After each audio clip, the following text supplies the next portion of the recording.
In his past life, Lin Xiao single-handedly halted an invasion by the demonic army, thwarting their plot to overthrow the cultivation world. Yet, he was unjustly branded a traitor by his beloved junior brother, Yi Lingxian, and ultimately betrayed by his revered master and elder sisters. Reborn, Lin Xiao sees the world anew and resolves to walk his own path, refusing to meddle in the affairs of others. Regardless of the world's turmoil or the impending doom facing his sect, he aspires only to be a bystander. Lin Junior Brother, our sect is besieged by the demonic forces, and Master is in grave danger. Are you truly unwilling to lend a hand? Junior Brother? You must be mistaken, fair lady. I am now known as the Heartless Immortal, not your junior brother. A tale of betrayal, rebirth, and the quest for self-redemption unfolds as Lin Xiao navigates the treacherous waters of friendships and enmities in a world filled with intrigue and danger. Chapter 1. Please allow the master to send me down the mountain. Lin Xiao, with a Qingfeng sword thrust into his chest, coughed up a mouthful of fresh blood. Trembling, he raised his head to gaze incredulously at the woman before him. Clad in white, her beauty was captivating, yet at this moment, her delicate brows were furrowed, and her exquisite phoenix eyes radiated disdain. Lin Xiao, I have never reproached you for your past transgressions, but you have colluded with the demonic path, murdering numerous fellow disciples, and now you wish to frame your junior. Yishidi, you have truly disappointed me. For the sake of the world, today I shall personally slay you, the demon. Gu Xian tightened her grip on the Qingfeng sword, steeling herself as she turned the hilt and unhesitatingly pierced through Lin Xiao's heart. Master, Lin Xiao murmured, feeling his consciousness fade. In the blink of an eye, his body was cleaved into fragments by the sword's aura, revealing a luminous orb of white soul. Gu Xian regarded the orb with indifference and commanded, Yaoer, Yin Shu, extinguish this rogue's soul to prevent future calamities. Yes, the two young women, their eyes aflame with anger, eagerly approached to cast their spells, unleashing true fire upon the white orb. Instantly, Lin Xiao's anguished screams echoed from within. Senior sister, I did not collude with the demonic path. I did not. Second senior sister, do you not believe me either? Master, why do you only trust Yi Lingxian? Am I not your disciple, Lin Xiao? It hurts. It hurts so much. As the true fire burned, white smoke began to waft from the orb. Soon, a powerful soul was incinerated entirely, Lin Xiao's voice transforming from furious roars into feeble groans, ultimately fading into nothingness. The surrounding sect leaders erupted into laughter, clapping their hands in delight. Wonderful! Fairy Gu and her two esteemed disciples have upheld justice and slain this demon, a great fortune for the world. Indeed, I have long suspected that Lin Xiao was no good. Who would have thought he would collude with the demonic path, intent on overthrowing our sect? Gu Xian remained silent in response to their words, hastening to a pale-faced youth nearby, her expression tinged with concern. Xian, are you unhurt? Beside her, Han Yao and Shun Yun Chu hurried forward, casting worried glances at the youth. Yi Lingxian coughed lightly, covering his chest with a smile. I am fine. Thankfully, Master and the two senior sisters arrived in time, or I would have been slain by Lin Shixiao. Upon hearing this, Gu Xian's brows knitted tightly. That demon is so heartless. Why do you still refer to him as Shixiao? Yi Lingxian managed a wry smile. Regardless, he was once my Shixiao. It is merely a path gone astray, leading to such a dire fate. How could that not be sorrowful? Gu Xian felt comforted, unable to resist reaching out to gently caress Yi Lingxian's face. Xianer, you are simply too kind. Yet Yi Lingxian grasped Gu Xian's hand, smiling softly. If Master is kind, then I too must be kind. Gu Xian's face flushed, her beautiful phoenix eyes narrowing slightly as she gazed rapturously at the young man before her. Han Yao and Shun Yun Chu also looked on, enraptured by Yi Lingxian. The nearby sect leaders observed, oblivious to any issues, merely noting the deep bond among the disciples of Zhongyun's sect. Soon, the cultivators from the various sects departed one by one, leaving the area deserted. At that moment, however, the previously incinerated soul orb flickered with a remnant glimmer. In the Yujing Xianshan, within the grand hall of Zhongyun's sect, a young man in his 20s knelt at the center, surrounded by disciples who exhibited a range of emotions, curiosity, disappointment, and hesitation, as they gazed at him. Beside the young man stood a boy of about 15, cradling a Qingluan bird in his arms, his lips pouting and eyes filled with tears. On the elevated platform of the hall, the sect leader Ling Yunzi, could not help but sigh. He turned his gaze to the kneeling young man, stroking his beard in silence. Lin Xiao, your master bestowed the Qingyuan upon your junior, Lingxian, for a reason. Yet, out of jealousy, you sought to harm the Qingyuan, and upon being discovered by your junior, you attempted to silence him. Do you not comprehend that harming a fellow disciple is a grave offense? After speaking, Ling Yunzi sighed once more. He had held Lin Xiao in high regard. Although not his direct disciple, Lin Xiao possessed a rare lightning attribute spiritual root. Now in his 20s, he had already reached the late foundation establishment stage, an exceptional talent within the sect. Who could have anticipated he would commit such a grave error? Before Lin Xiao could respond, Yi Lingxian, still cradling the Qingyuan, choked up and said, Master Uncle, Lin Shixiang did not act with malice, and both the Qingyuan and I are unharmed. There is no need to pursue this matter further. As he spoke, tears streamed down his cheeks, and the Qingyuan in his embrace emitted a faint, sorrowful cry. This prompted a flurry of chatter among the surrounding disciples.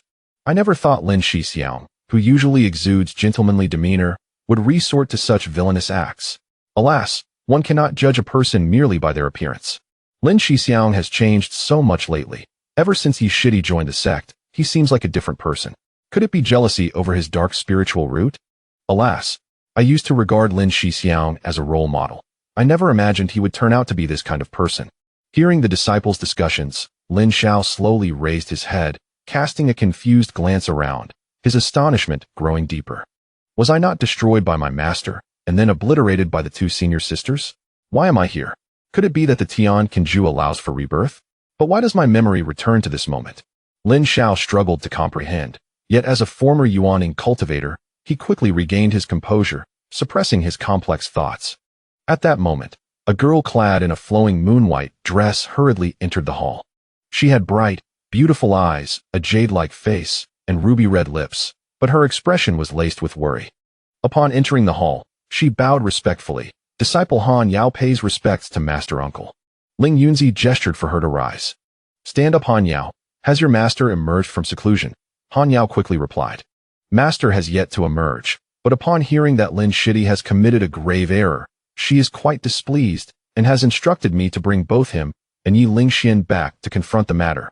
Upon hearing this, Ling Yunzi feebly waved his hand and said, Very well, you are all disciples of Gushimi, so it is only fitting that she takes charge of your discipline. Off you go. Understood, Han Yao replied, exhaling deeply.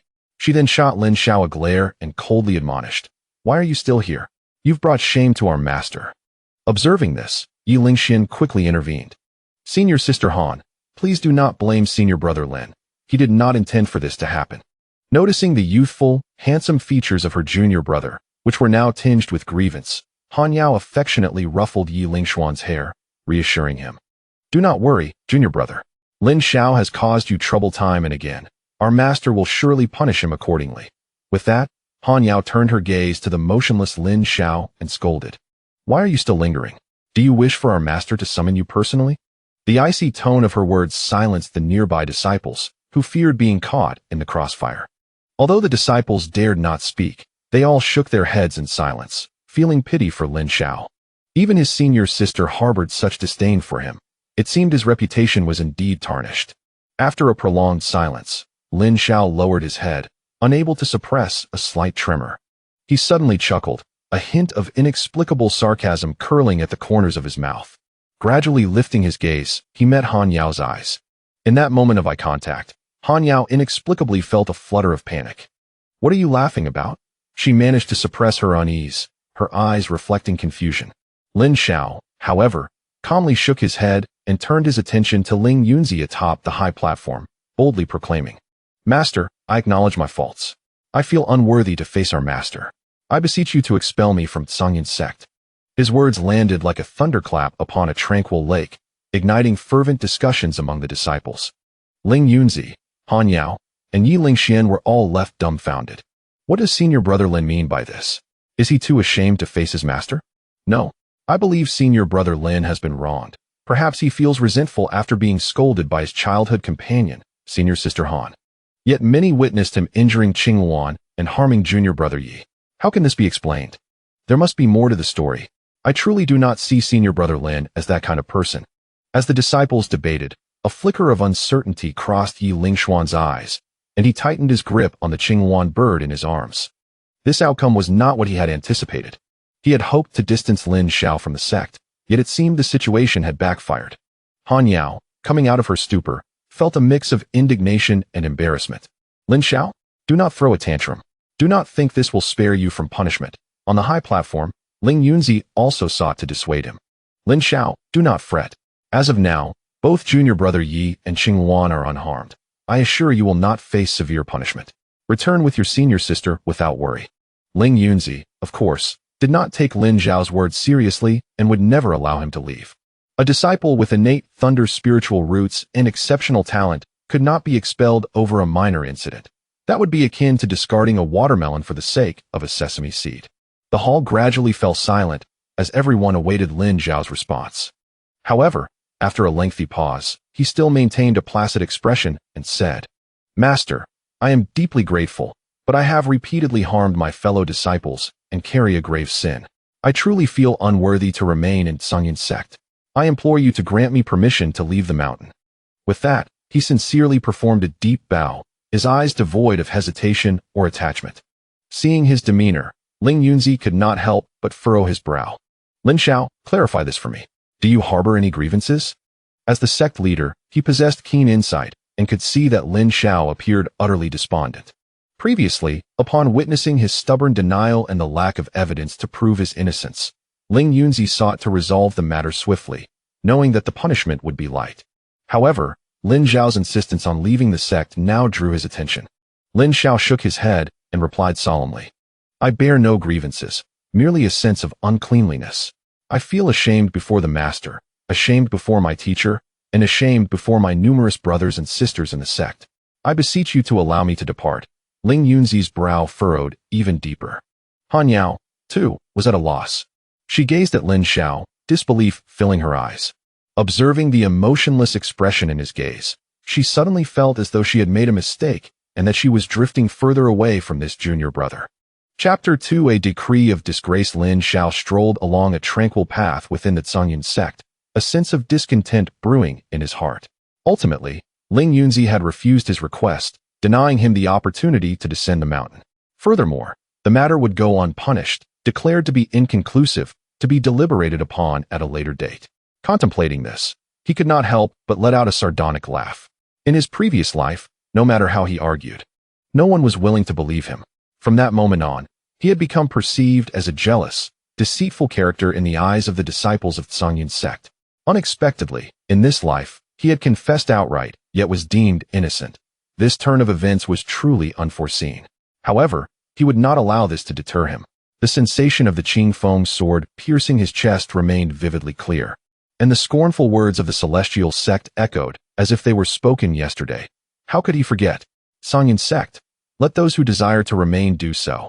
Footsteps approached from behind, and upon sensing the aura of the newcomer with his spiritual awareness, Lin Zhao's expression grew even colder. He continued onward to the back mountain, showing no intention of halting.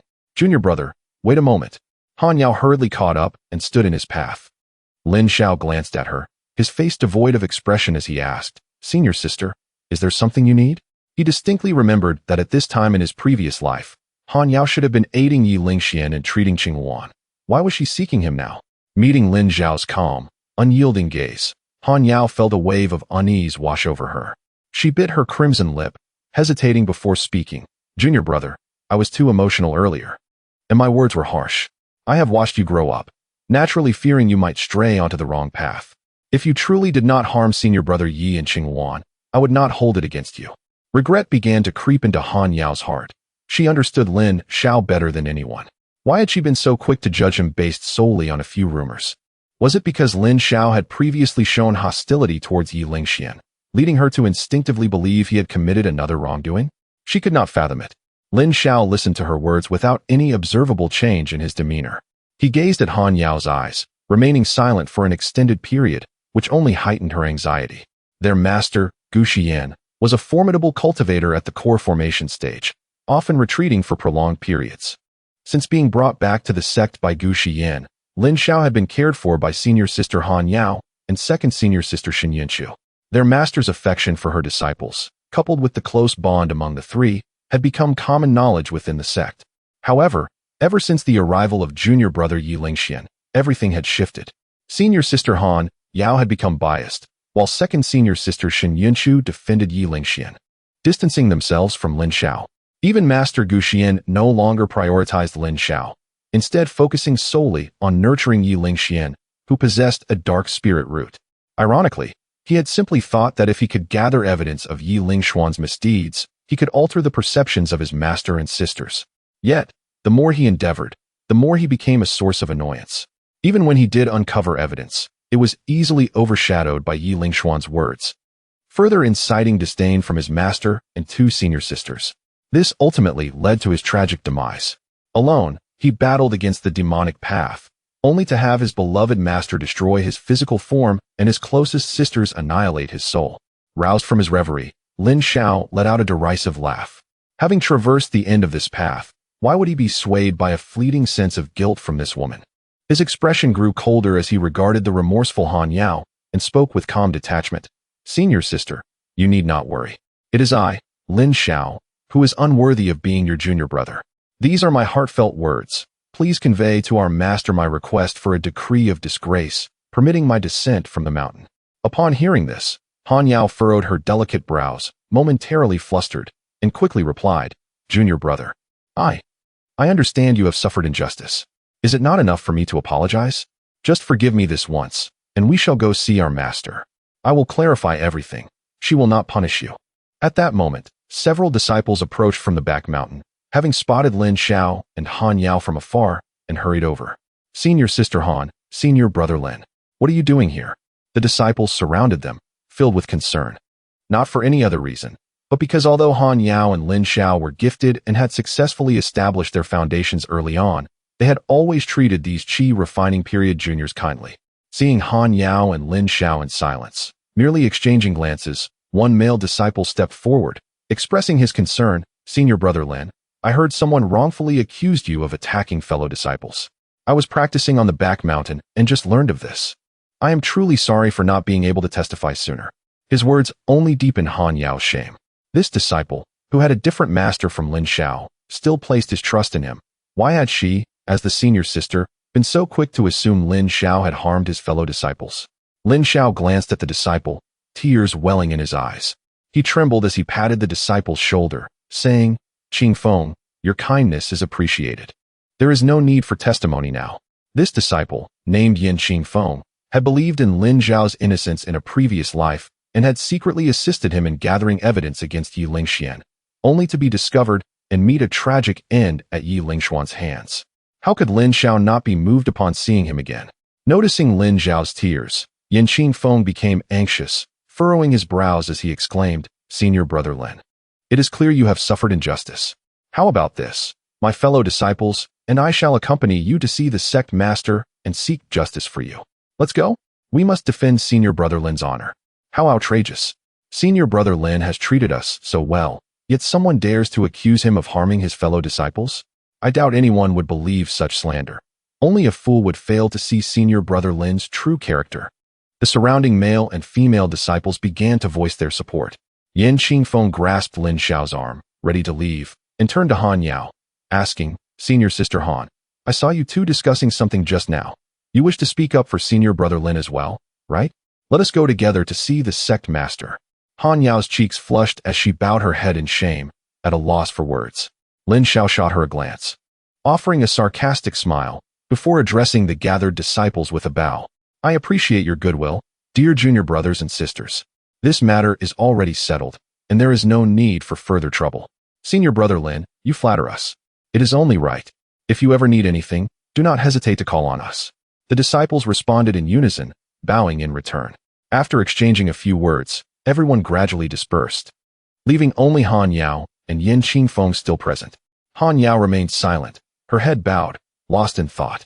Yet, Yin Qingfeng, insistent, clutched Lin Xiao's arm and exclaimed, Senior brother, do not attempt to deceive me. I heard you and senior sister Han discussing expulsion from the sect. Is it true? Have you been punished and are to be sent down the mountain? Lin Xiao, feeling helpless, could only respond with a bitter smile. That is not the case. Qingfeng, you needn't concern yourself with such matters. They are in the past. Yan Qingfeng, filled with doubt, pressed on, is it truly so? You must not be misleading me. Lin Xiao assured him, of course it is true. Do you doubt my word? Now, you should return to your master and demonstrate your training results. Hurry along, or you shall face reprimand. Upon hearing this, Yan Qingfeng's eyes widened in alarm, and he hurriedly replied, yes, yes. I nearly forgot. Senior brother, senior sister, please continue your conversation. I must take my leave. With that, he scurried away, revealing the extent of his fear of his master. After watching him depart, Lin Xiao resumed his indifferent demeanor and turned to Han Yao. Senior sister, you should return. I wish to take a stroll on the back mountain. Just as he intended to turn away, he noticed Han Yao lift her head, her delicate hand grasping his sleeve, her face adorned with a look of grievance. Junior brother, why do you treat me this way? Lin Xiao was taken aback. What do you mean? Han Yao continued. Earlier, while conversing with the younger disciples, your expressions fluctuated between joy and sorrow. Yet, upon speaking with me, your countenance changed, growing cold and distant. Her words carried a hint of displeasure, yet she clearly articulated her feelings. In the past, regardless of her mistakes, Lin Xiao would always respond with a warm smile, assuring her that it was all right. Now, his aloofness was unbearable for her. Lin Xiao regarded her, but maintained his impassive expression, stating, did I not make myself clear? I am aware of my own shortcomings and do not deserve to be your junior brother. By the way, could I trouble you, Fairy Han Yao, to notify the Lingxiu Pavilion upon your return? I reside on the back mountain, and I shall leave when my master grants me the expulsion decree. With that, he waved his sleeve, freeing himself from her grasp, and without a backward glance, he strode toward the back mountain, leaving Han Yao standing there, bewildered and at a loss. Chapter 3. Second Senior Sister, please maintain your dignity. Upon arriving at the rear mountain, Lin Xiao's spirits lifted considerably. Before him lay a lush expanse of trees and abundant flora, a place rich in spiritual energy, rivaling the Lingxiu Pavilion where he once resided. However, the mere thought of Lingxiu Pavilion caused a tinge of melancholy to wash over him. It was situated at the peak of the sect, the dwelling of his master, Gu Xian, and the cherished home of him and his two senior sisters. It had once been Lin Zhao's favorite place, but ever since Yi Lingxian moved in, that sentiment had dissipated. Regaining his focus, Lin Xiao retrieved a deep blue flying sword from his storage bag. After reciting an incantation, the sword expanded rapidly, growing to over 10 feet in length. Without hesitation, he stepped onto the sword and soared through the rear mountain, searching for a suitable location. In his previous life, Lin Xiao had harbored fears that Yi Lingxian harbored ill intentions towards their master and two senior sisters. Thus, he had embarked on a fruitless quest for evidence against Yi Lingxian, wasting precious time that delayed his own advancement in cultivation by several years, allowing Yi Lingxian to catch up to him. Now, Lin Xiao was resolute not to repeat such folly. Nothing was more important than cultivation. As a cultivator, it seemed only fitting to sever emotional ties. As the flying sword spiraled downward, he soon discovered a prime spot for establishing a cave abode. A massive rock jutted out from the mountainside, providing a natural platform. Lin Xiao landed on the platform, silently reciting a spell, commanding the flying sword to carve out a deep cave in the rock face. After crafting a smooth stone bed from a large, flat boulder, Lin Xiao positioned a yin-yang 5 elements formation outside the cave. He then sat cross-legged on the stone bed, beginning to absorb spiritual energy. With his eyes closed, the circulation of energy within him surged, and his foundational cultivation reached a tempestuous peak. Meanwhile, across from the cave, a wounded Qingluan bird perched on a tree, its emerald eyes fixed intently on Lin Xiao's abode. Moments later, the Qingluan took flight. Within Lingxiu Pavilion, Gu Xian sat at a desk, penning a pill formula, while Han Yao stood nearby, her expression tinged with concern as she spoke of Lin Xiao's desire to descend the mountain. Upon hearing that Lin Xiao had requested a letter of demotion, Gu Xian's hand faltered momentarily before she replied with indifference. Did he truly say that? Han Yao quickly responded, yes. Lin Shidi only seeks a letter of demotion. Just then, a graceful and petite woman entered, not bothering to bow, and upon entering, she covered her mouth with a smile, saying, it seems we have been too kind to Yi Shidi lately, inadvertently neglecting Lin Shidi. Is he throwing a tantrum? Perhaps. Han Yao nodded, yet her head shook as she appeared lost in thought. Lin Xiao had referred to her as Han Yao Xianzi before leaving, rather than as senior sister, which left her feeling profoundly unsettled. Gu Xian paid little heed to the matter and continued with her writing, her gaze cold as she remarked, "He is quite willful. Does he not understand why he is being overlooked? A cultivator must not harbor excessive jealousy." After chastising Lin Xiao, she turned her attention to the newly arrived woman, saying, "Yin Chu, you have the closest relationship with Xiao Er. Go and bring him back." With a smile, Shin Yin Chu replied, "Yes, master." Once Shin Yin Chu departed, Han Yao, still glum, remarked, "Master, I can't shake the feeling that Lin Shidi has some unspoken troubles. He seems different from his usual temperamental self." Seeing her disciple's worried expression, Gu Xian sighed. "Very well, I shall check on him shortly. Xiao Er has not lost his temper since growing up. It is concerning that he has caused you such distress. By the way, where's Ling Xian?" Han Yao answered, "When I came, he was tending to the injuries of the Qingwan. Fortunately, the injuries are not severe and he is recovering." Gu Xian nodded. "This Qingwan divine bird was captured by me at the Sun and Moon Lake. It possesses innate divine light, capable of suppressing demonic energies. I bestowed it upon Ling Xian to mitigate the effects of his dark spiritual root during his development. It is a precious creature, and it is natural for Xiao Er to feel jealousy. I should have soothed him better." Han Yao pondered for a moment and then realized, with the matter of the Qingwan, coupled with my recent harshness towards Lin Shidi, it is only natural for him to be upset. No wonder he has been so distant with me. The more she thought about it, the more she felt justified, and she resolved to sincerely apologize to Lin Xiao. At the rear mountain of Tsangyan sect, Lin Xiao sat cross-legged, eyes closed, as spiritual energy swirled around him.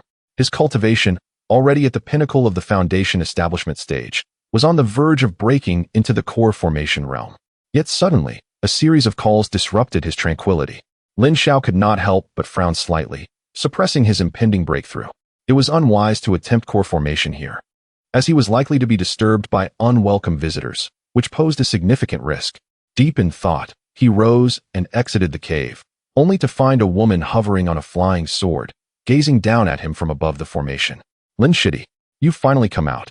Shin Yin Chu attempted to land on the platform, but was blocked by the formation, pouting as she exclaimed, "Why do you set up such a formation against me, Shidi?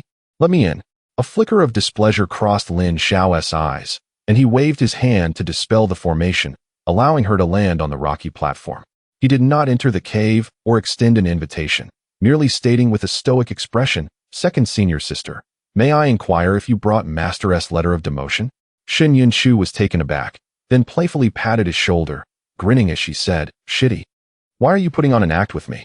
You should know, the eldest sister was so frightened by your anger that she cried in front of Master, saying you no longer want her." It's hilarious. Recalling such childhood memories made Lin Xiao chuckle softly, though the moment was fleeting, and he soon regained his composure, stating, "Senior sister, if you intend to persuade me to return, it is unnecessary. My resolve is firm." With that, he turned away and headed back into the cave. Seeing his demeanor, Shin Yin Chu was puzzled, but, being used to playful banter with Lin Xiao, did not take it to heart. She stepped forward, linking her arm through his, and whispered in his ear, "Good Shidi. Just come back with senior sister. Master won't punish you, trust me." Lin Xiao found himself ensnared by her embrace. Their bodies nearly intertwined in an exceedingly ambiguous posture that momentarily rendered him dazed. Shin Yin Chu was a vivacious beauty, possessing an unparalleled figure that was so exquisite that one could not even glimpse her toes when she bowed her head. In his previous life, whenever Shin Yin Chu teased him, he would invariably blush and acquiesce to her playful whims. However, in this instance, he felt no such response. Instead, his mind was besieged by the memory of Shin Yin Chu extinguishing his spirit with unwavering resolve. Regaining his composure, Lin Xiao extricated himself from her grasp and, with a quiet yet cold tone, admonished, "Second senior sister, please maintain your dignity." Chapter 4. Descent. Shin Yin Chu was cast aside by him, momentarily stunned and speechless. She could not comprehend why Lin Xiao treated her in such a manner, and her heart swelled with a profound sense of grievance. "Junior brother." Shin Yin Chu pouted slightly, tears welling in her eyes. "Junior brother, why do you treat me this way? What have I done to displease you?"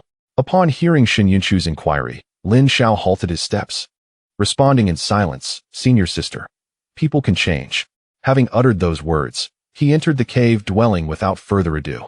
People can indeed change, including his revered master and the two senior sisters he held dear, who ultimately turned cold towards him, harboring deep-seated animosity. If that were the case, why not draw the line sooner to avoid treading the same path as in his past life? Lin Xiao sat in quiet contemplation within the cave. His eyes closed. He dared not attempt to form a Dan at this moment, for he understood that he was still far from attaining true freedom. Indeed, it was not long before a cry from a Qinghuan echoed from outside the cave. Upon opening his eyes, Lin Xiao beheld a woman clad in white, accompanied by the Qinghuan as she entered the cave. The woman possessed delicate brows and enchanting eyes, with a nose akin to jade and lips like cherry blossoms. Her figure was graceful, ethereal as though she were a celestial being, radiating an aura of purity that commanded reverence. As she approached, Lin Xiao rose calmly and clasped his hands, greeting her with, "Disciple pays respects to master." His tone was devoid of warmth, cold and detached. Etiquette must be observed. Before leaving Canyin sect, he could not afford to offend Gu Xian, for he knew well that his master despised those who were lacking in decorum. Angering her would jeopardize his plans to depart. Gu Xian surveyed the cave and, finding a stone bench, seated herself, her voice as frigid as ice. "Shower, your abode is rather elegant. No wonder you are reluctant to return to Lingxiu Pavilion." Lin Xiao bowed his head, replying, "Disciple is profoundly grateful for Master S teachings. Recently, I have come to realize that I have committed numerous errors and have behaved inappropriately, unworthy of being your disciple. I implore Master to grant me a letter of demotion, allowing me to descend the mountain." Upon hearing her third disciple utter such words, Gu Xian's previously tranquil mind was stirred with a hint of distraction. She lifted her gaze to Lin Xiao and said, "Xiao, I know you harbor resentment for not being granted the Qinghuan, but there are reasons for my decision. Now that your junior brother Yi is aware of your displeasure, he has willingly offered the Qinghuan to you. Accept it and do not remain angry." The Qinghuan, obediently, let out a chirp and approached Lin Xiao, gently nudging his hand with its head. However, Lin Xiao frowned slightly, a strong sense of aversion rising within him. In his past life, he had been falsely accused of injuring Yi Lingxian and the Qinghuan, after which Yi Lingxian graciously allowed the Qinghuan to be entrusted to Lin Xiao's care, for which Gu Xian praised him and ordered Lin Xiao to tend to it well. Although Lin Xiao did not desire the Qinghuan, he could not defy his master's command and thus cared for it daily, nurturing it to a state of vigor while its cultivation soared. He devoted half of his elixirs to feed the Qinghuan and spent time assisting it in refining its demon Dan, caring for it with utmost diligence. Yet, who could have anticipated that after the Qinghuan transformed, it would distort the truth, attributing the misdeeds of Yi Lingxian to Lin Xiao, leading to his expulsion from the sect. Returning to the present, Lin Xiao suppressed the urge to crush the feathered creature before him and spoke calmly. "Thank you for your kindness, Master, but I possess only average aptitude and lack the time for cultivation. It would be better for this divine bird to remain with someone who truly needs it." The Qinghuan seemed to understand Lin Xiao's words, eagerly nuzzling against his hand, circling around him with playful affection. Gu Xian, witnessing this, smiled gently and counseled, "Shower, do not refuse. See how this little creature adores you? Apart from your junior brother Yi, I have never seen it so affectionate towards anyone else." At her words, Lin Xiao felt no joy. He shot a glare at the Qinghuan, and the creature, sensing the murderous intent in his gaze, scurried behind Gu Xian, squawking in fear. "Master, please retract your command. I do not wish for the Qinghuan. I only desire to descend the mountain. I implore you to grant me this favor." Without hesitation, Lin Xiao knelt before her, performing a profound bow. Observing this, Gu Xian was taken aback. She furrowed her brow, her thoughts racing, and an inexplicable anger surged within her. "Very well. You wish to descend the mountain, do you? I consent." Suppressing her fury, her countenance remained as cold as ever. She spoke in a low voice. "Lin Xiao, from this moment forth, you are no longer my disciple. Upon leaving the sect, do not dare to mention that I am your master, lest you tarnish my reputation." "Master." Lin Xiao hastily raised his head to look at her. Gu Xian, thinking he sought her to retract her command, was surprised when Lin Xiao merely smiled and said, "What of the letter of demotion? Without it, I cannot descend the mountain." Letter of demotion. Gu Xian's chest heaved, clearly agitated. Yet, being a cultivator of Dan formation, she quickly suppressed her rage. Retrieving a token from her storage bag and tossing it to Lin Xiao. "Take this token. With it, you may pass freely. Now go." With that, she swept away, the Qinghuan trembling as it followed closely behind her, leaving the cave. Lin Xiao examined the token he held, inscribed with the words Lingxiu Pavilion, a unique item belonging to Gu Xiyan, granting him unhindered passage within Songyun's sect. It appeared she still harbored hopes that Lin Xiao's decision was merely a moment of folly, and that he would return. Having experienced death once, Lin Xiao was not swayed by such fleeting kindness. He composed himself and promptly exited the cave, stepping onto his flying sword to land on the path leading down the back mountain. Within the sect, flying was prohibited. Aside from being subject to scrutiny, there were formidable barriers against flight, which posed considerable trouble. The night was cool as water, the cold wind sweeping through. As Lin Xiao walked along the path leading to the outer gate of Songyun's sect, he suddenly encountered Han Yao and Xin Yunchu, who stood before him, hand in hand. "Junior brother, are you truly leaving the sect?" Han Yao's face was filled with urgency and reluctance. Beside her, Xin Yunchu wore a frosty expression and declared, "Lin Xiao, I warn you, if you leave, do not expect me to acknowledge you in the future."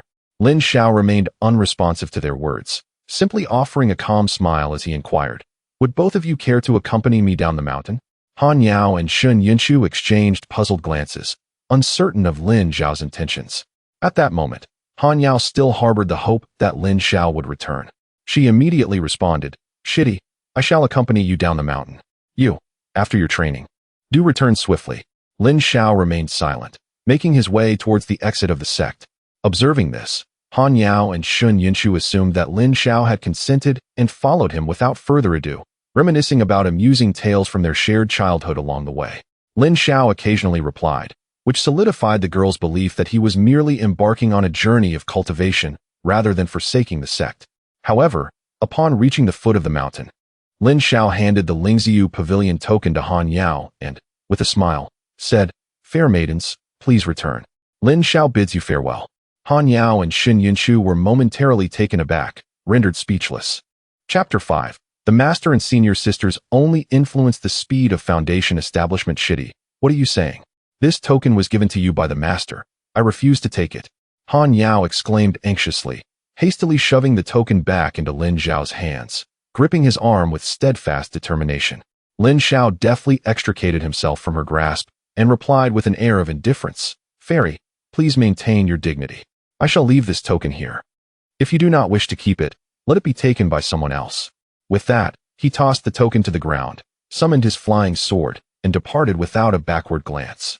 Han Yao stared blankly at Lin Xiao's retreating figure, tears streaming down her cheeks without her realizing it.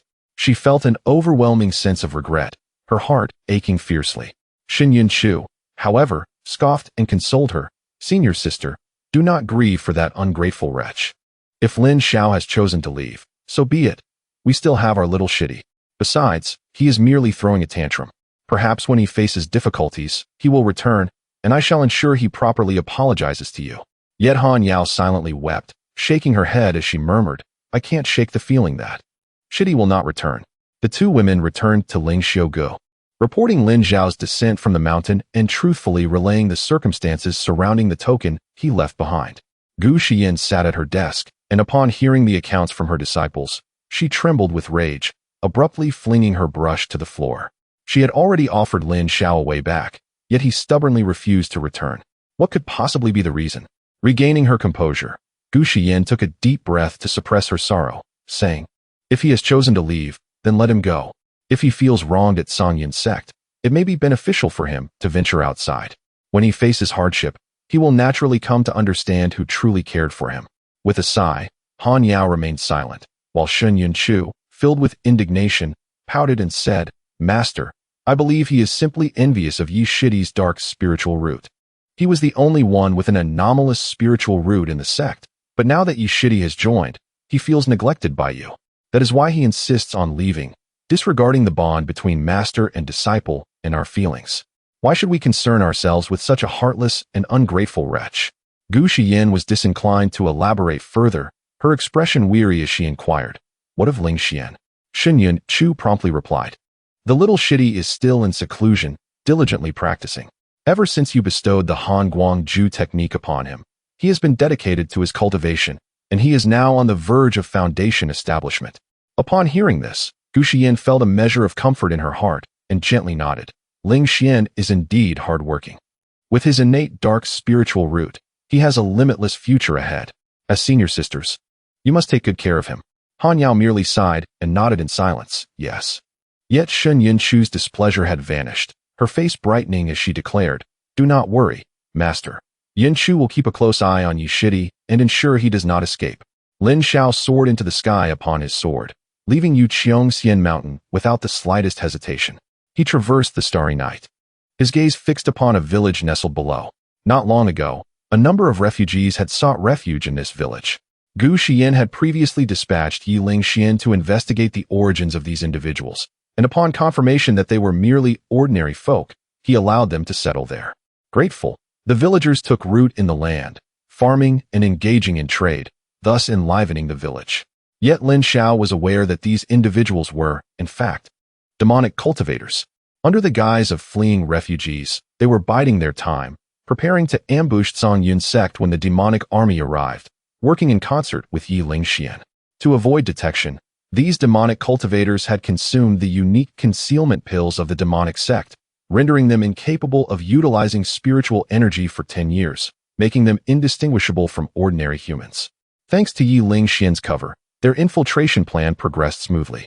In a previous life, Lin Shao had fought valiantly against the demonic cultivators, thwarting their ambitions, but ultimately, he was betrayed by Yi Lingxian, who accused him of colluding with the demons. This betrayal was not the most painful aspect. What truly disheartened him was that both his master and senior sisters had believed Yi Lingxian's claims. Snapping back to reality, Lin Shao curled his lips into a cold smile and silently ascended into the air. Now that he had severed ties with Zhang Yun's sect, he resolved to disregard such trivial matters and observe how his master and senior sisters would react when Yi Lingxian brought the demonic forces to invade. Lin Shao flew tirelessly for over 10 days before finally discovering a mountain peak with sparse spiritual energy.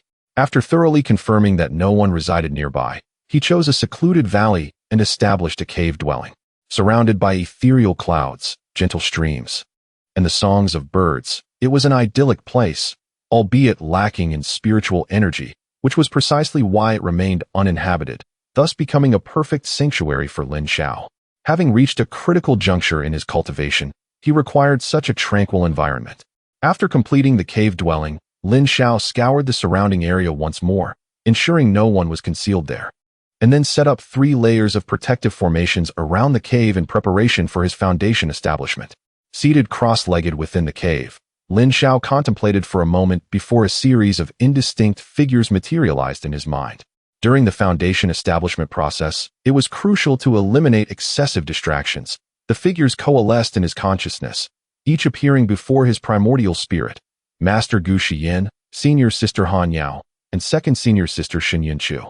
In a previous life, these 3 women had been Lin Zhao's deepest concerns, and he had devoted himself to their protection, ultimately meeting a tragic end.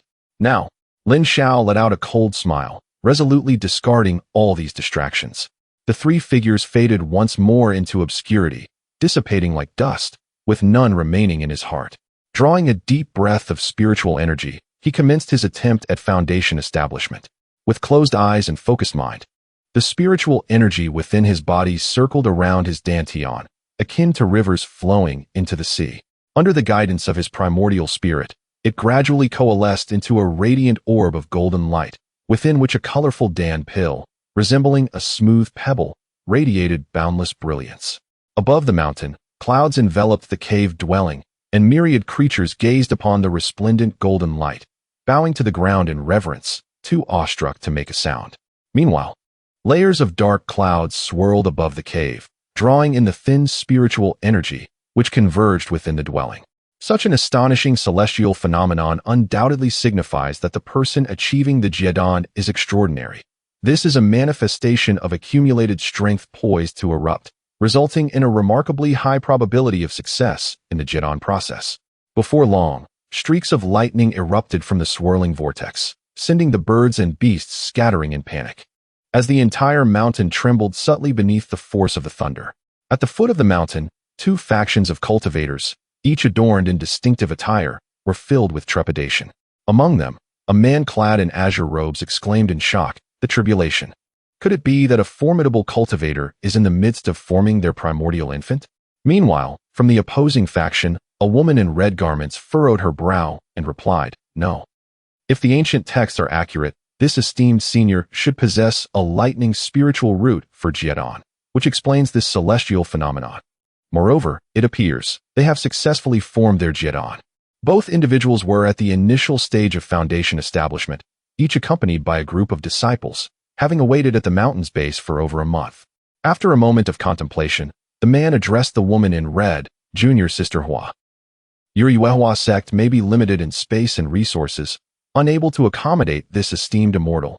Our Qinyang sect, on the other hand, has ample territory. This senior has just formed their Jiedon and surely requires a suitable location to consolidate their cultivation. Do not contest this any further." A flicker of defiance shone in Hua Lingyun's eyes as she retorted with a cold smile, "Senior brotherly, although our Yuehua sect may be modest in size, we are rich in spiritual energy, with pristine mountains and clear waters. This esteemed senior might very well appreciate such an environment. Kindly refrain from persuading me. Let us see how they choose." Upon hearing her words, Li Tianqing snorted disdainfully, and both parties fell silent, leading their respective groups of qi refining disciples as they patiently awaited at the mountain's base. Soon, an immense rumble echoed from the mountain peak, accompanied by a vast wave of spiritual energy radiating with flickering lightning that swiftly dispersed, pushing the onlookers back several paces. As the thunder resonated, a man dressed in white appeared like a specter, standing effortlessly before the crowd in the blink of an eye. "Which sect do you represent, and why have you lingered here for so long?" Lin Xiao inquired calmly, casting a composed gaze over the assembled individuals. Chapter 6. Lei Lingjin, Jiedon Hua Lingyun, and Li Tianqing were taken aback, promptly kneeling down with their disciples. Hua Lingyun, a bold and meticulous woman, was the first to speak. "Senior, I did not intend to disturb your cultivation, but as I passed by this place, I was drawn by the overwhelming aura of your breakthrough into the Jiedon stage. I humbly ask for your forgiveness for any offense caused." Upon hearing this, Li Tianqing quickly followed suit, flattering, "Indeed, I share the same sentiment. Your Lei Lingjin's breakthrough is akin to an immortal descending to the mortal realm. Just moments ago, I was wondering which great being was here giving birth to a child of the heavens. I did not expect it to be you achieving Jiedon. If merely achieving Jiedon can invoke such celestial phenomena, if you were to form a Yuanying in the future, there would likely be no rivals left in the world." Although Li Tianqing was somewhat slow-witted, he spoke eloquently, adorned with reverence and a smile that made it difficult for anyone to reproach him. Lin Xiao was not angered. Having successfully reached Jiedon, he was in high spirits and would not be incensed by the presence of these minor figures. Thus, he waved his hand and said, "Feel free to observe, it matters not. Do you have any other business?"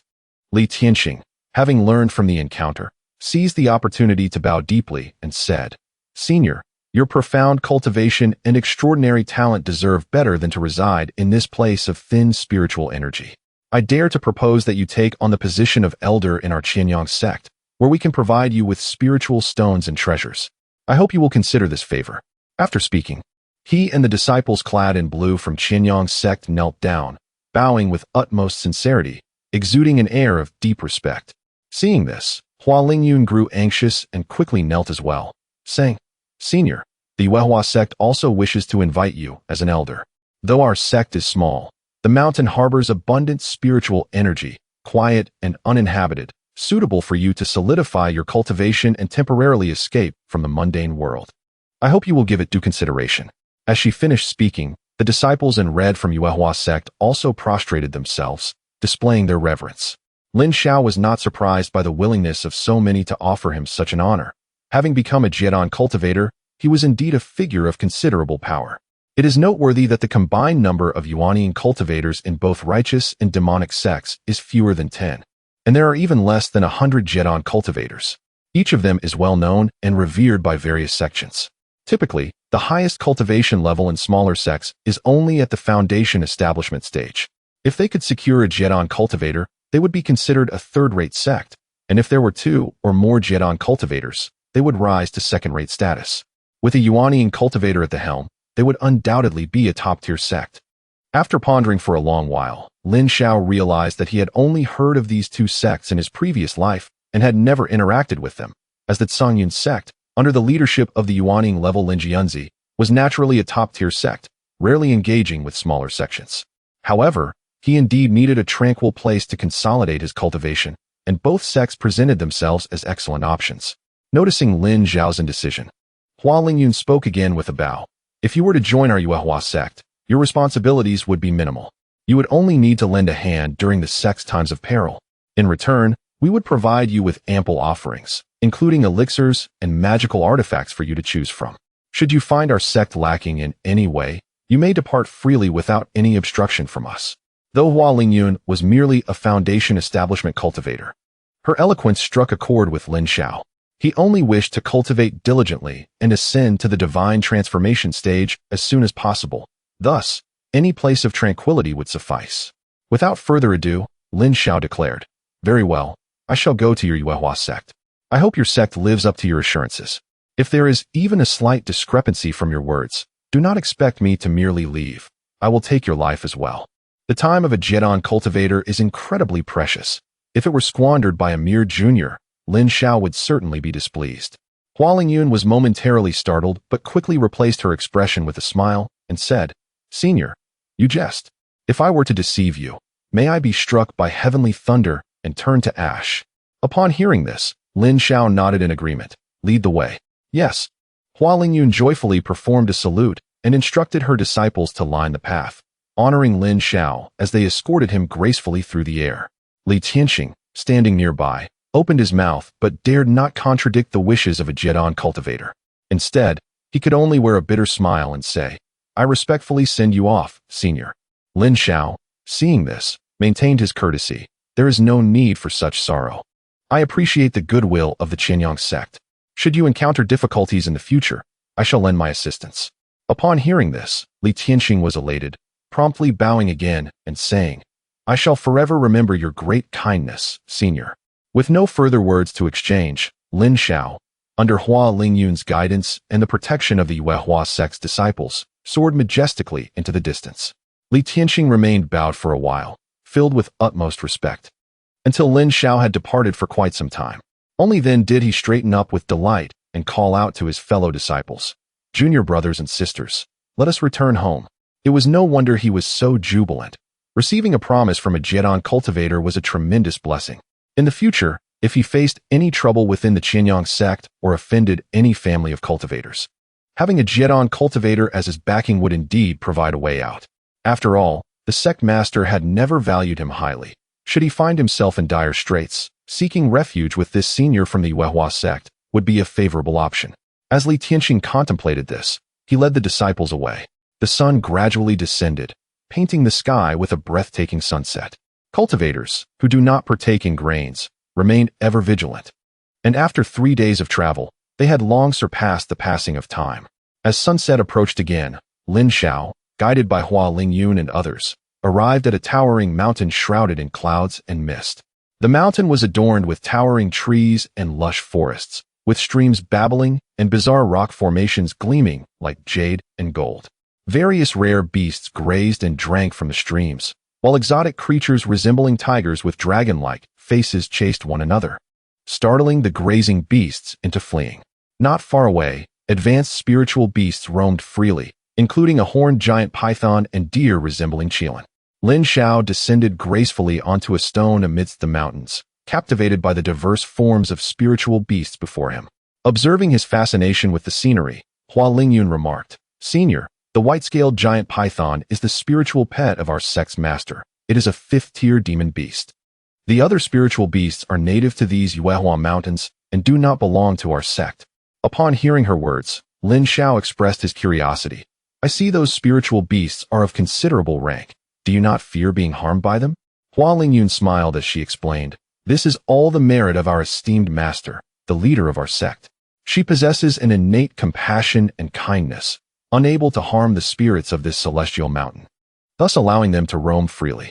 Of course, the master has also commanded the Bai Lin Mang to guard this place, restraining these spirit beasts. Though they are not human, they are intelligent, and over time, they have come to recognize our disciples, coexisting without harm."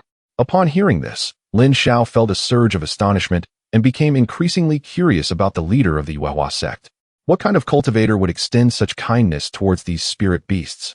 Spirit beasts, if one were to speak candidly, are akin to demon beasts. It is well known that demon beasts are inherently wary of the human race, and throughout history, humans and demon beasts have waged numerous wars over territory. While other sects' celestial mountains also house spirit beasts, they are mostly mere ornamental creatures. Yet here on Yuehua Mountain, one can find an abundance of third and fourth-tier spirit beasts roaming freely without harm, which is indeed peculiar. As the two conversed, they noticed a woman in blue, riding a celestial crane, gracefully approaching from the pinnacle of the mountain. The crane descended, and the woman leapt down from its back, turning to Lin Xiao with a gentle smile. "You must be the friend that Ling Yun invited, right? I apologize for the simplicity of our Yuehua sect.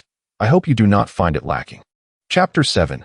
Moonlight Immortal Sect. Lin Xiao lifted his gaze and beheld a woman whose skin was fairer than snow, with features as exquisite as a painting.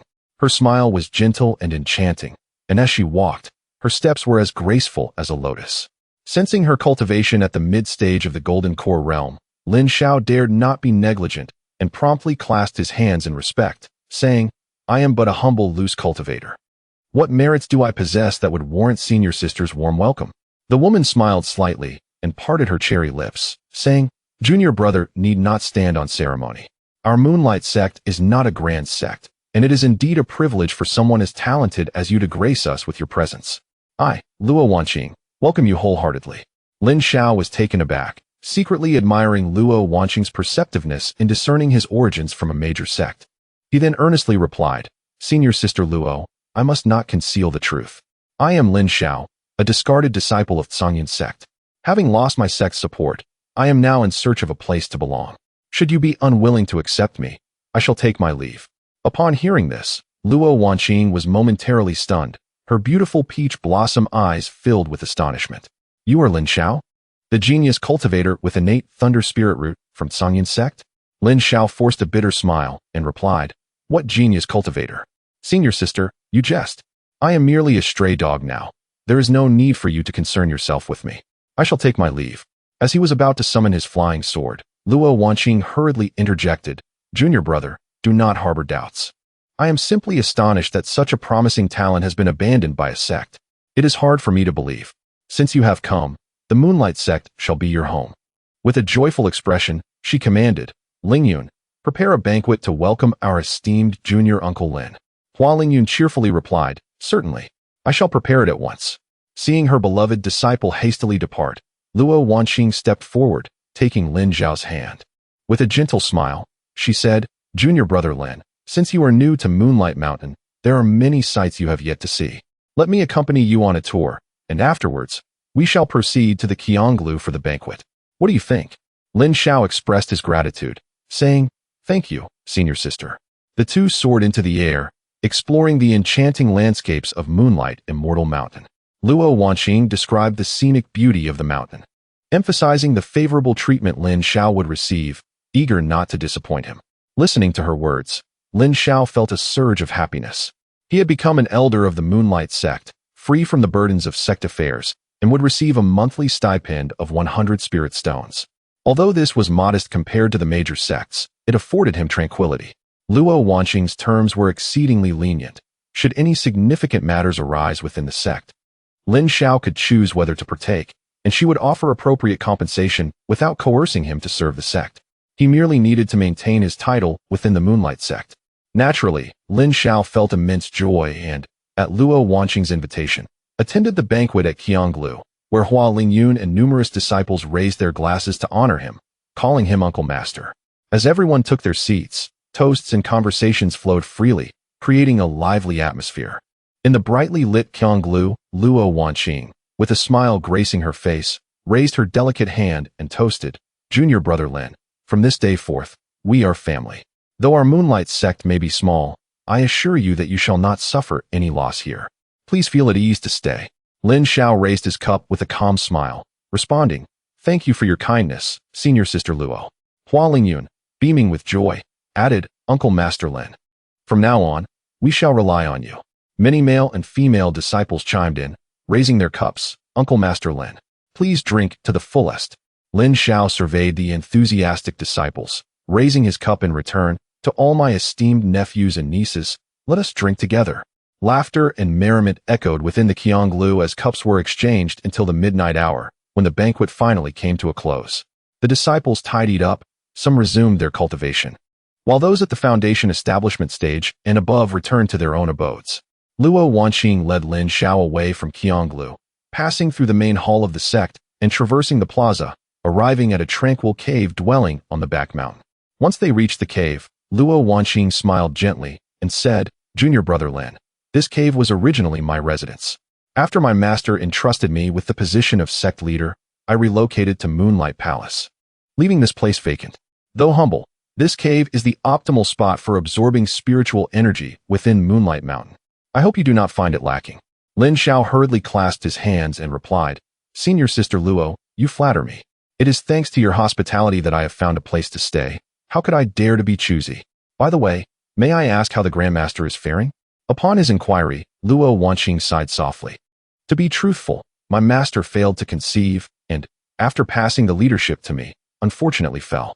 Currently, I am the only golden core cultivator in the sect. This is why Moonlight Sect cannot be considered a top-tier sect. However, now that you have joined us, I feel a renewed sense of hope. By the way, I have heard that you have just formed your golden core and likely do not possess a life-bound magical treasure yet." As she spoke, Luo Wanqing retrieved a sword emanating a white radiance from her storage bag. The sword measured 3 feet and 7 inches, pristine and unblemished, with flickering strands of lightning coursing along its blade, clearly not an ordinary item. Lin Xiao was instantly captivated by the sword, for he, being born with a thunder spirit root, held a particular fondness for treasures imbued with lightning attributes. This sword was evidently of superior quality, and perhaps it would become even more formidable after being refined. Noticing Lin Xiao's fascination, Luo Wanqing deftly twirled the sword in her hand, causing the sword's aura to summon thunder, creating a spectacular display that resonated throughout the cave. Once the sword's energy subsided, she smiled brightly and said, "Junior brother Lin, this is the Chunjun sword, a treasured heirloom of our Moonlight sect. Only those with a thunder spirit root can unleash its full potential." Lin Xiao gazed intently at the Chunjun sword, overwhelmed with affection yet unable to suppress his astonishment. Could this sword be the artifact of the esteemed Xianlingzi from centuries past? It is said that during the great battle between the immortals and demons, a thunder spirit root cultivator wielded the Chunjun sword, vanquishing numerous demonic practitioners, only to vanish thereafter. I never expected his sword would be here. Luo Wanqing nodded, affirming, "You speak true, junior brother. The esteemed Xianlingzi is indeed the founder of our Moonlight sect. Though he valiantly fought against the demons and preserved the foundation of the immortal sect, he suffered grievous injuries and entrusted the Chunjun sword to his disciples, instructing them to safeguard it until a thunder spirit root cultivator emerged to inherit it and lead the realm of immortal cultivators.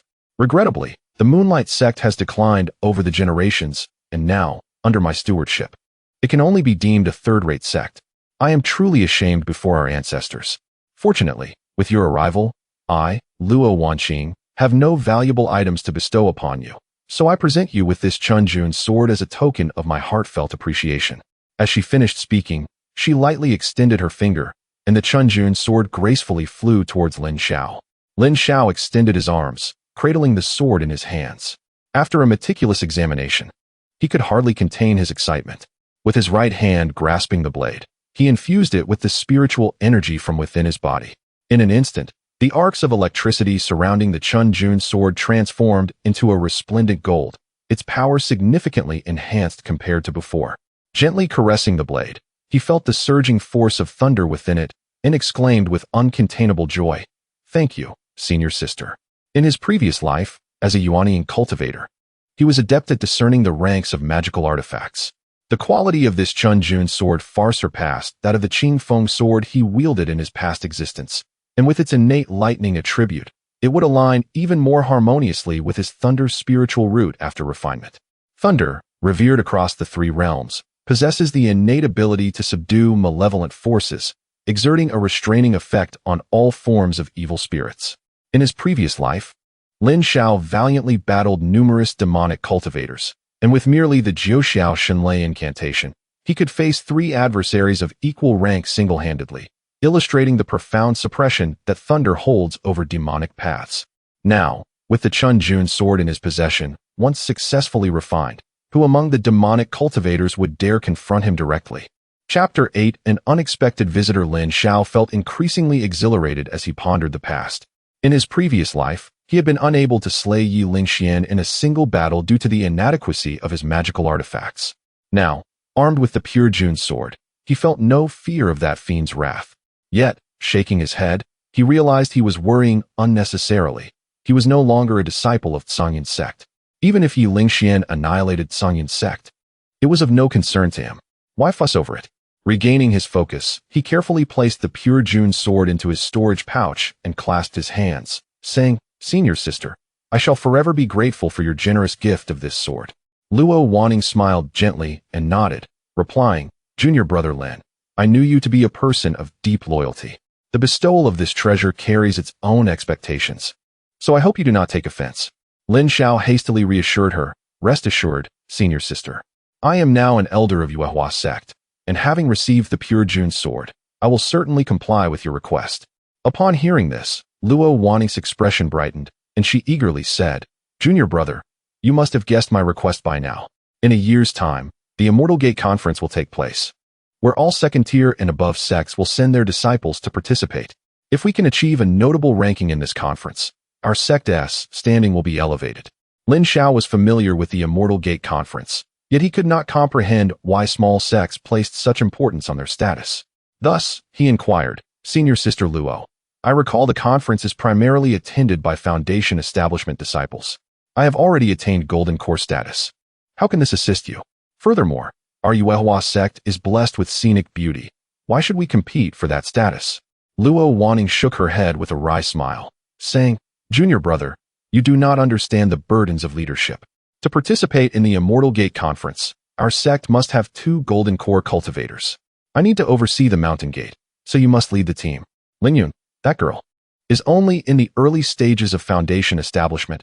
I do not expect much from her. I merely wish for you to take her along to represent us, to help elevate our sect's reputation. As for your mention of status, junior brother, having grown up in a major sect, how could you fathom the struggles of a small sect? For a third-rate sect like ours, we must pay thousands of spirit stones annually to the 6 great immortal sects. Failure to do so results in losing our status and being labeled as demonic sects, subjecting us to extermination. Under such conditions, survival becomes a daunting challenge." Lin Xiao frowned slightly, realizing he had not comprehended the difficulties faced by smaller sections. It was no wonder that during the previous demonic incursions, so many small sects had rebelled. He had assumed they were in collusion with the demonic forces, but it seemed the issue was indeed the spirit stones. Thus, he asked, "Does elevating the sect status mean we could be exempt from paying spirit stones?" Luo Wanning nodded vigorously, saying, "Indeed. With the presence of 2 Golden Core cultivators like us, we merely need to register our names with the 6 Immortal Alliance, and Yuehua sect would then qualify as a second-tier sect. The annual spirit stone payment would reduce to 1,000 stones. If Lingyun can achieve a notable ranking, this could further decrease with the elevation of our sect's status. Should we reach first-tier status, we would only need to pay 200 spirit stones annually. If someone in our sect were to break through to the nascent soul stage, we would become directly governed by the 6 Immortal Alliance and be exempt from paying spirit stones altogether. I wonder when Yuehua sect will reach such heights." Lin Xiao nodded silently, contemplating. Not for any other reason, but Songyun's sect was the foremost among the 6 great sects, with its leader, Lin Jianzi, being the alliance master. Now that Lin Xiao had distanced himself from Songyun's sect, the thought of having to interact with them again was somewhat displeasing. However, given that Luo Wanning had gifted him the pure June sword, he felt compelled to assist her. After some contemplation, Lin Xiao formed a resolution and responded, "Very well, senior sister Luo. Rest assured, during the Immortal Gate Conference, I will lead the team while you oversee the Mountain Gate.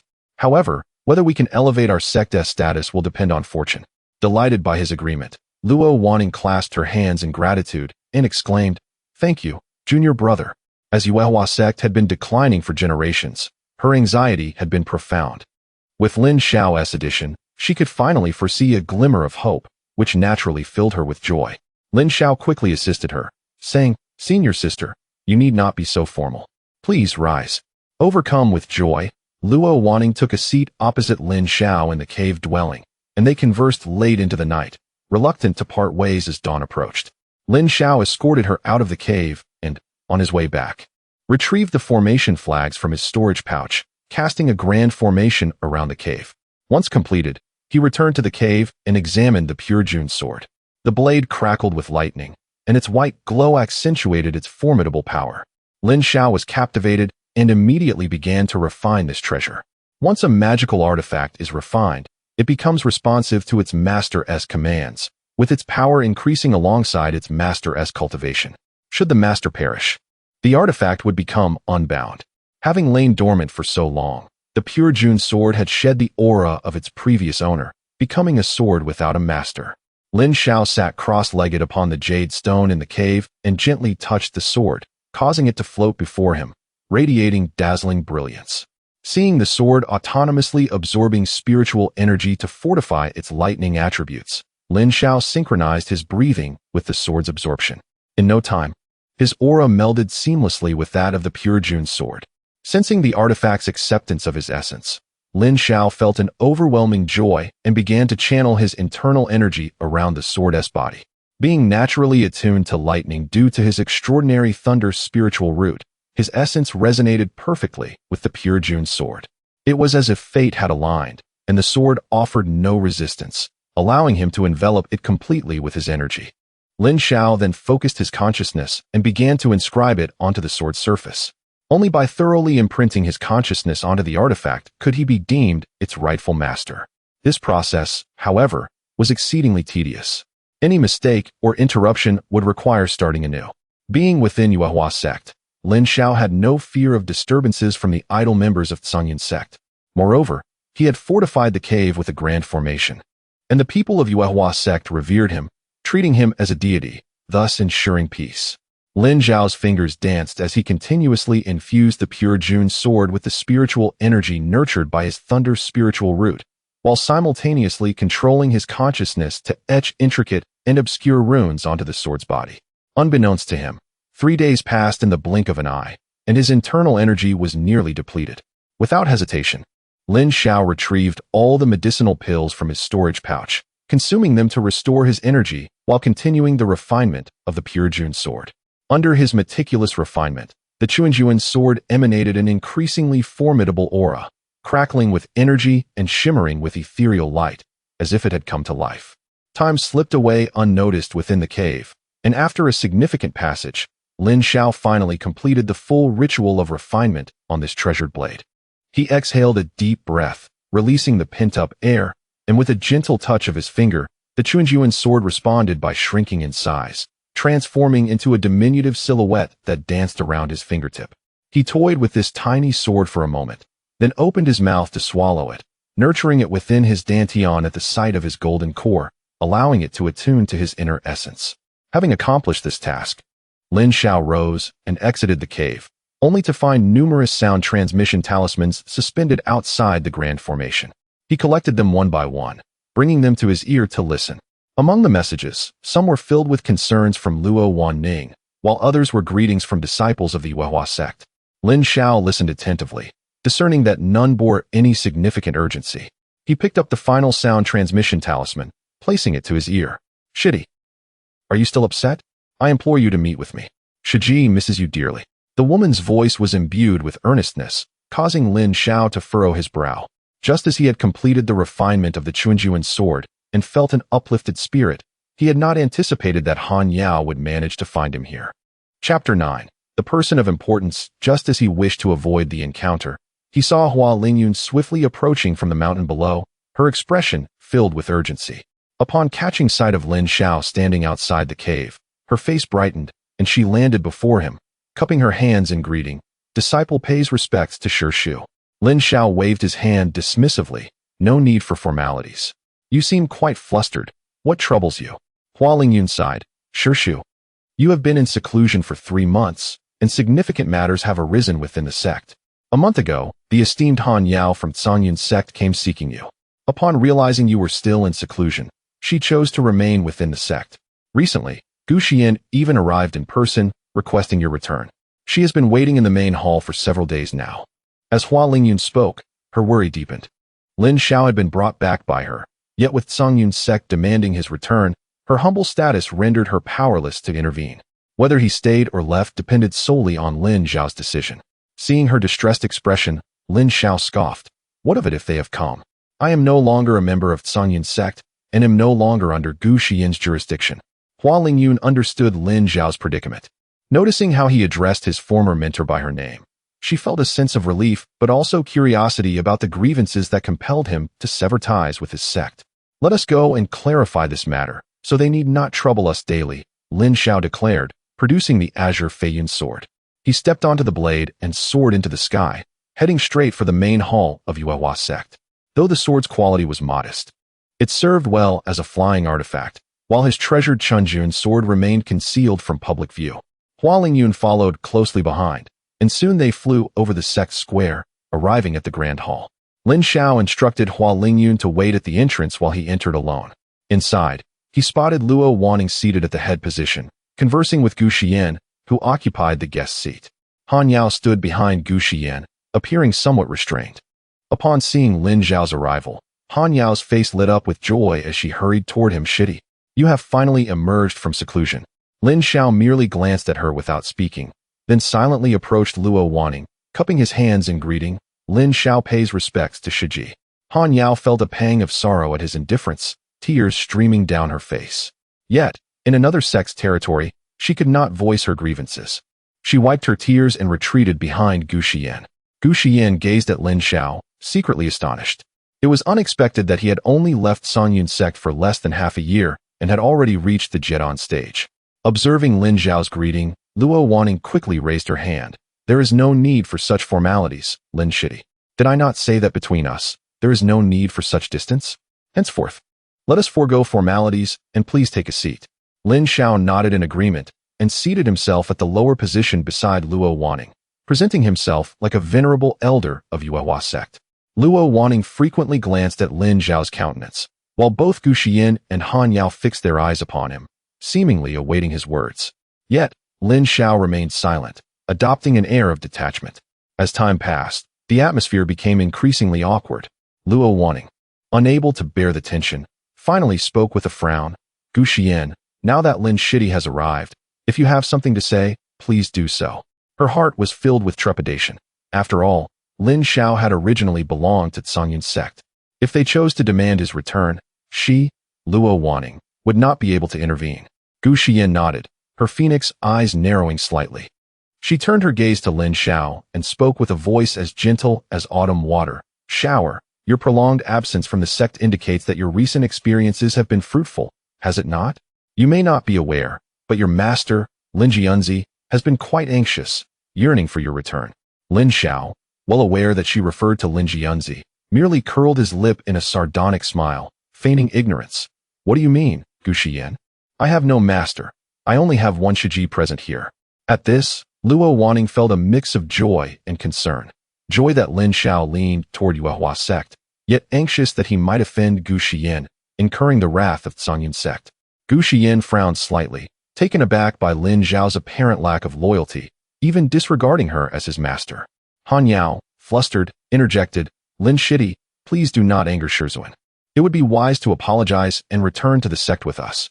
Lin Zhao furrowed his brow, his voice cold as he retorted, Han Yao, I am a great cultivator at the Jedon stage. How dare you address me as Shitty? Should you dare overstep again, do not blame me for being ruthless. With a swift motion, he waved his sleeve, unleashing a tremendous surge of spiritual energy intermingled with arcs of electricity, which rapidly spread outward, sending Han Yao staggering several paces back. Had it not been for Gu Xian's quick reflexes in protecting Han Yao, she might have been injured by the force. Han Yao struggled to regain her footing, biting her lip as tears streamed down her face. Overwhelmed by the pressure of his Jedon aura, her heart ached painfully. She could not comprehend why Lin Zhao harbored such animosity toward her. Was it merely due to her reprimand that day? In the past, he had never even raised his voice at her. After shielding Han Yao, Gu Xian was astonished by Lin Zhao's formidable Jedon prowess. A cultivator with the Thunder Spirit root achieving Jedon was indeed extraordinary. Yet, she could not fathom why he would unleash such force against a fellow disciple he had grown up with. Unable to contain her anger, she rebuked, Lin Zhao, you and Yao are of the same sect. How could you treat her this way? It seems you have firmly resolved not to return to Cangyun's sect. Undeterred by Gu Xian's fury, Lin Xiao scoffed. Return? For what purpose? To be the scapegoat for your disciple, Yi? Or to endure your incessant complaints about my jealousy? By the way, Gu Xian, I would advise you to keep an eye on your disciple. She may very well be entangled with her Shiji, Shan. You might want to manage it well, lest you lose face for Zhongyun's sect in the future. Impudent. Gu Xian sprang to her feet, her mid-stage Jidon pressure surging forth like crashing waves, converging into a singular point before Lin Xiao. Lin Xiao let out a low growl, channeling his spiritual energy just enough to withstand the pressure, but the floor beneath him began to crack under the weight. Though he had just reached the early stage of Jidan and lacked a supporting technique, his Thunder Spirit Root's golden core was already formidable compared to ordinary Jidan cultivators. Gu Xian made her move without reservation. Had it been any other early-stage Jidan cultivator, they would likely have been sent flying on the spot. Witnessing this, Luo Wanning, fearing for Lin Xiao's safety, hurriedly stood to block the pressure, anxiously imploring, Fairy Gu. Lin Shidi is still but a child at heart. After all, he was once your disciple. Please grant him mercy this once.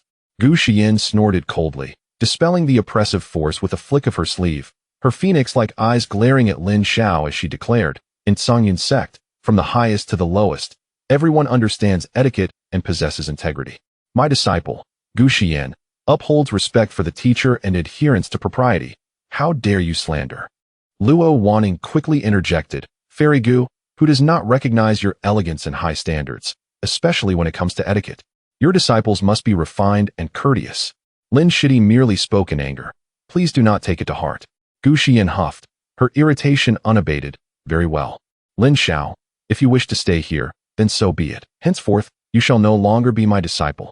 With that, she waved her sleeve and strode towards the door without waiting for Lin Xiao and Luo Wanning to respond. Han Yao cast a glance at Lin Xiao, silently wiping her tears, and departed as well. Observing their exit, Luo Wanning sighed. Shidi, even if you do not return, you cannot offend Gu Xian so gravely. From now on, our Yuehua sect will have a hard time. Lin Xiao merely shrugged, a sardonic smile creeping onto his face as he retorted, Sister Luo, your praise of Gu Xian's elegance and emphasis on etiquette was misplaced. Luo Wanning did not comprehend his meaning. Continuously sighing, seated in her chair, her delicate brows furrowed in worry, uncertain of what to do next. Lin Xiao, however, was lost in thought, his expression unchanged, yet a cold smile lingered in his heart. Gu Xian, oh Gu Xian, if you truly embody elegance and uphold etiquette, then why, in your past life, did you serve 3 women under one man? Before Yi Lingxian, did you wield the authority of a master? Chapter 10. The 9 Heavens Thunder Technique. It was the recollection of past events that filled Lin Xiao with an intense disdain for Gu Xian's righteous demeanor. Suddenly, a cold smile crept across his face. In this lifetime, he yearned to witness Yi Lingxian employing the heavenly demon true technique to conduct a blood sacrifice involving the 3 women. He was eager to see the expressions on Gu Xian, Han Yao, and Shun Yunchu's faces at that moment. What kind of devastation would their beloved junior disciple, who they held dear, bring upon them when he revealed his true identity? In his previous life, they had mercilessly taken his life. Thus, Lin Xiao had long since abandoned any feelings of camaraderie or obligation towards them. Upon reflection, Yi Lingxian was indeed formidable, capable of taming even a woman as frosty as Gu Xian, should the opportunity arise to eliminate him. Lin Xiao vowed to extract his soul and refine his essence to uncover the secrets behind how this demon had subdued the 3 women. As these thoughts swirled in his mind, he couldn't help but chuckle coldly. In his past life, the sight of such a scene had shattered his heart. Now, however, he felt no sorrow nor would he take any actions on their behalf. Lo Wan Ning, witnessing his cold laughter, was momentarily taken aback. With a cautious blink, she inquired, Lin Shidi, are you all right? Regaining his composure, Lin Xiao replied with a serene smile, Sister, fret not. I am merely reflecting on my escape from the cycle of reincarnation and the ocean of suffering. My heart is filled with joy. Upon hearing his coherent words, Lo Wan Ning sighed in relief, saying, I thought that you had been so deeply wounded by the severing of your bond with Gu Xianzi that you might have lost your way. Gu Xianzi, he scoffed lightly before bowing respectfully. Sister Lo, having been taken in by you and joining the Yuehua sect, I shall never tread the path of retreat. You need not worry about my departure from the sect. Lo Wan Ning felt reassured by his words. She had recently witnessed Lin Zhao's strength. Although he was merely at the early stage of foundation establishment, he was already capable of contending with mid-level practitioners. This Thunder Spirit Root cultivator was destined to become a significant figure in the realm of cultivation. With newfound determination, she stated, "Shitty, with your promise, I am at ease. From now on, your affairs will be the affairs of Yuehua sect. Regardless of how Gu Xian may challenge you in the future, I will stand by your side." Seeing the sincerity in Lo Wan Ning's expression, Lin Xiao nodded but refrained from elaborating further. Having been betrayed by those he held dear in his previous life, he was not one to trust easily. Thus, he simply stated, "Sister, to be honest, during these 3 months, I have only just completed refining the Chunjun sword, and my primary technique remains unpracticed. In the time to come, I need to seclude myself to cultivate and enhance my strength." Upon hearing this, Lo Wan Ning pondered for a moment before expressing her concern. "Do you have a suitable technique? If not, you may accompany me to the treasure pavilion to select one. Though our Yuehua sect is modest, we possess a fair number of techniques." Lin Xiao shook his head slightly, smiling. "I already have a technique, though I have yet to begin my cultivation. However, if sister could provide some elixirs, it would be greatly appreciated." "Elixirs are certainly available," Lo Wan Ning replied without hesitation, retrieving a white jade vial from her storage bag. Handing it to Lin Xiao, she explained, "In my early days of foundation establishment, I explored a secret realm with the esteemed Junren of Qianyanzong and unexpectedly acquired this vial of ancient gathering spirit pills. These elixirs can gather spiritual energy, and taking one while cultivating yields immense benefits. I consumed one during my seclusion and successfully advanced from the peak of early foundation establishment to mid-level. There are 3 left. Take them for your use." Lin Xiao accepted the elixirs, sensing their extraordinary quality with just a probe of his spiritual awareness. He knew that these gathering spirit pills were far from ordinary, having consumed many elixirs in his previous life, most of which paled in comparison to these. Lo Wan Ning's willingness to part with such valuable items hinted at her underlying intentions. Perhaps she had accumulated a surplus and wished to share. Nonetheless, her generous act stemmed from goodwill, so Lin Xiao bowed gratefully. "Thank you, sister. I shall not delay further. I will begin my seclusion now." Lo Wan Ning nodded, and then called out to the outside of the hall, "Ling Yun, come and see off your shirshu." Hua Lingyun rushed in, her face alight with joy as she clasped her hands. "Lin Shirshu, you aren't leaving?" Lin Xiao smiled. "Why would I leave?" Good. If you aren't leaving, that's wonderful. Shushu, I shall see you off." Lin Xiao nodded, and with a sweeping motion of his sleeve, he departed the hall alongside Hua Lingyun. Watching them leave, Lo Wan Ning sighed, her gaze tinged with melancholy. She turned back to the ancestral tablets in the hall, bowing deeply in reverence, murmuring, "Master, Wan Ning truly finds herself at a loss. I hope that your spirit in the heavens will bless Yuehua sect to stand out at the Immortal Gate Conference. I trust that Lin Xiao is a man of loyalty and will not betray the efforts I have invested in him." Returning to his cave dwelling, Lin Xiao set up the grand formation as usual and began his seclusion. Sitting cross-legged upon the jade stone, he took out the gathering spirit pills Lo Wan Ning had given him, contemplating deeply. "In my previous life, I practiced the 9 Heavens Thunder technique as my primary cultivation method, wielding the Qingfeng sword as my innate treasure, mastering the Thunder Sword technique. Though I was capable of traversing the cultivation world, I ultimately faltered due to the inadequacy of my treasures, failing to eliminate that demon Yi Lingxian. Now, with the Chunjun sword in hand and diligent refinement, my strength shall surely surpass my former self. Innate treasures enhance alongside the practitioner's cultivation. In my previous life, Gu Xian gifted me a Qingfeng sword at the time of my foundation establishment, which, though not a top-tier treasure, I cherished as my innate weapon due to the bond with my mentor. Alas, the Qingfeng sword, being of the wood attribute, could not compare to the thunderous might of the Chunjun sword. Thus, my cultivation of the Thunder Spirit root was never fully realized, rendering me powerless when faced with the inquiries and accusations of the Immortal Gate, largely because the ones who struck me were my master and senior sister.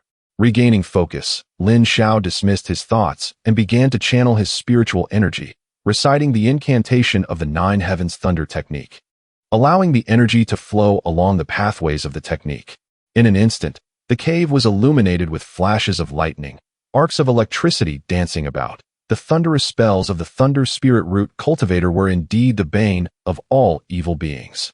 Lin Xiao practiced the first level of the Jiu Shao Shun Lei Ju with an unhurried demeanor, with the memories of his past life now at his disposal. He retained the incantations of those supreme techniques in his mind, no longer needing to exhaust himself in search of such lofty martial arts as he had in his previous existence. When the spiritual energy within him was depleted, he would consume elixirs to replenish it. After 6 months of this repetitive cycle, Lin Xiao finally mastered the first level of the Jiu Shao Shun Lei Ju completely. Coupled with the experience from his former life, he became adept at executing initial-level lightning techniques, such as Palm Thunder and Frightening Thunder. Additionally, he had also cultivated a method of flight primarily based on lightning, known as Ji Lei Guoshan Shu, achieving proficiency in it. Furthermore, there was the Tian Kinju, a technique he had fortuitously acquired from an elder during his previous life. Divided into 3 tiers, upper, middle, and lower, it deepened the sea of qi and strengthened his consciousness upon cultivation. However, he harbored suspicions that this rebirth might be intertwined with the Tian Kinju. Thus, aside from the Jiu Shao Shun Lei Ju, Lin Xiao diligently practiced the lower-tier techniques of the Tian Kinju. This method was indeed remarkably extraordinary, enhancing the sea of qi at the early stage of Dan formation by nearly double. After secluding himself for half a year, and with the advancement of his techniques, he experienced a slight increase in his cultivation at the early stage of Dan formation. Such rapid progress was attributed not only to his exceptional talent, but also significantly influenced by the experience of his past life. Utilizing the insights from the Yuan Ying stage to elevate his cultivation at the Dan formation stage naturally expedited his growth compared to ordinary practitioners.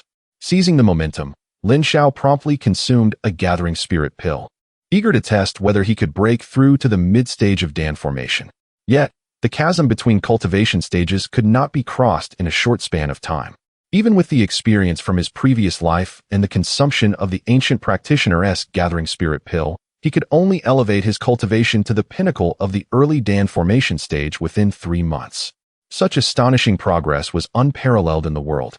Yet Lin Xiao still found it too slow. As the thunderous lightning dispersed, he opened his eyes, exhaling a deep breath of stale air, and gazed towards the outside of his cave dwelling. The Immortal Gate Conference, chuckling softly to himself, Lin Xiao's eyes glinted with an intensified coldness as he contemplated the future of Songyun sect.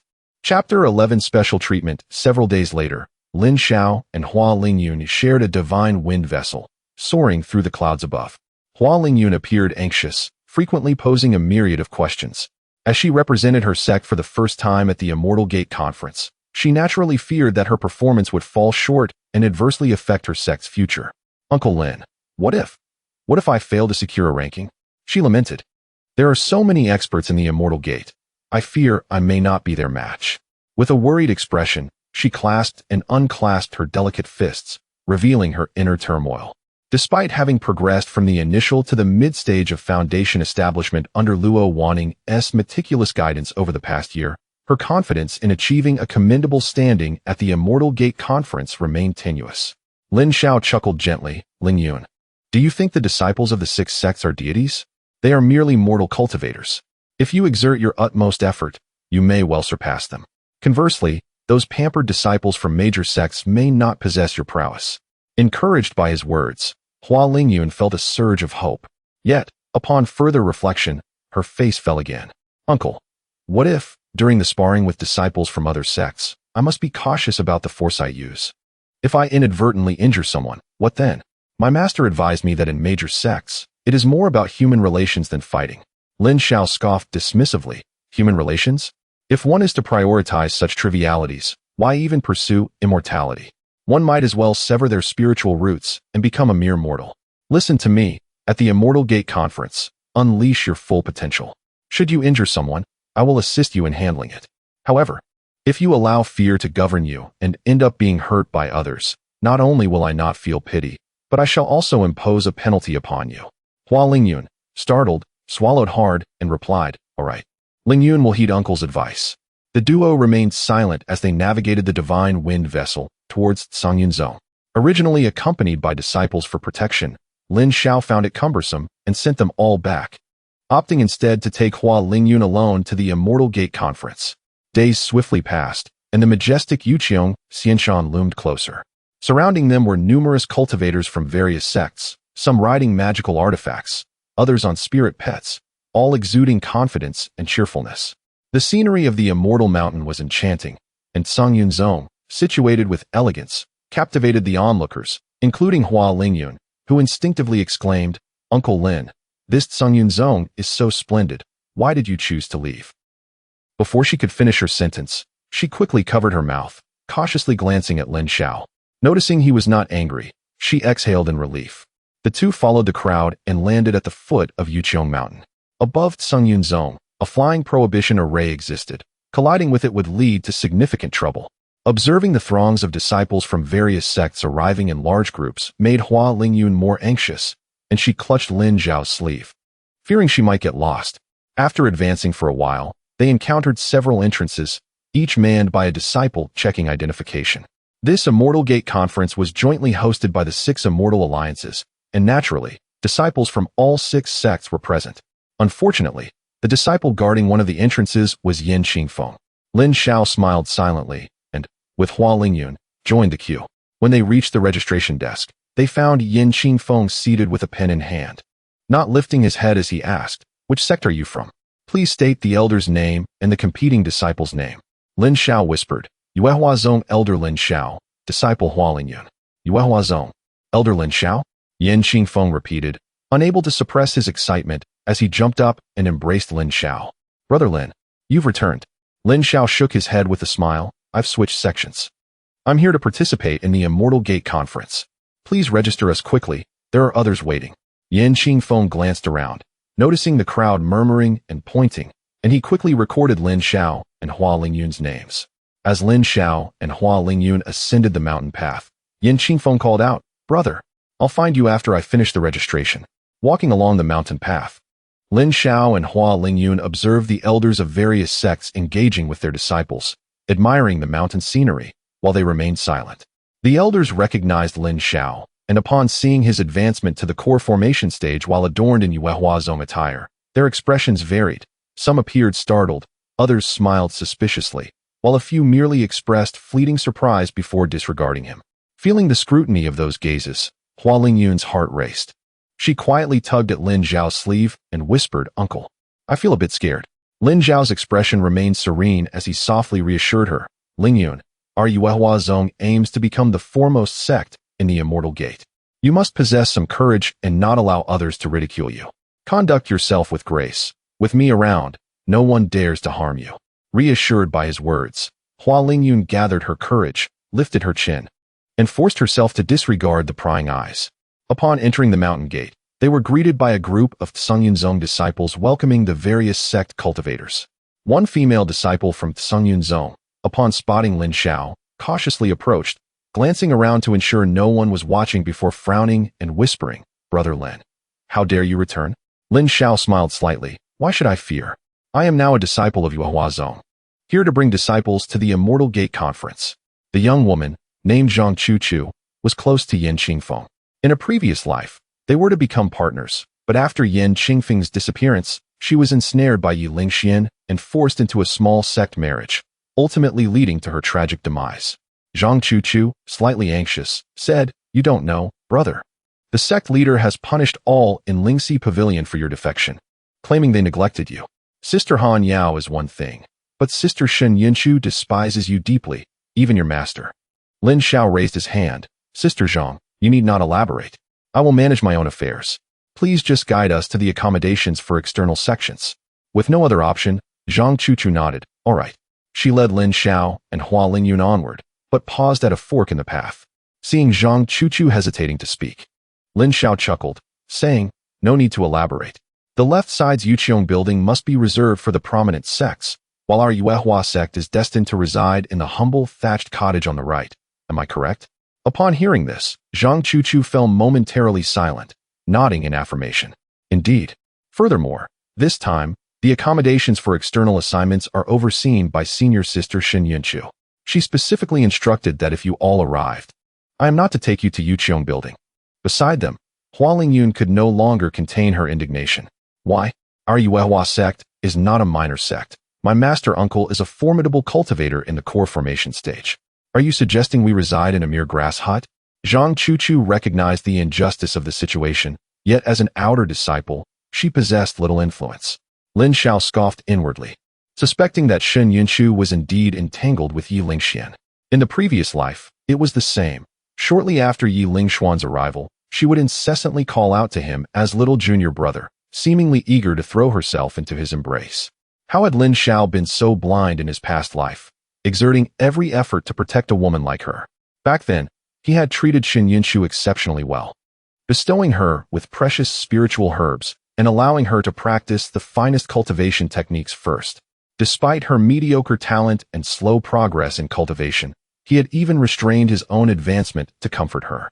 Yet, the moment Yi Lingxian appeared, Shen Yunchu promptly cast Lin Xiao aside, occasionally stepping on him as if he were insignificant. Now, with Lin Xiao unwilling to continue his kindness towards her, she bore no gratitude for past favors and instead sought to create obstacles for him. Indeed, those who draw near become haughty, while those who remain distant harbor resentment. Chapter 12. Transaction. Lin Xiao held little regard for his dwelling, whether it be Yuqiong Lu or a thatched cottage, as both would ultimately vanish with the demise of Songyun's sect. Thus, he chuckled and said, "There is no need for you to worry too much, junior sister Zhang. A grass hut is just a grass hut. Let us proceed." Following this, Lin Xiao took the lead and walked ahead, while Hua Lingyun, though still incensed, had no choice but to obediently follow him. Before long, Zhang Chuchu had arranged 2 thatched rooms for Lin Xiao and left with a deep sense of apology. Lin Xiao did not hold it against her, for he understood her limited status. A sudden thought crossed his mind. He contemplated taking Yen Qingfeng and Zhang Chuchu with him when he departed, allowing this ill-fated couple to escape the turmoil of war and remain together in this life. However, Hua Lingyun, still fuming, stood at the door of the thatched house, hands on her hips, and exclaimed, "Uncle Master, how can you tolerate such bullying from Songyun's sect?" Lin Xiao entered the room without turning back, responding languidly, "What can be done if I cannot endure it? We are merely guests at this gathering. Even a strong dragon cannot suppress a local snake, and Songyun's sect is the foremost sect in the realm of immortals, with Yuanying cultivators stationed here. What more can you hope for? Lingyun, have you forgotten what your master taught you about assessing the situation?" After speaking, he wore a cold smile and, with a flick of his sleeve, closed the door. Feeling vexed, Hua Lingyun could only sulk in silence, muttering to herself, "You claim to be indifferent to worldly affairs, yet why do you still fear so?" With a pout, she glanced at the other thatched room, chose not to enter, and instead wandered towards the Songyun sect's plaza. Although Lin Xiao remained in the thatched room, his formidable divine sense, honed during the Jidan stage, remained fixed on Hua Lingyun. After all, having taken many items from Yuehua sect, this female disciple could be considered his junior, and he felt a responsibility to look after her well-being. At that moment, an extraordinarily potent aura from the Yuanying stage suddenly descended upon the vicinity. Though the presence quickly retracted, Lin Xiao managed to perceive it. In a flash, he exited the thatched house, but found no trace of anyone around.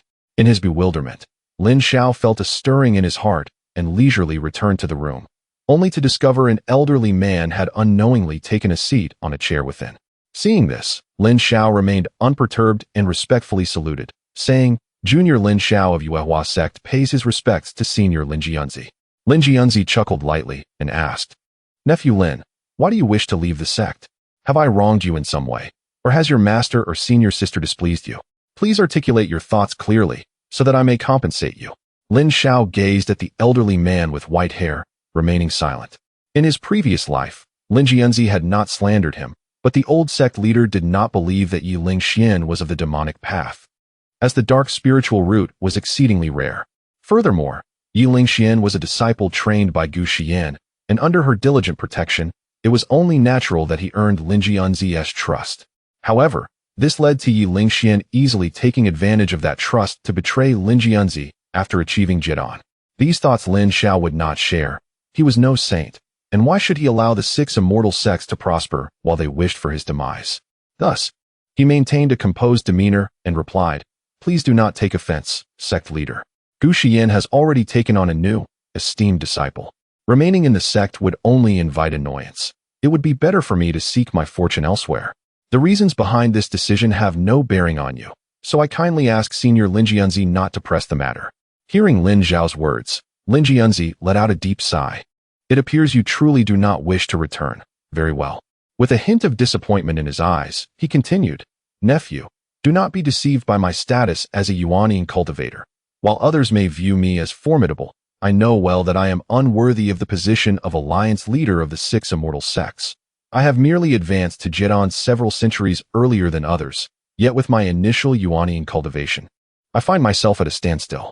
The sect requires heritage, and I have many matters to consider, inevitably overlooking the plights of my disciples. If you feel wronged, you may speak to me directly. If your master has indeed shown bias, I will ask her personally to apologize. Upon hearing this, Lin Xiao felt a slight stir in his heart, recalling some of the sect's histories that Gu Xian had shared. Sect leader Lin Jianzi was an elder who had experienced the righteous and demonic war, having witnessed the demise of all the Songyun sect cultivators during that great conflict, while he alone survived. He single-handedly rebuilt Songyun sect, recruiting disciples from across the realm, including Gu Xian, whom he had rescued during the chaos in the Great Jin Kingdom. He had devoted his life to the sect, naturally bearing much in mind. However, that was his affair. Lin Xiao would not feel beholden to the sect. It is unnecessary. The past is behind us, and I appreciate your goodwill, sect leader. His expression remained impassive. Seeing him unyielding, Lin Jianzi ceased to speak further, instead retrieving a glowing white pill from his storage bag. In a solemn tone, he declared, if any cultivators in the sect break through to the Jedon stage, they shall receive a dust avoidance pill. This pill was meant for you. Take it. As the white pill floated towards him, Lin Xiao politely declined, saying, I am no longer a disciple of Songyun sect. I must ask you to take it back. Lin Jianzi, with a bemused smile, replied, Nephew Lin, your thunder spiritual root is the nemesis of the demonic path. With calamity looming and the demonic sect stirring, at this critical juncture, you wish to abandon Songyun sect. Is this perhaps fate? Lin Xiao was suddenly alarmed, pondering how Lin Jianzi could be aware of the movements of the demonic path. The 6 demonic sects were currently rallying forces, poised to invade Xiantian Great Road in 30 years, at which time all cultivators in the realm would face great peril. The demonic path acted covertly, and he knew this due to his memories from his past life. Yet how had Lin Jianzi sensed it? After a moment's hesitation, Lin Xiao feigned ignorance and asked, Sect leader, the world is peaceful now, with calm seas and clear rivers. How can you speak of such things? Lin Jianzi stroked his beard and sighed. You young ones have not witnessed the chaos of the righteous and demonic war and are unaware of the insidiousness of the 6 demonic sections. Though it appears tranquil, there are undercurrents stirring beneath the surface, while the 6 immortal sects remain unprepared, engrossed in infighting and exclusion. I have a premonition that a great conflict is not far off. Lin Xiao silently clicked his tongue in astonishment. He did not expect Lin Jianzi to be so perceptive, already aware of the hidden threats posed by the 6 demonic sections. Unfortunately, the peace within the immortal sects had lasted too long. None would take heed of such warnings. Yet Lin Xiao remained puzzled. Why was Lin Jianzi sharing this information with him? Thus, he inquired, I, Lin Xiao, possess merely the initial stage of the Jedon realm. What can I accomplish with the information bestowed upon me by the sect leader? Ling Yunzi, however, expressed his deep concern, stating, the resurgence of the righteous and demonic factions heralds a great conflict, the outcome of which remains uncertain. Lin Shizi, you bear the Lei Ling Zhen, destined to become an adversary to the demonic path. Should the celestial sect emerge victorious, all will be well. Yet, if the celestial sect faces defeat, I implore you, amidst your own preservation, to safeguard a semblance of our Songyun sect's legacy. Lin Xiao remained silent, contemplating the gravity of the situation. Should a true battle ensue, it was evident that Ling Yunzi would stand with Songyun sect in its struggle for survival, and with his limited lifespan, he seemed to be bequeathing his final wishes. Noticing Lin Xiao's silence, Ling Yunzi continued, I will elevate the Yuehua sect to a premier status, ensuring that your cultivation remains undisturbed by the trivialities of the 6 immortal alliance. Of course, this hinges upon the success of the female disciple you have brought. Otherwise, I cannot afford to be excessively domineering in the eyes of the public. Lin Xiao contemplated this and silently nodded. At that moment, however, he sensed a subtle disturbance emanating from Hua Lingyun's direction. Chapter 13 Establishing Authority in the Grand Square of Songyun Sect. Practitioners from various sects gathered in clusters, chattering animatedly, their discussions a cacophony of indistinct voices. At the center of this throng stood Hua Lingyun, her gaze fixated in a daze upon the injured Qingwan bird before her, feeling utterly at a loss. The azure bird had inexplicably launched an attack on her. She had merely reacted instinctively in defense, inadvertently sending the creature flying. Beside the bird, a handsome young man anxiously examined its injuries. Hua Lingyun discerned that the Qingluan was no ordinary spirit beast, and her heart raced with alarm. She hurriedly stepped forward, cupping her hands in apology. "Senior brother, please forgive me. This spirit beast attacked me for reasons unknown, and I acted out of desperation." The Qingluan seemed to comprehend human speech, for upon hearing Hua Lingyun's explanation, it began to wail mournfully, appearing quite aggrieved. Yi Lingxian gently stroked the feathers of the Qingluan, but turned to glare at Hua Lingyun, exclaiming, "Do you dare to deny it? The Qingluan is a creature of great spiritual awareness. It merely approached you out of curiosity, yet you dealt it such a heavy blow, injuring a spirit beast of our Tsangyan sect." Upon hearing this, the onlookers from various sects began to murmur among themselves. The Qingluan was a top-tier spirit beast and would never attack recklessly. It was evident that this woman had harbored ill intentions upon encountering such a being. "Isn't this Hua Lingyun from Yuehua sect? Her master, Luo Wanning, is known for her kindness. Who would have thought this disciple could be so malicious? How dare she act against our Tsangyan sect? Seize her and take her to the law enforcement hall." The disciples of Tsangyan sect, upon hearing Hua Lingyun's identity revealed, were instantly filled with righteous indignation. After all, she was merely a mid-stage foundation establishment female practitioner, a disciple of a minor sect like Yuehua. Who couldn't bully someone like her? "Forgive me, senior brothers and sisters. I didn't mean to." Hua Lingyun stammered, her mind in disarray as she offered her apologies. Having never faced such an open condemnation from so many people, her heart raced in chaos, leaving her only capable of apologizing, completely forgetting the sequence of events. At that moment, two women pushed through the crowd, revealing themselves as Han Yao and Shen Yunchu. Upon seeing Yi Lingxian holding the Qingluan, Shen Yunchu rushed forward with concern. "Junior brother, what happened to the Qingluan?" Yi Lingxian cast a glance at Shen Yunchu before turning his furious gaze back to Hua Lingyun. "This woman inexplicably attacked the Qingluan, but fortunately, I arrived in time." Shen Yunchu, upon hearing this, was consumed with anger and immediately scolded Hua Lingyun. "Which sect do you belong to? How dare you openly harm the spirit beast of our sect, provoking Tsangyan sect?" I didn't." Hua Lingyun felt tears welling up, rendered speechless in the moment. She dared not provoke Tsangyan sect, especially not on their own territory. Meanwhile, Han Yao appeared somewhat dazed. She recognized Hua Lingyun, having previously accompanied her master Gu Xian to Yuehua sect in search of Lin Xiao, and thus knew Hua Lingyun, the foremost disciple of Yuehua. Remembering Lin Xiao's unwillingness to return, Han Yao felt an inexplicable surge of anger, suspecting that the people from Yuehua sect must have meddled, causing Lin Xiao to sever ties with his sect. After all, how could he have joined Yuehua sect right after leaving Tsangyan sect? Thus, without further inquiry into the matter, Han Yao pointedly addressed Hua Lingyun. "Are the disciples of Yuehua sect all of such petty character? Must you seize what belongs to others?" Her words, while ostensibly regarding the Qingluan, were subtly aimed at Lin Xiao. Hua Lingyun, being an astute woman, immediately perceived the underlying meaning of Han Yao's words, her complexion turning awkward as she dared not retort. Regardless of the circumstances, it was an undeniable fact that Lin Xiao had once belonged to Tsangyan sect, but was now affiliated with Yuehua sect. Seeing her silence, the gathered crowd became increasingly convinced of Hua Lingyun's unwarranted aggression toward the Qingluan, clamoring to take action against her. Terrified, Hua Lingyun's face turned pale as she found herself paralyzed, unsure of how to respond. In this moment of crisis, a thunderous boom resonated through the air as a blinding bolt of lightning shot forth from a distance, instantly appearing before Hua Lingyun. As the lightning dissipated, a young man stood amidst the crowd, his gaze icy, exuding a formidable pressure that compelled those around him to step back in trepidation. "Who dares to punish my disciple Lingyun?" Lin Xiao surveyed the crowd, and all practitioners who met his gaze hastily lowered their heads, silenced by his presence. Hua Lingyun felt an overwhelming joy and quickly grasped Lin Xiao's sleeve, her voice laced with grievance. "Uncle Master, I am so glad you have arrived." Han Yao, however, regarded Lin Xiao and Hua Lingyun with a complex expression.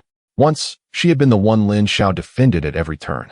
Had she not been so harsh with him that day, might she also have received the protection of this formidable golden core cultivator? Seeing Lin Xiao, Shen Yunchu remained indignant, exclaiming, "I wondered who it was. turns out to be the traitor of our Songyun sect. How dare you flaunt your power here? In response to her words, Lin Xiao said nothing but, with a flick of his sleeve, summoned a bolt of lightning that struck Shen Yunshu, sending her flying. The resounding crash echoed as she collided with the distant stone steps, spitting out a mouthful of blood. Her eyes wide in disbelief as she exclaimed, Lin Xiao, you actually struck me? Perhaps overwhelmed by her anger, she fainted after uttering those words. Lin Xiao, his expression cold, remarked, a mere foundation establishment practitioner dares to show disrespect to me. She seeks death. After establishing his authority, the surrounding practitioners fell silent, even breathing carefully, fearful of incurring the ire of this powerful golden core cultivator. In the realm of cultivation, strength was paramount. Only those with might could speak. Lin Xiao then turned to Hua Lingyun. What exactly transpired? Hua Lingyun, shaken from her astonishment, quickly replied, reporting to Uncle Master. I was here to seek solace when the Qingwan inexplicably attacked me. I merely acted in self-defense, inadvertently injuring the Qingwan, which led to this misunderstanding. Being an astute individual, Hua Lingyun wished to avoid escalating the situation with Songyun sect, thus framing the incident as a mere misunderstanding. Upon recognizing Yi Lingxian as the root of the issue, Lin Xiao, seeing Hua Lingyun's desire to de-escalate, proposed, if that is the case, shall we put this matter to rest? Upon hearing this, Han Yao's eyes reflected a tinge of bitterness. She hesitated, struggling to find her voice, yet words eluded her. Meanwhile, Yi Lingxian, drenched in cold sweat, hastily clasped his hands in a gesture of respect and exclaimed, very well, senior brother Lin. Since this is merely a misunderstanding, let us put this matter to rest. Had I known you were present, we would never have dared to disturb you. In response, Lin Xiao scoffed with a hint of sarcasm, I have no such junior brother as you. With that, disregarding Yi Lingxuan's awkward expression, Lin Xiao turned and departed with Hua Lingyun. The surrounding cultivators promptly made way, standing respectfully on either side, not daring to obstruct their passage. Once Lin Xiao had left, Yi Lingxian finally exhaled in relief. He gently stroked the feathers of the Qingwan bird, his gaze gradually shifting to one of profound coldness. Chapter 14 Calculation on the narrow path of the back mountain of the sect. Han Yao walked ahead with a vacant expression, while Yi Lingxian supported the injured Shen Yunshu, his brow furrowed with concerns. Only Shen Yunshu, visibly agitated, exclaimed, have you all been frightened out of your wits by Lin Xiao? What if he is a Jedon cultivator? If our master were present today, would he dare to act so arrogantly? I intend to report him to master and seek justice. Yi Lingxian sighed with a wry smile, replying, second senior sister, cultivators of the Jedon stage seldom engage in conflict. Even if master is in the mid-Jedon stage, subduing a beginner is no easy feat. If a confrontation occurs, it won't be a trivial matter. Furthermore, Lin Shixiang possesses a thunder spirit root, making it uncertain whether master could prevail. We should avoid adding to master's troubles. Upon hearing this, Shen Yunshu pouted and retorted, junior brother, why do you speak like that? Lin Xiao is merely a minor Jedon cultivator of Yuehua sect. What of his thunder spirit root? It is only ranked third among the spirit roots, while your dark spirit root is the second.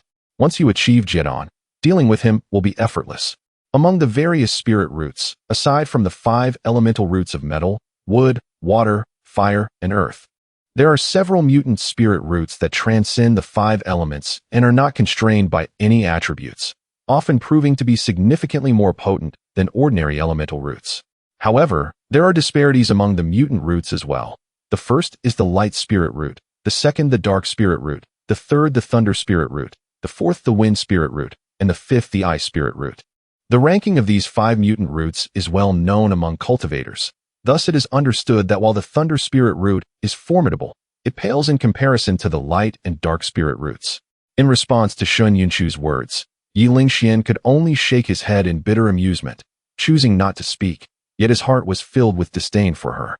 Foolish girl. The thunder spirit root ranks third merely due to the scarcity of its bearers, who have failed to elevate its prominence. The might of thunder reigns supreme among the 6 realms. How could it be overshadowed by other roots? What a lowly woman. If it were not for the necessity of using you as a furnace, would I expend such effort employing the Xianju against you? Yi Lingxian pondered silently, his gaze flickering restlessly. As a demonic cultivator, he inherently feared those with the thunder spirit root, and thus possessed an acute understanding of such formidable adversaries. Prior to the invasion of the demonic path, there had already been covert searches for thunder spirit root cultivators among the immortal sects, intending to eliminate this grave threat before advancing. However, Lin Zhao's strength instilled a long-forgotten sense of dread within Yi Lingxian. Had Lin Zhao chosen to retaliate for past grievances today, he might have met his demise. With this thought, Yi Lingxuan's gaze shifted back to Han Yao ahead, and he mused, Lin Zhao has already attained Jiedan. It appears I must hasten my pace.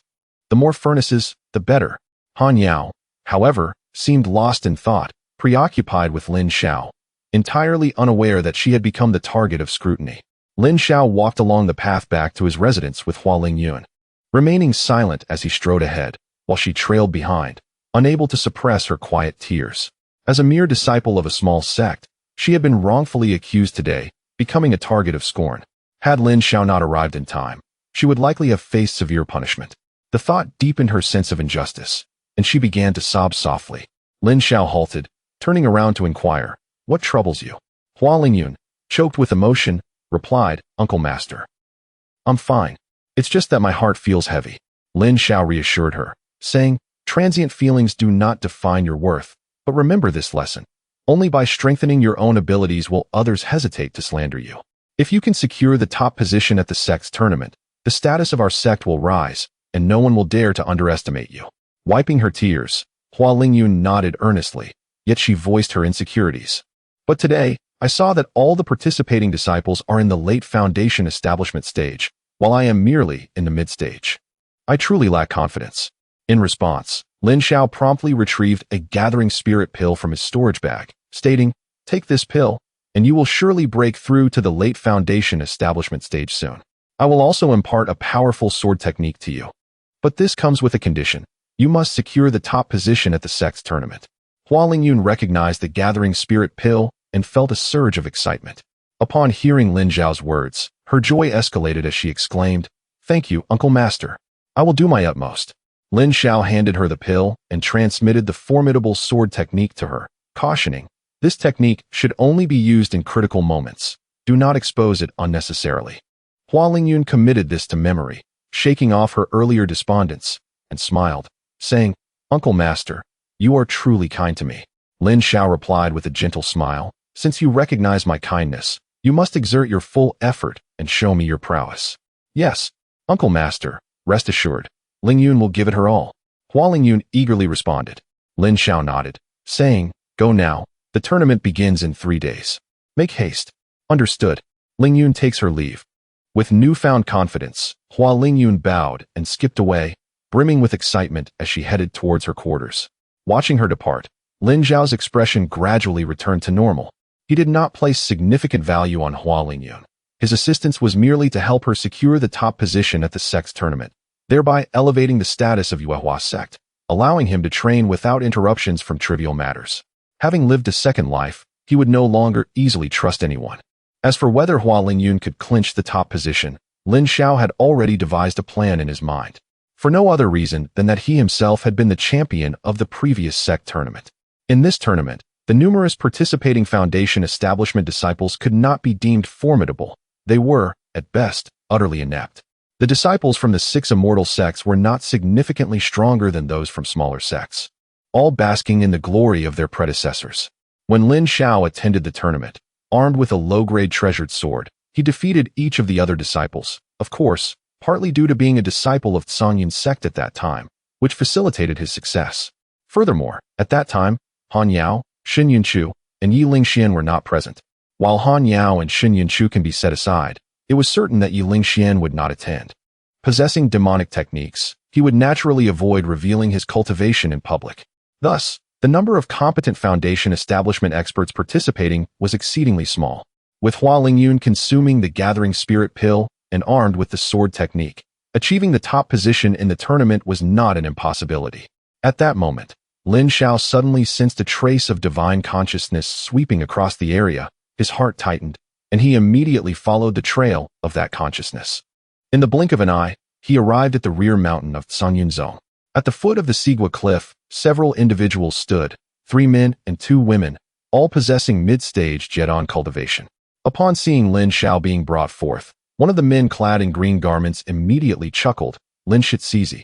No, now that you have reached Jidan, it is more appropriate to address you as Shitty. Today, you indeed displayed great grandeur in the sect's plaza. Noticing the mocking expressions on their faces, Lin Xiao slightly furrowed his brow. Chapter 15. Lessons. The individuals present were all familiar to Lin Xiao. The man in the azure attire speaking was an elder from the Xintian sect, named Chen Xian. The remaining four were esteemed guest elders from the other four sections. Noticing Lin Xiao's silence, Chen Xian chuckled. What is the matter, Lin Shitty? You were so spirited earlier. Why the sudden quiet? Are you intimidated by the number of mid-stage Jidan cultivators here? Don't be afraid. They are all your seniors. Allow me to introduce you.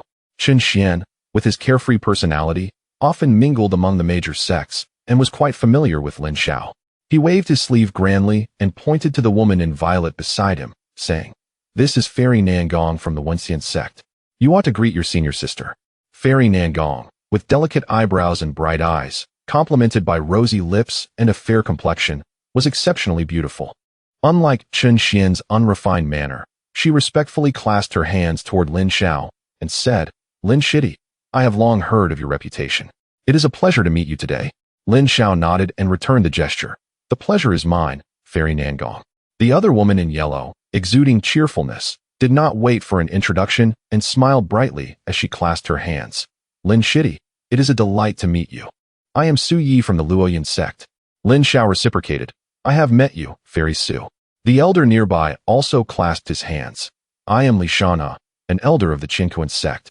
Lin Xiao responded, "A pleasure to meet you." The last figure, a burly man clad in black scales, disregarded Lin Xiao entirely, casting a displeased glance in his direction. Observing this, Chen Xian awkwardly chuckled and introduced, "This is Zhang Quishan from the Tiangang sect. He has a long-standing acquaintance with your master, Gu Xian." Lin Xiao nodded without speaking.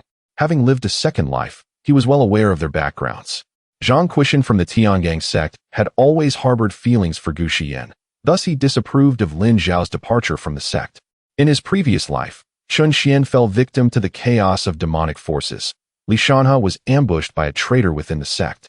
Su Ye's fate remained unknown after an ambush on the battlefield, and Nangong Yin suffered torture before being executed and displayed at the gates of the Wenxian sect. As for Zhang Quishan, he was falsely accused of being a demonic cultivator and tragically met his end at the hands of Gu Xian. As Lin Xiao surveyed the individuals before him, their tragic fates flashed through his mind, instilling a sense of unease within him. Although he wished to remain uninvolved in the affairs of the six sects, he recognized that should the demonic forces obliterate the sects, he would be unable to stand alone. If he wished to survive amidst the chaos, he needed to cultivate his own influence. Relying solely on the small Moonlight sect would be insufficient. "Ah, Lin Shitty, what troubles you? Why have you left Sanyan sect to come to Moonlight sect?" Chen Xian approached with a playful demeanor, patting Lin Xiao's shoulder in a gossiping manner. Lin Xiao, maintaining his composure, replied, "Fairy Gu is of refined character, and her disciples are all of noble conduct. I, Lin Xiao, harbor too much jealousy to be worthy of being her disciple." Upon hearing this, Chen Xian sighed. "All right, I understand. It seems you are not inclined to speak the truth." At that moment, a flash of mysterious light appeared from the back mountain, and the four individuals swiftly approached. Lin Xiao looked up and squinted slightly. The newcomers were Gu Xian and her three disciples. After Gu Xian came to a halt, she ignored everyone else and fixed a cold glare on Lin Xiao. Han Yao and Yi Lingxian remained silent, while only Xin Yunchu wore a look of schadenfreude, indicating she had indeed reported Lin Xiao to Gu Xian. As expected, before anyone could speak, Gu Xian took the initiative to confront Lin Xiao. "Lin Xiao, I have pardoned you for your betrayal of the sect, but why have you harmed my disciple again? Do you truly believe I will not take action against you?" At her words, the other Jidan cultivators silently retreated, clearly wishing to avoid entanglement in this conflict. However, Lin Xiao showed no fear, retorting coldly, "Your disciples have conspired against my sect, and one has publicly disrespected me.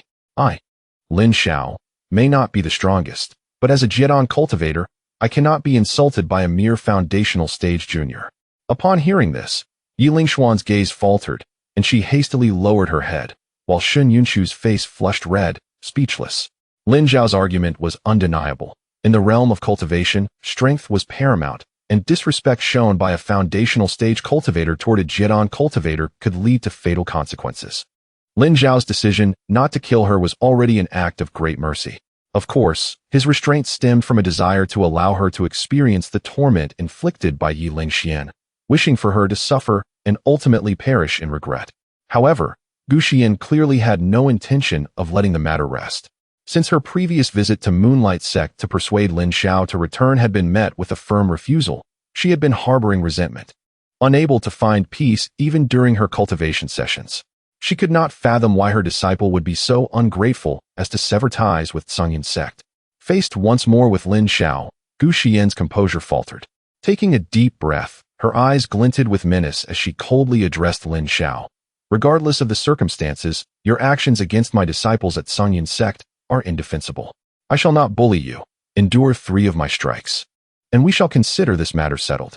Otherwise, your Moonlight sect shall be barred from participating in the sect meeting. The gathered cultivators had varied thoughts upon hearing her declaration. Some believed Gu Xian was clearly bullying Lin Xiao, while others felt that Lin Zhao's betrayal warranted such retribution. Shen Yunchu and Yi Lingxian, however, wore expressions of delight, eager to witness Lin Zhao's humiliation at the hands of Gu Xian. Only Han Yao stood aside, glum and contemplative, gazing at Lin Xiao, her thoughts unknown.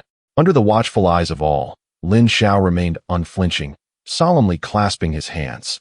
Since Fairy Gu insists on coercing me, I have no choice but to comply.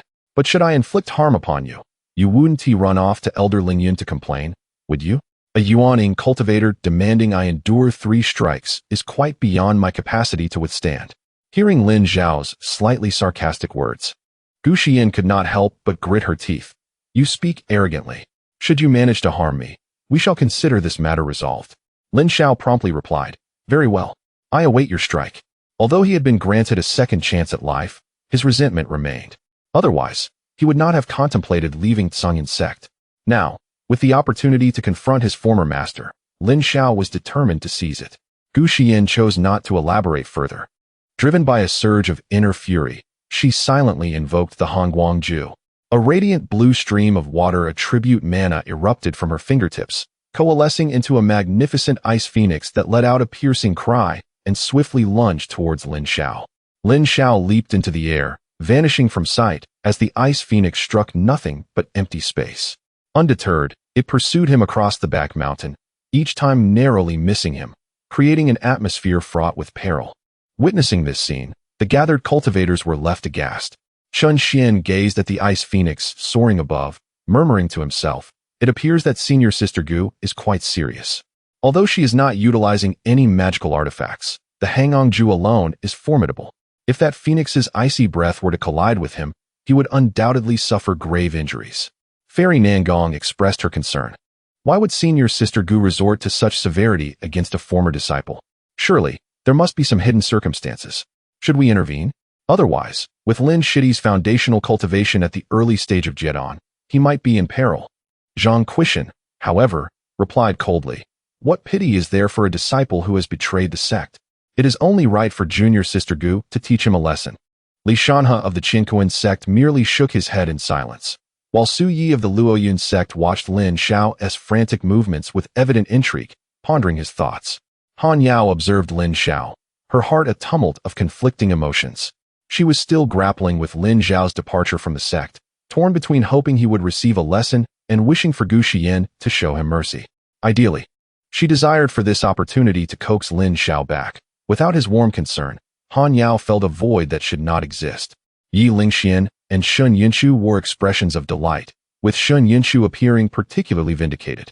As she witnessed Lin Xiao being chased by the phoenix, her excitement nearly caused her to leap from her seat, momentarily forgetting her previous injuries. In the presence of all, Lin Xiao remained unperturbed as he deftly evaded successive attacks. While it seemed perilous, it was as if he were toying with the phoenix. With his combat experience as a Yuaning cultivator and an intimate understanding of Gu Xian's techniques, he was far from vulnerable to her magical arts. After numerous evasions, the phoenix's spiritual energy became depleted and, with a resounding thud, it vanished into the air. Seeing this, Lin Xiao gently descended to the ground, his expression calm as he remarked, first move. The crowd, astonished by his ability to neutralize the attack of the Hangong Ju unscathed, wore expressions of disbelief. Even Gu Zian could not help but furrow her brow slightly. Chapter 16. Trapped by immortal thunder without uttering a word, she raised her hand, and a flash of spiritual light appeared, revealing the gleaming ice sword in her grasp. This sword was immaculate and untainted, radiating a brilliant white light, and as it was wielded, it emanated a chilling aura imbued with the essence of ice.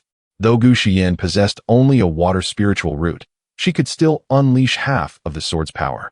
If a practitioner with an ice spiritual root were to wield it, its might would be even more formidable.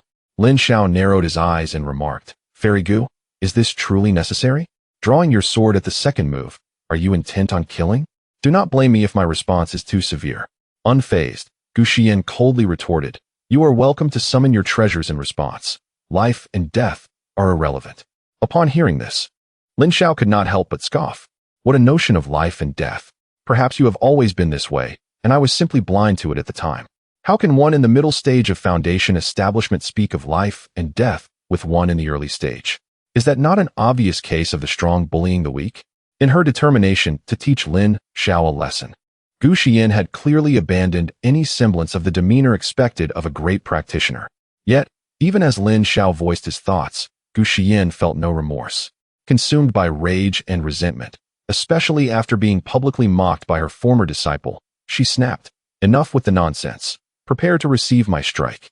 Silently reciting the sword incantation, the surrounding spiritual energy swiftly converged towards her like a whirlpool. With a delicate shout, multiple sword shadows emerged behind her, their edges glinting menacingly, multiplying from 10 to 100, then 1,000, cascading forth like an army of 1,000 horses. Seeing this, Lin Xiao's heart swelled with hatred. The Huan Tian sword technique was Gu Xian's most formidable skill, and she was now unleashing it with full force. Surely, no one in the middle stage of foundation establishment could withstand it. Observing the scene, Chun Xian hastily called out, "Sister Gu, do not go too far. Yuehua sect is, after all, a subordinate sect of the Six Immortals Alliance. If you harm junior brother Lin, will you not fear the wrath of elder Lin Jianzi?" Upon hearing the words Yuehua sect, Gu Xian's mind was flooded with images of Lin Xiao and Luo Wanjing's close relationship. A tumult of emotions surged within her. Yuehua sect, Luo Wanjing. So that is the case. Lin Xiao, you covet beauty and are a treacherous disciple. Her anger intensified, convinced that Lin Xiao was merely lusting after Luo Wanjing's beauty, fueling her hatred further. Coming back to her senses, she glared at Lin Xiao and declared, "Brother Chun, there is no need to persuade me further. I will bear the consequences of my actions." With that, she swung the ice sword forward, and the myriad sword shadows surged like shooting stars, plunging towards Lin Xiao.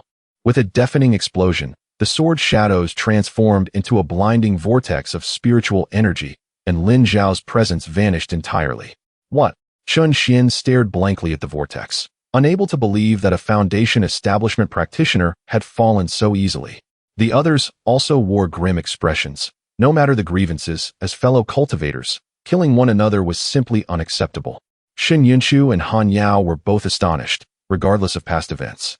They had once been Lin Xiao's peers, and now witnessing his downfall left them at a loss. Only Yi Lingxian maintained an outward calm, though internally he was elated. Gu Xian's fury dissipated with the explosion of the sword technique, and as she regained her composure, she too was momentarily taken aback. Why had she, usually so composed, lost control today and killed her former disciple? As everyone wore varied expressions, Su Yi from Luoyin's sect suddenly exclaimed, "Look!" In an instant, the swirling spiritual energy rapidly coalesced, and a myriad of thunderbolts surrounded Gu Xian, enveloping her entirely. Lin Zhao's figure emerged from the air, unscathed and pristine, only a sinister smile gracing his lips. "What do you have to say now?" Gu Xian, ensnared by the overwhelming thunder, was filled with dread. She had never anticipated that Lin Xiao, having just entered the foundation establishment stage, possessed such formidable power. The thunder flashed with golden light. Its might enormous, trapped within, she found herself utterly unable to escape.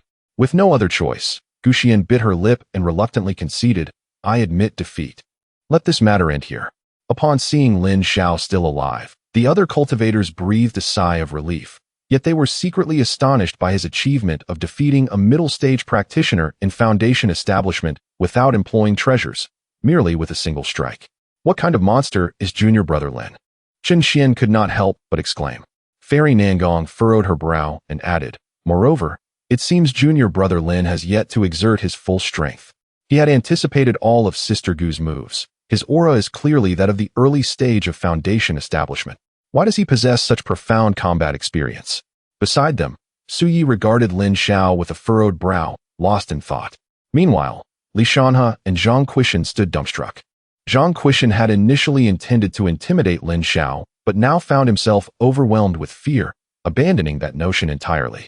Seeing Gu Xian concede, Lin Xiao continued, "But you attempted to kill me. Had I not dodged in time, I would have lost my life. Now you think a mere statement suffices to conclude this matter? Is that not exceedingly unjust?" Gu Xian could not help but snort in response. "Then what do you wish for?" Seeing her attitude, Lin Xiao smirked sarcastically, thinking to himself, "Truly a selfish woman. She can kill at will, yet when others seek justice, it is unacceptable. Gu Xian, in my past life, I was indeed blind, believing you to be a good mentor." Returning to the moment, Lin Zhao's expression turned cold as he gazed at Gu Xian with a fierce intensity. "If everyone were like you, taking pleasure in bullying me while I am forced to endure, then would I not become a mere soft target? It is simple. You take one of my strikes, and we shall consider this matter settled." As his words fell, Lin Zhao's eyes widened in shock, his pupils constricting sharply. He let out a mighty roar, his palm clenching tightly, and the 100 bolts of thunder converged towards the center, crackling against Gu Xian's protective spiritual barrier. Though initially terrified, Gu Xian soon realized that the thunder could not breach her barrier. Feeling a momentary sense of relief, she did not have time to lower her guard before the thunder enveloped her completely, erupting violently. With a resounding crash, not only was her protective barrier shattered, but she herself was also hurled away, crashing into a rocky outcrop. As the dust settled, she landed on the ground, spitting out a mouthful of blood, clearly suffering significant injuries. Observing the scene, Lin Xiao gently shook his head in dissatisfaction. This technique, known as the Kunshin Lei, is a lesser spell from the Jiuxiao Shenlei Ju, which entraps all energies within a cage of thunder. When mastered, it can summon thousands of bolts of lightning. However, with his current cultivation, he could only summon a mere 100, and their power was disappointingly minimal. In contrast to Lin Zhao's discontent, the other cultivators were left speechless, their understanding of this thunder technique transformed. Recognizing the extraordinary nature of the Yiling Zhaigua, they collectively turned their gazes towards Lin Xiao, a flicker of wariness evident in their eyes. Lin Xiao exhaled a breath of murky air, absorbing the rampant lightning into his body. Noticing that everyone was hesitant to speak, he smiled nonchalantly and said, "Very well, let us leave this matter behind. Fellow brothers and sisters, did you summon me here for something else?" Upon hearing this, the crowd, fearing the backlash, wore awkward expressions. No, Lin Shidi, we merely heard that you have formed your golden core and wish to greet you, to make your acquaintance," Chen Xian quickly replied with a forced smile. The fairy Nangong sincerely remarked, "Lin Shidi, you truly live up to your reputation as a thunder spirit root cultivator. Your mastery of this thunder technique is nothing short of extraordinary." Lin Xiao responded, "You flatter me, brothers and sisters. If there is nothing else, I shall take my leave to rest. I feel rather fatigued after this exercise." Chen Xian promptly replied, "Please, Lin Shidi, make yourself comfortable." Lin Xiao nodded, casting one last glance at Gu Xian before departing without a backward glance. As he left, the group collectively exhaled in relief. Noticing the awkward atmosphere, Su Yi chuckled and teased, "Kuei Shan, did you not say you wanted to spar with Lin Xiao? Why are you silent? Look, even Gu Shiji was injured by him. This is your perfect opportunity to shine." Zhang Quishan, holding back his frustration, retorted, "Su Yi, if you keep talking, no one will mistake you for a mute." After saying this, he awkwardly glanced at Gu Xian, struggling to find the words. Zhang Quishan's affection for Gu Xian was well known, and upon learning that Lin Xiao had betrayed their sect and defied her authority, he had initially intended to teach Lin Xiao a lesson to avenge her. Yet now, witnessing the injury of the woman he admired, he lacked the courage to challenge Lin Xiao. Although he was a mid-stage golden core cultivator, being of the earth spirit root, he believed he could not withstand Lin Xiao's thunder technique, and certainly would not foolishly seek his own demise. As Zhang Quishan cast a concerned glance, Gu Xian turned her face away, ungratefully ignoring him. Her hand pressed against her chest as she breathed heavily. The rampant lightning within her body had disrupted her energies, making it difficult for her to recover from her injuries. Yet, Compared to her physical wounds, what tormented her more was the ache in her heart. Losing to her former disciple in front of everyone was something she found utterly intolerable. Chapter 17. A double-edged sword. Esteemed seniors, if there is nothing further, I shall take my leave. Gu Xian's complexion was ashen, with blood at the corners of her mouth. As she spoke, her body weakened, nearly collapsing, causing Shen Yunchu and Yi Lingxian to hastily support her on either side. Witnessing this, the other cultivators clasped their hands in respect, yet none dared to offer words of comfort. It was well known that Gu Xian was naturally aloof. And having just lost to Lin Xiao in their duel, her heart was undoubtedly heavy, rendering others hesitant to provoke her further. Shen Yunchu and Yi Lingxian assisted Gu Xian as they slowly made their way towards Lingxi Pavilion. Han Yao cast a lingering gaze towards the direction Lin Xiao had departed, but could only dutifully follow Gu Xian away. The other 5 sect elders remained at the rear mountain, their expressions now tinged with bitterness. The previous exuberance long gone. It was a harsh reality to accept that a Jin Dan stage cultivator could easily overpower those at the mid-Jin Dan stage. Chun Xian sighed silently, lost in thought. In the past, whenever he visited Sunyan sect, he would often tease Gu Xian's disciples, including Lin Xiao, who was now a peer in strength. Only Nangong Yan's thoughts diverged from the rest.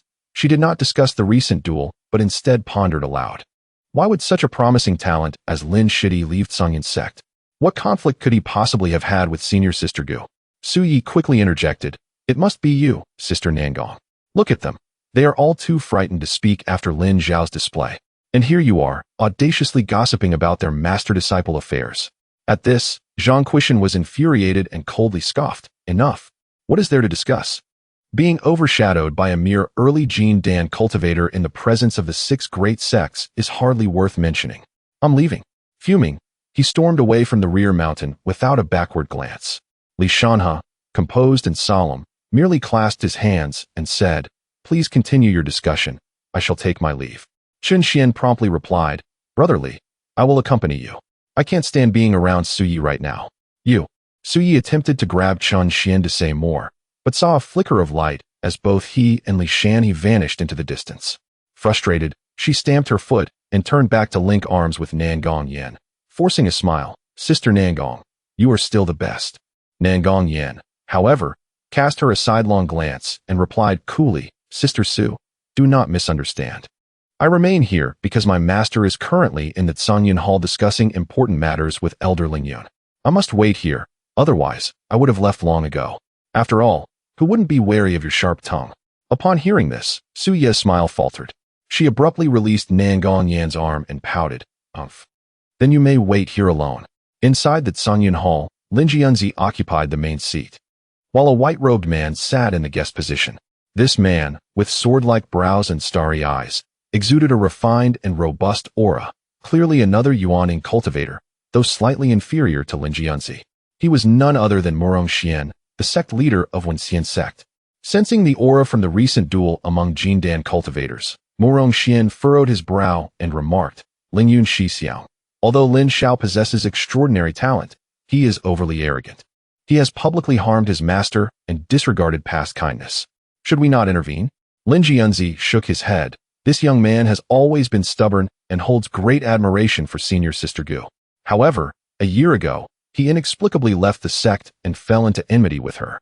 Upon investigation, I learned that it stemmed from her excessive favoritism, which led him to seek refuge in another sect. I must admit my negligence in overseeing matters within the sect. This cannot be blamed on others. Hearing this, Murong Xian nodded, "I see. But even if Lin Xiao feels wronged, why would he choose to leave the sect altogether?" Lin Jianzi replied helplessly, "I am not entirely clear on this matter either." Senior sister Gu could not articulate the reasons, nor could she discern how she and her disciples offended Lin Xiao. Ever since Lin Xiao was brought back by Gu Xian and identified as having the Lei Ling Jin, Lin Jianzi had placed great importance on him. However, as the sect leader, he was burdened with responsibilities and could not constantly oversee Lin Xiao, so he entrusted Gu Xian with his guidance. For years, Lin Xiao had maintained a harmonious relationship with his senior sisters, Han Yao and Shen Yunchu, yet now he had abruptly left the sect, leaving Lin Jianzi perplexed. After contemplating, Murong Xian said gravely, "Fortunately, Lin Xiao has merely joined Yuehua sect for now and is still bound by our 6 sects alliance. If he were to delve into the demonic path, the consequences would be dire. Today, he defeated Senior Sister Gu with his early Jin Dan cultivation without relying on any magical artifacts. The power of the Lei Lingen is indeed remarkable. Lin Jianzi sighed. Morong Shidi, among the leaders of the 6 sects, you are the most virtuous. My lifespan is limited, and the future of the sect rests on your shoulders. Please keep a close watch on Lin Zhao's situation. Should he continue as a member of the sect, I ask you to assist him. If he strays into the demonic path, I'd beg of you to cleanse the sect of his presence. As he spoke, Lin Jianzi's expression turned somber.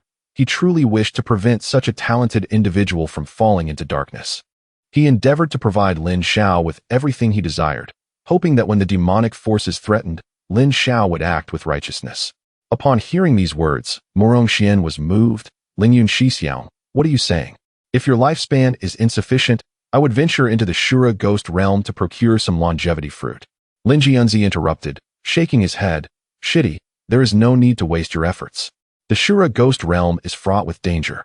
Even we Yuaning cultivators cannot guarantee our safe return. Why risk your life for my sake? As the leader of Wenxian sect, you must prioritize your own safety. Morong Xian was left speechless. After a moment of hesitation, he clasped his hands and replied, very well. I, Morong Xian, shall not fail your trust. The two continued their discussion for a while longer before Morong Xian took his leave. Exiting the Tsanyan Hall, he activated his azure escape light and soon arrived at the rear mountain. Seeing him approach, Nangong Yen hurriedly stepped forward to bow. Welcome, master. Yet, Morong Xian's expression was grave as he said solemnly, Sister, I have a task to entrust to you. Nangong Yen was momentarily taken aback, but refrained from asking further questions, instead responding, I am willing to heed your commands, senior brother. Morong Xian continued, from this moment forth, you must find a way to engage with Lin Xiao and closely monitor him. Should you detect any intention on his part to break away from the Lucian Meng, report it immediately. Upon hearing this, Nangong Yen could not help but express her astonishment. Senior brother. Morong Xian interjected. Junior sister, I am aware that your heart is devoted to cultivation, and you should not be tasked with such matters. However, at this juncture, you are the most suitable candidate. You have only just become acquainted with Lin Xiao and have witnessed his formidable prowess, which naturally inspires admiration and a desire to approach him. This matter is of great significance, and I hope you will not decline. Nangong Yen, being exceptionally astute, quickly grasped the implications of surveilling Lin Xiao. A practitioner of Lei Ling Jin is akin to a double-edged sword. If not wielded with care, it could spell disaster. Hence, she promptly acquiesced. Rest assured, senior brother, I shall undertake this task. You have much to consider for the sect. Please take care of your health. Thank you for your concern, junior sister, Morong Xian replied, nodding. However, after a moment of contemplation, he shifted his tone. Junior sister, although I have instructed you to approach him, should that young man attempt to take advantage of you, do not feel compelled to tolerate his behavior. If he becomes excessively disrespectful, you have my full support should you need to defend yourself. Upon hearing this, Nangong Yen felt a warmth spread through her heart, and with a gentle smile, she assured him, do not worry, senior brother. Chapter 18. Dual Cultivation. Lin Xiao strolled along the path of Tsangyun sect, contemplating the repercussions of revealing his strength. The 6 sects were undoubtedly intimidated, and he had vented some frustration, yet he remained uncertain about the next moves of that fiend, Yi Lingxian. If he perceived Lin Xiao as a significant threat, would he not summon those hidden demonic cultivators to conspire against him? With this thought, Lin Xiao shook his head slightly. He had failed to maintain his composure. Had he shown weakness in front of Gu Shiyin and concealed his abilities, it might have been more prudent. However, the deed was done, and overthinking would yield no fruit. He could only muster his utmost vigilance. Upon regaining his focus, Lin Xiao arrived at the modest cottage and looked up just in time to see Hua Lingyun emerging from within. Shu, where have you been? She asked, her face beaming with joy as she trotted over to him. I was just about to ask you. I have taken the elixir, yet why is there still no significant change in my spiritual energy? After being wrongfully accused and subsequently rescued by Lin Xiao, Hua Lingyun felt a newfound closeness to him, speaking with greater ease. Lin Xiao did not elaborate, instead grasping her wrist to examine her aura, before nodding and saying, the effects of the elixir are gradually manifesting. If you diligently cultivate these next few days, you might achieve a breakthrough before the grand meeting. As Lin Xiao held her wrist, Hua Lingyun felt an unusual sensation and cast a furtive glance at him before hastily lowering her head. "Oh, I understand." Disregarding her unusual demeanor, Lin Xiao released her wrist and turned to enter his cottage. Hua Lingyun gazed at his retreating figure, waves of emotion stirring within her. Having grown up in Yuehua sect, she had always been cherished by Luo Wanning and respected by her fellow disciples. She was intelligent and composed. Yet, upon arriving at a grand sect, she found herself nearly ensnared in a plot. Her wits seemed futile here. Had it not been for Lin Xiao's formidable strength protecting her, she would likely have faced severe punishment. Disciples from lesser sects held no status among the practitioners of grand sects, and the severity of accusations lay entirely in the hands of others. Aware of this, Hua Lingyun felt increasingly grateful to Lin Xiao. Furthermore, he had not rebuked her for causing trouble. Rather, he had bestowed upon her precious elixirs and an immensely powerful sword technique, an indulgence she had never experienced under Luo Wanning's tutelage. What manner of person is my Shu? Returning to her senses, Hua Lingyun hastily followed him into the cottage. Unable to suppress her curiosity, "Shu, where did you just go? Did someone from Tsanyan sect come to cause trouble?" The incident of Lin Xiao injuring a disciple from Tsanyan sect was quite serious. Upon failing to find him earlier, she had imagined he might have been taken to account for his actions. But now, seeing him unscathed, she was left perplexed. Noticing the curiosity in her bright eyes, Lin Xiao did not conceal the truth, responding calmly, "Yes, Gu Xian came to demand accountability. I dealt with her, and that matter is settled." Hua Lingyun listened intently, her eyes widening in disbelief, her mouth agape, as if she could swallow a spirit stone. After a long pause, she finally managed to exclaim, "No way, Shu. Gu Xian is at the mid-stage of foundation establishment, and she was on her own territory. How could you have defeated her?" Lin Xiao raised his gaze toward the outside, smiling as he declared, "What does mid-stage foundation establishment matter? I would challenge even those at the late stage."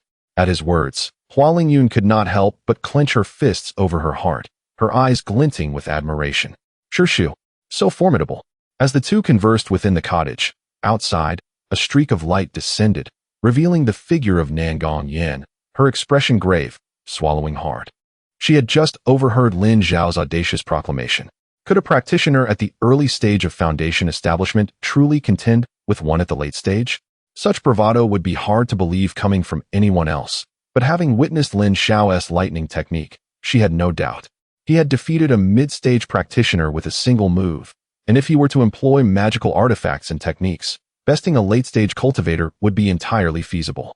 Reflecting on this, Nangong Yin felt a flicker of hesitation. If her surveillance of Lin Xiao were to be exposed, and he suddenly turned on her, could she withstand it? Yet, after a moment of contemplation, she gritted her teeth and resolutely approached the cottage. Upon her entrance, Lin Xiao greeted her with a smile and a respectful gesture. "Nangong Shiji, what brings you here?" As he spoke, he extended his spiritual sense to survey the surroundings. Satisfied to find that those keeping watch had departed, with his strength now revealed, Lin Xiao had no intention of hiding. His earlier words were deliberately spoken to intimidate potential troublemakers, granting him more time for cultivation. However, it was clear that Nangong Yin remained undeterred. Hua Lingyun, upon seeing her, refrained from speaking, instinctively retreating behind Lin Xiao and clutching the hem of his garment. Nangong Yin composed herself, adopting a gentle demeanor as she smiled. "Lin Shidi, your display of prowess earlier was remarkable. You defeated Gu Xianzi with a single strike. I was swept away with excitement while watching. There were too many people present for me to applaud, so I thought to seize this opportunity to converse with you." Hearing this, Lin Xiao could not suppress a chuckle. "Nangong Shiji, may I take this to mean that my strength has piqued your interest?" Nangong Yin, caught off guard by his directness, found herself at a loss for words. Yet, maintaining her composure, she teased, "Of course, what woman does not admire a strong man? Just look at that disciple behind you. She gazes at you with such longing." This clever remark prompted Lin Xiao to turn and glance at Hua Lingyun, who, having been exposed, blushed fiercely and stammered, unable to utter a single coherent word.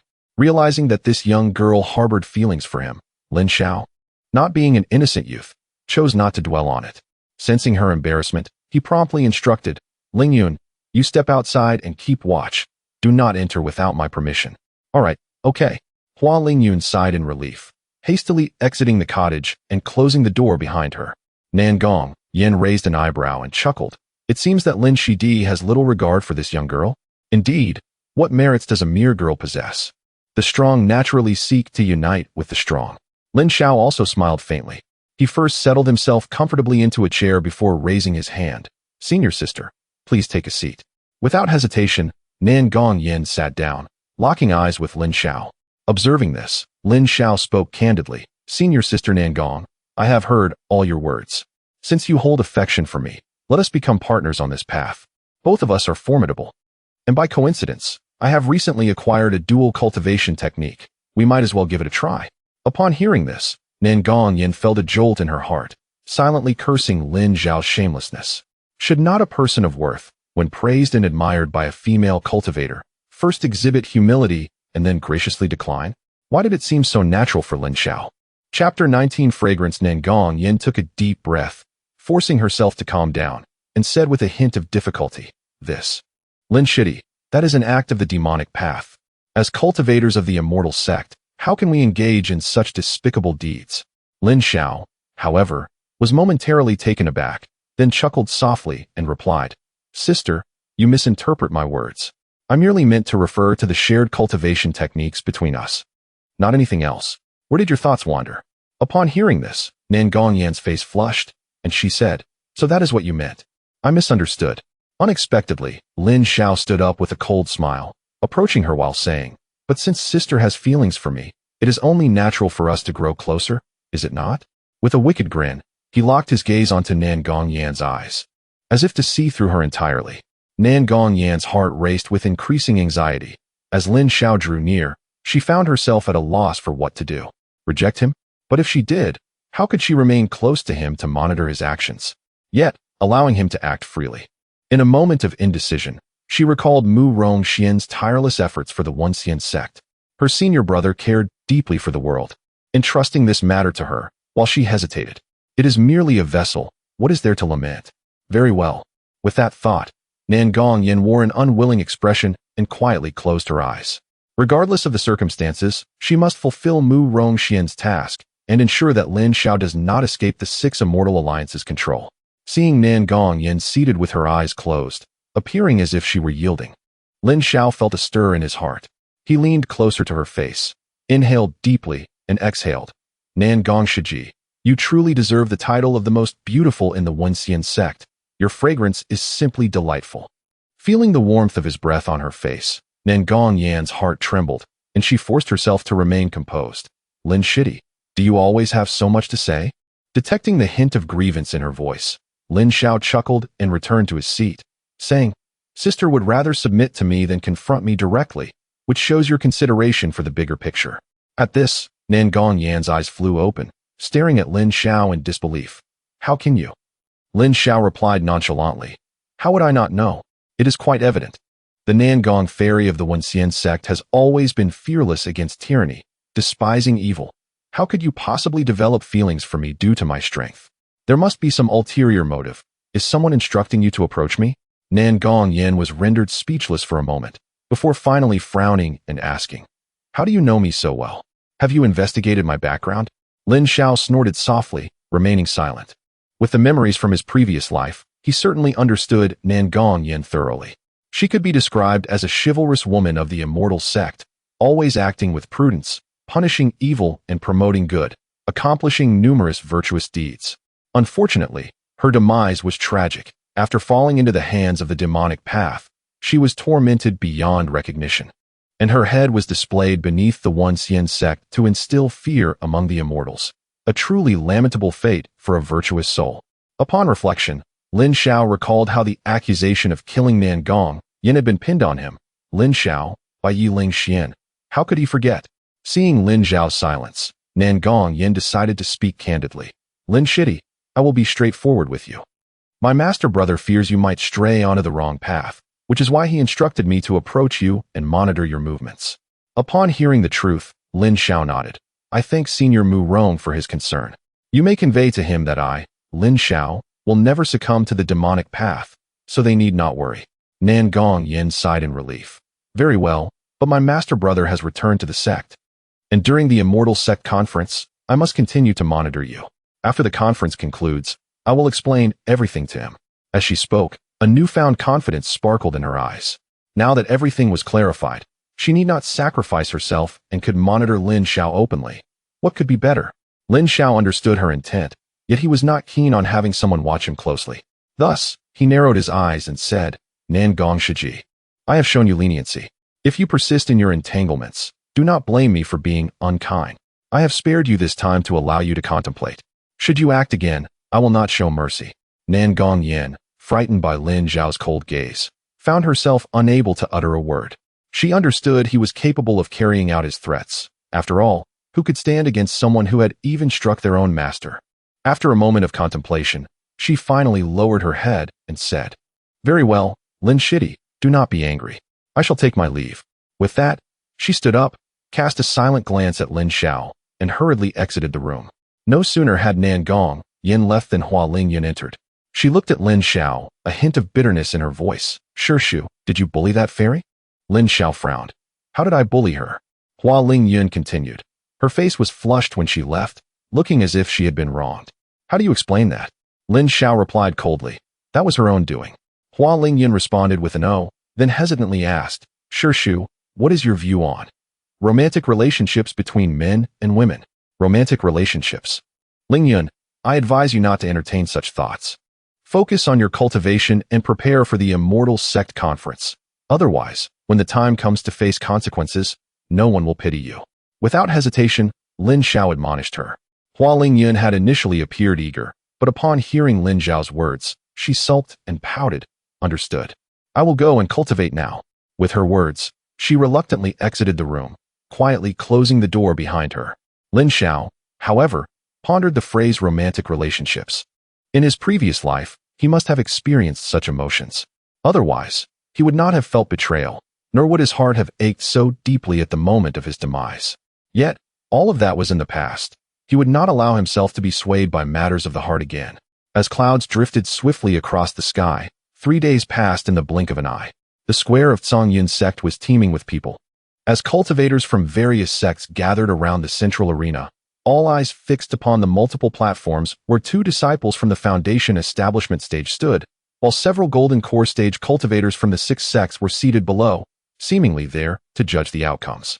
Before long, as the disciples prepared themselves, a man at the podium proclaimed in a booming voice, Attention, disciples. The competition commences. As his words resonated, various attributes of mystical light erupted across the numerous arenas, dazzling the spectators. Senior Brother Qin, we rely entirely on you for our Lao Yun Zone. Junior Sister Zhang, do take care. Regardless of the outcome, ensure that you do not sustain any injuries. Senior Sister Shun, as the hosts of this event, we cannot afford to be bested by them. The disciples below cheered incessantly, with practitioners from various sects rallying fervently for their comrades. Lin Xiao stood atop an artificial mountain at the edge of the square, observing the scene with clear insight. Hua Lingyun was engaged in a duel with a young man, appearing to handle herself quite adeptly. However, at that moment, Lin Xiao's attention was diverted to another arena. Upon recognizing the woman on that stage, Lin Xiao could not help but furrow his brow and exclaim, Why is she here as well? Chapter 20. Gift of Treasures. The person in question is none other than Shun Yunchu. At this moment, she is engaged in a battle of magic with a female disciple from the Wenxian sect, and it appears she is on the verge of victory. Lin Xiao contemplated lightly. In his previous life, Shin Yunchu did not attend the conference. Why, then, has she become a participant in this life? After much reflection, Lin Xiao arrived at a conclusion. Due to his premature departure from the Zhongyun sect, many events in this life differ from those of the last. Upon further consideration, Lin Xiao recalled that in his previous life, after attending the conference and securing the top position, he received a dust-avoiding pill as a reward. Subsequently, Shin Yunchu implored him, claiming that she was on the brink of a breakthrough and desperately needed a dust-avoiding pill. This pill, when consumed, would lay a foundation for forming a golden core, significantly enhancing the success rate during the process. It also serves to solidify one's foundational essence, proving to be a miraculous elixir. Lin Xiao, already endowed with exceptional talent, found no need for the pill and generously bestowed it upon Shun Yunchu. To his surprise, she clandestinely gifted the dust-avoiding pill to Yi Lingxian. Realizing this, Lin Xiao regained his focus. It seems that Yi Lingxian required the dust-avoiding pill, prompting Shin Yunchu to personally attend the conference to seize it for him. A faint smile of cold amusement crept across his lips. Observing the ongoing battles on the various platforms, Lin Xiao chose to turn away from the sect's square and strolled toward the back mountain. Hua Lingyun's abilities were not inferior to those of the disciples from the 6 sects, and with the sword techniques Lin Xiao had imparted to her, she should face no rivals. Moreover, with Ling Yunzi orchestrating matters behind the scenes, it was unlikely that Hua Lingyun would fail to secure the top position. Lin Xiao aimed to stabilize his own situation, hoping that when the demonic forces launched their attack, he would be in a position to assist. With this in mind, Lin Xiao remained unconcerned about Hua Lingyun's battles. The cheers of encouragement grew increasingly distant as he reached the back mountain. He found a stone to sit upon and extended his consciousness, a white radiance emanating from him, allowing him to perceive everything within a 30-mile radius. While ordinary golden core cultivators could only sense within a 20-mile range, Lin Xiao, being at the pinnacle of the early golden core stage and aided by the Tian Kanju technique, naturally possessed an enhanced awareness. As expected, the moment he expanded his perception, he immediately detected the presence of Nangong Yan. This woman, instead of attending the Xianmen conference, appeared to be idly wandering the paths of the back mountain. It seemed she was determined to monitor Lin Xiao. Paying her no mind, he set up a barrier to conceal his aura and closed his eyes to rest. The last encounter with Gu Xian had seen him employ the Jiuxiao Divine Thunder technique for the first time. Although its power was somewhat lacking, his proficiency in the technique had improved. Unfortunately, as an early golden core cultivator, he could only use the lower-level thunder methods. Only by advancing to the mid-golden core stage could he wield the intermediate techniques from the Jiuxiao Divine Thunder. After mentally reviewing the Jiuxiao Divine Thunder technique, Tian Kanju, and the Thunder Sword technique, Lin Xiao also revisited some extraordinary techniques he had encountered in his previous life. When he finally opened his eyes, dusk was approaching, with the setting sun casting its last rays. With a flicker of his consciousness, Lin Xiao couldn't help but frown slightly. It was because Nangong Yan was still nearby. Stubborn woman, he muttered, rising to dismantle the barrier and quietly descending the mountain. The day's conference had concluded, and only a few individuals lingered in the sect square. Some were reviewing the bouts of the day, while others, visibly dispirited, had clearly lost their matches. Conversely, some disciples appeared radiant, indicative of their victories. Lin Xiao paid them no heed and made his way directly back to his humble dwelling. Indeed, he found Hua Lingyun dozing on a chair inside. Upon noticing Lin Xiao's entrance, she blinked in surprise and joyfully rose, exclaiming, "Shu, you've returned." Lin Xiao nodded and inquired, "How did you fare? How many matches did you win?" Hua Lingyun's face lit up as she replied, "A total of 5. A 5-match winning streak. The elder judges said I need not compete further and can go straight to the finals."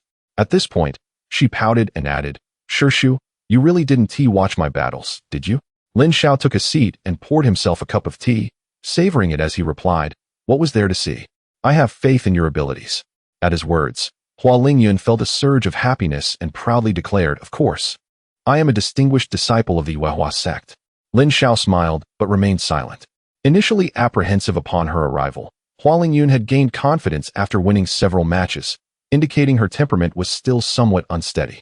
However, Lin Xiao was quite satisfied with Ling Yunzi's arrangements. Allowing Hua Lingyun to advance directly to the finals based on her 5 consecutive victories was indeed a clever strategy. After casting a glance at Hua Lingyun, Lin Xiao asked, "Have you broken through to the late foundation establishment stage? Did you use the sword technique I taught you today?" Hua Lingyun nodded, still somewhat shaken, as she patted her chest, and said, "Shu, the sword technique you gave me is too powerful. If I hadn't held back today, it could have led to a fatal outcome. With your formidable sword technique and my late foundation establishment cultivation, I should be the strongest below the golden core stage, right?" Hearing this, Lin Xiao shook his head and admonished, "Do not become complacent. The disciples of the 6 sects are simply too pampered. If you were to encounter demonic cultivators of the same level, the outcome would be uncertain." Hua Lingyun, being quite perceptive, understood the underlying message in Lin Xiao's words. There were countless formidable cultivators in the world, and she was well aware that there were always those stronger than oneself.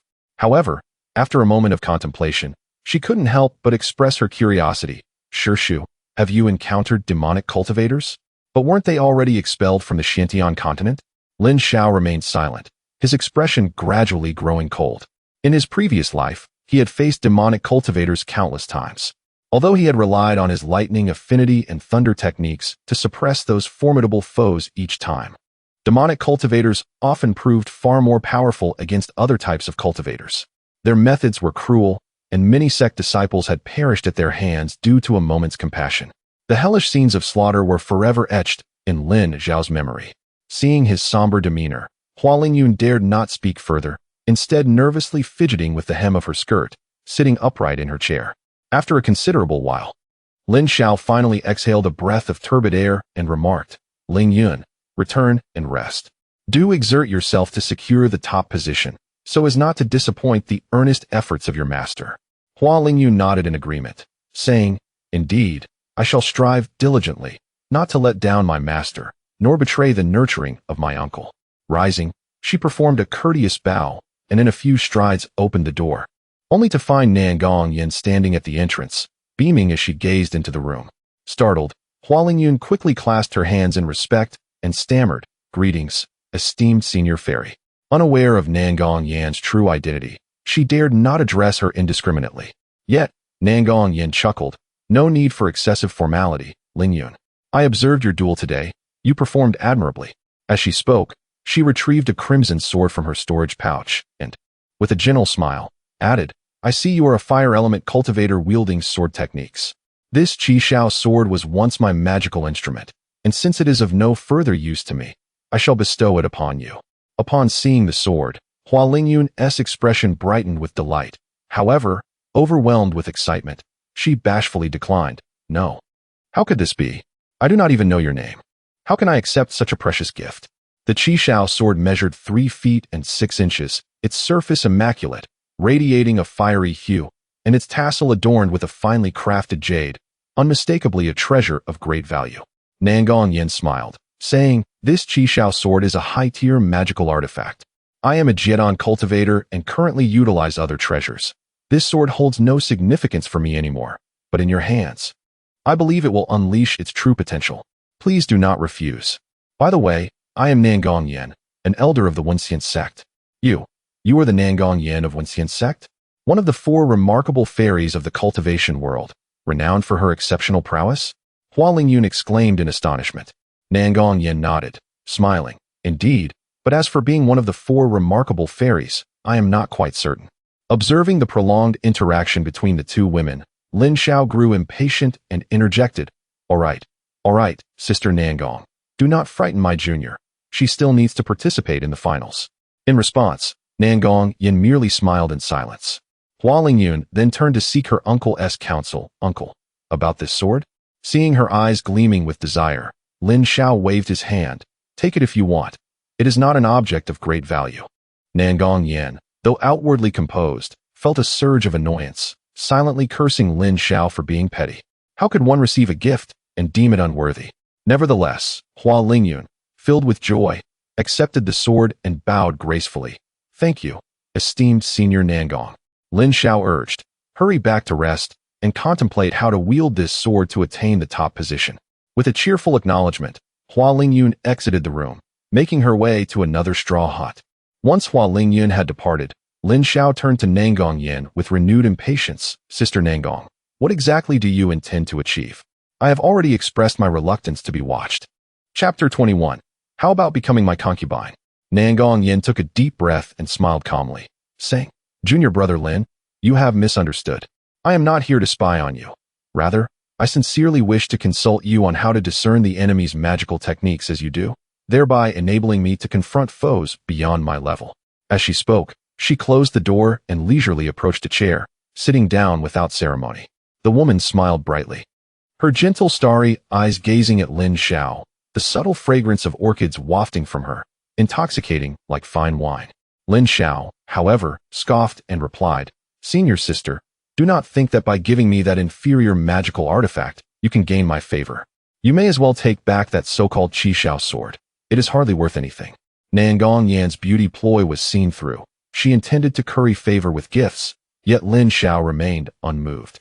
Noticing his indifference, a fleeting moment of embarrassment crossed her eyes, but being a Jiedon practitioner, her composure was remarkably steady. She promptly shifted the topic, stating, "Junior brother Lin, aside from monitoring you, I genuinely wish to understand why you are so formidable. Although your Lei Ling Jin is exceptional, it is impossible to completely overpower a mid-stage Jedon practitioner. By comparison, your combat experience is evidently far superior. Lin Xiao answered straightforwardly, I am a genius. It is as simple as that. Now, do you have any further questions? If not, please take your leave, as I wish to rest. Nangong Yen sighed, slightly perplexed, and said, Junior brother Lin, why must you be so distant? I am unaware of any grievances you may have suffered at Sangyan sect, but I have not offended you at the Xian sect, have I? I, Nangong Yen, believe I have been courteous enough. Why do you always appear so impatient? If she were coarse and unattractive, Lin Zhao's impatience might be understandable. However, Nangong Yen was undeniably one of the most beautiful women in the cultivation world, and she had always visited with proper etiquette and kind words. Why, then, did he consistently dismiss her? In response, Lin Xiao, without much thought, retorted, You came with an agenda, yet you question my impatience? If you have something to say, then say it directly. Do not invoke the bonds of sect relations. I, Lin Xiao, am but a humble elder of a minor sect, and do not dare to reach for such heights. Nangong Yen sighed softly. Very well, I shall be direct. Junior brother Lin, would you consider joining my Wenxian sect? She genuinely wished to befriend Lin Xiao, but if he was unappreciative, then they would have to discuss matters of mutual benefit. As anticipated, Lin Xiao coldly laughed and replied, What benefits are there?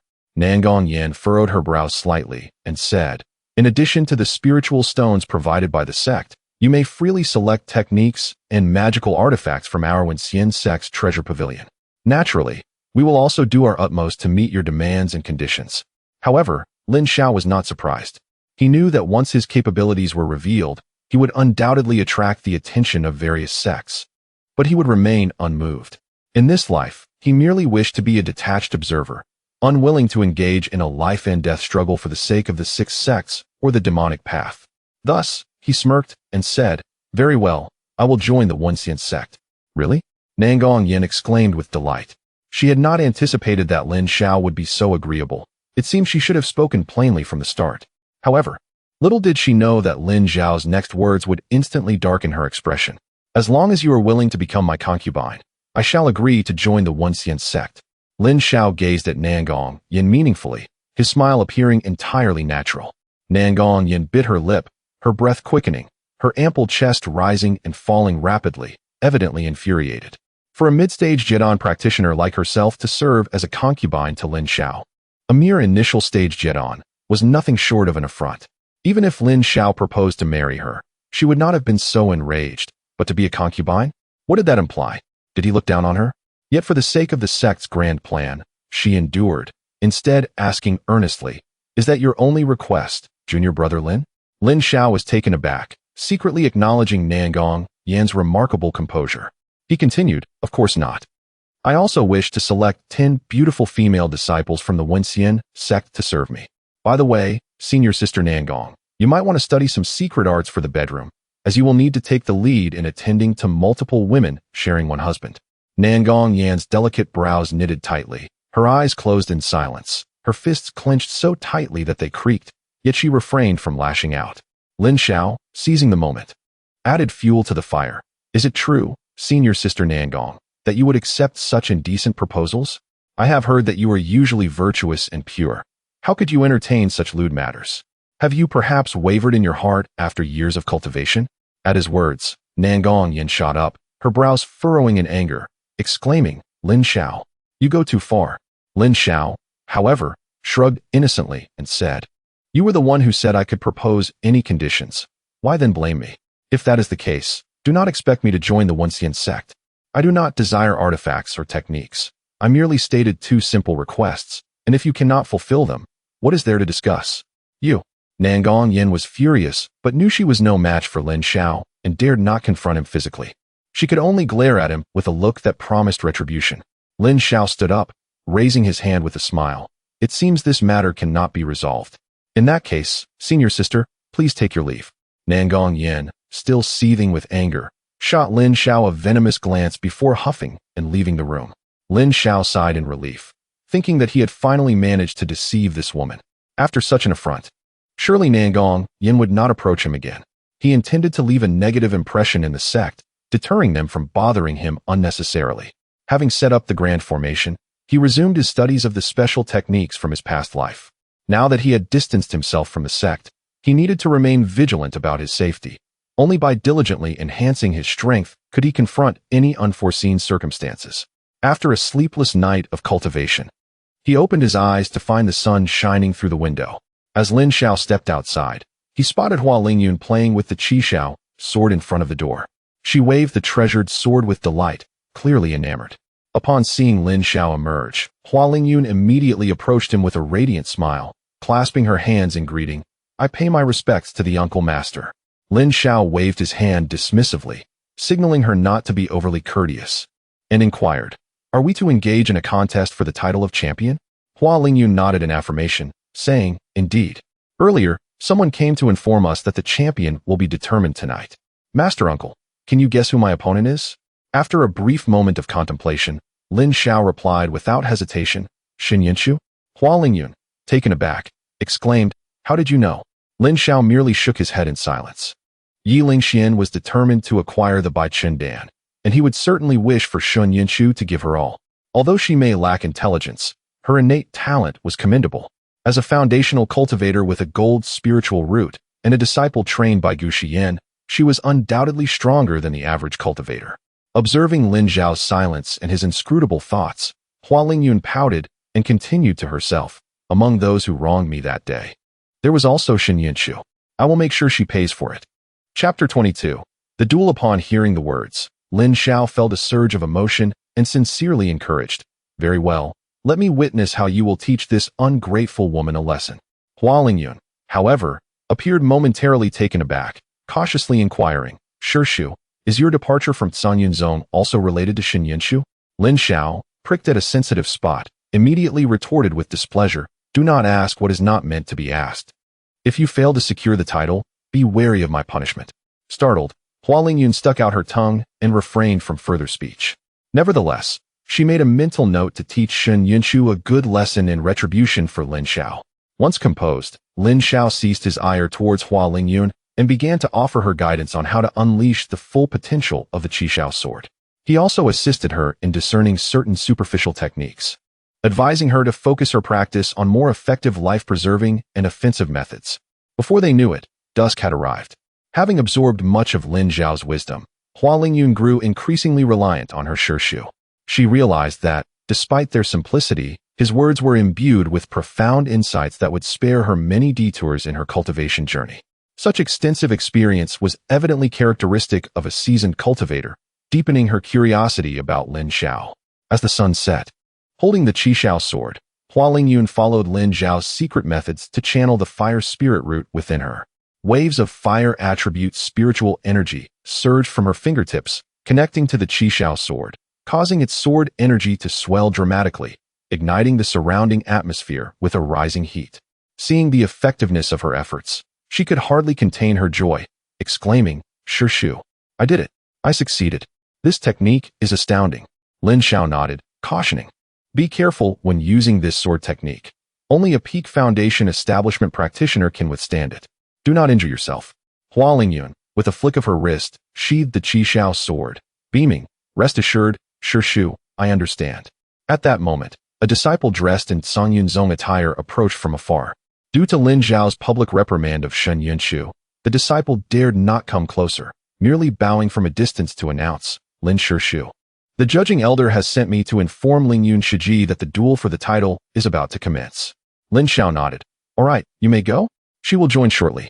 The disciple respectfully bowed and departed.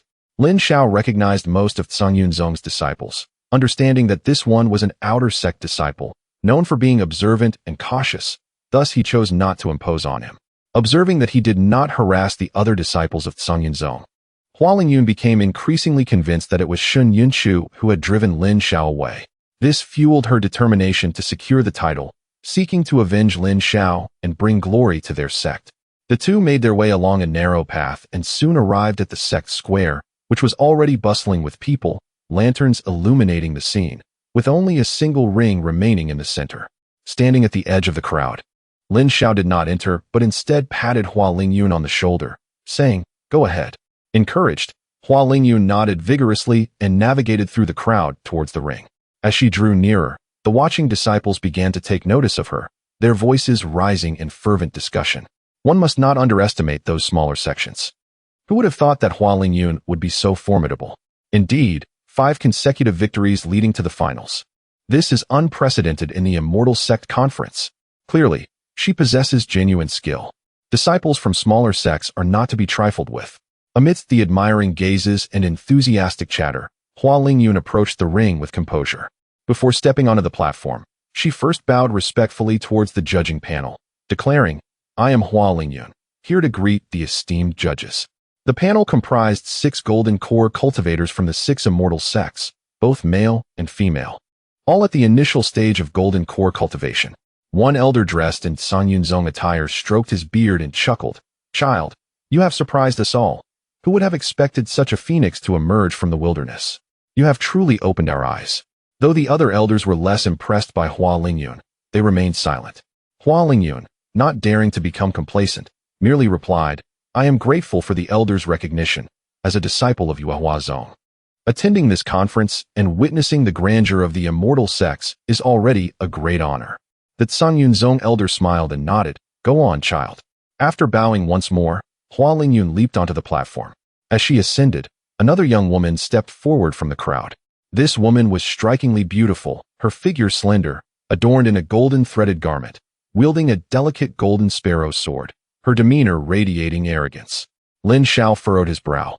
It was none other than Shen Yunshu. Under the gaze of the crowd, Shen Yunshu approached the platform, calling out in a haughty tone, "Hua Lingyun, is it? You truly are a mountain village bumpkin, lacking any manners, making everyone wait for you so long. Do you think this immortal sect conference is prepared solely for you?" As she spoke, Shen Yunshu leaped onto the platform. Stung by her harsh words, Hua Lingyun felt a surge of anger but chose not to engage in a futile debate. Instead, she respectfully replied, "Shen Shija, let us settle this with our skills rather than words. What purpose does a verbal dispute serve?" Shen Yunshu scoffed disdainfully. "Do not assume that just because you possess a fire spirit root, you can easily surpass me. I may have a gold spirit root, but my strength far exceeds yours." With the 2 female disciples poised for confrontation, the observing cultivators from various sects stirred with excitement. "Shen Shiji, show her what you're made of." "Yes, Shiji, let us not be overshadowed by a small sect." "Lingyun Shiji, I support you. Our small sect is not to be trifled with. Whoever supports Hua Lingyun, take that." "Oh no, I retract my support. Spare me." As the crowd erupted, the elder judges exchanged glances, somewhat exasperated. The leading elder rose, exuding a powerful spiritual pressure, and called out in a booming voice, "Silence." The overwhelming aura of golden core cultivation spread through the air, instantly silencing the gathered cultivators. Once the scene quieted, the elder addressed the platform, "San Yunzong's Shen Yunshu versus Yuehua Zong's Hua Lingyun. The duel begins now." With a resonating clang, the 2 women on the platform engaged in combat. Shen Yunshu wielded the golden sparrow sword, radiating a resplendent golden light that enveloped her entire being. Each swing of the sword released streams of golden brilliance, saturating the air with an aura of golden sword energy. In contrast, Hua Lingyun, armed with the Qi Shao sword, remained unperturbed as she deftly parried Shen Yunshu's assaults. With each defensive maneuver, her form emanated a fiery crimson glow, where gold and fire intertwined, the flames countering the gold. Remarkably, Hua Lingyun began to gain a subtle upper hand over Shen Yunshu. The onlookers below, filled with fervor, erupted in applause. 2 disciples from San sect engaged in hushed discussions. They had merely heard of the interactions among the 5 elements, yet witnessing it firsthand was an entirely different experience. They mused that it was not surprising for those with lesser cultivation to be oblivious to the elemental dynamics. Only those of comparable strength would truly be affected by the interrelations of the elements. Shen Yunshu and Hua Lingyun, both at the late stage of foundation establishment, found themselves at odds, as Shen Yunshu, possessing a gold elemental root, was at a disadvantage against Hua Lingyun's fire elemental root. Could this imply that Shen Yunshu was destined to lose? Not necessarily. She remained formidable. Observers decided to wait and see.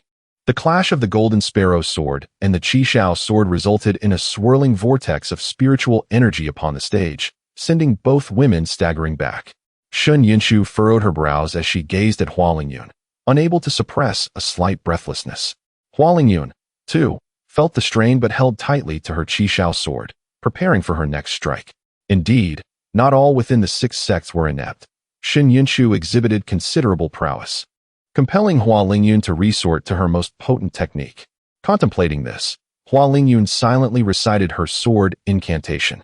In an instant, a surge of crimson light erupted from her being, her aura amplifying in strength alongside the invocation of her sword technique. Upon witnessing Hua Lingyun's incantation, Shen Yunshu felt a surge of trepidation. Yet, being a woman of pride, she promptly began to chant her own spell, ready to engage Hua Lingyun in a final confrontation. The arena was suffused with the intertwining energies of gold and fire, causing the Foundation establishment and Qi refining practitioners in the audience to feel a heaviness in their chests, barely able to stand firm, a testament to the formidable power behind the 2 women's sword techniques. Lin Xiao observed them, his gaze betraying a hint of impatience. Hua Lingyun was still too inexperienced. Had he faced Shen Yunshu during his own late stage of Foundation establishment, he could have dispatched that insufferable woman in less than 3 moves. Chapter 23.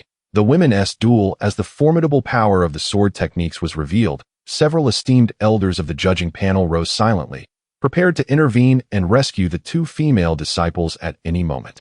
The 2 women had cultivated their sword techniques to their utmost potential and, in unison, sliced their swords forward.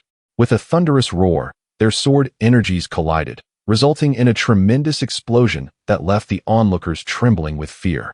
Yet, as the radiance dissipated, it became evident that both women continued to engage in combat, neither showing signs of faltering. However, it was clear that both had sustained injuries. Shen Yunshu bore a trace of blood at the corner of her mouth, and her golden threaded garment was significantly torn, with a large hole at the hem revealing her smooth legs. Hua Lingyun's face was pale, and the sleeve of her right arm had been stripped away by the sword energy, leaving her jade-like arm marred with vicious sword scars. Despite their injuries, the 2 women remained undaunted, fiercely clashing swords against each other. The gathered cultivators below were spellbound, speculating about the deep-seated enmity that could drive these women to such relentless combat. One elder from the judging panel attempted to intervene, but was halted by an elder from the Tsangyan sect, who assured him, "Do not worry. Their spiritual energy is nearly exhausted. It now depends on which sides will falters first. Nothing grave will occur." This indeed proved accurate, as prolonged combat had drained Shen Yunshu and Hua Lingyun's spiritual energy, leaving them to merely endure and contest their physical stamina. Yet, Shen Yunshu harbored disdain for Hua Lingyun and resentment towards Lin Xiao, naturally refusing to concede, determined to hold out. Hua Lingyun, fueled by a surge of anger to avenge Lin Xiao and bring glory to her sect, gritted her teeth and persisted. With a resounding clash, the 2 swords met again, sending both women hurtling to opposite corners of the arena.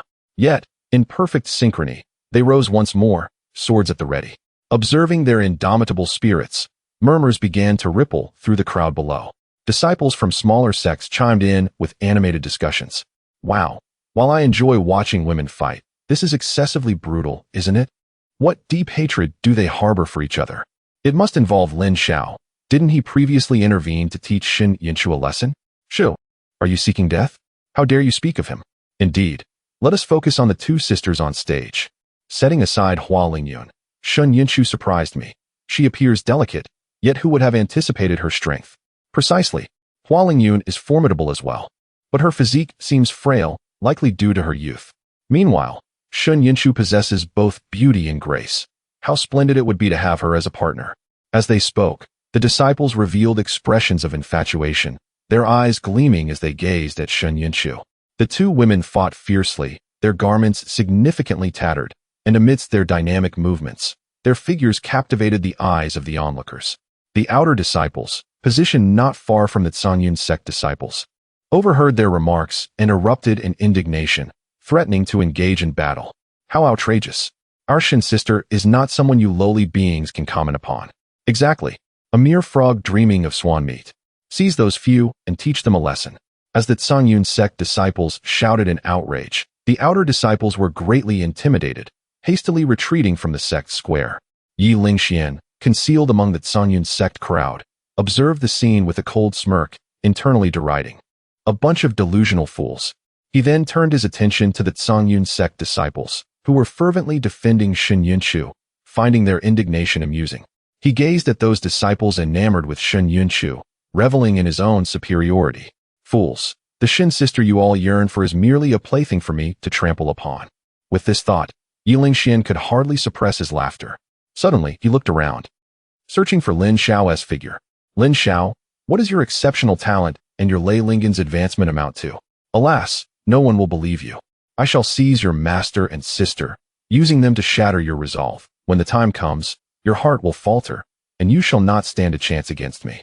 The more Yi Lingxian contemplated, the more triumphant he felt. His eyes gleamed with excitement as he sought Lin Xiao's presence, and soon enough, he spotted him standing quietly at the edge of the crowd, gazing up at the arena with an expression of indifference. Yi Lingxian could not suppress a smug laugh, but just then, Lin Xiao abruptly turned to meet his gaze, his cold eyes laced with a hint of mocking derision. Upon locking eyes with Lin Xiao, Yi Lingxian felt as though a bucket of cold water had been poured over him, an icy chill creeping up from his feet, causing him to tremble uncontrollably. He quickly averted his gaze, shaking in fear. Meanwhile, Lin Xiao merely scoffed before turning away, refusing to look back at Yi Lingxian. Having lived a second life, he was acutely aware of Yi Lingxian's intentions. However, he had severed ties with those three women and held no concerns for them. Even if they were to perish before him, he would not flinch. How could Yi Lingxian's schemes ever shake his resolve? The three women were merely reaping the fruits of their own actions, facing the consequences of their choices. At this moment, the battle on the stage was nearing its conclusion. Shen Yunshu furrowed her brow, panting heavily, as she thrust her sword toward Hua Lingyun with all her might. Hua Lingyun, gritting her teeth, skillfully maneuvered the Qi Shao sword to deflect the Golden Sparrow's sword to the side. The force of the blow caused Shen Yunshu to stumble, and seizing the opportunity, Hua Lingyun tossed the Qi Shao sword aside, bending her waist and lunging forward to grasp Shen Yunshu's waist, toppling her to the ground. Caught off guard, Shen Yunshu lost grip of her Golden Sparrow sword and fell heavily to the ground. As she struggled to rise, Hua Lingyun mounted her waist, firmly pinning her down. Yet, Shen Yunshu refused to concede, attempting to push Hua Lingyun away. Without hesitation, Hua Lingyun struck Shen Yunshu's face with her palm, simultaneously berating her. You little vixen, will you submit or not? Slap. Framing me. Slap. Bullying me under the sect's protection. Slap. Disrespecting my master. Hua Lingyun firmly straddled Shen Yunshu, delivering a sharp slap while uttering a phrase, her wide-open eyes reflecting an unforgiving fierceness, akin to that of a fierce mother. Initially, Shen Yunshu managed to resist, yet after several blows, she was rendered unconscious, her eyes rolling back as she mumbled incoherently. The spectators below were left in stunned silence, unable to utter a single word. A few elder judges conferred hastily, arriving at a swift conclusion. The leading elder rose abruptly, leaping onto the stage, grasping Hua Lingyun's hand and pulling her up. Noticing that Shen Yunshu lay lifeless on the platform, the elder's visage twitched, and he silently raised Hua Lingyun's hand, proclaiming, I hereby declare that the champion of this celestial sect is Hua Lingyun of the Yuehua sect. Following a brief moment of silence, an overwhelming cheer erupted from the audience. Hua Lingyun, wonderful job, senior sister Lingyun. You are the pride of our humble sect. What of the 6 celestial sects? With all their abundant cultivation resources, they still cannot triumph? They are all worthless. Indeed, without the protection of great cultivators, what are you disciples worth? The disciples from the smaller sects seized the opportunity to hurl insults. Having endured oppression from the disciples of the 6 celestial sects for far too long, they finally found a release. Meanwhile, the disciples from the 6 sects could only swallow their indignation, many seething with rage, yet feeling powerless. After all, it was indeed the disciples of the smaller sect who claimed the title this time. In previous years, they had not refrained from deriding the smaller sects, even referring to their members as country bumpkins, so it was only fitting that they faced their own scorn now. Any retort would hold no ground. However, Hua Lingyun paid no heed to the crowd, her gaze directed toward Lin Xiao beyond the throng. Lin Xiao merely nodded in acknowledgement. Yet his affirmation sent Hua Lingyun into a state of ecstatic delight. Ignoring the tattered state of her attire, she grinned widely, resembling a fool. In the next moment, she expended all her energy and collapsed onto the arena floor. Chapter 24. I do all this for you. Lin Xiao cradled the unconscious Hua Lingyun, taking measured steps along the path of the sect. The Immortal Gate Conference had concluded, and he had no desire to partake in the remaining festivities. With Hua Lingyun having fainted, he seized the opportunity to depart. He had already secured the awarded by Chun Dan, while the elevation of Yuehua sect's rank required deliberation among the 6 elders. Lin Xiao was indifferent to these matters, as Lin Jianzi had already made a promise. A Yuanian cultivator had no need to deceive a Jidan. He planned to leave Sanyun sect as soon as Hua Lingyun regained her strength, for he could not afford to delay his cultivation. As the night air turned cool and a gentle breeze swept through, the Taiyan star cast its luminous glow upon the endless expanse of twinkling stars. Lin Xiao gazed at the breathtaking scenery, a sense of melancholy stirring within him. Suddenly, the woman in his arms let out a soft groan and slowly opened her eyes. Realizing she was being embraced by Lin Xiao, Hua Lingyun felt a surge of joy within her. She struggled to move her delicate lips, whispering faintly, "Shishu, I avenged you." Lin Xiao glanced down at her, a smile gracing his features as he replied, "I saw it. You fought splendidly." Encouraged by his praise, Hua Lingyun beamed and subtly nestled closer to him. This seemingly affectionate gesture, however, failed to stir Lin Xiao's heart. He merely smiled softly, saying nothing. Upon returning to the thatched cottage, Lin Xiao gently placed her on the bed. He affectionately stroked her head, reassuring her, "Rest well. Once you recover, we shall return home." Yet, Hua Lingyun grasped his sleeve and pouted, "Shishu, will you stay with me a while?" Lin Xiao remained silent, calmly gazing into her eyes. Meeting her pleading gaze, he nodded and took a seat on the chair beside the bed.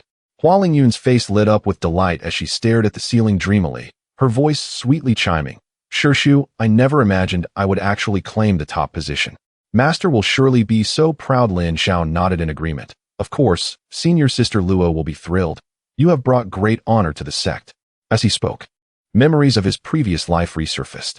Back then, Lin Xiao had secured the top position in the Immortal Gate Conference, yet Gu Xian merely admonished him not to be arrogant, while Han Yao remained cold due to the Qingwan incident. Shen Yinshu had shamelessly requested pills from him, with little else said. He had gone down the mountain alone to purchase wine and delicacies, intending to celebrate, only to discover Han Yao and Shen Yinshu preparing numerous gifts for Yi Lingxian's return from seclusion. On that day, Yi Lingxian broke through to the mid-foundation stage, and upon his emergence, Han Yao and Shen Yinshu appeared even more jubilant than he. As Lin Zhao's heart grew heavier with melancholy, Gu Xian unexpectedly entered the pavilion. Known for her adherence to decorum, Lin Xiao had anticipated she would chastise the trio for their revelry. To his astonishment, however, Gu Xian, who typically abstained from alcohol, partook generously under Yi Lingxian's coaxing.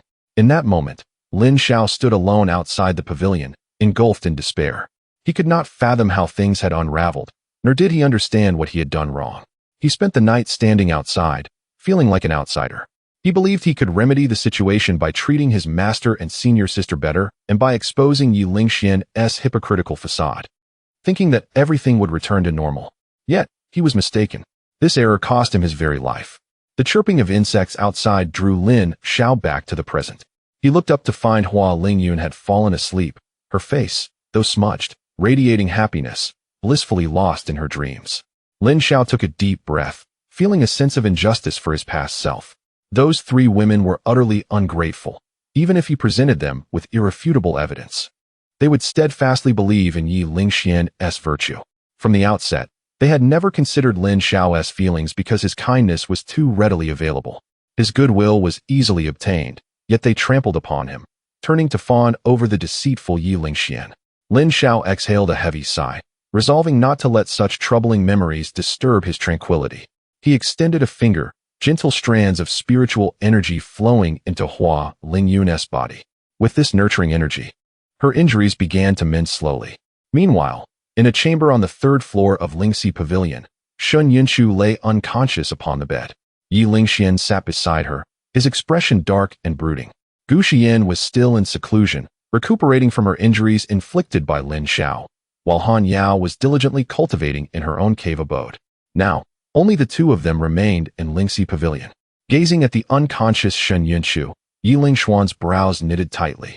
He had expected Shen Yinshu to secure the top position and procure the Bai Qin Dan for him, only to have her bested by Hua Lingyun. If it weren't for needing your assistance to get closer to Han Yao and Gu Xian, I would have drained your yuan already, lowly servant, he thought bitterly, his expression darkening as his teeth ground together. He urgently required a Bai Chun Dan to solidify his foundation for the Jindan stage.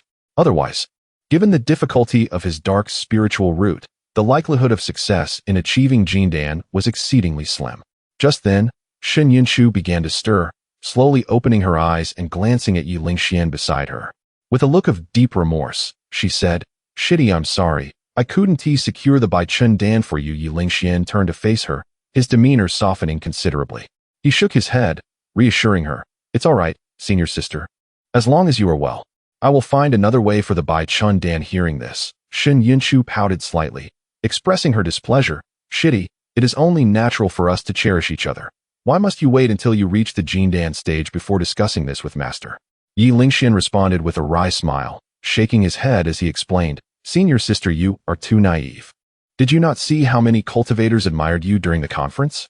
My journey in cultivation is still in its infancy, having barely reached the foundation establishment stage. Should I forge a partnership with you, the disciples within the sect would undoubtedly regard me as a thorn in their side, believing that I had coerced you into such a union. Consequently, your admirers would incessantly trouble me, leaving me with no peace to enjoy my days." Upon hearing his words, Shen Yinshu felt a surge of delight. Rather than becoming angry, she gently scoffed. Who can blame this fairy for her innate beauty? Humph, you must strive even harder. Yi Lingxian nodded in agreement. Indeed, that is precisely why I am doing everything in my power to obtain a Bai Chun Dan. Only by achieving the golden core will I be able to openly claim you as my partner. Upon hearing this, Shen Yinshu's spirits lifted considerably, and the pain from her injuries seemed to dissipate. She then inquired, "What shall we do now? The Bai Chun Dan is not an ordinary elixir. Even if the sect possesses it, it must pass through the scrutiny of the sect leader. Perhaps you could ask Uncle Ling Yunzi, claiming that you are on the verge of forming your core, and request one from him?" Yi Lingxian found himself momentarily at a loss for words, rendered speechless by Shen Yinshu's suggestion. Were it not for his intention to utilize her, he might have been tempted to strike down this foolish woman. If acquiring the Bai Chun Dan were as simple as she implied, why would he exert such effort? Thus, he suppressed his irritation and awkwardly responded, "I fear that may not be feasible. If I were to request one and receive it, wouldn't all the cultivators in the sect flock to ask the sect leader for theirs? This elixir is not candy. It cannot be distributed so freely." Shen Yinshu nodded in frustration. "Then what are we to do? Without the Bai Chun Dan, when will you ever form your core?" After a moment of contemplation, Yi Lingxian tentatively suggested, "Sister, how about this? Could you assist me by requesting Brother Lin to part with a Bai Chun Dan?" Chapter 25. Impropriety, are you really going to seek Lin Xiao? Shen Yinshu could not help but furrow her brows. Before she could express her anger, Yi Lingxian hastily clarified, "Do not be hasty. I merely suggested it. After all, Senior Brother Lin shares the closest bond with you. Although he has left the sect, surely he still thinks of you." Yet Shen Yinshu was filled with indignation, propelling herself upright and glaring with her almond-shaped eyes. "Thinks of me? If that ingrate truly remembers me, would he have harmed me? How can you suggest I seek him out?" Yi Lingxian spoke soothingly. "Sister, you are too close to the situation to see clearly. You, a foundation establishment disciple, openly provoking a core formation cultivator, causing him to lose face in public. If it were anyone else, they would likely suffer 100 deaths for such an offense. Yet, Senior Brother Lin merely inflicted a minor injury, leaving you with a superficial wound. Consider whether this could be viewed as leniency." Upon hearing this, Shen Yinshu pondered deeply, and it seemed he had a point. Seeing her swayed, Yi Lingxian continued, "Thus, Senior Brother Lin must still care for you. It is not just you. He remembers Senior Sister Han Yao and our master as well. Having grown up together, how could he forget the bond you shared? Reflect on all the times you requested pills or artifacts from him. Has he ever refused?" Recalling past moments when Lin Xiao would grant her every request, Shen Yinshu nodded, her lips pursed in pride, declaring, "Indeed, when I beckon, he comes running.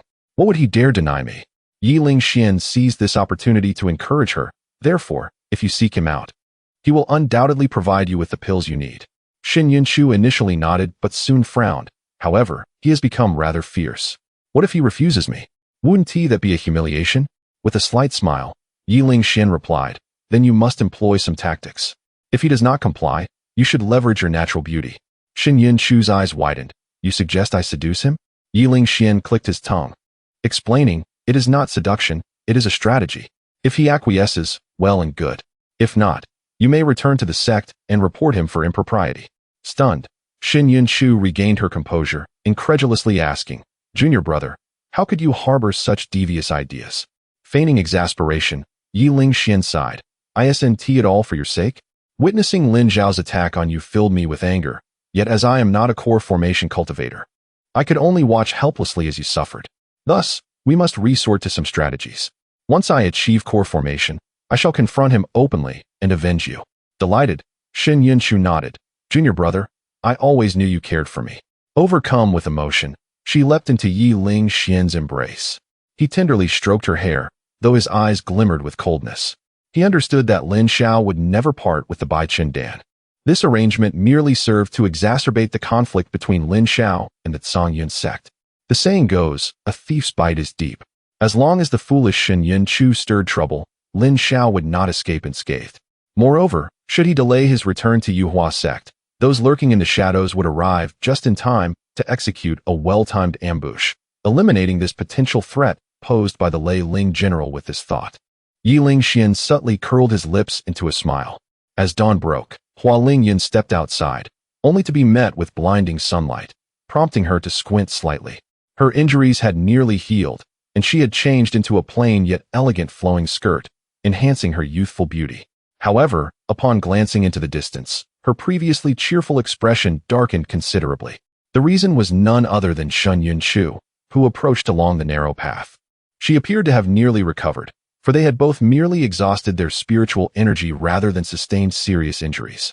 Dressed in a light yellow gown, Shin Yun-chu looked even more radiant, her already striking figure accentuated by her deliberate swaying. As she sauntered forward, she cast a dismissive glance at Hua Lingyun and asked disdainfully, "Where's Lin Zhao?"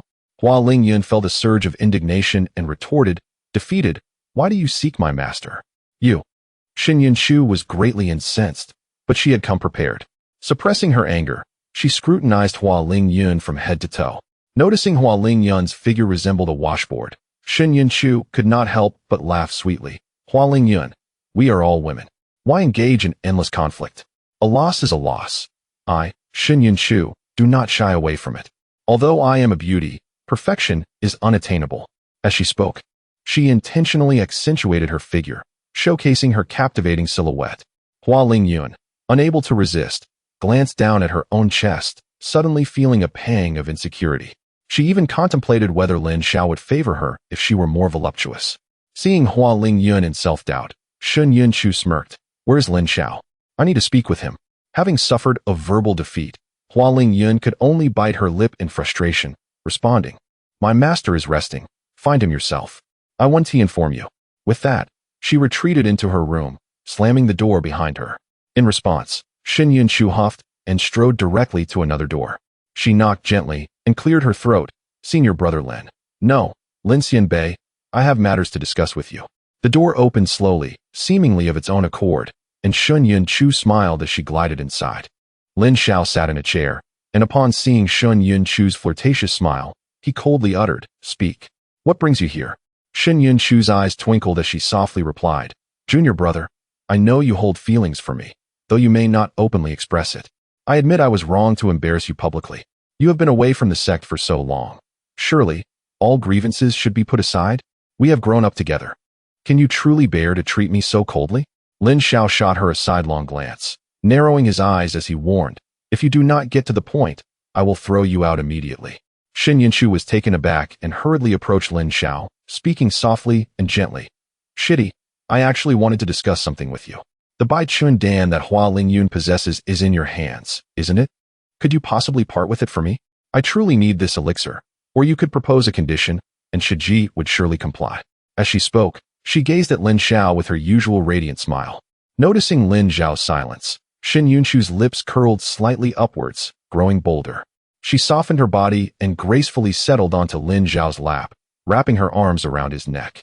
"Shidi." Shin Yun-chu narrowed her almond-shaped eyes. Her cherry lips slightly parted as she whispered into Lin Zhao's ear, "You do like me, don't you?"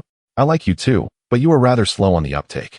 If you had mentioned this to Shirzuen earlier, we would have long been partners in this journey. In a previous life, Lin Xiao would have undoubtedly succumbed to Shun Yunchu's advances. This enchanting woman, with her alluring figure and melodious voice, could easily ensnare any man with her charming demeanor. However, Lin Xiao had long since discerned Shen Yunchu's true nature. He felt no joy in her seduction. Instead, his expression remained impassive as he stated, reflecting on it now. Growing up alongside a lewd and licentious woman like you truly disgusts me. Upon hearing this, Shen Yunchu was momentarily stunned, her eyes widening in disbelief. She could hardly fathom such a judgment from Lin Xiao, and her insecurities led her to ponder if her true self had been exposed. Shitty, why are you insulting me? Shen Yunchu's heart was filled with doubt, yet she could not grasp Lin Xiao's true intentions, causing her to reluctantly loosen her grip around his neck. Lin Xiao, however, fixed his gaze upon her eyes, sneering coldly. Did Yi Lingxian send you to demand the Bai Qin Dan, or is she attempting to incite trouble for me? Oh, I see your demeanor suggests you intend to frame me for misconduct. Is that right? Very well, I shall play along. With that, Lin Xiao seized her wrist, a surge of spiritual energy erupting forth, swiftly binding Shen Yunchu in place, rendering her immobile. Chapter 26. Utterly disgusting Lin Xiao. What are you doing? Let go of me at once. Upon realizing her predicament, Shen Yunchu could no longer contain herself and shouted hysterically. However, Lin Xiao had already established a soundproof barrier. Even if she screamed until her throat was hoarse, no one would hear her. Witnessing Shen Yunchu's panic and fear in her eyes, Lin Xiao merely smiled coldly, disregarding her terror. He brushed aside the hair by her ear and mockingly said, "Did you not come here seeking my embrace? Why are you afraid now?" Shen Yunchu trembled in fear, instinctively pleading, "Junior brother, it was merely a moment of impulse. Now that I think about it, let us discuss matters after we become Dao partners. Please do not bully me." As she spoke, tears welled up in her eyes. The thought of losing herself to Lin Xiao filled her with despair, and she silently prayed for Yi Lingxian to arrive with help. Upon hearing her words, a fierce disdain ignited in Lin Xiao's eyes. He scoffed, "Do you think you are some celestial goddess or the daughter of the Jade Emperor? You are nothing but a shameless woman, daring to entice me?" Shen Yunchu's complexion turned ashen at his words. She could not fathom that she appeared so repugnant in Lin Xiao's eyes. Overwhelmed by humiliation, she trembled uncontrollably, tears streaming down her cheeks. Lin Xiao felt a sense of relief after venting his anger, yet he would not allow such a petty fool to disturb him again. Thus, he continued, "Shen Yunchu, consider this a lesson. If you dare to bother me again, you will face dire consequences." With that, Lin Xiao struck her with a palm. "Ah!" Shen Yunchu let out a piercing scream, her eyes rolling back as she nearly fainted, her tears flowing uncontrollably. Lin Xiao released his hold over her, casting her to the ground, and sneered, "If you wish to accuse me of misconduct, feel free to strip and let everyone see for themselves. If you lack the courage for that, I advise you to refrain from making a fuss." Shen Yunchu, trembling, scrambled to her feet and cast a frightened glance at Lin Xiao before rushing out, weeping uncontrollably. Lin Xiao glanced at his right hand, recalling his previous self, who had been so meek. Such a wretched person did not deserve his kindness. Otherwise, she would only become more brazen. It was lamentable that the gentleness he once extended was wasted, leaving him wounded. Before long, Hua Lingyun peered cautiously from the doorway. Sensing the tense atmosphere, she inquired delicately, "Master Uncle, are you all right?" Lin Xiao exhaled a heavy breath and replied, "I am fine. How is your injury? If you are fully recovered, we should prepare to leave." Hua Lingyun, perceptive to Lin Xiao's displeasure, nodded obediently and said, "I am fine now. We can set off at any time." Lin Xiao nodded. "In that case, stay here and do not wander. I will seek Ling Yunzi for the sect's roster, and we shall depart upon my return." Hua Lingyun bowed and replied, "All right, Master Uncle, please return quickly." Without further ado, Lin Xiao moved swiftly, transforming into a flash of lightning as he departed. This was the technique known as Jile Gushan Shu, a method that, despite the inability to fly within the sect, could maximize speed on the ground. As he passed through the sect square, many disciples of Zhangyin sect were startled, witnessing a bolt of electricity flash by, yet unable to discern who it was. Shortly thereafter, Lin Xiao arrived at the grand hall of the sect leader. Upon entering, he found Ling Yunzi waiting for him. Stroking his beard, Ling Yunzi sighed, "Lin Shitty, you are ultimately leaving." Meanwhile, Shen Yunchu, both frightened and anxious, hurried back to Lingxi Pavilion. Upon seeing Yi Lingxian, she dashed into his arms, sobbing, "Woo-woo. Junior brother, I almost did not get to see you again. A flicker of impatience crossed Yi Lingshuan's eyes as he gently patted her back to soothe her. What happened, senior sister? Did Lin Xiao threaten you? Xin Yunchu, still weeping, managed to choke out. He said if I bothered him again, he would kill me. Suppressing his impatience, Yi Lingxian consoled her. It is all right, senior sister. You are safe now, aren't you? No matter how arrogant Lin Xiao is, he cannot come to Lingxi Pavilion to harm you. Junior brother, Xin Yunchu stammered, wanting to express something but hesitating. Yi Lingxian, ever cautious, furrowed his brow and questioned, what did he do to you? Xin Yunchu wanted to speak but felt embarrassed, only managing to cover up. Nothing at all. Junior brother, I am so tired. I need to rest now. With that, she hurriedly ascended the pavilion. Yi Lingshuan's heart was filled with confusion, sensing that events were spiraling beyond his control. What had Lin Xiao done to her? Why did he feel so unsettled? He pondered deeply, this unfamiliar feeling swelling within him. Although he held no affection for Xin Yunchu, he had already considered her as one of his potential partners. Naturally, he would not be pleased if his rival laid claim to her. In contrast to Yi Lingshuan's suspicions, Xin Yunchu had returned to her room in the pavilion. She locked the doors and windows, setting up a barrier to conceal her presence, finally exhaling a sigh of relief. Only in her own space did she feel secure. She glanced down at her chest, her brow furrowing in concern. After a moment of hesitation, she unclasped her jade belt and slowly removed her dress. Upon seeing the 5-finger marks already bruised upon her skin, Xin Yunchu's face turned pale, filled with indignation. What should I do? It hurts so much. That damned Lin Xiao. How could he treat me this way? Now that he has become a Jiedon cultivator, he no longer respects even his senior sister. It infuriates me. The more she thought about it, the more distressed she became, her heart in disarray. Remembering Lin Xiao, she felt both hatred and fear, yet inexplicably, a trace of regret nestled within her heart.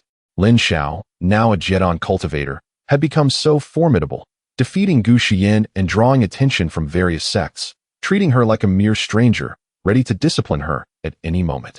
If he had continued to treat me kindly as before, how could I have endured such humiliation? Recalling the ingratiating words and actions of Lin Xiao from the past, Xin Yunchu felt a surge of frustration within her heart. She pondered for quite some time, yet could not fathom how things had transformed in such a manner. Why did her allure seem utterly ineffective before Lin Xiao? Lin Xiao, just wait. I shall not let this matter rest.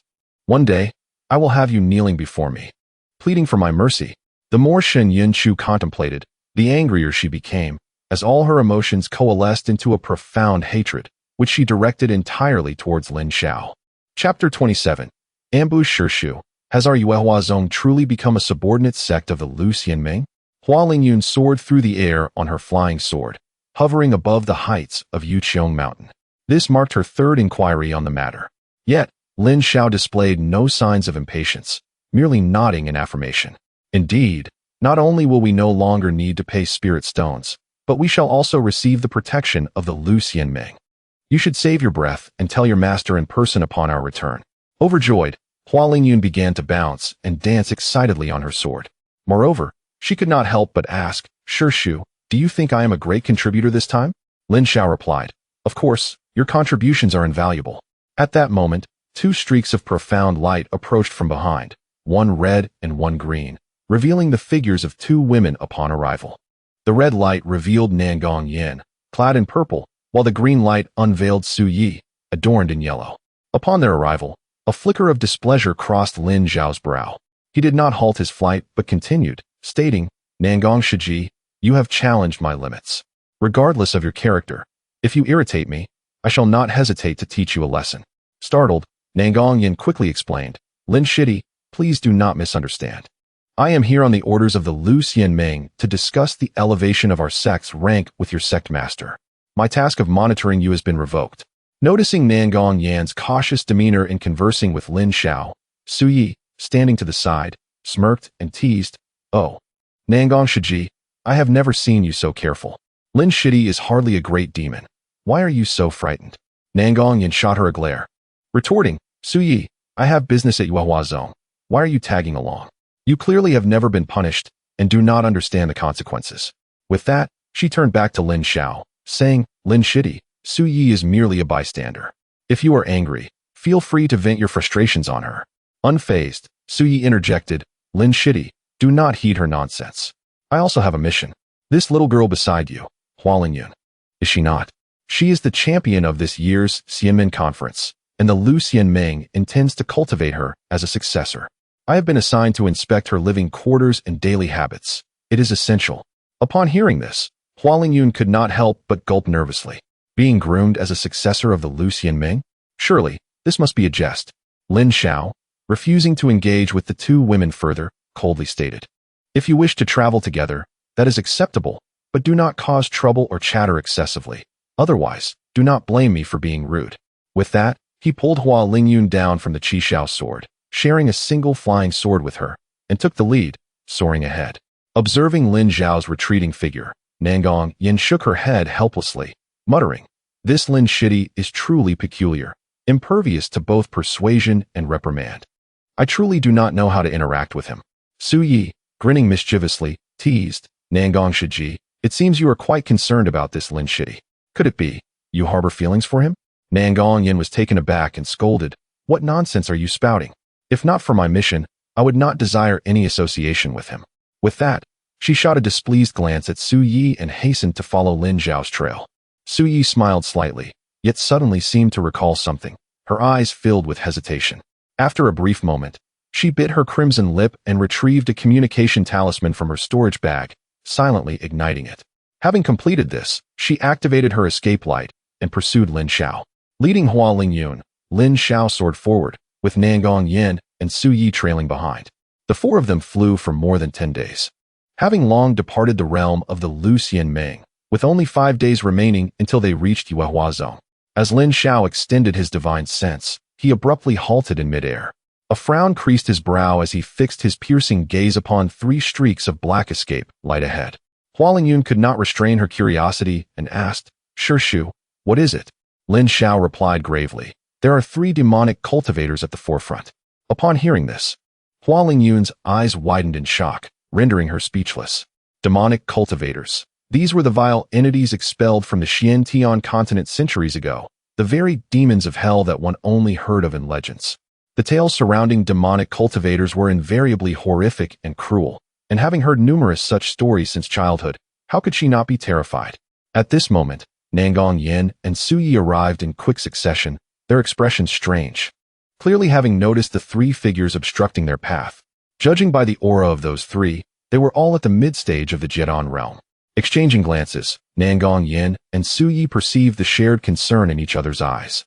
After a moment of contemplation, Nangong Yin stepped forward and called out loudly, "May I inquire why the 3 of you are blocking our way?" The 3 streaks of black light gradually dimmed, revealing the true forms of the 3 individuals within. At the forefront stood a man with a sinister face, marked by scars from a sword, his cultivation at the pinnacle of the mid-stage of the Jedon realm, mere steps away from the late stage. Flanking him were 2 mysterious figures dressed in black with ghostly masks, both also at the mid-stage of the Jedon realm, exuding a formidable presence. The man regarded Nangong Yin with a chilling smile, stating, "Ah, still a great beauty, are we? Today seems to be your lucky day. I am merely here to deal with Lin Xiao. You 3 ladies should quickly vanish, or you shall find it difficult to depart later." Nangong Yin's heart sank in dread upon hearing this. The cultivation of the 3 exceeded her own, and their malicious demeanor left her perplexed as to which sect these cultivators belonged. Su Yi, appearing far more composed, analyzed calmly. These 3 do not resemble cultivators from any Xianmen. Furthermore, having exited the territory of the Lu Xianmeng, they dare to cause trouble. They must be from a lesser sect. But why would they target Lin Shitty? Hua Lingyun timidly interjected, "My Shu mentioned that these 3 are demonic cultivators." Demonic cultivators? Both Nangong Yin and Su Yi displayed expressions of utter fright. They had heard of the brutal conflicts between righteous and demonic factions, naturally harboring great trepidation towards the existence of demonic cultivators. Now, confronting them directly, it was almost beyond belief. Lin Xiao, however, felt a surge of annoyance within. He had anticipated that Yi Lingxian would send someone to trouble him, which was why he had hastened his journey, yet he had not expected to be intercepted nonetheless. He was not afraid. Rather, he was reluctant to waste time and did not wish to reveal the full extent of his capabilities too soon.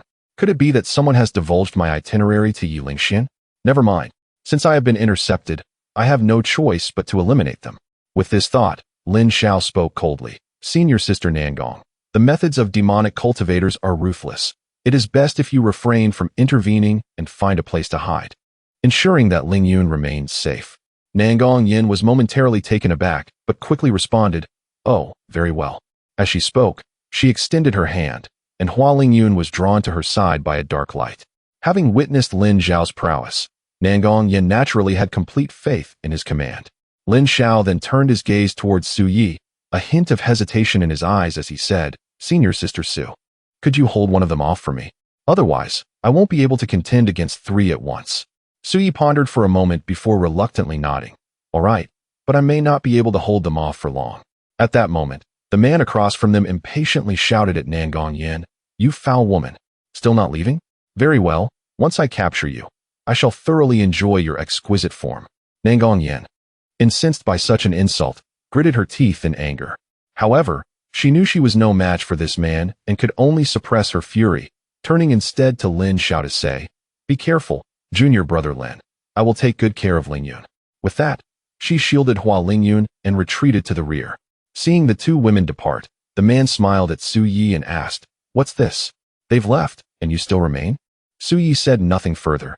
Instead, she unfurled her sleeve, from which a delicate compass flew forth. The compass expanded against the wind and swiftly moved forward to cover the area. The three demonic cultivators hurriedly scattered to evade it. Su Yi selected one of the masked demonic cultivators and, without hesitation, flew towards him, her fingertips emitting a beam of wooden attribute dark light. The cultivator was not to be outdone. He twirled his magic sword, sending forth a surge of black light into the sky. Fortunately, Su Yi had the compass to protect her, preventing her from being defeated. The two engaged in a fierce pursuit, quickly soaring into the distance. The man cast a cold glance at Lin Xiao before instructing another masked cultivator, "Go, this one is Lin Xiao. If you can eliminate him, you will be the foremost under the protector." Upon hearing this, the masked figure's eyes glowed a sinister red beneath the mask, and the black magic sword in his hand flickered incessantly, as if preparing some formidable technique. Lin Xiao expanded his spiritual perception, noting that there were no cultivators within 30 miles. Quietly, he began to chant the incantation, and the pure June sword, which had been nurtured in his dantian for some time, stirred restlessly. Chapter 28. Blood Spirit Sword. Amidst the resonating hum of the sword, the spectre-masked cultivator soared forth, brandishing his sword, exuding an overwhelming aura of malevolence. Should an ordinary cultivator be engulfed by such killing intent, they would likely kneel and surrender, unable to muster the courage to resist. Yet, Lin Xiao, having lived a second life, possessed a resilience unmatched by others. Furthermore, he had faced off against demonic cultivators countless times, rendering him accustomed to such confrontations. In a flash, he executed the technique of swift lightning over mountain, and in a brilliant flicker of lightning, he appeared atop a distant peak. With a swing of his sword, he struck at nothing but air, inciting the wrath of the spectre-masked cultivator, who bellowed in fury and pursued him anew.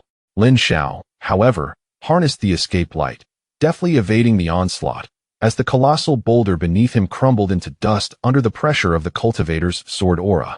As the two continued their evasive dance, the leading demonic man sneered in disdain. He stroked his chin, thinking to himself, "What a troublesome lightning root cultivator, reduced to a mere coward by one of my shadow guards.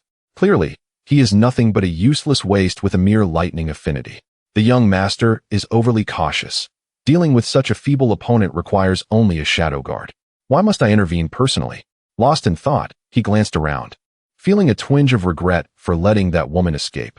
That was Nangong Yin, a rare beauty among the celestial sections. Alas! Just then, a flash of lightning erupted in the distance, accompanied by a thunderous explosion, as an unidentified object was hurled toward him. Upon discerning the object, the man was taken aback, eyes widening in shock. It was an arm wielding a demonic sword, the unmistakable limb of the shadow guard pursuing Lin Xiao. Lin Xiao gradually approached, unscathed and immaculate, devoid of any aura from magical artifacts, only enveloped by crackling thunder.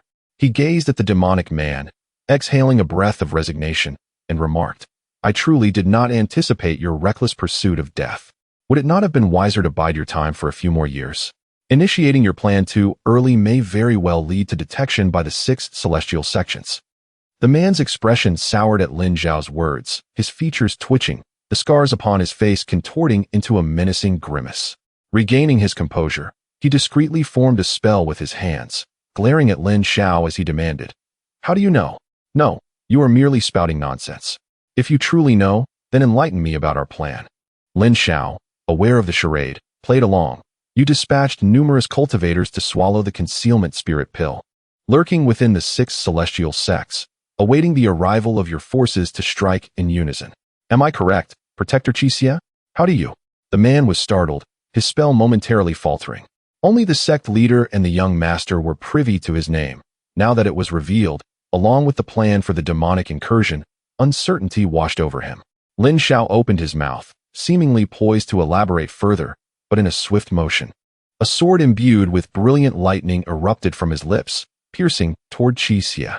Qixia, taken by surprise, hastily retreated, yet the lightning sword surged forward with astonishing speed, embedding itself into his chest, the thunderous resonance scattering the spell he had just gathered within. Gritting his teeth, he concentrated his energy into a single mass and forcefully expelled the lightning sword from his body. Lin Zhao swiftly followed, seizing the Chunjun sword, and without hesitation, he struck at Qixia once more. With a resounding thud, both were repelled several yards by the surge of spiritual energy. Lin Zhao raised his hand to inspect the Chunjun sword, which still bore a remnant of dark demonic energy, swiftly consumed by the flickering arcs of lightning. Qixia clutched his chest, his complexion pale. Under the strike of the Chunjun sword, nearly half of his demonic energy was obliterated, and the protective armor concealed beneath his garment lay in ruins. He glared at Lin Zhao, eyes ablaze with unquenchable hatred. The young master's concerns were indeed well-founded. This fellow possesses considerable skill. Regaining his composure, Qixia ceased to panic. He was at the pinnacle of the mid-stage of the Golden Core realm.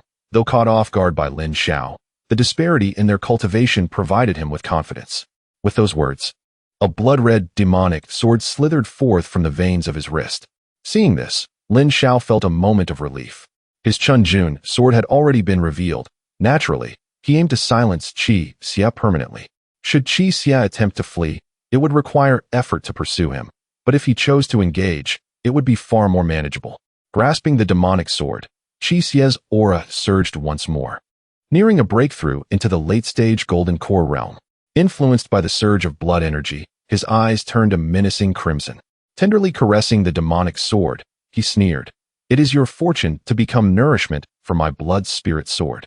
Lin Zhao's countenance remained composed, and without a word, he lunged at Qixia with his sword. A feeble bolt of lightning entwined itself around the sword's glow, and seizing the opportunity, he swiftly retreated. Despicable coward. Seeing him flee, Qixia erupted in fury, swinging his demonic sword to disperse the lightning, then relentlessly pursued Lin Zhao. The two engaged in a chase that spanned hundreds of miles. Lin Zhao's speed began to wane, much to Qixia's delight. After slaying a shadow guard and exhausting himself in a surprise attack, this young man, merely in the early stage of the Golden Core realm, must be nearly out of spiritual energy. With this in mind, Qixia suddenly accelerated, launching a strike at Lin Zhao. Lin Zhao condensed his escape light, dodging downward. However, Qixia grinned sinisterly, retracting his sword energy and altering the direction of his sword technique, seemingly having anticipated Lin Zhao's escape route. As the sword energy bore down upon him, Lin Zhao found himself with no means of evasion. Reluctantly, he brandished the Chunjun sword, clashing with Qixia. The sound of metal colliding erupted with a deafening roar. Lin Zhao was sent flying several dozen yards, struggling to maintain his footing. Witnessing this, Qixia grinned ominously, wielding the blood spirit sword as he soared after Lin Zhao once more. He concentrated the spiritual energy within him, silently reciting the blood demon sword technique. The sword aura emanating from the blood spirit sword in his hand surged explosively, reaching dozens of zhang in height. Under the overwhelming influence of such a formidable sword technique, the surrounding atmosphere became saturated with the scent of blood. Die! Qixia raised the blood spirit sword high, striking down mercilessly towards Lin Zhao. In a state of utter panic, Lin Zhao hastily held the Chunjun sword horizontally, barely managing to parry the torrent of sword energy. However, the power of the blood spirit sword was immense, and under the tremendous pressure of spiritual energy, Lin Xiao found himself plummeting, on the verge of descending into the valley below. Qi Xie laughed maniacally. Fool, do you truly believe that because you possess a thunder spiritual root, I would fear you? This is the first glimpse of my strength, guardian. As his words fell, he once again channeled his spiritual energy into the blood spirit sword. Lin Xiao could no longer withstand the force and rapidly fell downward, disappearing into the valley in the blink of an eye. A tremendous sound erupted, and dust filled the valley, sending the surrounding birds and beasts scattering in fright. Several massive stones were dislodged by the shockwaves, crashing down the cliffside. Qi Xie descended slowly from the sky, squinting at a pit on the ground. Lin Zhao's figure had vanished without a trace, not even a hint of his presence remaining. Only the Chunjun sword lay desolately in the pit, flickering with faint lightning. Had he been utterly obliterated? Damn, he was so weak. Had I known, I would not have exerted my full strength. Now I've lost another source of soul nourishment. Qi Xie sneered as he extended his left hand toward the Chunjun sword. The Chunjun sword, drawn by his spiritual energy, began to rise slowly from the pit, floating towards Qi Xie. Grasping the lightning attribute sword, Qi Xie immediately furrowed his brow. Thunder, such an annoying thing. He gripped the Chunjun sword tightly, intending to destroy it completely. But the sword buzzed, struggling fiercely against him. Without a master, you still wish to stir up trouble? Qi Xie snorted coldly, a dense wave of demonic energy surging from his palm, instantly enveloping the Chunjun sword.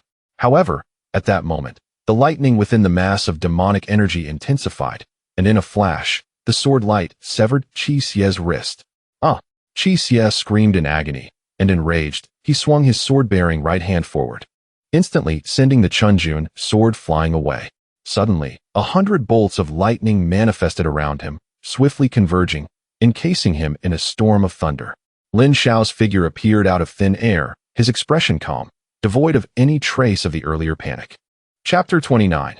Collusion. Qi Xie swallowed a pill, and at once, the muscles around his fractured wrist swelled dramatically, twisting into a grotesque mass, staunching the flow of blood.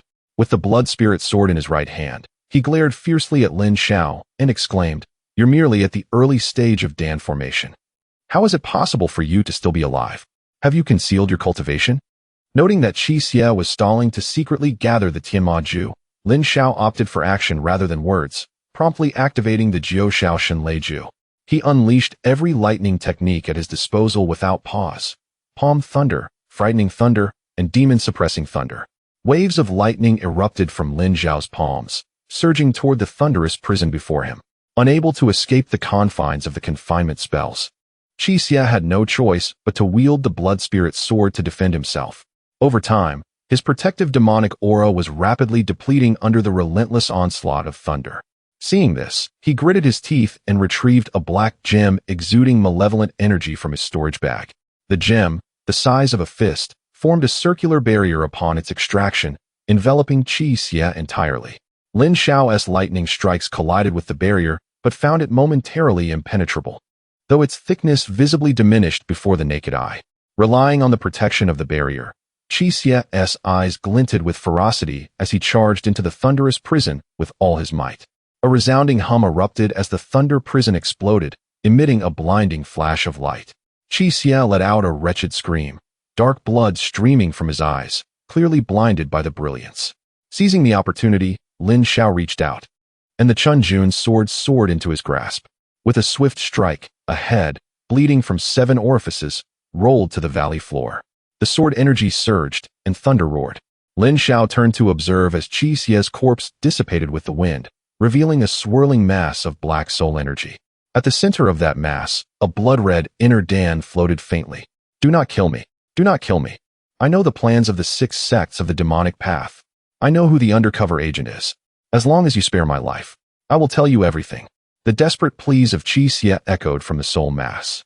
Yet, Lin Xiao remained unmoved, silently raising his hand toward the mass, and a bolt of palm thunder shot forth, instantly obliterating the soul. Without the tether of a soul, the blood-red inner Dan became an unclaimed object, plummeting to the ground. Lin Xiao collected the demonic Dan, wrapped it in a spiritual talisman, and placed it in his storage bag. Having completed these tasks, he then rummaged through Qi Xie's storage bag. Inside, He found various nefarious techniques and instruments that appeared exceedingly wicked, seemingly designed specifically for tormenting women. Besides the Tianma Zhen Gong and some demonic arts, there was also a technique called Zhai Xianju. This method detailed how to extract a woman's primordial yin, maximizing the art of yin collection to enhance one's cultivation. Lin Xiao reviewed these techniques one by one, contemplating deeply. These demonic arts were fundamentally shortcuts to cultivation, embodying cruelty and brutality, predicated on the plunder of others. His previous life had exposed him to these methods, and given their repulsion to his lightning spiritual root, he had no intention of practicing them. However, upon encountering the Zhai Xianju, he felt a twinge of temptation. Although it too belonged to this category, it was not based on demonic energy. Strictly speaking, it was merely a form of chamber technique, allowing practitioners to extract the essence from the furnace to nourish themselves. Yet, the 6 sects of the celestial path, priding themselves on morality, would never resort to dual cultivation methods, viewing any form of collection as demonic. After much deliberation, Lin Xiao decided to keep the Zhai Xianju, considering it a potential avenue should he encounter a bottleneck in his cultivation. Having lived anew, he was no longer as rigid as in his past life. Now, he focused solely on his own progress. Resolute in his decision, Lin Xiao extracted a token from the bag. The token was pitch black, palm-sized, inscribed with the words, Zhuahufa Qi Xie of the He Huan sect. Lin Xiao furrowed his brow, contemplating. So, this individual is affiliated with the He Huan sect. Thus, Yi Lingxian must be the young master of the He Huan sect. The sect's techniques are notoriously sinister, practiced by both genders to cultivate a mysterious seduction art, which, when employed, renders the victim's soul under control, turning them into mere puppets. With this realization, Lin Xiao found the previous events less surprising.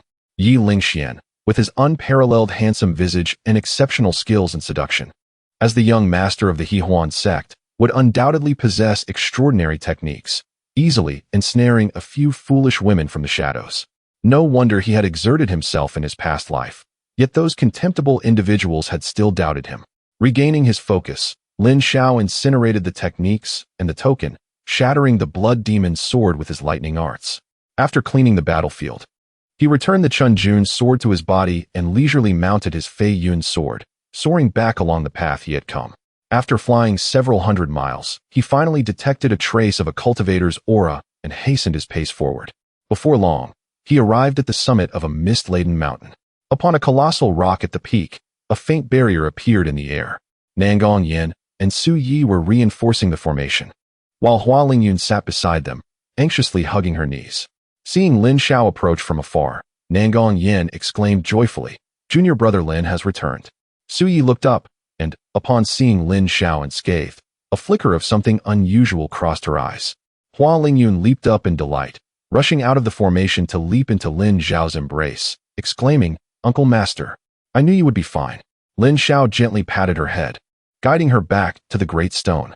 Nangong Yin scrutinized him and inquired, "Junior brother, how did you shake off those 2 demonic path cultivators?" Lin Xiao remained silent, merely casting a glance at her before meaningfully looking at Su Yi. Su Yi quickly interjected, "Why yes, those demonic path cultivators are indeed formidable.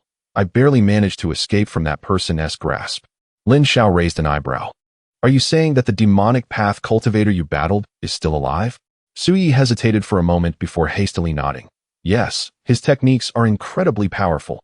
I couldn't withstand them, so I lured him into a dense forest and escaped using a treasure. I just reunited with Sister Nangong."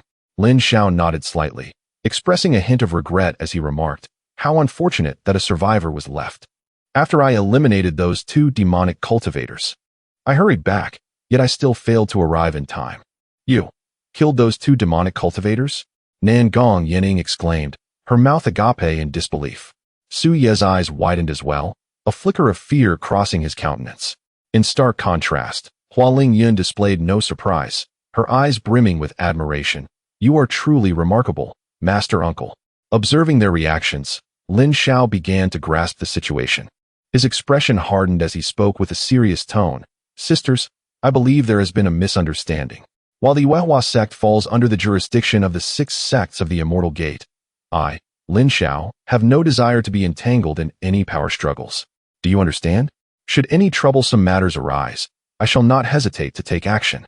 Upon hearing this, Nangong Yen was momentarily rendered speechless. "Junior brother Lin, why do you speak thus? If I, Nangong Yen, have offended you during our journey, please express it directly. There is no need for such sharp words." Su Yi, too, could not help but break into a cold sweat. "Indeed, junior brother Lin, we would never wish to cause you any trouble." Lin Xiao nodded. "That is for the best. My words stand firm. Now let us set forth." With no further exchanges, they resumed their journey towards the Yuehua sect. Through their dialogue, Lin Xiao had gained a deeper insight into Nangong Yen and Su Yi. It was clear that Nangong Yen belonged to the Xianxian sect, thus aligned with the 6 sects of the Immortal Gate. However, Su Yi presented a curious case. In his previous life's memories, Su Yi had been ambushed by the demonic path and had vanished. Now, it appeared she might have connections with the demonic forces.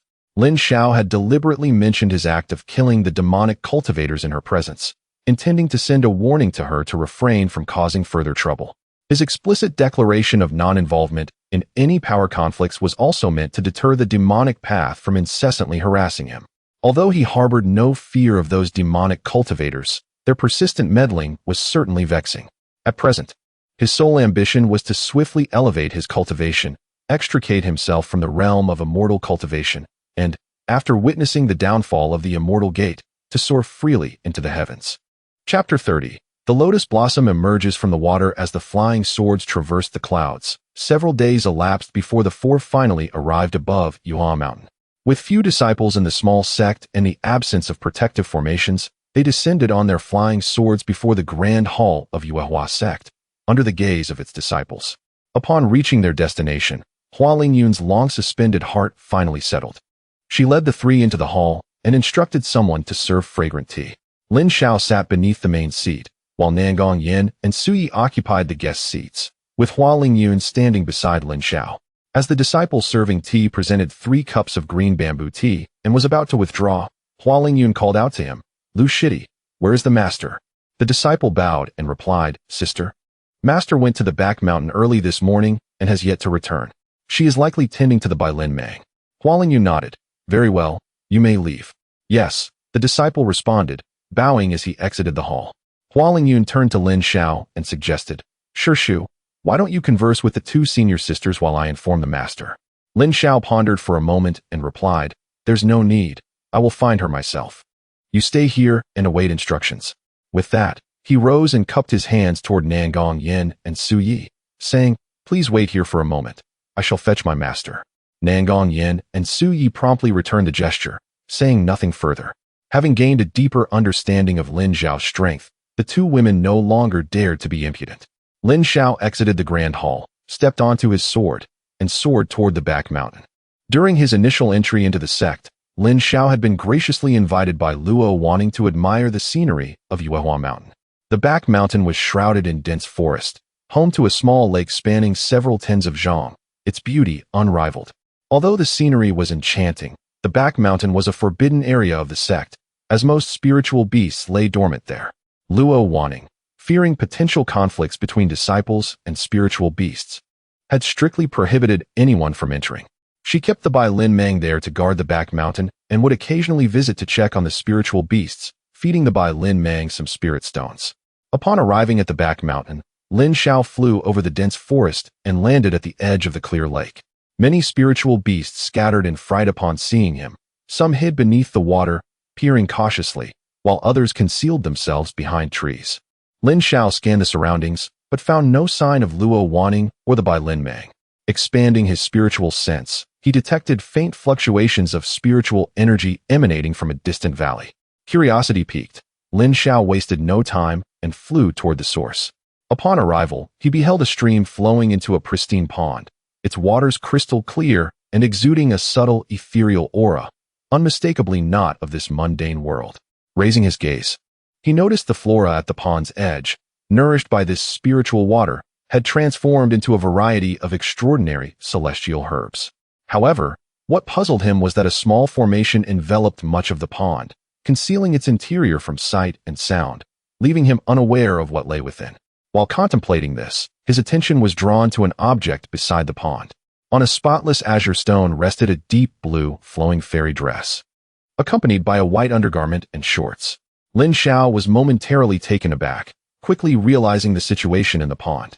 No wonder Luo Wanning had been reluctant to disclose the purpose of this spiritual pond during their previous visit. It seems she enjoyed bathing here. Just as Lin Xiao pondered how to navigate this awkwardness, a flicker of light appeared within the pond, followed by a flustered voice from within the formation. "Shitty, what are you doing here? Please wait a moment." Luo Wanning's voice carried a hint of shyness, and as she spoke, the garments on the azure stone floated into the formation.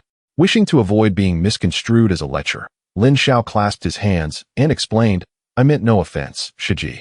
With the conclusion of the Immortal Gate Conference, the Nangong Fairy from Wenxian sect and Su Yi from Luoyin sect accompanied me to Huahua sect, as they wished to discuss important matters with you.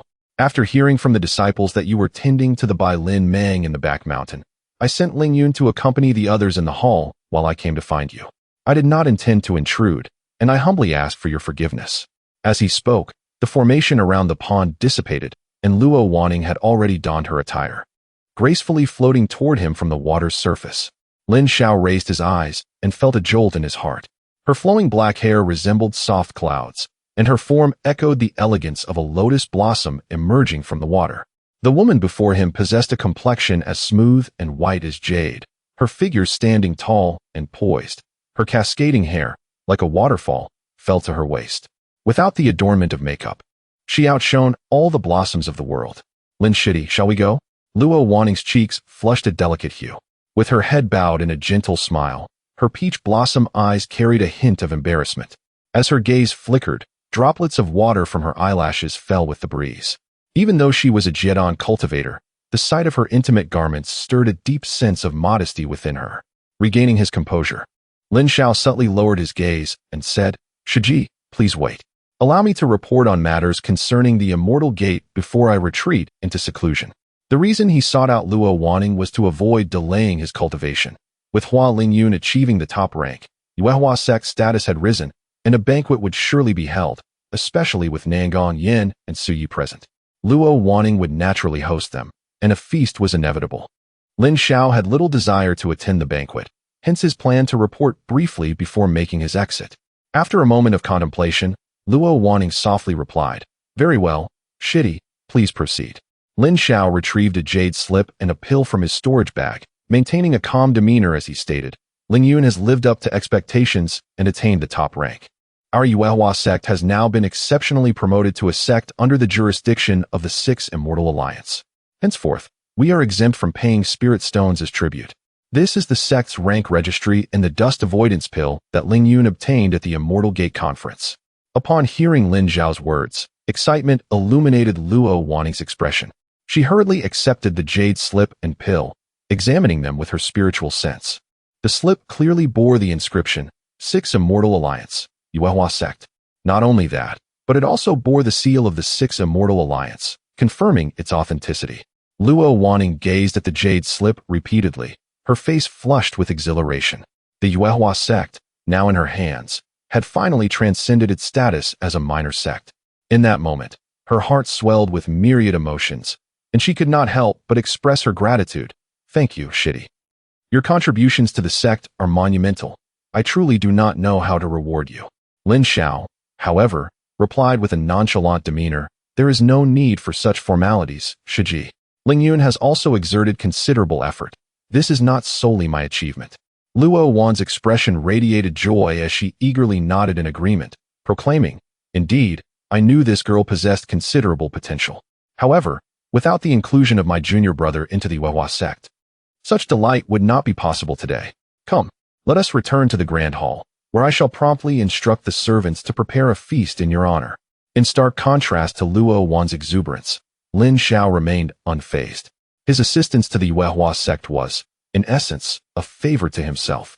Now unburdened by trivial matters and having repaid the kindness of Luo Wan, who had gifted him the Chunjun sword, he finally had the opportunity to devote himself to diligent cultivation.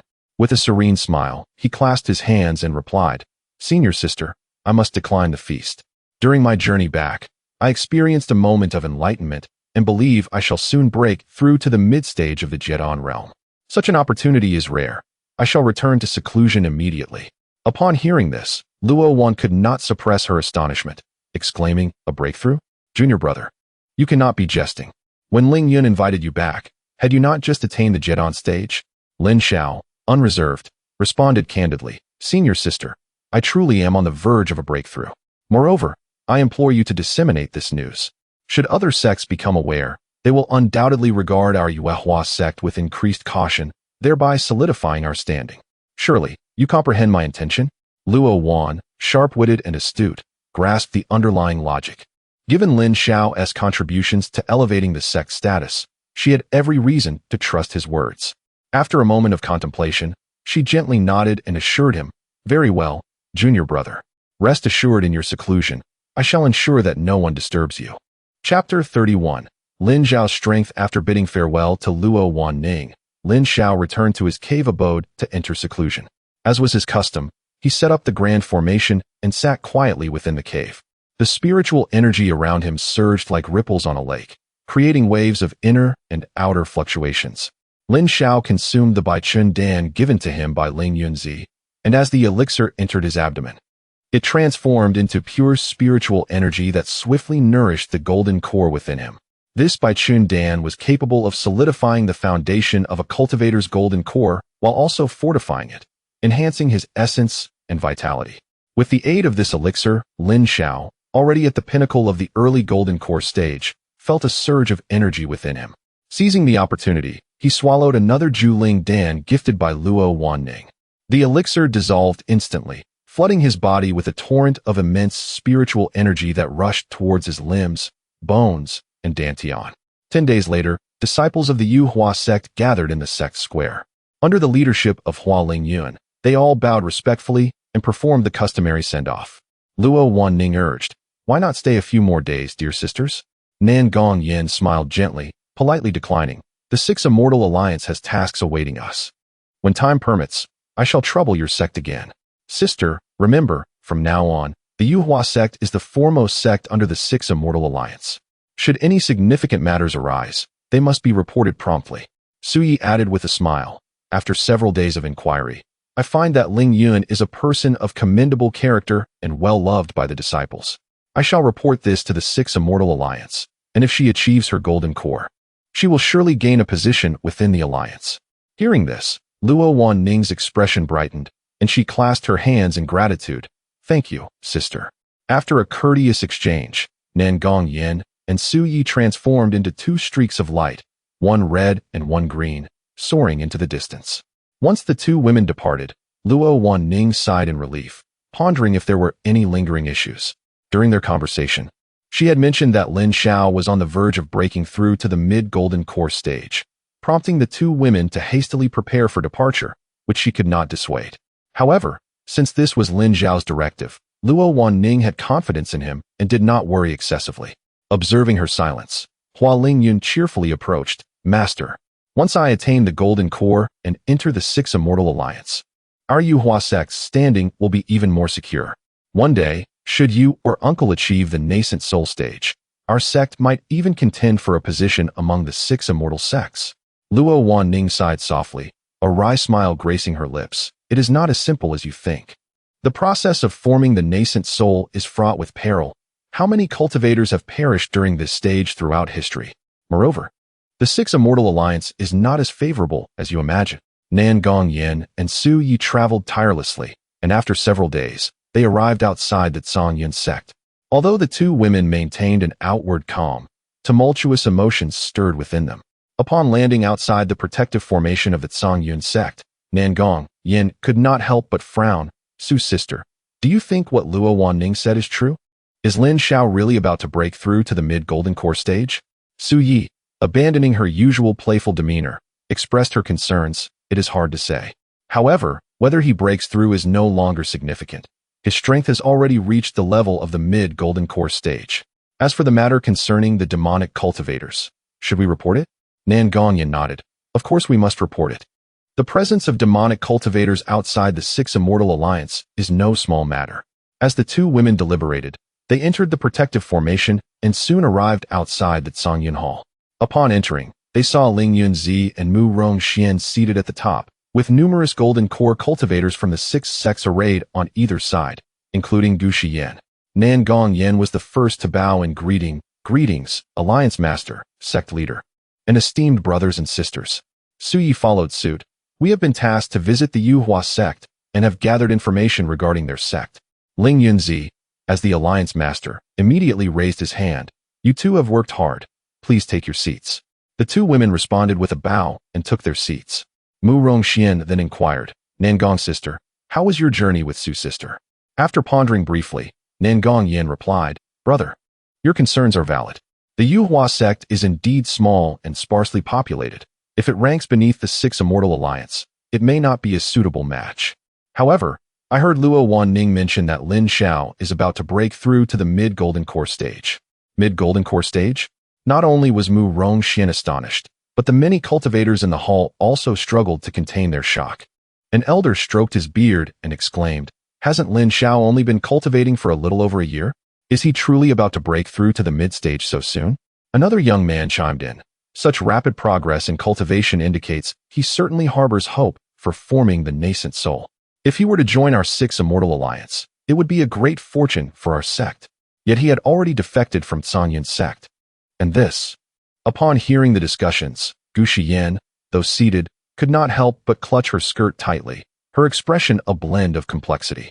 Ling Yunzi, feeling a twinge of dissatisfaction, remarked, "Sister, do you still not realize where you went wrong? Such a disciple, and you failed to cherish him." Publicly reprimanded by Ling Yunzi, Gu Shiyan felt a wave of frustration and could not restrain her anger. "Brother, you have admonished me about this matter repeatedly. I have tried to counsel him kindly, yet that rebellious disciple refuses to return. What more can I do?" Lin Zhao's departure from the sect left her filled with regret, but what was done was done. What could regret accomplish? Moreover, she had been publicly wounded by Lin Xiao, yet Ling Yunzi ignored this, leaving her feeling wronged. Ling Yunzi sighed, inwardly lamenting that he should not have allowed Lin Xiao to be under Gu Shiyan's tutelage. He had thought she understood the value of a disciple with thunder spiritual roots, yet she was short-sighted, focusing solely on the dark spiritual roots of Yi Ling Xian, which had led to Lin Zhao's resentment. Truly, she had thrown away a watermelon to keep a sesame seed. As the conversation about Lin Xiao continued, Nangong Yin felt compelled to speak up. "Alliance Master, I have one more matter to report regarding Lin Xiao." Ling Yunzi cast a frustrated glance at Gu Shiyan, then suppressed his irritation and turned to Nangong Yin. "Please, speak." Nangong Yin cautiously stated, "On our way to the Yuhua sect, we encountered 3 individuals suspected to be demonic cultivators." Demonic cultivators? The hall erupted in a clamor, with voices rising in concern. Demonic cultivators have entered our realm? This is impossible. Indeed, the demonic sects were expelled from the Xiantian continent over 1,000 years ago, and countless ferocious beasts roam the outer realms. They should have been extinguished long ago, shouldn't they? Could it be that they were not fully eradicated and have resurfaced? Having listened to the discussions of the crowd, Ling Yunzi was not taken aback. Instead, he solemnly inquired, "What relation does this matter bear to Lin Xiao?" He had long been wary of the demonic path and was, therefore, not overly astonished. Nangong Yin surveyed the assembled cultivators within the grand hall and articulated clearly, "Those 3 practitioners of the demonic path specifically sought to slay Lin Xiao. I sheltered Hua Lingyun in a secluded mountainous area, while junior sister Su engaged in a prolonged battle with one of them, unable to secure victory, ultimately compelled to retreat. As for Lin Xiao, what of Lin Xiao?" Mu Rongxian, now intrigued, could not help but furrow his brow in inquiry. Nangong Yin took a deep breath, forcing herself to remain composed, and stated, "Lin Xiao single-handedly battled those 2 practitioners of the demonic path, vanquishing both, yet he emerged unscathed." Upon hearing this, everyone was taken aback. Ling Yunzi, with his aged eyes wide open, asked, "What was the cultivation level of that demonic practitioner?" Nangong Yin replied truthfully, "The one junior sister Su faced was also at the mid-stage of foundation establishment, while the 2 Lin Xiao confronted included one at the mid-stage of foundation establishment and another whose aura was formidable, at the pinnacle of mid-stage, just a step away from the late stage." Upon hearing this, Ling Yunzi could not help but nod repeatedly, exclaiming, "Indeed, practitioners with thunder spirit roots are the nemesis of the demonic path." Lin Xiao, merely at the initial stage of foundation establishment, could defeat 2 practitioners of the demonic path beyond his level. This child is truly the pillar of our sect. Mu Rongxian, who had typically underestimated Lin Xiao, now sincerely praised him, saying, "What you say is true. If our sect could possess such cultivators, what fear would we have of the resurgence of the demonic path? Even without witnessing the events firsthand, none could question Lin Zhao's capabilities, as many in the hall were aware of how effortlessly he had defeated Gu Xian. Hence, the crowd understood his strength, though some uninformed individuals regarded Ling Yunzi and Murong Xian as overly boastful. Now that they learned of Lin Zhao's victorious encounter with the demonic path, Ling Yunzi felt considerably reassured. He glanced over the assembly in the hall and proclaimed in a voice akin to thunder, "From the very inception of our sixth immortal alliance, we have strived to uphold the righteous path and safeguard the myriad beings of the world. Though the demonic path was repelled a millennium ago, it has now returned with renewed vigor. All sects must exercise caution and vigilance. We cannot afford to be complacent. I implore all junior brothers and sisters to assist me in resisting this malevolent force." In unison, the cultivators responded, "We shall heed the commands of our leader." While the fervent words within the hall stirred the hearts of many, numerous cultivators did not take the matter to heart, feeling that Ling Yunzi was overly alarmed. Chapter 32 News After the meeting of the Sixth Immortal Alliance, Gu Xian returned to Lingxiu Pavilion, her expression clouded with worry. Han Yao paced restlessly within the pavilion, and upon seeing Gu Xian enter, she hurriedly approached and inquired, "Master, do you have any news of Lin Shidi?" Gu Xian sighed, unable to suppress her frown. He is now a Jidon stage cultivator and has distanced himself from Tsangyan sect. He no longer recognizes you as his senior sister. Why do you still hold on to thoughts of him? Han Yao shook her head slightly, her voice tinged with bitterness.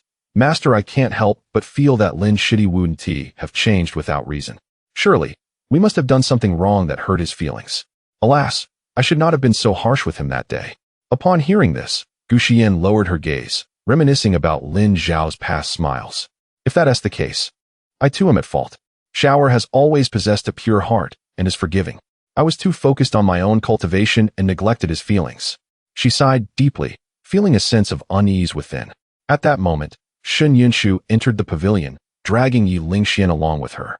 Noticing Gu Xian and Han Yao lost in their thoughts, Shun Yunshu promptly offered her consolation. "Master, senior sister, why are you dwelling on Lin Xiao? He is merely a treacherous wolf. Besides, he has already left. We should focus on nurturing Lingxian, our dark spiritual root." However, Yi Lingxian interjected, "Second senior sister, please do not say that. Lin Shixiang is, after all, our fellow sect member. It is only natural for master and senior sister to think of him." Though he feigned sadness, anxiety brewed within him. If this continued, the affections of these women would be ensnared by Lin Xiao, and he would have no hope of using them as vessels to elevate his own cultivation. Yi Lingxian could not comprehend why. Despite his efforts to thwart Lin Xiao at every turn, he always seemed to backfire. Logically, these women should have lost all affection for Lin Xiao by now, yet the situation was perplexing. Gu Xian turned to Yi Lingxian, taking a deep breath. "Xianer, your second senior sister is correct. Regardless of the circumstances, Lin Xiao is no longer a disciple of Tsangyan sect. You are our hope." Today, news from the Sixth Immortal Alliance indicates that the demonic sect is returning, and we must remain vigilant. As the only unique spiritual root cultivator of Tsangyan sect, you must diligently cultivate. If the demonic sect invades in the future, you will be our protector. A flicker of surprise crossed Yi Lingxuan's eyes, and he bowed in acknowledgement. "Yes. I will not disappoint Master S' expectations." Anger surged within him at this news, realizing that the cultivators sent to eliminate Lin Xiao must have acted carelessly, revealing their whereabouts. Yi Lingxian hastily exited the pavilion, intending to send a message via the Qinghuan bird, only to find Shun Yunshu stubbornly following him outside. "Shidi, why are you in such a hurry?" Shun Yunshu grasped his arm tightly. Yi Lingxian suppressed his impatience and explained with a stoic expression. "Master wants me to focus on my cultivation. I am in a rush, senior sister. You should return to your training as well." Yet Shun Yunshu clung to him, her voice laced with grievance. "Shidi, tell me honestly, is it because of the mark Lin Xiao left on me that you disdain me?" Yi Lingxuan's expression darkened, and he fell silent. The previous night, he and Shun Yunshu had shared a moment in the cave, and upon seeing the imprint on her chest, he had learned it was left by Lin Xiao. His interest had instantly waned. Initially, he had intended to use the Zue Xin Ju to transform Shun Yunshu into a puppet, but now he deemed her unworthy. A woman belonging to the young master should be pure and untainted. That detestable Lin Xiao. Though he thought this, he consoled her gently. "Senior sister, do not overthink. I merely wish to meet Master S' expectations. Let us set aside matters of the heart for now. Hearing this, Shun Yinshu smiled brightly. Shitty, I knew you wouldn't look down on me because of that, but is that mark on my chest you're doing? She had noticed a black rose pattern appearing on her chest while dressing, perplexed by it. Yi Lingxian explained, I used a magical artifact to inscribe that on you, to conceal the original mark. Senior sister, you should understand my intentions, right? That mark is exclusive to the Zue Xianju. If the rose fully blooms, the afflicted will become a slave, unable to rise again. Unaware of the implications, Shun Yinshu reassured him, I understand. Shitty, if you think it looks good, I will keep it. Yi Lingxian nodded. Very well, senior sister. For the time being, let us refrain from contact. I may soon break through to the Jedon stage. After I attain my golden core, we shall meet again. Without waiting for Shun Yinshu to respond, he hurriedly turned and left. Shun Yinshu pouted, stamping her foot in frustration as she turned back into the pavilion. Yi Lingxian returned to his cave without further ado and proceeded to the secret chamber where he kept the Qingyuan. He released the Qingyuan from its cage, murmuring some obscure bird language, to which the Qingyuan nodded eagerly in response. After giving his instructions, the Qingyuan took flight, exiting the cave and heading straight for a stream at the foot of the mountain. The disciples of Zhongyun sect were well aware that the Qingyuan was Yi Lingxuan's spirit pet and merely casted a glance before ignoring it. This divine bird always enjoyed drinking water and catching fish by the stream, and the disciples had grown accustomed to its antics. The Qingyuan landed by the stream, catching fish and drinking water while chirping incessantly. A few villagers passing by stopped in surprise to observe. Some villagers, cautious in demeanor, listened intently to the Qingyuan's calls, and before long, they dispersed along with the crowd. Upon returning to the cave, the Qingyuan flapped its wings excitedly, calling out to Yi Lingxian. From its cries, Yi Lingxian discerned its message. It had successfully relayed the news. He breathed a sigh of relief and began to contemplate. All along, he had used the Qingyuan to send messages, as no one would suspect a mere beast without spiritual awareness. It was the most secure method. Lin Xiao had already reached the Jedon stage. I must accelerate my progress. Shun Yinshu's aptitude is mediocre, and it took her many days to extract even a sliver of essence. I must quickly subdue Han Yao and Gu Xian. With these thoughts, Yi Lingxian contemplated various strategies. Perhaps it is best to achieve the Jedon stage first. Otherwise, even if I gain Gu Xian's body, my Zhe Xinju would not be able to affect her.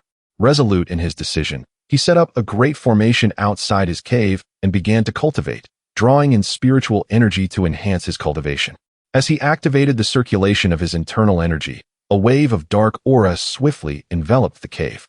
To the untrained eye, this would merely appear as a typical manifestation of the cultivation process for those with an innate dark spiritual root, yet unbeknownst to them, it constituted the foundational technique of the Tianma Jingong. After channeling the spiritual energy through the Tianma Jingong, he chanted the incantation of the Hongguangju, enveloping the dark energy with a layer of pure spiritual essence as a means of concealment. The Hangongju, indeed a lowly technique, was ironically revered by Gu Xian as a treasure, a testament to her short-sightedness. A cold smile graced Yi Lingxuan's lips as he dismissed such thoughts, fully immersing himself in his cultivation. Chapter 33. A drastic turn of events as the clouds hurriedly drifted by, and the sun and moon exchanged their places. A decade slipped away like an arrow released from its bow. Outside a cave dwelling in the back mountains of the Yuehua sect, the three-layered formation continued to shimmer with brilliance, yet the barrier surrounding it was adorned with numerous colorful sound transmission talismans. Before long, the long-standing formation subtly lost its ethereal glow, and the surrounding flags began to rise into the air, swiftly converging toward the cave. Within the cave, steady footsteps echoed, each step generating waves of spiritual energy, revealing the formidable prowess of the occupant. Beneath the celestial light, a man clad in white emerged from the cave, raising his right hand with a sword-like gesture. A golden thunderbolt coiled around his fingertip, emitting a deep, resonant hum. In the wake of this sound, the mountains were enveloped in a blinding white radiance, causing the surrounding creatures to emit sharp cries and flee in all directions. As the brilliance gradually faded, tranquility returned to the area, as if the thunder had never manifested. Lin Xiao retracted the thunder from his fingertip, nodding in satisfaction as he muttered to himself, in the late stage of the Jedon realm, at last, I can wield advanced lightning techniques. After a year of seclusion, He had broken through to the mid-stage of Jedon and had also advanced the Nine Heavens Thunder technique to its second level. To his delight, while simultaneously cultivating the Thunder Sword technique, the power of his pure June sword had also grown stronger in tandem with his cultivation, leading him to abandon his plans to exit seclusion and dedicate himself to further training. After 9 years of arduous effort, his aura fully merged with the pure June sword. And in the instant of uniting man and sword, his cultivation naturally broke through to the late stage of Jedon. He never anticipated that with the aid of this divine sword, his progress would be so rapid. With over a decade remaining, this next step to Yuaning should not take too long, he mused. As he contemplated this, Lin Xiao exhaled a deep breath, only to be reminded of events from his previous life. At that time, he had just reached the late stage of Jedon before the demonic forces launched their assault. In a state of urgency, he sought opportunities across the seas to break through to Yuaning and hasten to save the 6 sects of the Immortal Gates. Fortune favored the diligent. After much hardship exploring secret realms, he finally encountered an elder on a celestial island. This elder assisted him in attaining Yuaning through secret methods, but cautioned Lin Xiao against involving himself in the war between immortals and demons. Despite being expelled from his sect, Lin Xiao could not shake his concern for his master and 2 senior sisters, disregarding the elder's warning and setting off alone. He engaged in a life-and-death battle against several demonic giants, single-handedly intercepting reinforcements for the demons, thus buying precious time for the 6 sects of the Immortal Gates. Yet ultimately, Lin Xiao snapped back to reality, his heart growing colder. With a swift leap, he soared through the air towards the Yuehua Hall. A decade had passed, and while there were many new disciples in the Yuehua sect, most were merely at the Qi refining stage, with only a handful in the foundation establishment stage, their faces marked by the passage of time. Upon landing outside the Yuehua Hall, the disciples were overjoyed and rushed forward to offer their congratulations. Master Uncle, you have finally emerged from seclusion. Welcome back. Lin Xiao surveyed the eager faces of the disciples, unable to suppress his confusion. Why do you all appear so troubled? Has something happened within the sect? The leading male disciple sighed and replied, Master Uncle, unbeknownst to you, after your 3 years in seclusion, our master was summoned by the 6 Immortal Alliance. It was said that the leaders of the smaller sects must attend to assist the Alliance in completing an important task. After our master departed, he never returned. Senior Sister Lingyun first sent someone to inquire, but the disciple sent could not even enter the formation of the Zhongyun sect. With no other option, she had to go herself and learned that our master was imprisoned and punished due to a failed mission. Currently, the affairs of our Yuehua sect are managed by Senior Sister Lingyun. With you in seclusion, our sect has been constantly disturbed by rogue cultivators, leaving us in a state of unease. This is why we have been so troubled. Upon hearing the disciple's words, Lin Xiao furrowed his brow in contemplation. After a lengthy pause, he inquired, Where's Lingyun? Have her come to see me. The disciple promptly responded, Senior Sister has gone to deliver spirit stones to those rogue cultivators and should return soon. Master Uncle, please rest in the hall for now, and I will notify her the moment she arrives. Lin Xiao nodded, turning to enter the hall. The disciple quickly instructed another, Lu Shidi, hurry and prepare tea for Master Uncle. Lu Shidi readily agreed and hurried off. As Lin Xiao stepped into the hall, he looked around at the familiar surroundings. The decor remained unchanged, though the passage of time had imparted a more ancient charm. The incense on the altar continued to swirl, honoring the spirits of the sect's past masters. Approaching the altar, Lin Xiao offered a respectful bow and took his seat at the head of the table without further ado. He could not help but silently ponder, how is Luo Wanning faring now? Before long, a disciple presented a cup of fragrant tea. Having sat in silence for less than an hour, 2 auras approached from outside the hall. Lin Xiao looked up to see a man and a woman hastily entering. The woman was indeed Hua Lingyun, dressed in a plain garment, her demeanor composed, no longer displaying the vivacity of her past. Her beautiful features now bore a mature aura. The man accompanying her was none other than Li Tianxing from the Qianyuan sect, who had received a promise from Lin Xiao and had now arrived at the Yuehua sect. Without allowing Lin Xiao time to ponder further, the pair approached and simultaneously bowed. Congratulations, Master Uncle, on your emergence from seclusion. Lin Xiao waved his hand, saying, No need for such formalities. Lingyun, I am aware of the sect's affairs. You have worked hard over the past decade. Upon hearing Lin Xiao's words, the grievances that had been swelling in Hua Lingyun's heart burst forth like a flood, causing her eyes to sting. She silently wiped away her tears and replied, "This is what the disciple ought to do. Now that Master Uncle has emerged, I can finally rest easy." Lin Xiao nodded, and then turned to Li Tianqing, asking, "What brings you here?" Li Tianqing cautiously replied, "Master Uncle, you may not know, but the Qianyuan sect has not received spirit stone contributions and has been oppressed by the Six Immortal Alliance. Our master had no choice but to disband the sect." Unexpectedly, countless smaller sects followed suit, unwilling to be oppressed. They banded together to form the Anti-Immortal Alliance to oppose the Six Immortal Sects. My sect's master has also succumbed and joined this Anti-Immortal Alliance. I did not wish to be complicit and remembered your past promise. So I came to seek refuge in the Weihua sect. I have been here for over 3 years now. Lin Xiao swept his divine sense over the two individuals, noting that both Hua Lingyun and Li Tianqing were at the false Dan stage, having yet to break through to the Dan formation.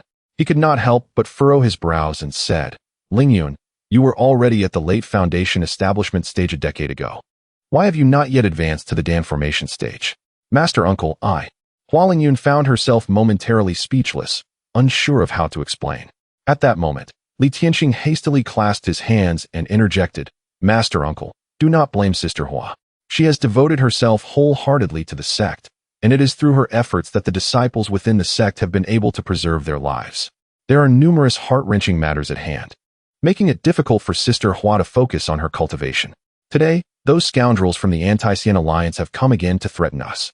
We have already offered the few remaining spirit stones we possess, yet those rogues still claim that if we, Weihua sect, do not pledge allegiance to them, they will soon launch an attack, threatening to annihilate our Weihua sect."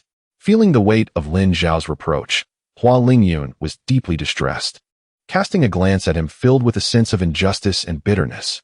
Over the past decade, her diligent contributions to the sect had transformed her from a lively and cheerful young woman into one burdened with sorrow and grievances. Lin Xiao, unable to bear the thought of reprimanding her, spoke soothingly, "Enough, do not wear such troubled expressions. Now that I have emerged from seclusion, I shall not allow those petty villains to bully you. You both should inform those rogues from the Anti-Xian Alliance that our Weihua sect willingly offers its allegiance and invite them to a banquet." At that moment, Lin Zhao's words trailed off, a glimmer of cold, murderous intent flashing in his eyes. Chapter 34. The Reversal of the Immortal Alliance. Upon hearing the words, both Hua Lingyun and Li Tianqing felt a chill in their hearts. After a moment of contemplation, Hua Lingyun expressed her concerns. "Master Uncle, the reversal of the Immortal Alliance wields immense power, continually encroaching upon various sections. Just within 100 miles, there are numerous disciples at the Jedan stage, with several dozen present. Although most are in the early stages of Jedan, they represent a force that cannot be underestimated. While you have recently advanced to the mid-Jedan stage, the sheer number of opponents necessitates caution." Lin Xiao concealed his true cultivation level, suppressing it to the mid-Jedan stage, leaving Hua Lingyun oblivious to his actual prowess. Thus, she believed he had merely achieved the mid-Jedan stage. Nevertheless, even at this level, facing a dozen early Jedan practitioners would undoubtedly be challenging. Li Tianqing added his voice to the caution, "Indeed, Master Uncle, Hua Junior Sister speaks wisely. The rogues of the reversal of the Immortal Alliance not only outnumber us, but are also exceptionally skilled, far surpassing ordinary practitioners. They have recently conquered numerous minor sects and are currently riding high on their momentum. Master Uncle, do not underestimate them." Contemplating their words, Lin Xiao inquired, "What Jedan practitioners are present in the branch sect 100 miles away?" Hua Lingyun and Li Tianqing exchanged glances and quickly clasped their hands in respect. "Master Uncle, apart from the leader of Qianyang sect, the venerable Chongyang, there are also the heads of Xingyun sect, Longhu sect, Taishan sect, and Yinyang Pavilion, among others. Including the original Jedan practitioners from the branch of the reversal of the Immortal Alliance, there are a total of 12. Lin Xiao nodded, contemplating silently. With his current cultivation, dealing with these petty rogues was trivial. However, the reversal of the Immortal Alliance had emerged earlier in this life than in his previous one, leaving him pondering the reasons behind this anomaly. Unable to arrive at a conclusion, he commanded, "Lingyun, Tianqing, swiftly invite the practitioners of the reversal of the Immortal Alliance to this place. I shall personally receive them." "Master Uncle." Hua Lingyun frowned slightly, unsure of how to respond. She had initially thought that by revealing the strength of the reversal of the Immortal Alliance, Lin Xiao would proceed with caution. Yet, It seemed he was determined to confront these rogues head-on. Go, Lin Xiao glanced at her, his gaze imbued with an unyielding command. Seeing this, Li Tianqing quickly affirmed, Understood, we shall depart immediately. As their words fell, he hurriedly pulled Hua Lingyun towards the exit, whispering reassurances, Junior sister, what master uncle says must be followed. Do not oppose him. Hua Lingyun bit her lip, resignedly sighing. However, before they could exit the great hall, a flash of light appeared outside, and a disciple from the Yuehua sect was sent crashing backwards into the hall, colliding violently with the main pillar. Hua Lingyun and Li Tianqing rushed forward to assist the injured disciple, who was already spitting blood and gravely wounded. Trembling, he pointed toward the outside, gasping, They have invaded. Following the direction of his finger, Hua Lingyun beheld a multitude of dark figures outside the hall. Dozens of practitioners clad in various attires had appeared at the entrance. Among them were the venerable Chongyang of Qinyang sect, as well as heads from Xingyun sect, Longhu sect, Taishan sect, and Yinyang Pavilion. The remaining figures appeared unfamiliar, likely new recruits. Haraha, I have long heard of Elder Lin of Yuehua sect. Today, I, Lu Haishi, finally have the honor of witnessing your prowess. A middle-aged man clad in black, leading the group, entered the hall with an expression of admiration, laughing heartily as he directed his gaze at Lin Xiao. The expressions among the other practitioners varied. Some were troubled, while others were filled with unrestrained pride. They entered the Yuehua Great Hall, with some practitioners ostentatiously showcasing their Jidan cultivation by releasing powerful auras, causing the hall to tremble with a gust of wind. With so many Jidan practitioners arriving, Hua Lingyun and Li Tianqing were too frightened to breathe, quickly retreating to Lin Xiao's side while supporting the injured disciple. Lin Xiao, seated at the head of the hall, raised his gaze to the middle-aged man before him. Although he did not recognize this individual, he sensed a faint demonic aura emanating from him, indicating he was either a practitioner of the demonic path or one who had cultivated demonic techniques. Thus, he surveyed the gathered crowd, a cold smile creeping onto his lips as he spoke. So, the so-called reversal of the Immortal Alliance is merely a puppet of the 6 sects of the demonic path. Upon hearing this, the expressions of the gathered practitioners shifted dramatically. Some bore shame, others fell silent, and some sighed, as if resigned to their fate. Lu Haishi's countenance darkened in surprise, squinting as he retorted, What do you mean by that? All practitioners of the reversal of the Immortal Alliance are of righteous roots. We were compelled to rise against the oppression of the 6 immortal sects. Our alliance arose in response to the overwhelming circumstances. Otherwise, how could we have gathered so many kindred spirits? I have heard of your formidable lightning spirit root, and as the branch leader, I am eager to recruit you. I implore Elder Lin to abandon the darkness and embrace the light, so as not to betray the goodwill of our fellow practitioners. Listening to his words, Lin Xiao remained silent. He was weary of such grandiloquent rhetoric, whether in this life or the last. It merely served as a guise for self-serving interests. Taking a deep breath, he casually tapped his fingers against the armrest, and, with an impassive expression, inquired, What if I refuse to join the reversal of the Immortal Alliance? Upon hearing this, Lu Haishi's demeanor grew slightly colder as he replied in a grave tone, Then do not blame us for being ruthless. A mere Yuehua sect is hardly worthy of our concern. With Luo Wanqing imprisoned and punished at Sanyun sect, you are the only Jidan practitioner present, yet you remain so obstinate, truly foolish. Lin Xiao said nothing, but his eyes glimmered with a murderous intent. Lu Haishi, too, displayed his displeasure, subtly raising his right hand. With a single command, the practitioners behind him would unleash a massacre upon the Yuehua sect.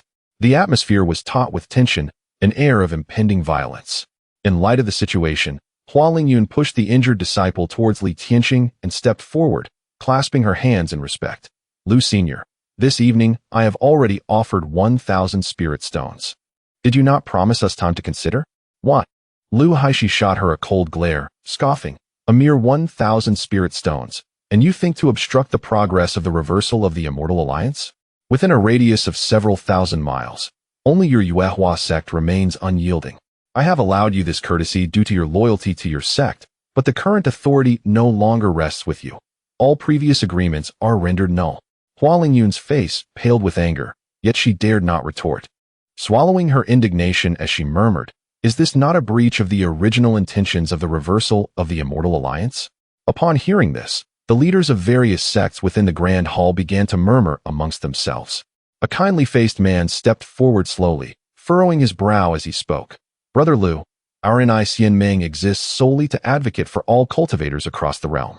We must not engage in such deceitful and oppressive actions. Otherwise, how are we any different from the Lucian Ming?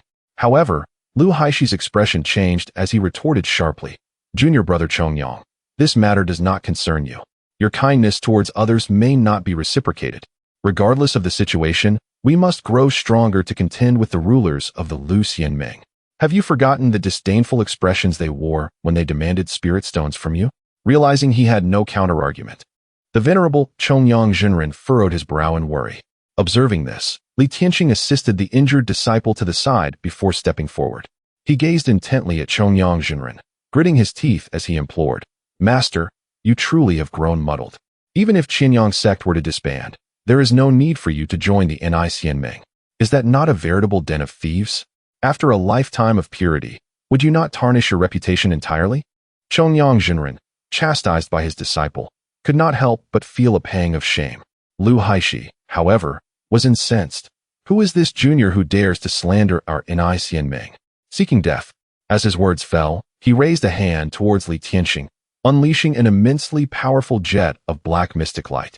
Brotherly, Hua Lingyun cried out urgently, but it was too late to intervene, to her eyes. The spell of the Jidon stage practitioner moved with the speed of a shooting star.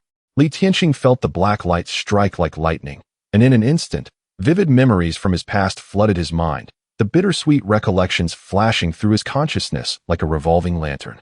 With a thunderous roar and a cacophony of sounds echoing, Li Tianqing opened his eyes to discover that he was completely unscathed. The grand hall fell into an eerie silence. As Lu Haishi fixed a penetrating gaze upon Lin Xiao, remaining mute, Lin Xiao rubbed his fingers together, a small arc of electricity sparking at his fingertips. Rising to his feet, he took deliberate steps forward, remarking, You employed the soul-devouring technique of the Luanimo sect, did you not? Chapter 35. The sorrow of the Shadow Guard upon having his cultivation technique exposed by Lin Xiao, Lu Haishi was unable to suppress his panic. How do you? He began, but quickly fell silent, turning to glance at the numerous cultivators behind him. Several of the sect leaders wore expressions of alarm as they retreated, clearly unwilling to be associated with someone who practiced demonic techniques. Observing their reluctance, Lu Haishi could not help but smile coldly, a ruthless glint emerging in his gaze. However, there remained a solid contingent of 10 Jidon cultivators who had not retreated. Among them, 3 were at the mid-Jidon stage, while the remaining 7 were at the early stage. Strikingly, they all donned ghastly masks, exuding an aura of malevolence. The sight of these masked figures filled the sect leaders with dread, rendering them speechless. Hua Lingyun, who had once accompanied Lin Xiao and encountered demonic cultivators, immediately recognized the masks and, in her fright, hastily pulled Li Tianqing back into the inner hall. Lu Haishi was pleased with the reactions of the crowd, his expression one of disdain as he sneered, Lin Xiao, so what if you've seen through me? You shall still meet your demise today. He then turned to the nearby sect leaders, saying, Shitty Chongyang, have you forgotten what you said when you allied with my Nixian alliance? Perhaps you should persuade your fellow disciples. You small sects are merely pawns of the Six Immortals Alliance. Why not join me and embrace the demonic path? Wouldn't it be more delightful to share in freedom and ease? The sect leaders exchanged glances, silent as they retreated further, indicating their unwillingness to ally with the demonic forces. Seeing this, Lin Xiao nodded approvingly. You are somewhat wise. I shall grant you an opportunity. With that, he extended his palm forward and gently clenched it, causing a blinding flash of lightning to erupt within the hall. As the brilliance faded, everyone looked ahead to find Lu Haishi ensnared within a cage woven of thunder. The binding thunder had become second nature to Lin Xiao. Lu Haishi, bewildered and panicked, drew a dagger imbued with demonic energy from his sleeve and thrust it violently at the thunder net. To his astonishment, the magical dagger was instantly reduced to ashes upon contact with the net, causing him to widen his eyes in disbelief, beads of cold sweat forming on his forehead. As a mid-Jidon cultivator, how could he not even break through Lin Xiao's casually placed thunder net? Refusing to accept this, Lu Haishi incanted the soul-devouring technique, repeatedly unleashing black luminescence upon the thunder net, yet his spells merely sank into the net without any effect, akin to stones cast into the sea. Witnessing this, the masked cultivators surged forward, 3 mid-Jidan practitioners aiming for the thunder net to aid Lu Haishi, while the remaining 7, undaunted, charged toward Lin Xiao. As they approached, they formed a formation resembling the 7 stars, completely sealing Lin Xiao's escape route. With their hands weaving incantations, a surge of 7-colored energy erupted, embodying the properties of yin, yang, and the 5 elements. Wielding power equivalent to a full-force strike from a late Jidan cultivator. The Heavenly Demon 7 Stars formation. A commendable setup, but alas. Lin Xiao remarked coldly. Pointing his sword-like finger, a bolt of thunder as thick as a pillar surged forth to collide with the 7-colored energy. Under the onslaught of thunder, the 7 demonic cultivators were forced back a full yard, yet they tenaciously held their ground, pressing forward once more. Lin Xiao remained unfazed, directing the thunder with his right hand while his left released multiple bolts of palm lightning aimed at their vital points. The 7 cultivators, preoccupied with maintaining the Heavenly Demon 7 Stars formation, failed to notice Lin Xiao's understanding of its flaws, leaving them vulnerable to the onslaught of palm lightning, which sent them flying. Having encountered the Heavenly Demon 7 Stars formation in his previous life, Lin Xiao was well aware of its mechanics. Although the formation harnessed the combined strength of its participants, his experience and the inherent dominance of his thunder over demonic energy allowed him to dismantle it with ease.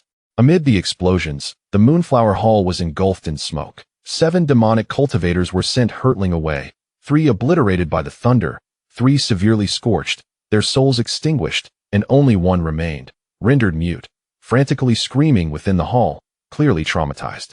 At that moment, aided by the 3 mid-Jidan cultivators, Lu Haishi managed to break free from the binding thunder and escape. Witnessing Lin Xiao dispatch 7 early Jidan cultivators in mere 3 moves left the onlookers astonished.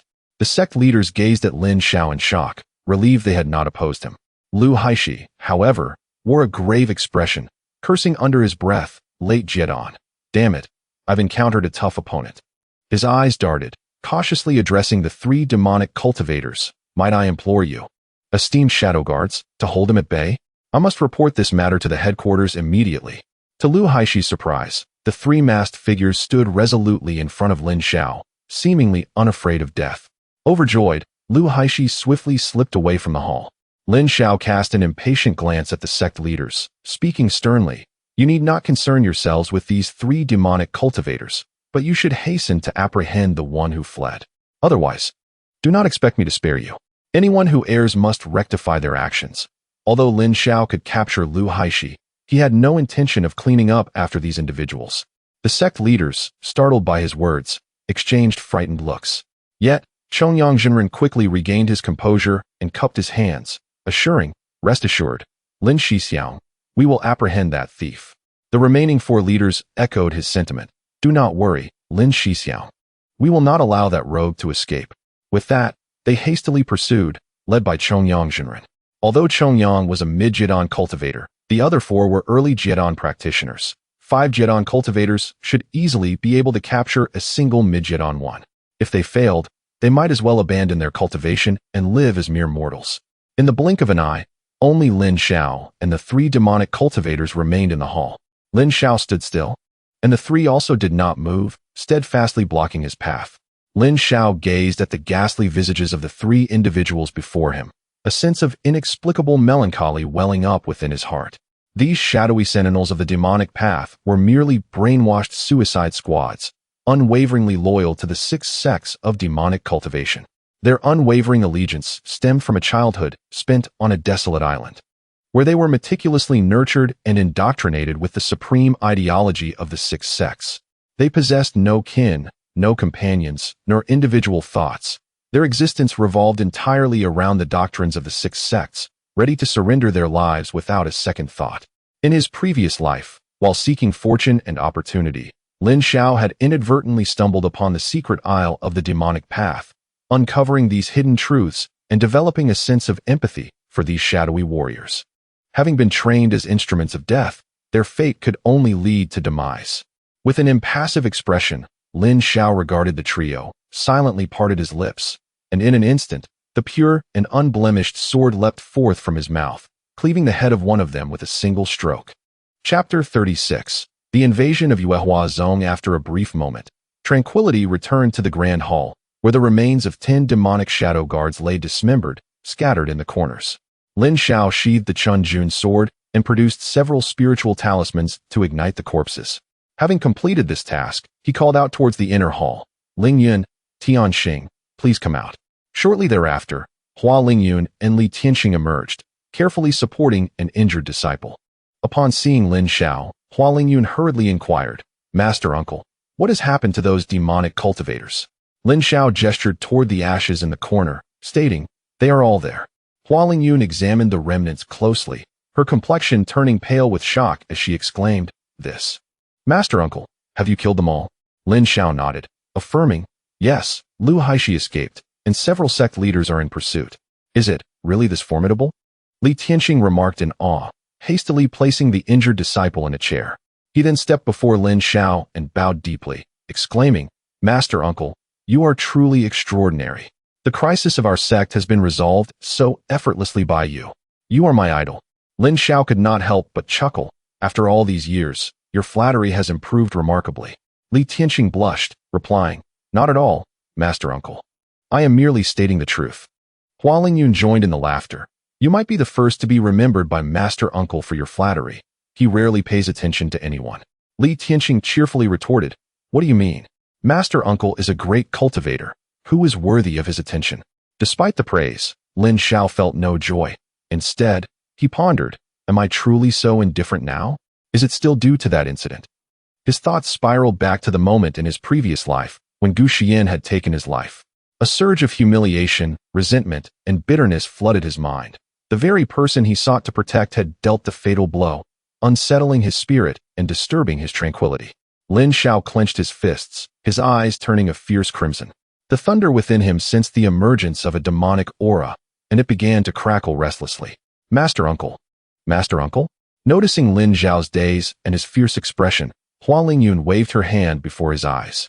Lin Xiao snapped back to reality, beads of cold sweat forming on his forehead. Anyone nearing the formation of their nascent soul would inevitably be troubled by inner demons. Having reached the late stage of Dan formation, Lin Xiao felt the stirrings of such demons. He wiped away the sweat and shook his head, saying, "You two wait at the mountain gate. If the sect leaders return, promptly summon them to see me." Hua Lingyun wanted to say more, but Li Tianxing quickly tugged at her, signaling her to remain silent. Reluctantly, she clasped her hands and said, "Very well, Master Uncle, please take care of yourself." Li Tianxing also bowed. "Disciple takes my leave." The two assisted the injured disciple out of the grand hall and called for 2 other disciples to take him away for treatment. Once they were out of earshot, Li Tianxing could not help but say, "Junior sister, did I not tell you not to interfere in Master Uncle's affairs? Matters concerning Dan formation cultivators are beyond our control. You must not provoke Master Uncle's displeasure." Hua Lingyun bit her lip and replied, I am just worried about him." Li Tianxing rolled his eyes. "Worried about him? You should focus on your own cultivation. You are already in a precarious position, yet you have Master and Master Uncle caring for you, and you still remain at the false dance stage. Shouldn't you be striving to advance your cultivation?" Hua Lingyun opened her mouth, but found herself at a loss for words. She silently turned her gaze back to the grand hall, her eyes filled with hope and affection. Lin Xiao sat in the main seat, silently supporting his forehead. "This will not do. It seems the events of my previous life have affected me too profoundly, and I have succumbed to inner demons. How can I resolve this? Should I personally kill Gu Xian? Would that truly eradicate this demonic heart?" Lost in thought, Lin Xiao felt increasingly agitated. He had no desire for this life to be influenced by those 3 women. In such a state, how could he hope to form his nascent soul? Perhaps I could seek out that old man on Qilin Island? He might possess a solution. Reflecting on the elder's advice to avoid involvement in the battle between righteous and demonic forces, Lin Xiao felt a wave of regret. He should have heeded that elder's counsel in his previous life and not interfered with the fate of the 6 sections. Yet, how could he locate the living Qilin Island, adrift upon the seas? As he pondered this, Lin Xiao could not help but frown. Unbeknownst to him, dusk had fallen. Outside the grand hall, lights flickered to life, and the auras of several Dan formation cultivators descended upon Yuehua Zone. Hua Lingyun hurried into the grand hall, clasping her hands as she reported, "Master Uncle, several sect leaders have returned. They have captured Lu Haishi and are waiting outside." Upon hearing this, Lin Xiao rose, saying, "Let us go and take a look." As they exited the grand hall, They saw the disciples of Yuehua Zong lighting torches, encircling several individuals in the center. Among the crowd, Zong Rin of Chongyang stepped forward and said, "Brother Lin, we have successfully captured this villain after an arduous battle. Please take a look." He led Lin Xiao into the throng. Lin Xiao looked up to see Lu Haishi bound tightly by a magical binding lock, his body battered and bruised, with his face swollen like a pig's head. Upon spotting Lin Xiao, he immediately knelt and pleaded, "Senior Lin, please spare me. I was misled by the demonic path in a moment of confusion. The Righteous Immortal Alliance has many villains. If you grant me my life, I will infiltrate their ranks and assist my fellow cultivators in eradicating this great threat. I beseech your mercy." Despite his desperate pleas, Lin Xiao remained expressionless. Beside him, Zong Rin of Chongyang promptly presented a storage bag, stating, "Brother Lin, this is Lu Haishi's storage bag. We dared not tamper with its contents. Please examine it." Lin Xiao accepted the storage bag and scanned its contents with his divine sense, discovering it contained information and maps from various sects, along with a medley of miscellaneous treasures and pills. With a single squeeze of his hand, the entire storage bag was reduced to ashes by a bolt of thunder. At this spectacle, the onlookers were filled with trepidation, and Lu Haishi, in particular, wore a look of horror, repeatedly bowing his head and pleading, "Senior Lin, please spare my life. I never intended to conspire with these villains." The plight of the robe cultivators threatens the lives of the sect disciples. "I implore you, esteemed senior, to show mercy." He continually bowed his head, blood staining the ground, crimsoning the azure stone tiles, yet no one interceded on his behalf. Lin Xiao surveyed the crowd. Aside from the esteemed Jinren Chongyang, 2 men and a woman stood among the external sect leaders, though one was conspicuously absent. Observing Lin Xiao's confusion, Jinren Chongyang hastily elucidated, "Senior Brother Lin, during the recent duel with this scoundrel, our junior Zhang from the Longhu sect sustained grave injuries and is currently recuperating." He then gestured towards the 3 sect leaders, introducing them. "This is Chun Qingshan, the leader of the Taixin sect. This is Ji Rong, the leader of the Xingyun sect. And this is Situ Yun, the leader of the Yinyang Pavilion." They were compelled to join the Anti-Xian Alliance. And we owe our gratitude to Senior Brother Lin for discerning the true nature of those demonic rogues, sparing us from sinking into the mire. Chen Qingshan was a middle-aged man clad in green, Ji Rong a mature beauty in a resplendent robe of myriad hues, while Situ Yun was a stooped elder draped in gray. All 3 were at the initial stage of Jedon and had long been aware of Lin Zhao's formidable prowess. Upon Jinren Chongyang's introduction, they simultaneously clasped their hands and bowed. "We pay our respects to Senior Brother Lin." Lin Xiao waved his hand dismissively, his expression as tranquil as an ancient well. Ignoring the sect leaders, he silently raised his right hand and declared in a deep voice, "I care not whether you will ally with the demonic path or serve the 6 Immortals Alliance in the future. One thing is certain. Should you dare to invade the Yuehua sect, it will be your demise." As he spoke, a fierce killing intent flashed in his eyes, and a bolt of palm lightning shot forth from his hand, striking fiercely at the kneeling Lu Haishi. Thunder rumbled. In an instant, Lu Haishi's breath was extinguished, and the floor beneath him was left with a charred crater. Witnessing Lin Zhao's overwhelming might, the disciples of Yuehua sect were filled with exhilaration, their eyes brimming with uncontainable admiration for him. Even Jinren Chongyang and the other sect leaders were rendered speechless, their faces etched with terror, their bodies trembling violently. Chapter 37. The Kiss Under the Sparse Moonlight. With the crows flying south, Lin Xiao sat alone in the grand hall, contemplating the matters ahead. The several sect leaders had pledged their loyalty, expressing their desire to remain at Yuehua Zone, following Lin Zhao's lead. This did not come as a surprise to him. He had deliberately showcased overwhelming strength to attract these leaders who had nowhere else to go. Although he disregarded the 6 factions of Guxian men, it was still necessary to possess sufficient power to guard against the demonic path, thus establishing an independent force was imperative. While he was deep in thought, he noticed Hua Lingyun gracefully entering the hall. She approached, offering a respectful bow, and said, "Shirshu, the accommodations for the sect leaders have been arranged. Now, the branch located 100 miles away is unguarded, and the sect leaders are preparing to take their people to reclaim the spirit stones. They asked me to inquire about your thoughts on this matter." Upon hearing this, Lin Xiao nodded and replied without hesitation, "This is a good development. Consider it their way of atoning for past mistakes." Inform them to act according to the situation and not to consult me for every little detail. Hua Lingyun responded, Understood, I shall convey your message shortly. However, she did not withdraw but remained standing there, seemingly hesitant and somewhat fragile. Lin Xiao noticed her unusual demeanor and inquired, Lingyun, do you have something else to discuss? Hua Lingyun gently nodded, her eyes filled with anticipation, and spoke softly, Sure Shu, I wish to share something with you. Could you spare some time for me? Lin Xiao was momentarily taken aback, memories flooding back to a decade ago when Hua Lingyun, battered and bruised after the Xianmen conference, had similarly pleaded for his companionship. Suppressing his emotions, he replied, Very well. I shall be departing tomorrow to fetch your master from Tsangyan Zone. It would be a perfect opportunity to discuss some matters with you. With that, he stood and walked toward the hall's exit. Hua Lingyun's face lit up with joy as she followed him out. In the sect's courtyard, bonfires were lit around, with disciples gathered in clusters, laughing and playing. This small sect had a carefree spirit. Such indulgence would be unthinkable in the 6 major sections. The two walked across the courtyard, heading towards the back mountain. Lin Xiao observed the path ahead, pacing as he spoke. Lingyun, I find those sect leaders to be quite decent. With them guarding here, I can leave the sect with peace of mind. Now that I am free from trivial matters, you should focus on your cultivation and not become complacent. Leave the sect affairs to Xinjiang Renren. After receiving Lin Xiao's blunt admonition, Hua Lingyun's cheeks flushed crimson. She bit her lip and retorted softly, Sure Shu. I've dedicated myself to maintaining the sect and have endured for many years. Can't you praise me a little? Lin Xiao continued walking without glancing back, yet a smile inexplicably graced his lips. I am aware of your efforts. Hence, I do not burden you with sect matters. You have contributed significantly over the years, and you have performed admirably. His sincere words brought joy to Hua Lingyun, causing her to beam with delight. She twirled her hair behind her back, humming a tune, her steps becoming lighter, reminiscent of 10 years ago.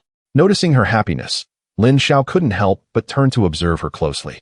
The present Hua Lingyun was strikingly different from the one he remembered a decade prior.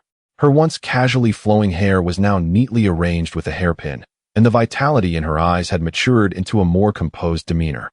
Her features had transformed from youthful innocence to a more refined beauty, her brows like crescent moons, eyes shimmering with depth, a delicate nose, and lips increasingly alluring.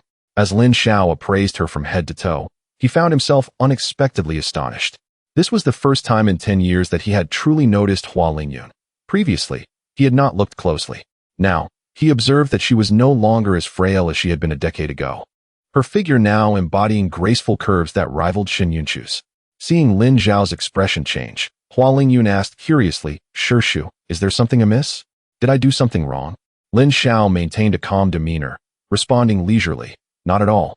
Merely, 10 years have passed, and you have changed considerably.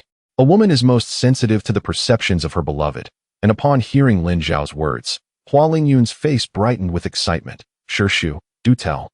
How have I changed? Lin Xiao pondered briefly before replying candidly. You now handle matters with composure, exhibiting much greater maturity than before. With your current mindset, a breakthrough to the Jedon stage is within reach. As for other aspects, as he spoke, he glanced at her alluring figure, then turned his gaze ahead and added, It would be inappropriate for me to elaborate further. Hua Lingyun understood his implications from his demeanor and felt her cheeks flush with embarrassment. She fidgeted with her fingers, speaking in a barely audible voice. I haven't consumed any strange elixirs. I don't know why I have grown like this. Lin Zhao's expression remained unchanged as he nodded. Now, when you encounter Xin Yunshu again, you shall not be at a disadvantage. Hua Lingyun couldn't help but feel flustered. Sure Shu, you heard that, didn't you? How mortifying.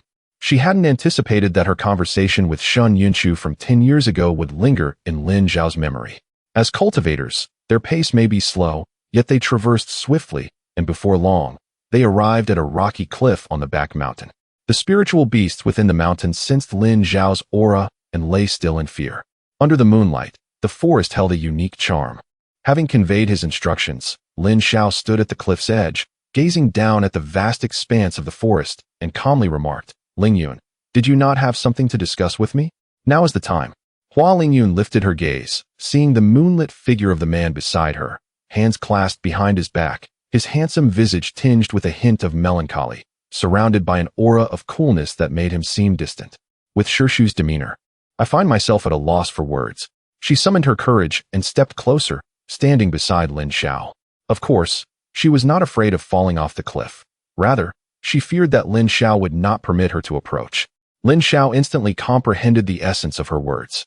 He sighed and said, "Ling Yun, I advise you to refrain from pursuing such fleeting matters of the heart. If it concerns this aspect, please do not share it with me." Hua Lingyun slightly turned her body, gazing into Lin Xiao's eyes. A surge of pent-up frustration from a decade of grievances was released in that moment. "Master Uncle, I have endured for so many years, and now that I finally await your return, why can you not listen to my heartfelt confessions?" Lin Xiao also turned around, yet his expression remained impassive as he met Hua Lingyun's pleading gaze. "I do this for your own good. As cultivators, it is best to steer clear of romantic entanglements. To put it bluntly, if you desire such affairs, then you must diligently cultivate your skills. Once your cultivation reaches a higher level, you will be able to attract any man you wish." However, Hua Lingyun stubbornly held Lin Xiao's gaze, her voice tinged with sorrow. "What do you perceive my feelings to be? I like you not to gain anything from you. After 10 years of separation, is it too much to express my feelings? Master Uncle, have you truly never loved anyone? Can you not comprehend my sentiments?" Upon hearing her words, Lin Xiao's heart trembled. How could he have never loved? Back when he was still at Songyun's sect, the sight of his master under the moonlight, resembling a celestial being, had left an indelible mark on his heart. In those days, his demeanor had been just as hesitant, unable to meet her gaze or articulate his thoughts, not any stronger than Hua Lingyun. Yet, all of that was now a distant memory, imparting a lesson that he would never forget. As his thoughts spiraled, a sense of inner turmoil began to rise within him. An inexplicable wave of resentment surged in Lin Xiao's heart, his fists clenched tightly, producing a cracking sound. At that moment, however, his mind jolted back to reality. The woman before him had entwined her delicate arms around his neck, her warm, soft lips pressing against his. Chapter 38 Imprisonment. The moonlight cascaded down like a silvery river, adorning the mountains, while the stone cliffs were shrouded in mist, exquisite as a celestial platform. Lin Xiao found himself momentarily dazed, unable to discern the identity of the woman in his embrace. A gentle breeze swept by, and as clarity returned, he forcefully pushed Hua Lingyun away. Tears glistened in Hua Lingyun's eyes as she looked up and murmured, "Shu, I am sorry." Taking a deep breath, Lin Xiao furrowed his brow in displeasure and declared, "Let this matter rest. It must not be mentioned again." Hua Lingyun managed a reluctant smile, nodded, and wiped away her tears, saying, "All right. I shall not behave this way again." The two exchanged no further words and silently descended the mountain, returning to the Yuehua Great Hall. Lin Xiao issued commands for the disciples of the sect to gather at the Yuehua Great Hall. And soon, several Foundation Establishment disciples, accompanied by dozens of Qi Refinement disciples, arrived at the hall. The 5 sect leaders seeking refuge also attended without delay, showing utmost respect. Lin Xiao, seated at the head, scanned the assembly and spoke coldly. "Tomorrow, I shall set off to Songyun's sect to bring back the sect leader Shiji. You all must safeguard the sect diligently and remain vigilant." The disciples in the hall clasped their hands in salute, assuring Shu, "Do not worry, we shall exert our utmost efforts."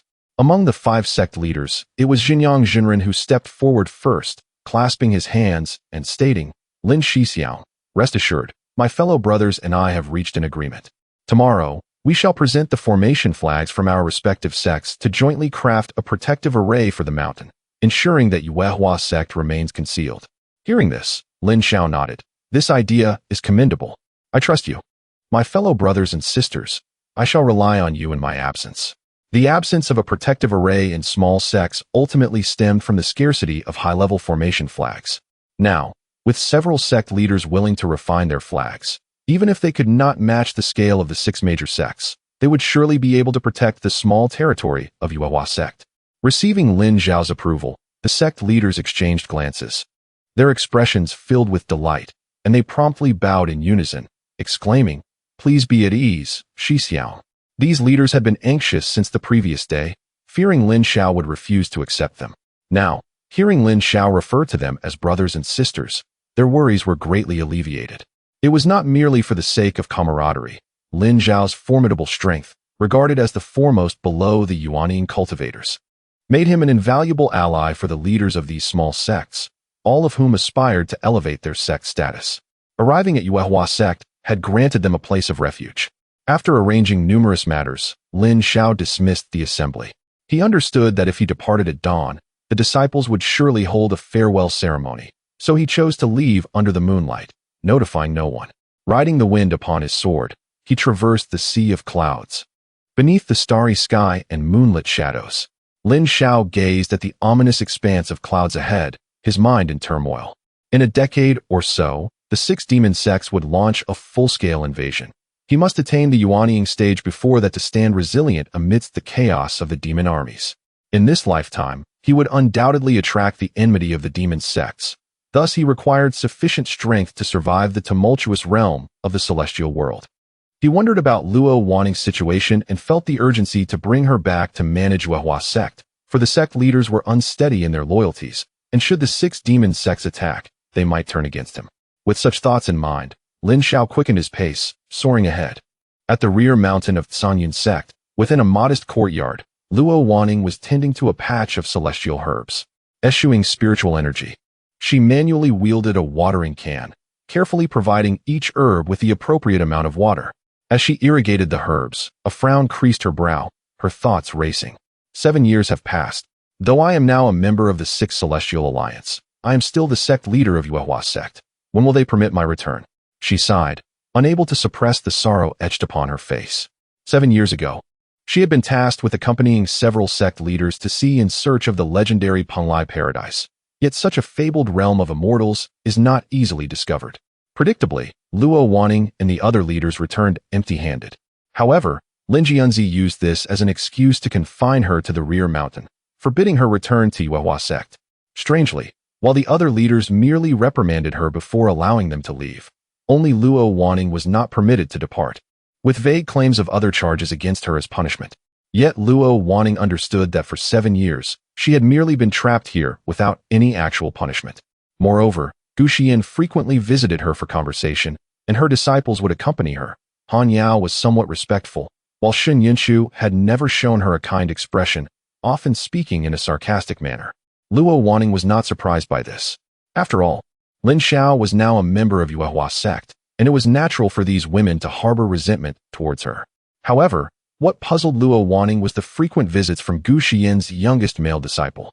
This disciple, named Yi Lingxian, possessed a dark spiritual root and had achieved the Dan stage a year prior, rising to a prominent position within the 6th Celestial Alliance. Regardless of who visited, Luo Waning treated them with courtesy, never neglecting her manners. Lin Jianzi came to console her, suggesting she relocate Yuehua sect outside Sanyin sect for the protection of the 6th Celestial Alliance. Gu Xian, calling her sister, also wished for her to reside permanently in Sanyin sect. Although Han Yao outwardly disdained her, she would still express sentiments encouraging her to stay at Sanyin sect. All of this must be because of Lin Shidi, right? His profound cultivation likely prompts the 6th Celestial Alliance to manipulate me to influence him. As she pondered this, Luo Waning shook her head with a bitter smile. She knew her significance in Lin Zhao's heart was far less than they presumed. Aside from these individuals, she found Yi Lingshuan's behavior particularly perplexing. Each time he visited, he spoke of trivial matters like music, chess, literature, and romance, causing great discomfort to Luo Waning. She wondered if it was merely her imagination, but she felt an unsettling aura about Yi Lingxian, as if he harbored ulterior motives towards her. Lost in thought, she noticed a young man approaching from outside the courtyard. The young man was handsome and refined, with the initial cultivation of the dance stage, emanating a faint, dim, mysterious light. Who else could he be but Yi Lingxian? Yi Lingxian entered the courtyard and observed Luo Wanjing watering the celestial herbs. He chuckled, saying, "Senior sister Luo, you possess such refined tastes. The celestial herbs in our sect are already numerous beyond count, yet you still choose to tend to them personally. This task is typically reserved for the outer disciples, yet you, disregarding your esteemed status as a Jedon cultivator, take it upon yourself." Luo Wanjing stood up, placing the watering can back into the bucket. She raised her gaze to Yi Lingxian, and a flicker of displeasure crossed her charming peach blossom eyes. "Junior brother Yi, you seem rather unoccupied lately, visiting me every day. Could it be that the esteemed Lin Jianzi has granted me leave?" Upon hearing her words, Yi Lingxian offered an awkward smile and replied gently, "Senior sister, How can you not comprehend the heartfelt intentions of our sect leader? Your Yuehua sect is situated in a remote area, and the Sixth Celestial Alliance scarcely pays attention to it. Furthermore, with the Rinxian Alliance causing turmoil, it is likely that the smaller sects outside have long ceased to exist. In light of such circumstances, why do you still hold your Yuehua sect in such regard? As he spoke, a tremor of concern surged within Luo Wanjing's heart, and she could not help but reveal her worry. Observing her distraction, Yi Lingxian quickly recited the Zui Xine Ju incantation quietly. A subtle crimson light emerged from his fingertips, swiftly entwining around Luo Wanjing's form.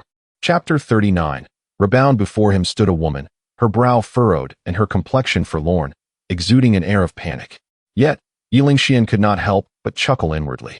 This woman was as beautiful as Gu Xian and possessed the rare purine body. If he were to possess her, his cultivation would undoubtedly ascend to new heights.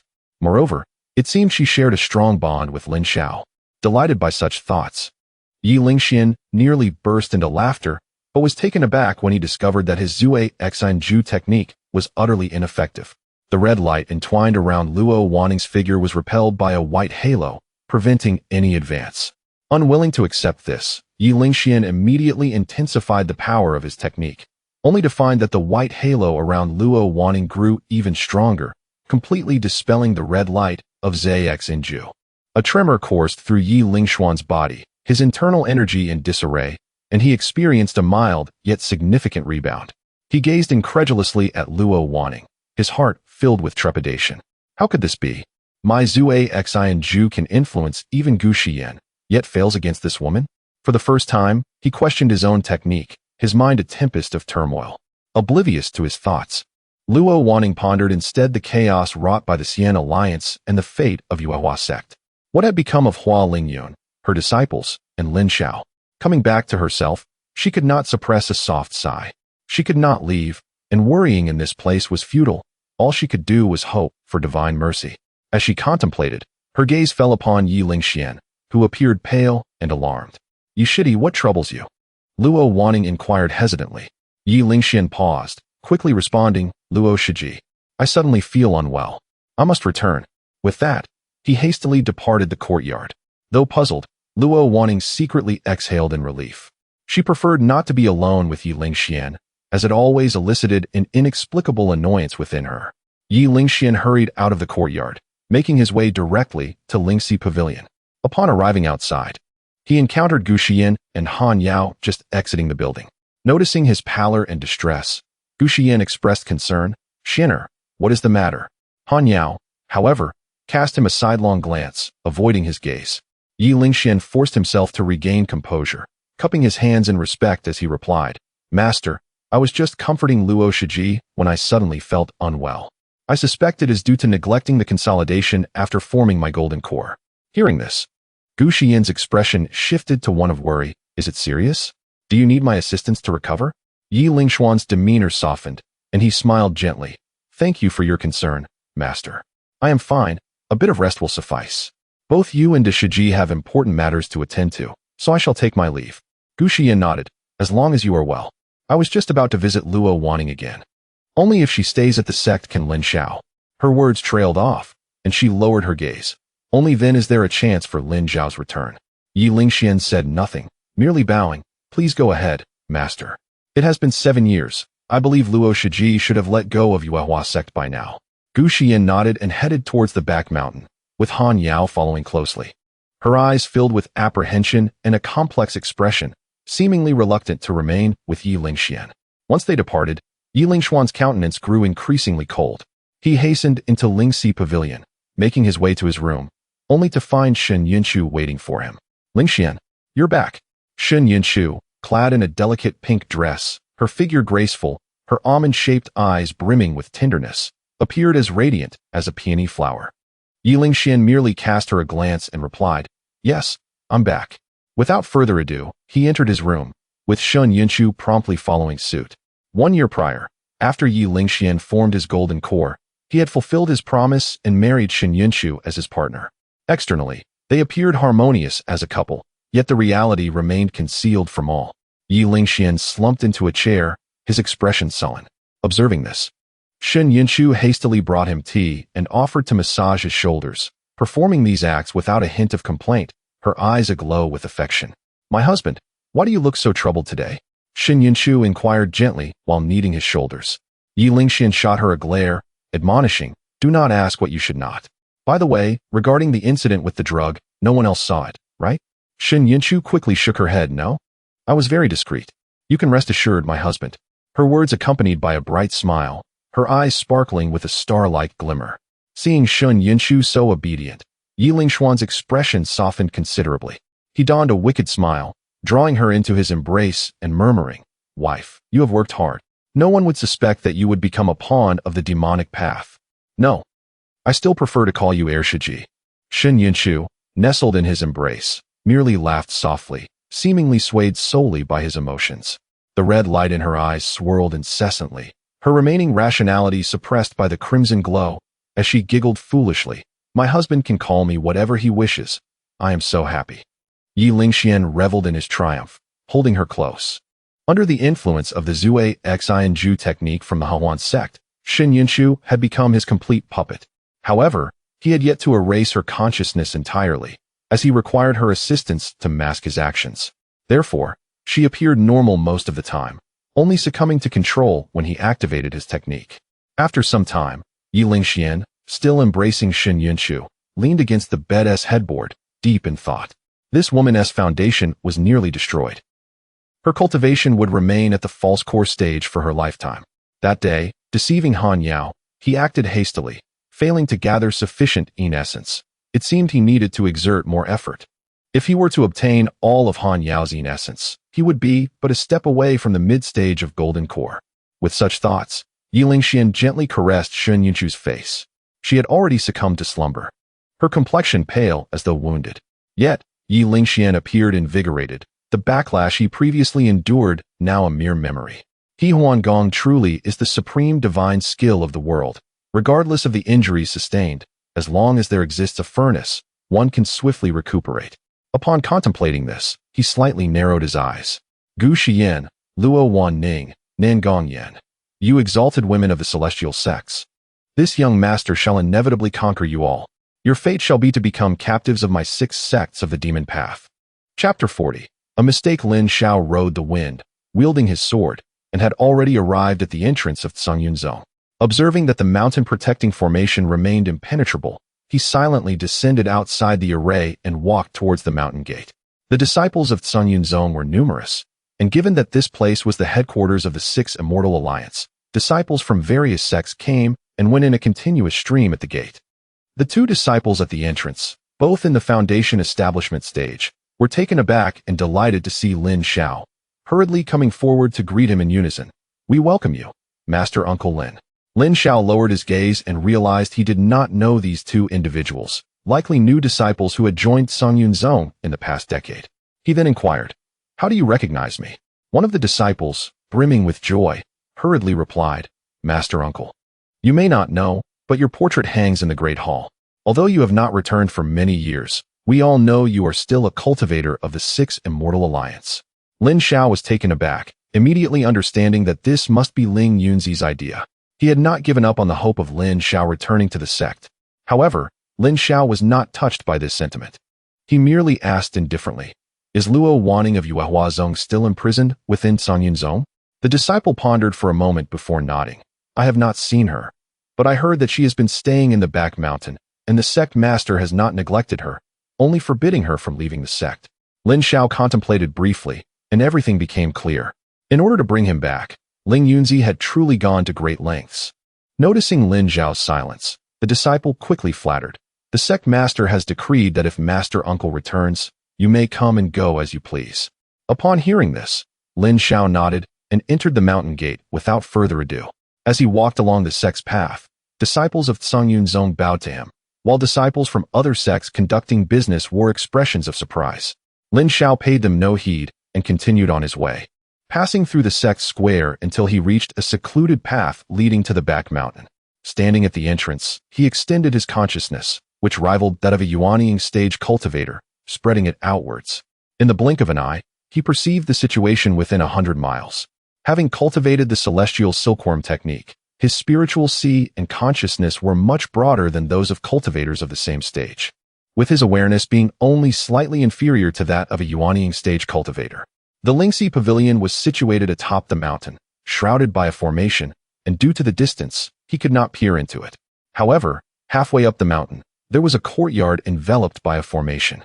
Lin Xiao speculated that this must be Luo Waning's residence. Alone, he proceeded step by step up the mountain. Using the earth-shrinking technique, he stepped forward, covering over 5 zhang in a single stride. Before long, he arrived at the courtyard halfway up the back mountain. The courtyard was exceptionally simple and elegant, filled with many spiritual herbs, and contained a room that was both ancient and elegant. There was a thick barrier surrounding the courtyard, evidently a formation set up by a Yuanying stage cultivator. However, upon closer inspection, Lin Xiao discerned the method to activate this formation. Utilizing Tsang Yunzong's formation dispelling technique, he focused a strand of spiritual energy and gently pointed forward. In no time, a large opening over 10 feet high appeared in the formation. The formation was rich in spiritual energy and could not be forcibly breached, yet it allowed cultivators familiar with the dispelling methods of Tsang Yunzong to pass freely. Furthermore, outsiders without Tsang Yunzong's exclusive dispelling methods would be unable to enter. In such circumstances, those inside had no means of escape. As soon as the formation was dispelled, Lin Xiao sensed 3 auras within. His expression remained unchanged as he stepped inside. Upon his entry into the courtyard, 3 women emerged from the room. Their expressions varied, but all were undoubtedly astonished. Luo Waning need not be mentioned. She had awaited Lin Xiao for 7 years, and now seeing him, how could she not be overjoyed? Gu Xiyan, upon seeing this former disciple again, felt a complex mix of emotions. Han Yao's face brightened with joy, wishing to say something, yet recalling Lin Xiao's indifferent demeanor, she could only sigh with a melancholic expression. Lin Xiao ignored Gu Xiyan and Han Yao, stepping forward to clasp his hands towards Luo Waning. "Senior sister, how have you been lately?" Luo Waning returned the gesture with a smile. "Thank you for your concern, junior brother. I am well here, but having heard of the disturbances caused by the Anti-Mortal Alliance, I am somewhat anxious about the sect's current situation." Lin Xiao chuckled lightly. "Rest assured, senior sister, our Yuehua Zone is thriving. On the day I emerged from seclusion, I repelled the Anti-Mortal Alliance and eliminated all the Jedon stage cultivators from their branch.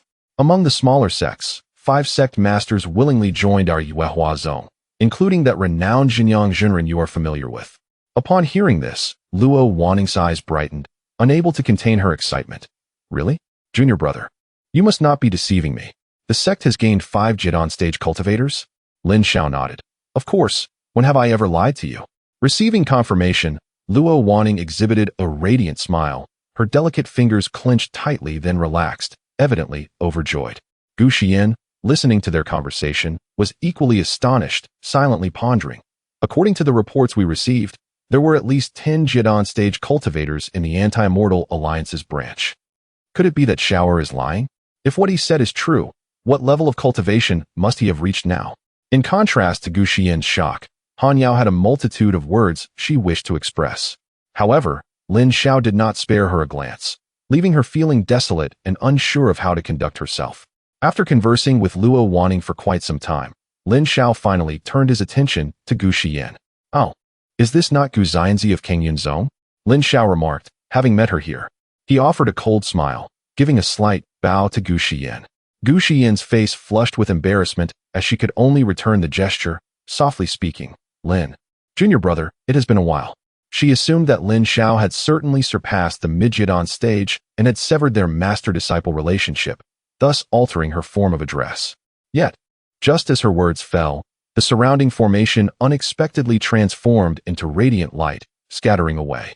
At the moment the formation was dismantled, a streak of light rapidly surged towards Lin Xiao. Lin Xiao remained unperturbed, merely raising his hand slightly, forming a barrier with his palm thunder to absorb the blow.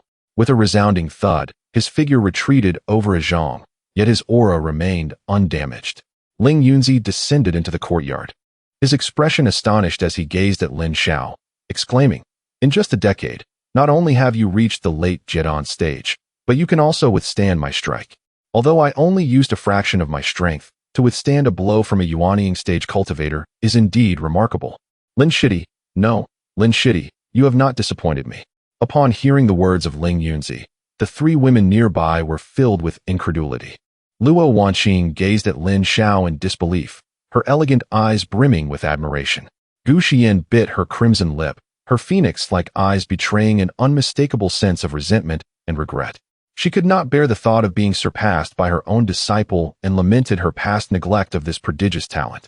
Han Yao quietly observed Lin Xiao, her expression a complex tapestry of emotions. After so many years languishing in the realm of false alchemy, Lin Xiao had already attained the late stage of core formation. Such a disparity was indeed painful to bear. It was worth noting that both had once stood at the pinnacle of foundation establishment together. If only I had refrained from chastising him. If only I had shown him more kindness. Han Yao pondered, her teeth clenched, consumed by unspoken regrets. Having noticed the expressions of the three women, Lin Xiao calmly remarked, "Senior Ling Yunzi, you flatter me." Detecting the subtle distancing in his tone, Ling Yunzi sighed and turned to Gu Xian, saying, "Gu Shimi, you must now address Lin Xiao as Shi Xiao. Remember, do not overstep your bounds." His words not only reflected his astonishment at Lin Xiao's rapid cultivation, but also subtly criticized Gu Xian for failing to nurture such a gifted disciple, leading to his departure from Tsangyan sect. Gu Xian, of course, understood the implications of his statement. Yet what could she do at this juncture? Acknowledging her mistakes would not bring Lin Xiao back. As she contemplated this, a profound frustration welled within her. Her face clouded with displeasure. She coldly retorted, "Understood, Shizuan. I shall observe the proper etiquette when I next encounter this Shi Xiaolin." Ling Yunzi regarded her with a weary shake of his head. He had hoped for Gu Xian to sincerely apologize to Lin Xiao. After all, had they not been able to resolve past grievances amicably? Why had the once close master and disciple relationship deteriorated to such a state? Chapter 41. Redemption. Lin Xiao, regardless of their thoughts, had come to escort Luo Wanning back to the sect. He immediately clasped his hands together and said, "Senior Ling Yunzi, my esteemed master sister has resided here for over 7 years. May I inquire if I am permitted to take her back this time?" His words appeared to be a negotiation, yet his tone bore an unmistakable chill, exuding an air of undeniable authority. Upon hearing Lin Xiao's declaration, Luo Wanning was so frightened that she dared not even breathe. Only Lin Xiao possessed the audacity to speak so resolutely to a Yuanian cultivator. To her astonishment, Ling Yunzi not only did not express anger, but instead stroked his beard and chuckled. "Of course, junior sister Luo may leave at any time. My reluctance to let her leave unaccompanied was merely a concern for her safety against the Nixian alliance. Now that you, junior brother Lin, have arrived, I can entrust her to you safely." His words were grandiloquent, leaving no room for criticism, and bore a hint of flattery. It was indeed astonishing that a Yuanian cultivator like Ling Yunzi would seek to please Lin Xiao, a Jedon cultivator in the late stage. Seeing Lin Xiao remain cold and silent, Luo Wanning, fearing to displease Ling Yunzi, hastily clasped her hands and added, "Thank you, senior brother Ling, for your care." Lin Xiao's expression remained unchanged as he spoke with an unwavering tone. "If that is the case, may we take our leave now?" Ling Yunzi smiled amiably and reassured him, "There's no need to rush, junior brother. Having just returned, it would be wise to rest adequately. I have matters to discuss with you." As a Yuanian cultivator, his use of the word discuss underscored his regard for Lin Xiao. Although Lin Xiao was disinclined to engage with him, he could not openly disregard a Yuanian cultivator's dignity, so he could only respond with a hint of displeasure. "What matters does Senior Ling wish for me to attend to? If it is too troublesome, it may delay our journey back to the sect." His meaning was clear. He was not eager to comply. Ling Yunzi chuckled and replied, "Junior brother Lin, this is indeed a wonderful opportunity. Allow me to elaborate." He gestured for everyone to follow him. Gu Xian and Han Yao bowed, and without further ado, proceeded to accompany him, while Luo Wanning gently tugged at Lin Xiao, cautiously following suit. Lin Xiao, though displeased, recognized that he was on the grounds of Tsangyan sect and could not act too recklessly. Thus he too moved forward. As they made their way towards the main hall of the sect, they encountered numerous disciples along the way. Upon witnessing Ling Yunzi strolling with so many Jedon cultivators, the disciples hurriedly arranged themselves along the sides, bowing in greeting. Ling Yunzi waved his hand with a smile, encouraging the disciples to return to their tasks, and then turned to Lin Xiao, saying, "The Shura Ghost Domain is about to open. Inside lie treasures left by ancient cultivators. Does junior brother Lin not have any thoughts on this?" Lin Zhao's expression remained impassive as he cast a sidelong glance at Ling Yunzi, replying, "Naturally, I desire treasures, but I am well aware of my limitations. The Shura ghost domain is fraught with peril. Even Yuanian cultivators struggle to ensure their safety. As a mere Jedon cultivator, I shall refrain from joining the fray." In response, Ling Yunzi smiled enigmatically. "Ah, junior brother, my intention is not to send you into the Shura ghost domain. After all, I do not possess the confidence to enter myself, let alone place you in danger. I merely wish to inform you that the Shura ghost domain is an ancient extraterritorial space. Years ago, part of its space split off and now drifts throughout Zhuangtianguo. The separated smaller planes are not excessively dangerous, and they contain many treasures and techniques suitable for Jedon cultivators."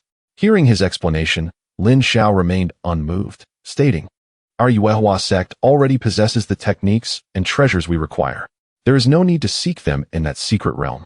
Ling Yunzi regarded him with interest, and then remarked, "Junior brother Lin, have you perhaps discovered a lightning attribute treasure? I find that hard to believe." "Haha, lightning attribute treasures are exceedingly rare. Those crafted by artifact masters are either unusable or lack sufficient power. Only ancient cultivators possess such valuable items. As far as I know, there is indeed a lightning attribute treasure hidden within that smaller plane. Are you truly not tempted? It is well known among cultivators that not only is the lightning spiritual root rare, but lightning attribute techniques and treasures are also exceedingly hard to come by. The Chunjun sword in Lin Zhao's possession is an artifact from over 1,000 years ago, belonging to the founder of Yuehua sect, Xianlingzi. However, this sword was not forged by Xianlingzi. It is said that the Chunjun sword was formed from a fragment of lightning that fell to the mortal realm, absorbing the essence of the sun and moon, thus taking shape as the Thunder Sword. This explains why Lin Xiao was able to elevate his power to the late stage of Jedon through its might. Ling Yunzi, unaware of Lin Zhao's possession of the Chunjun sword, was using the lightning attribute treasure as bait. Yet Lin Xiao was indeed somewhat intrigued. In his previous life, he had ventured into the Shura ghost domain, acquiring the Tian Kanju technique from there, and thus was well aware of the layout and dangers within. He had originally planned to challenge it again after reaching the Yuanying stage, but he was unaware that there were portions of space that had split off. Noticing Lin Zhao's interest, Ling Yunzi continued, "Not only are there lightning attribute treasures, but that smaller plane also contains premium medicinal herbs that can assist cultivators in forming their Yuanying. If one could gather some and refine them into pills, it would be greatly beneficial for a cultivator's advancement." Upon hearing this, Lin Xiao nodded, deep in thought. In his previous life, he had the assistance of a mysterious elder and did not require medicinal pills. However, in this life, his inner demons had manifested early, and he would need to exert considerable effort to form his Yuanying. If he could obtain some medicinal pills to aid him, it would save him the trouble of searching for the itinerant Qilin Island. Yet, upon further reflection, Lin Xiao felt a tinge of displeasure. Ling Yunzi's eagerness for him to go certainly implied that he wished for him to bring along some Jedon cultivators from the Six Immortal Alliance, effectively aiding them in harvesting the sacred herbs. However, he found himself puzzled. If the smaller plane truly contained such treasures and posed little danger, why did Ling Yunzi and the other Yuanying cultivators from the Six Immortal sects not venture there themselves? Thus, Lin Xiao candidly inquired, with so many Yuanying cultivators in the Six Immortal Alliance, why does Senior Ling not send them to explore? To his surprise, Ling Yunzi sighed and replied, "Junior brother Lin, you are not aware that the space of the split-off smaller plane is already unstable. The immense aura of Yuanying cultivators cannot enter. Only Jedon cultivators may do so." Lin Xiao finally grasped the underlying intention of Ling Yunzi's lengthy discourse. He wished for Lin Xiao to lead an expedition to procure precious medicinal materials. Once refined into elixirs, there was a possibility that certain Jedon cultivators within the Lucian Alliance could advance to the Yuan-Ing stage upon consumption. However, both he and Lin Xiao harbored their own ambitions. The Yuehua sect currently boasted several Jedon cultivators, and after acquiring the medicinal herbs, Lin Xiao could utilize them to enhance the cultivation of his fellow disciples, thereby creating a scenario where the ultimate beneficiary remained uncertain. Contemplating this, Lin Xiao clasped his hands together and replied, "Indeed. The advice of the esteemed senior is quite prudent. I shall acquiesce." Ling Yunzi was instantly elated, nodding enthusiastically, "Splendid. Lin Shidi, let us dispense with such formalities. Simply address me as Shi Xiao." Although Lin Xiao was reluctant to comply, The necessity of collaborating with the Lucian alliance compelled him to respond respectfully. Very well, Ling Yun Shixiao. Upon hearing Lin Zhao's agreement, Luo Wanqing refrained from comment, yet Gu Xian's expression shifted slightly, revealing a hint of delight. Lin Zhao's willingness to collaborate with the Lucian alliance suggested that there remained a possibility of salvaging their master-disciple relationship. Chapter 42. Cold sweat. As several individuals engaged in conversation, they arrived at the Tsangyun Grand Hall. Outside the hall lay a formidable barrier that obscured the inner happenings from those beyond. Lin Jianzi was the first to step into the array, followed closely by the others.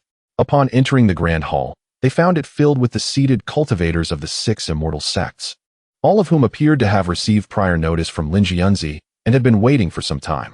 Lin Xiao raised his gaze, and to his surprise, he recognized familiar faces occupying the foremost seats among the 6 sections. At the head of the Wenxian sect sat Nangonyan, while Sui occupied the position of the chief of the Luoyan sect, and Chen Xian was seated on behalf of the Xintian sect. Li Shanhe claimed the foremost seat of the Qinquan sect, and at the front of the Tiangang sect sat Zhang Quishan, clad in black-scaled armor. Although these individuals remained in the mid-stage of the core formation realm, they were the apex cultivators of their respective sects, second only to the sect masters. The assembly initially rose in unison to bow deeply to Lin Jianzi, before their attention shifted to Lin Xiao and Luo Wanning. The members of the Lu Xianming merely marveled at Luo Wanning's exquisite beauty without further comment. However, upon catching a glimpse of Lin Xiao, their expressions transformed markedly. In Lin Jianzi's presence, Lin Xiao chose not to conceal his cultivation level, and as a result, his formidable aura at the late stage of core formation became glaringly evident. Under the scrutiny of numerous cultivators, a terrifying white flame enveloped him, within which danced serpentine arcs of electricity, exuding a potent force that sent shivers through the hearts of the assembled cultivators. A wave of astonishment swept through the crowd, and murmurs erupted. In just a decade, he had ascended from the early to the late stage of core formation. Initially, they had doubted Lin Jianzi's earlier claims, but it was now clear that this individual was indeed a pillar of the immortal sections. The leader would certainly not deceive them.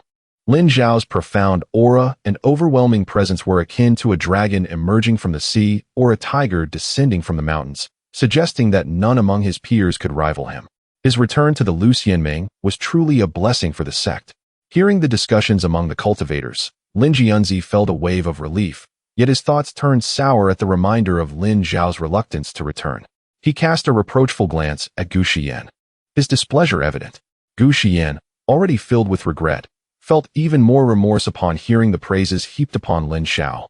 Thus, she dared not oppose Lin Jianzi any further and merely offered a respectful bow before quietly leading Han Yao towards the seats designated for the Tsangyun sect cultivators.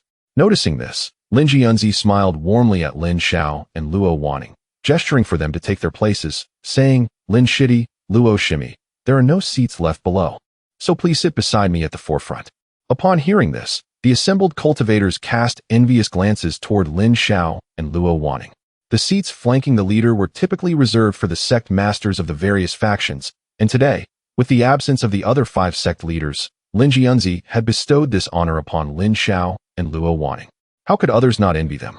Under the gaze of many cultivators, Luo Wanning felt somewhat uneasy.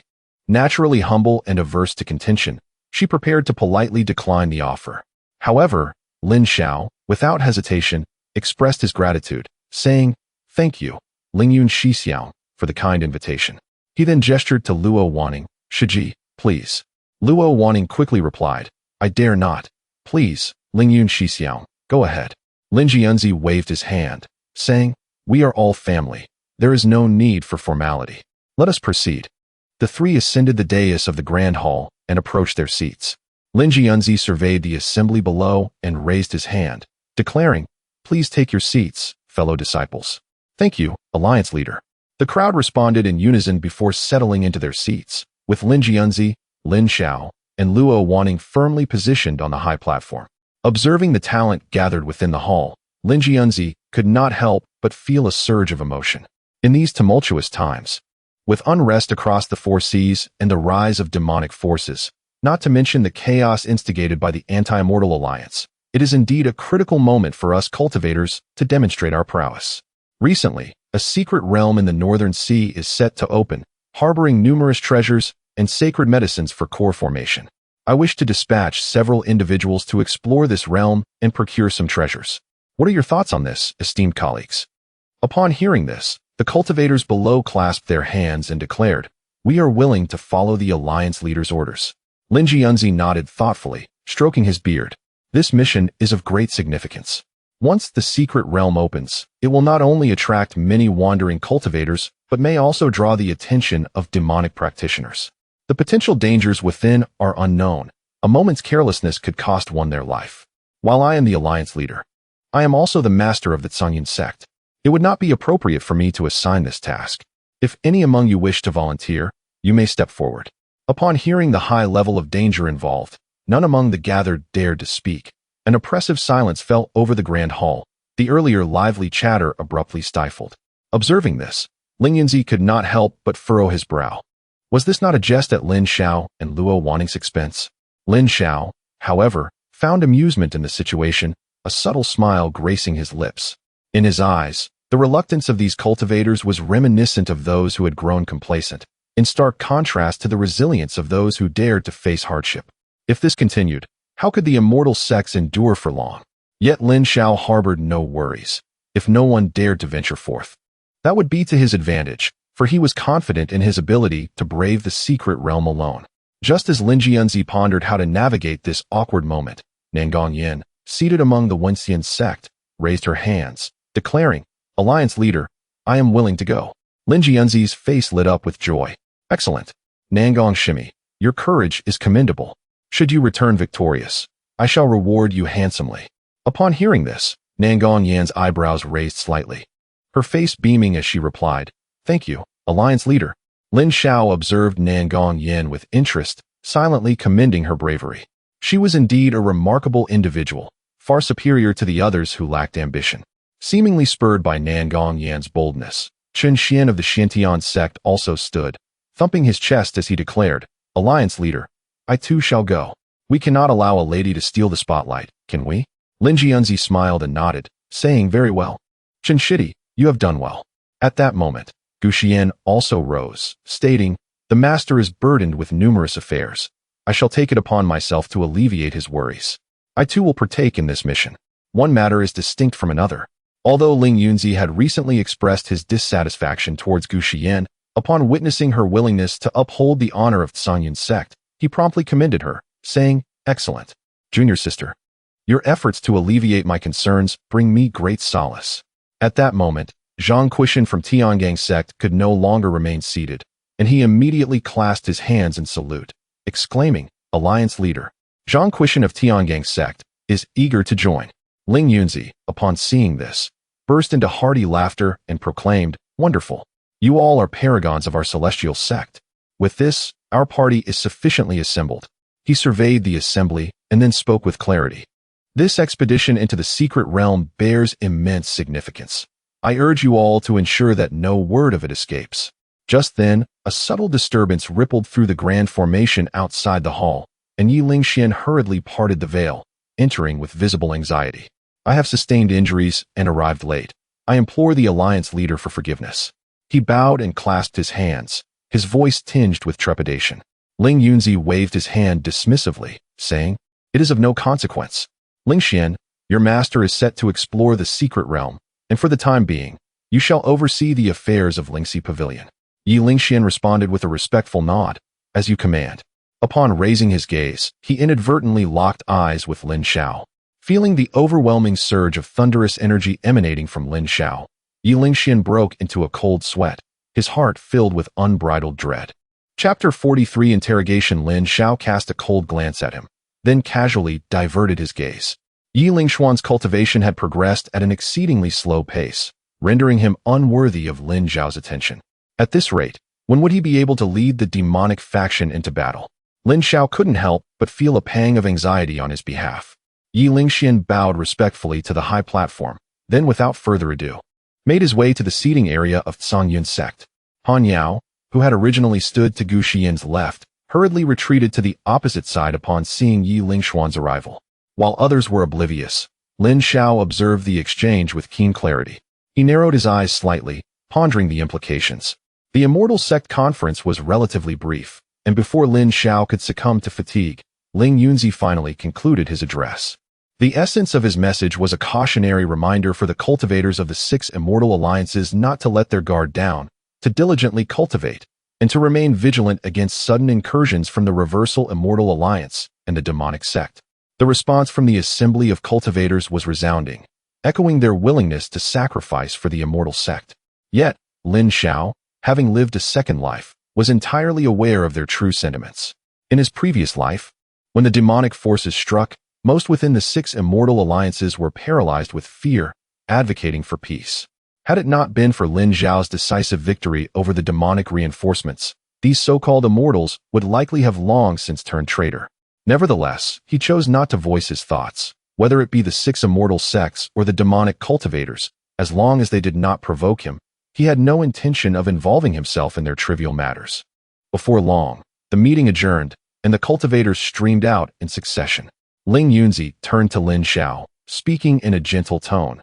Lin Shidi, I will be entering seclusion for recuperation in the coming days. I kindly ask you to pay close attention to the matters concerning the exploration of the secret realm. I am aware that Gushimi has offended you in the past, but I hope you will extend a measure of care towards her. For she was the one who brought you back from the Dejin kingdom. She has indeed saved your life. Lin Xiao pondered briefly but remained silent. Ling Yunzi's lifespan was nearing its end. While he claimed to seek seclusion, it was likely he was secretly arranging affairs for the sect's future. Nonetheless, he was correct in stating that Gu Xiyin had rescued him from the Dejin kingdom. Thus she indeed owed him a debt of gratitude. However, in his previous life, Lin Xiao had shielded her countless times, only to be ultimately betrayed by her.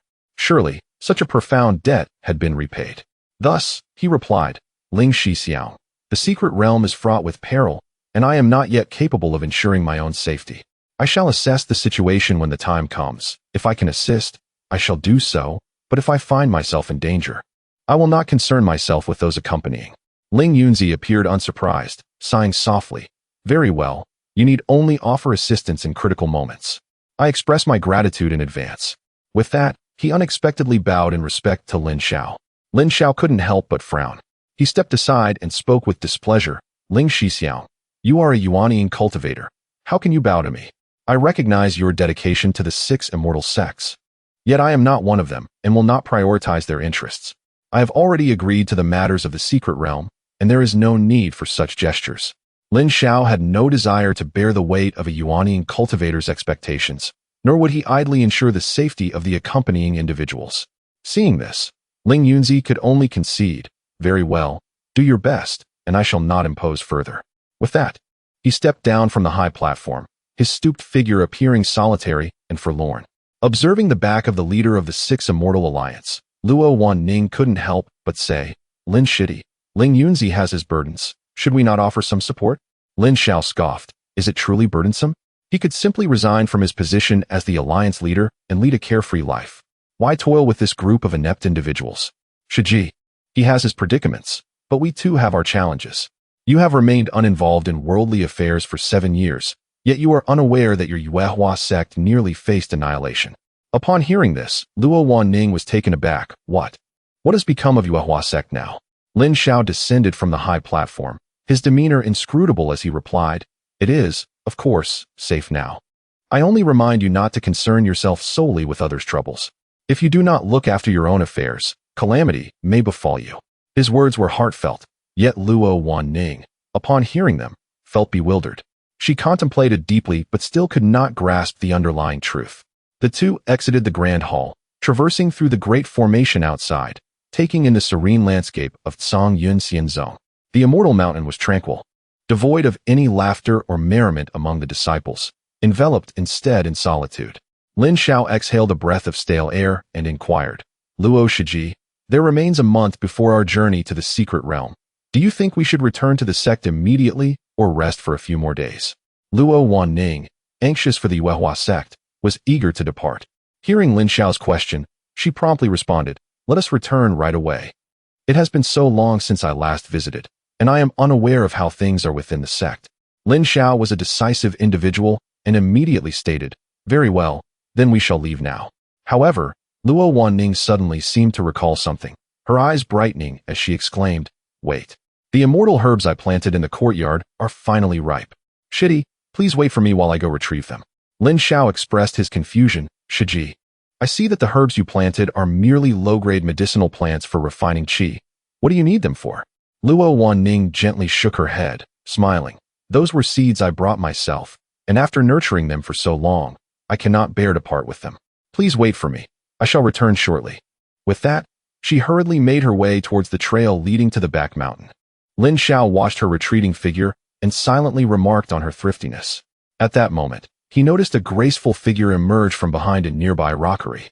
The woman was clad in a moon-white flowing skirt, her beauty striking yet her expression troubled. Approaching Lin Xiao, she offered a respectful bow. Greetings, Lin Xinbei. Lin Xiao glanced up and couldn't help but sneer. Han Yao? Why have you not returned to Lingxiu Pavilion? What do you seek from me? Han Yao stood at the foot of the steps, silent and forlorn, her countenance tinged with sorrow, as if she were on the verge of tears. Lin Zhao's consciousness stirred, and he scanned her thoroughly, noticing a faint red glow enveloping her. This aura bore a striking resemblance to that of Yi Lingxian. Could it be that Han Yao had fallen victim to some secret technique of the Hawan sect? Moreover, within her. As these thoughts crossed his mind, Lin Xiao remained unfazed, merely stating coldly, "If you have something to say, do so quickly. I am pressed for time and cannot afford to listen to idle chatter from a mere Shudan Realm Jr." Upon hearing Lin Zhao's disdainful remarks, Han Yao felt a pang of sorrow, and 2 streams of tears cascaded down her cheeks. She raised her head, allowing the tears to flow freely, her smile imbued with profound melancholy. Lin Xiao, must you truly be this way? What have I, Han Yao, done to earn such disdain from you? Indeed, I may have been a tad harsh, but as your senior, was it not my duty to guide you? Have you distanced yourself from me over mere unkind words? Do you not realize that I think of you every day, unable to concentrate on my cultivation? When you turned 16 and came of age, the 3 of us made a solemn vow to face adversity together, never to part ways. Have you truly forgotten all of this? Now that you have become a formidable cultivator in the Jedon stage, you turn your back on me, devoid of any semblance of our former bond. As she spoke with tear-streaked cheeks, Lin Xiao remained unperturbed, his expression as calm as a placid lake, even betraying a hint of amusement. Chapter 44. The pearl embryo. He scoffed lightly, a smile playing on his lips as he addressed her. Shiji, this will be the last time I call you that. Since you blame me, allow me to clarify. Indeed, I, Lin Xiao, once vowed to protect my 2 Shijis for a lifetime, to accompany Shizuan along the vast path of immortality. But what have I received in return? Ever since Yi Lingxian entered the sect, I have become a mere specter, constantly berated and compared to him. I, Lin Xiao, have questioned my conscience. Why should I obediently serve as your punching bag? Rather than endure disdain within Sanyan sect, why can I not seek solace elsewhere? Am I merely destined to swallow my pride and serve you? To be insulted without retort? I apologize, but you are unworthy. Xin Yinshu is unworthy, and Gu Xian is even less so. Now I stand as an elder in Yuehua sect, a distinguished guest in the 6 Immortal Alliance, and you come to speak of past affections? Do you not find that utterly ludicrous? Lin Xiao unleashed a torrent of grievances, his expression contorted with a hint of ferocity, nearly revealing the truth of his previous life, where they had betrayed him. Yet, he refrained from doing so, for such confessions would be met with disbelief. And he had no desire to expose the realities of his rebirth. Han Yao, momentarily taken aback, parted her lips slightly, her pearly teeth trembling as she struggled to find words. She had not anticipated Lin Zhao's long-standing discontent. Reflecting on the past, she recognized her and Shun Yunshu's transgressions. When Yi Lingxian joined the sect and was revealed to possess a dark spirit root, Han Yao had, out of curiosity, drawn closer to him. Coupled with Yi Lingxuan's youth, handsomeness, and remarkable maturity, it was only natural that she developed fondness for him. Not only she, but Shun Yinshu too showed great concern for this newly initiated junior brother.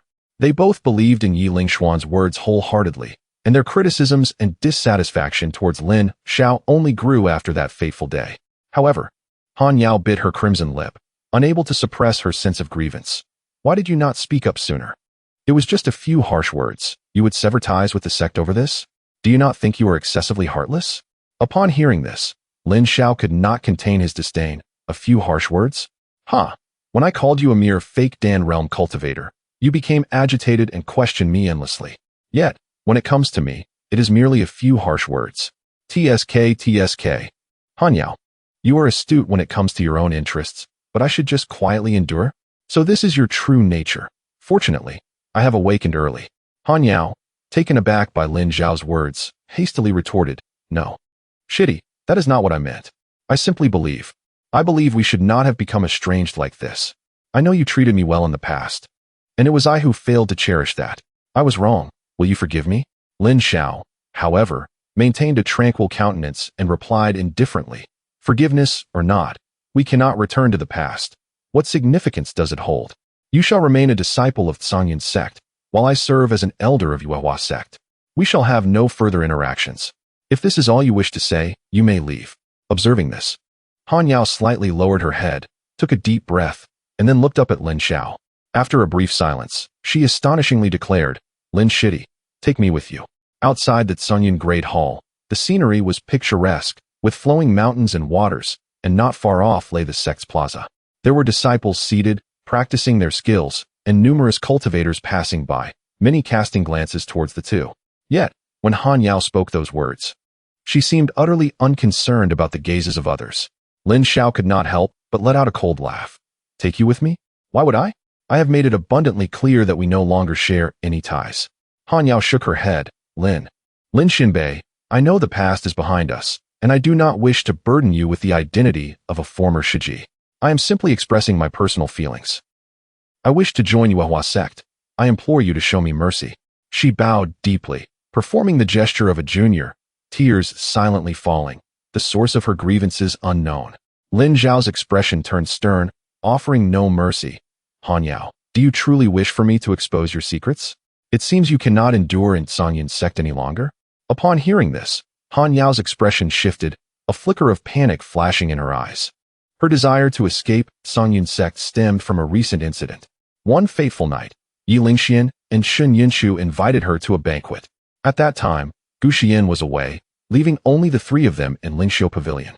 As they reminisced, they indulged in too many cups, unaware that the brewed immortal wine was potent, leading to their inebriation.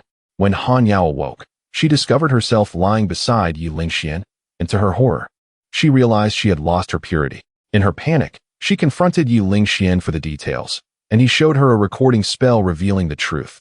She had, in a state of intoxication, seduced him. Fortunately, Shun Yinshu had not discovered the incident, and Yi Lingxian had no intention of pursuing it. Since then, guilt had plagued Han Yao, leaving her anxious, and to make matters worse, she felt an unusual presence within her, suggesting she might be with child. She dared not voice this within Songyun's sect, nor could she visit the apothecary pavilion for remedies. As the days passed, the presence within her grew stronger, compelling her to seek alternate solutions. She did not wish for others to uncover her predicament, nor did she want to be labeled a wanton woman, let alone tarnish the reputation of Lingxiu Pavilion in Songyun's sect. Thus, she set her sights on Lin Zhao once more. Abruptly departing from Songyun's sect would raise suspicion, but with Lin Zhao now a distinguished guest in the Six Immortal Alliance, persuading him to take her away would simplify matters. Yet, seeing Lin Zhao's demeanor, had he caught on to something? Though anxiety surged within her, Han Yao feigned confusion. Lin Xinbei, I do not quite understand your meaning. Lin Zhao narrowed his eyes, coldly retorting, a secret affair, hidden from the world. You wish for me to bear your burdens? You have spoken so grandly, only to ensnare me? Han Yao's eyes widened, stammering, what are you saying? What secret affair? I do not comprehend. Her body trembled slightly, retreating a few steps in evident panic, clearly unwilling to discuss the matter further. Lin Zhao harbored no sympathy for her plight. Instead, he scoffed, saying, every cause bears its consequence. And this is a choice you made. So, you must endure it. Rest assured, I am too indifferent to concern myself with your trivial matters, and I shall not report you. Han Yao was rendered speechless. Her scheme had been uncovered, leaving her at a loss. Observing Lin Zhao's refusal to acquiesce, she fell to her knees, tears streaming down her face as she pleaded, Senior Lin, I implore you to assist me. I truly do not wish for this to be my fate. Given our shared origins, could you not extend your help just this once? After this matter is resolved, should you wish for me to depart, I shall do so willingly. I truly have no other recourse. Seeing her weep pitifully, Lin Zhao found himself momentarily at a loss for words. He chuckled softly, lowering his gaze slightly, and and remarked, "No other recourse? Then you shall bear it alone. Now begone at once." Chapter 45 Perspectives. As his voice fell, the formidable aura emanating from his late-stage Jiedan cultivation surged forth like ocean waves, the spiritual energy swirling and flickering with ominous lightning. The fallen leaves scattered across the ground were lifted in layers, and those that collided with the arcs of electricity were instantly reduced to ashes.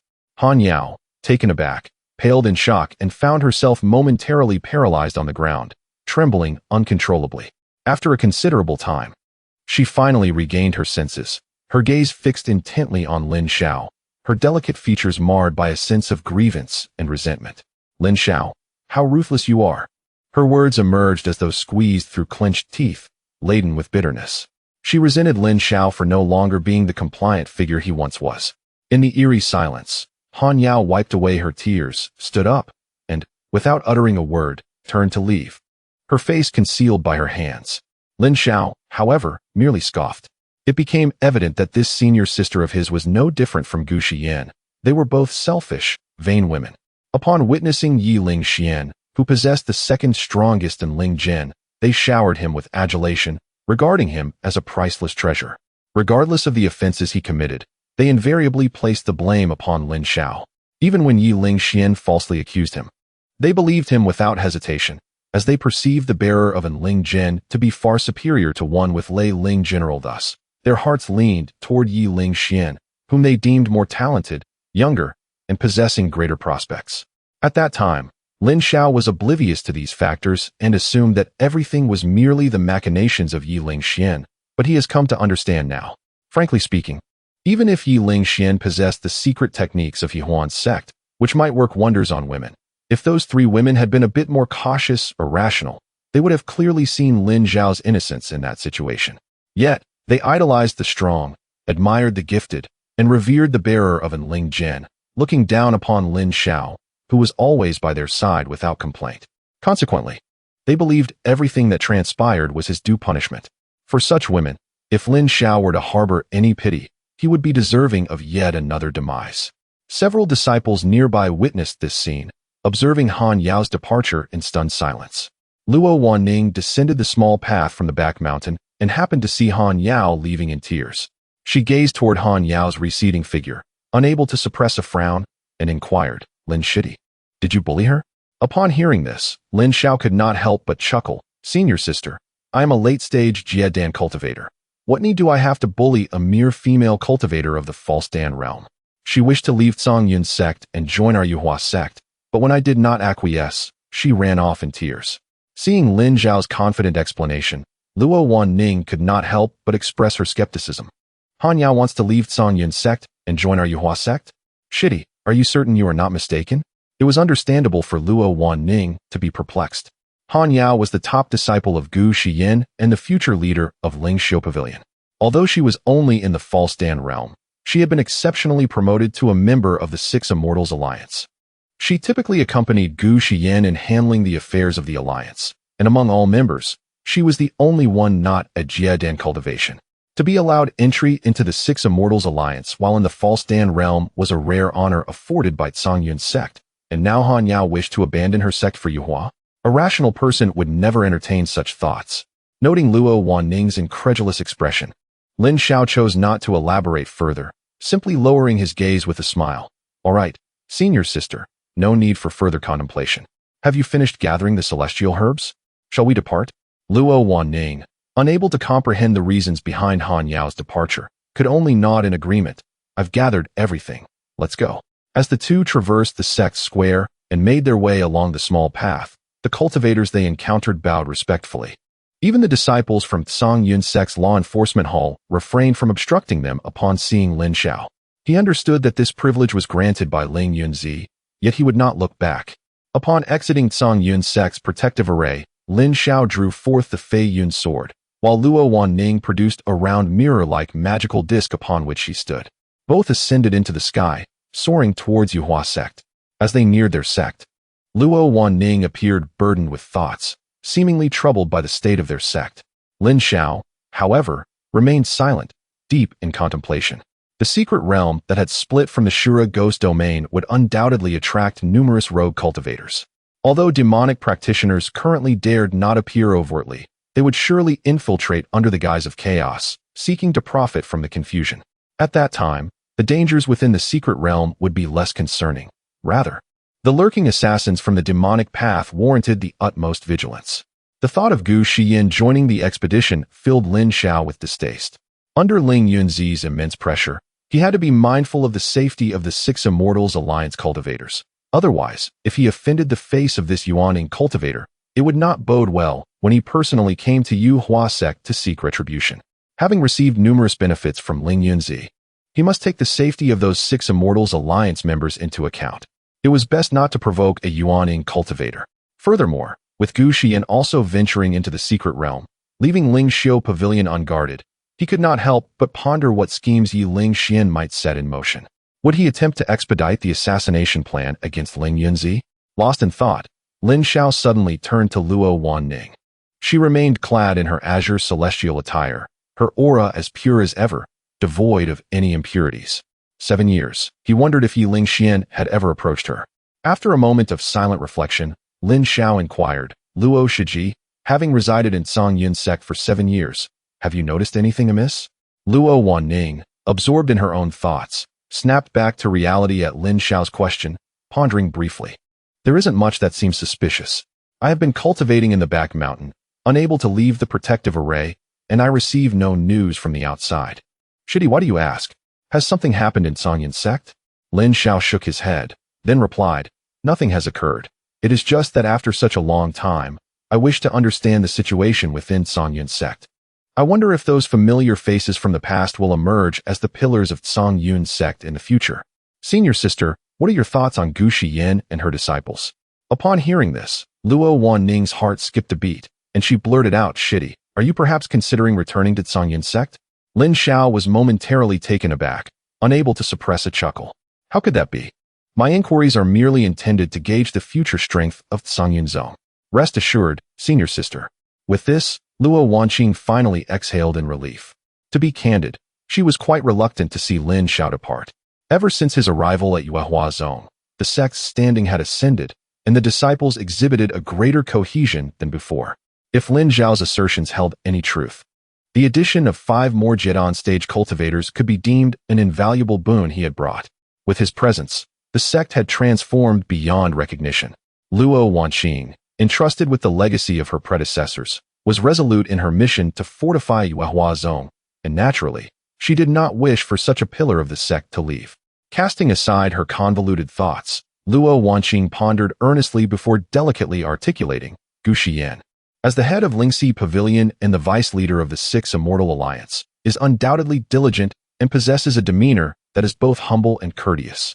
However, concerning her disciples, at this juncture, Luo Wanqing sighed softly. Perhaps due to your affiliation with Yuehua Zone, Xin Yunshu harbors a deep-seated animosity towards me, often laced with sarcasm in her words. While Han Yao does not overtly express her disdain, I can sense her palpable hostility. In response, Lin Xiao remained indifferent, his gaze flickering with curiosity as he inquired, and what of Yi Ling Xian, who has achieved the Jindan stage? What is your perspective on him, senior sister? Chapter 46. Mistaken target. Upon mentioning Yi Ling Xuan, Luo Wanning could not help but furrow her brow deeply. With a hint of uncertainty in her eyes, she remarked, Yi Ling Xuan. While he appears courteous, he leaves me with an uncomfortable feeling. Gu Xiyan, whenever she visited, would engage me in discussions about sect affairs or share insights on cultivation, often attempting to persuade me to remain in Kangyunzong. Yet, Yi Ling Xuan always comes alone, frequently indulging in frivolous banter. Moreover, he visits me with alarming regularity. I have explicitly conveyed my unwillingness to see him, yet he disregards my words and continues to intrude, which is exceedingly irksome. Listening to Luo Wanning's words, Lin Xiao felt a sense of astonishment. It was his first encounter with someone who detested Yi Ling Xuan. Since Yi Ling Xuan joined the sect, countless female disciples have been enamored by him. Any woman who had laid eyes on him spoke of him with admiration, wishing to marry him and become his partner. Even those with greater cultivation, such as Gu Xiyan, sang his praises. Whether due to Yi Ling Xuan's personal charisma or the secret arts of Hahuan Zone, his allure was formidable among women. Furthermore, Yi Ling Xuan was adept at socializing, earning the respect of fellow cultivators who held him in high regard. leaving no room for negative evaluations. Why then did Luo Wanning, after multiple encounters, hold such a low opinion of him? Contemplating this, Lin Xiao discreetly assessed Luo Wanning's aura with his spiritual sense. Within her pure essence, there was no trace of the dubious red glow, indicating that she had not fallen under the influence of any Huanzong secret techniques. Shitty, could it be that there is something about me? Luo Wanning, sensing Lin Xiao's probing, inquired with curiosity. Lin Xiao, regaining his composure, replied nonchalantly, "Oh, nothing of the sort. I was merely checking on how you are faring, whether you have gained or lost weight, and if your essence remains intact." For reasons unbeknownst to him, the knowledge that Luo Wanning had not been influenced by Yelingxuan brought him an uncontainable joy. In the entire 6 sects of the Immortal Gate, it was rare to find anyone who shared this sentiment. Now, apart from Lin Xiao, there was another who could discern Yelingxuan's peculiarities, granting him a sense of camaraderie. The loneliness of standing alone against the world, where all were intoxicated while he remained sober, was alleviated, if only slightly. Upon hearing Lin Xiao's words, Luo Wanning smiled gently, expressing her gratitude. "Thank you, Shitty. Though I have been confined to one place for 7 years, I have not suffered any grievances. That is good to hear. Upon your return to the sect, please refrain from attending any 6 Immortal Alliance meetings. Our Yue Zazong is burgeoning, and we are in dire need of capable management," Lin Xiao said with a calm smile, feeling a slight uplift in his spirits. He had never been particularly harsh towards Luo Wanning, and now, upon understanding her thoughts, the chill in his words naturally dissipated. Noticing his improved mood, Luo Wanning pondered for a moment before expressing concern. "Shitty, I will not pry into your reasons for leaving Kengyunzong, but we are now fellow disciples. I have observed your character and dedication to the sect. If there is anything you wish to share, I am here to listen. Of course, if you prefer not to divulge, that is entirely your choice. Whenever you are ready to speak, I will be all ears."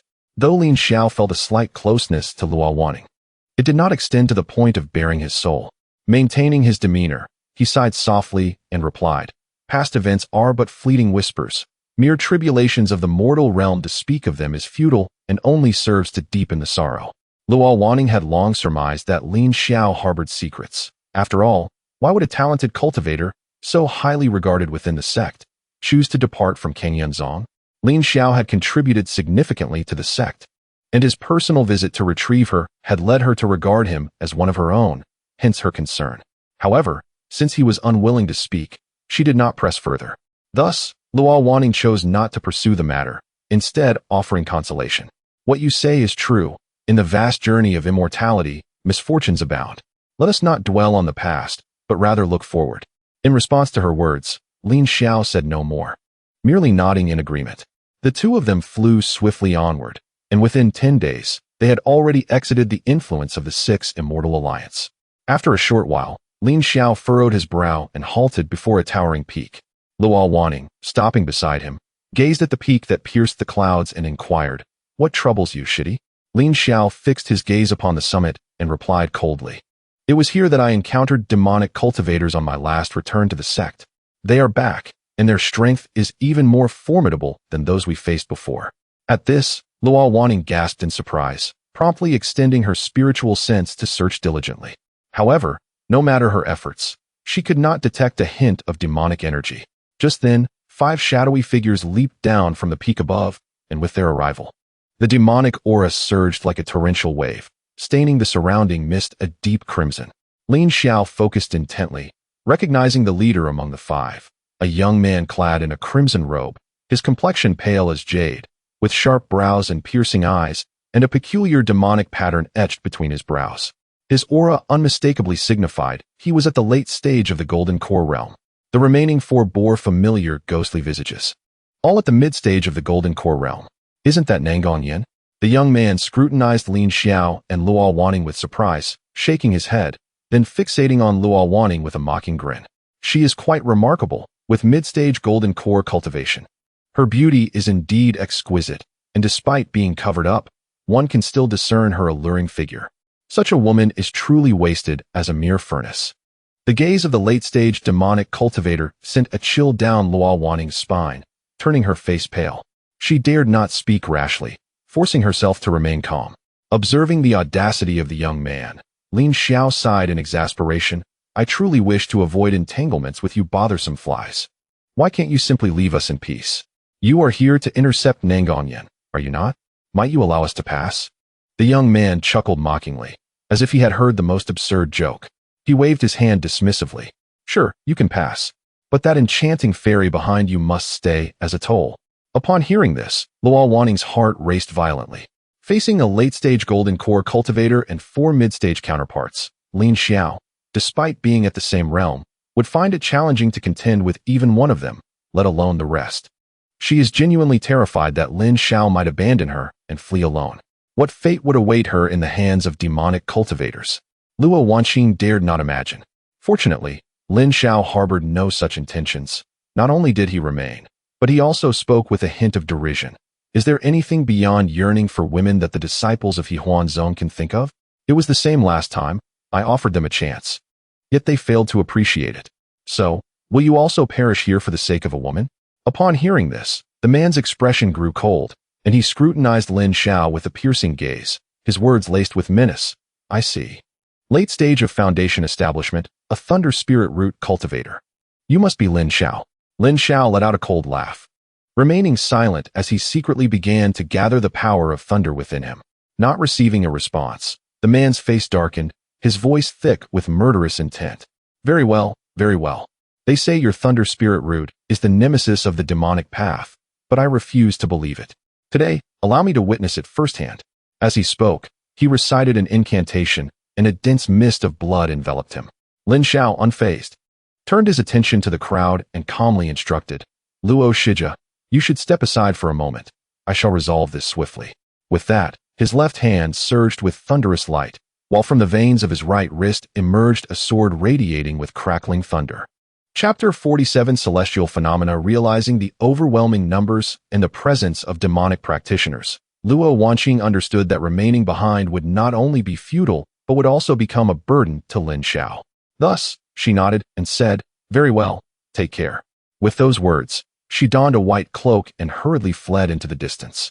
The group of demonic practitioners attempted to pursue her, but Lin Xiao resolutely blocked their path. A flash of spiritual light revealed Luo Wanqing's figure gradually receding. Under the cloak's concealment, her aura subtly diminished, and in the blink of an eye, she vanished from sight.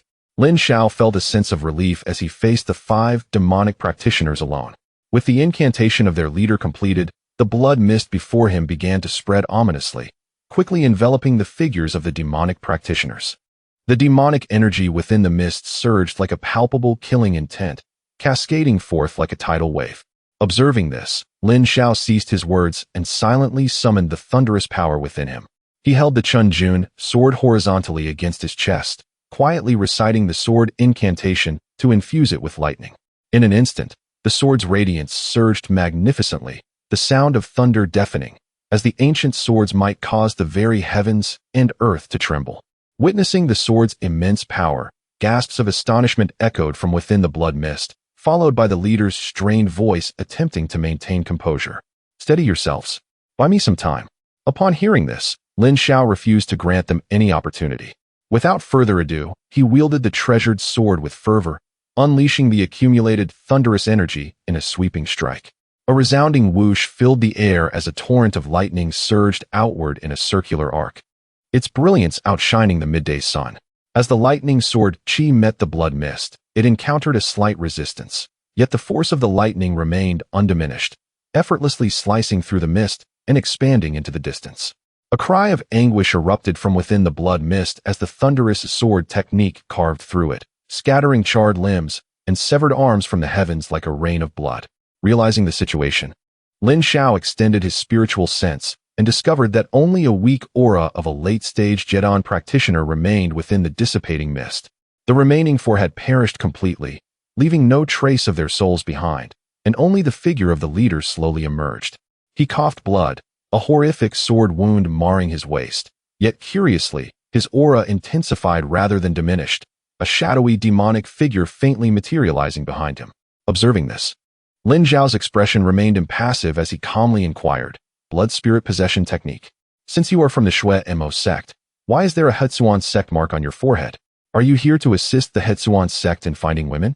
Has the Shui Mo sect become the lapdog of the Hetsuan sect? Upon hearing this, the leader's face revealed a flicker of suspicion as he narrowed his eyes and retorted, "I did not expect you to possess such insight. Since you are aware that I am utilizing the blood spirit possession technique, you must understand that my cultivation will increase by twofold after the spirit descends. You have no chance of victory now. However, you are still somewhat of a figure. Had it not been for those worthless fools obstructing me, I might not have had the opportunity to employ this technique. Lin Xiao, you rank first on the bounty list of our 6 demonic sections. To slay you personally would indeed be a rare delight." Lin Xiao was not surprised. He had long known that the demonic sects were secretly targeting Lei Lingjin practitioners. He could hardly fathom how many Lei Lingjin practitioners remained in the world aside from himself, suspecting that those from smaller sects had likely been exterminated by the demonic forces. However, in his previous life, he had never encountered this individual, indicating that his current circumstances were markedly different from those of his past. "Who are you?" "I have no desire to slay an unknown wretch," Lin Xiao provoked deliberately. The temperament of demonic practitioners was often peculiar. They would refuse to divulge information when asked directly, necessitating the use of stratagems.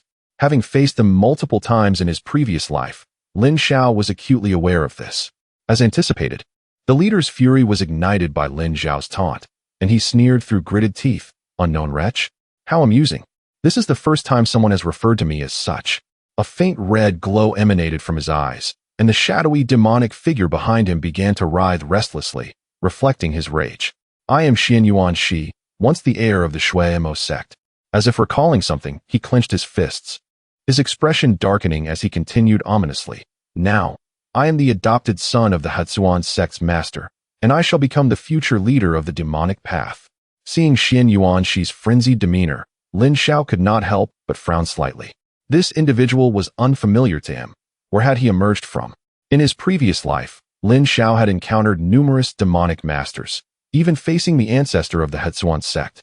Xian Yuan Shi's claim of being the ancestor's adopted son and possessing the blood spirit possession technique was indeed peculiar.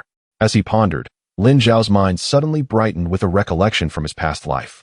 It was said that the ancestor of the Hatsuan sect had engaged in a fierce battle with Ling Yunzi, leaving them both severely injured. Shortly thereafter, Ling Yunzi was treacherously ambushed by Yi Lingxian. As for the ancestor of the Hatsuan sect, rumors suggested that he drained the life essence of his lower-tier disciples and killed a Jidan practitioner who had defected from the Shui Mo sect, consuming their golden core. Could it be that the slain individual was none other than this Xian Yuan Shi? With this thought, Lin Xiao scrutinized Xian Yuan Shi with newfound suspicion. Although he was a late-stage Jidan practitioner, his foundation appeared unstable, merely possessing superficial cultivation and lacking any formidable skills. Moreover, having succumbed to Lin Xiao's provocation so readily, he hardly seemed astute. Having defected from the Shui Mo sect to join the Hatsuan sect, only to ultimately perish at the hands of his own adoptive father? How pitiable and foolish. Lin Xiao set aside his musings and stated calmly, "Regardless of who you are, if you stand in my way, you shall not escape death. Come, let us engage in a swift battle. It is better than living as a lapdog for the Hatsuan sect." This remark seemed to strike a nerve with Xian Yuan Shi, inciting his fury. With a menacing expression, he drew forth a black-red demonic sword from the blood mist and lunged at Lin Xiao with ferocious intent. Lin Xiao silently invoked the protective thunder technique, and an immediate layer of thunderous barrier enveloped him. Unflinching in the face of the furious Xian Yuan Shi, he raised his sword to confront him. With a resounding clash, the thunder and demonic energy collided continuously, weaving a dance of black and white ethereal light amidst the clouds, rendering it indistinguishable which force was superior. Lin Xiao's pure and harmonious swordsmanship proved slightly more adept, consistently gaining the upper hand against Xian Yuan Shi's attacks. However, the demonic shadow lurking behind Xian Yuan Shi was not to be underestimated, always striking at critical moments, forcing Lin Xiao to relinquish numerous advantageous opportunities. It should be noted that Lin Xiao possessed the combat experience from his previous life, wielded the pure and harmonious sword, and could harness thunder to counteract evil.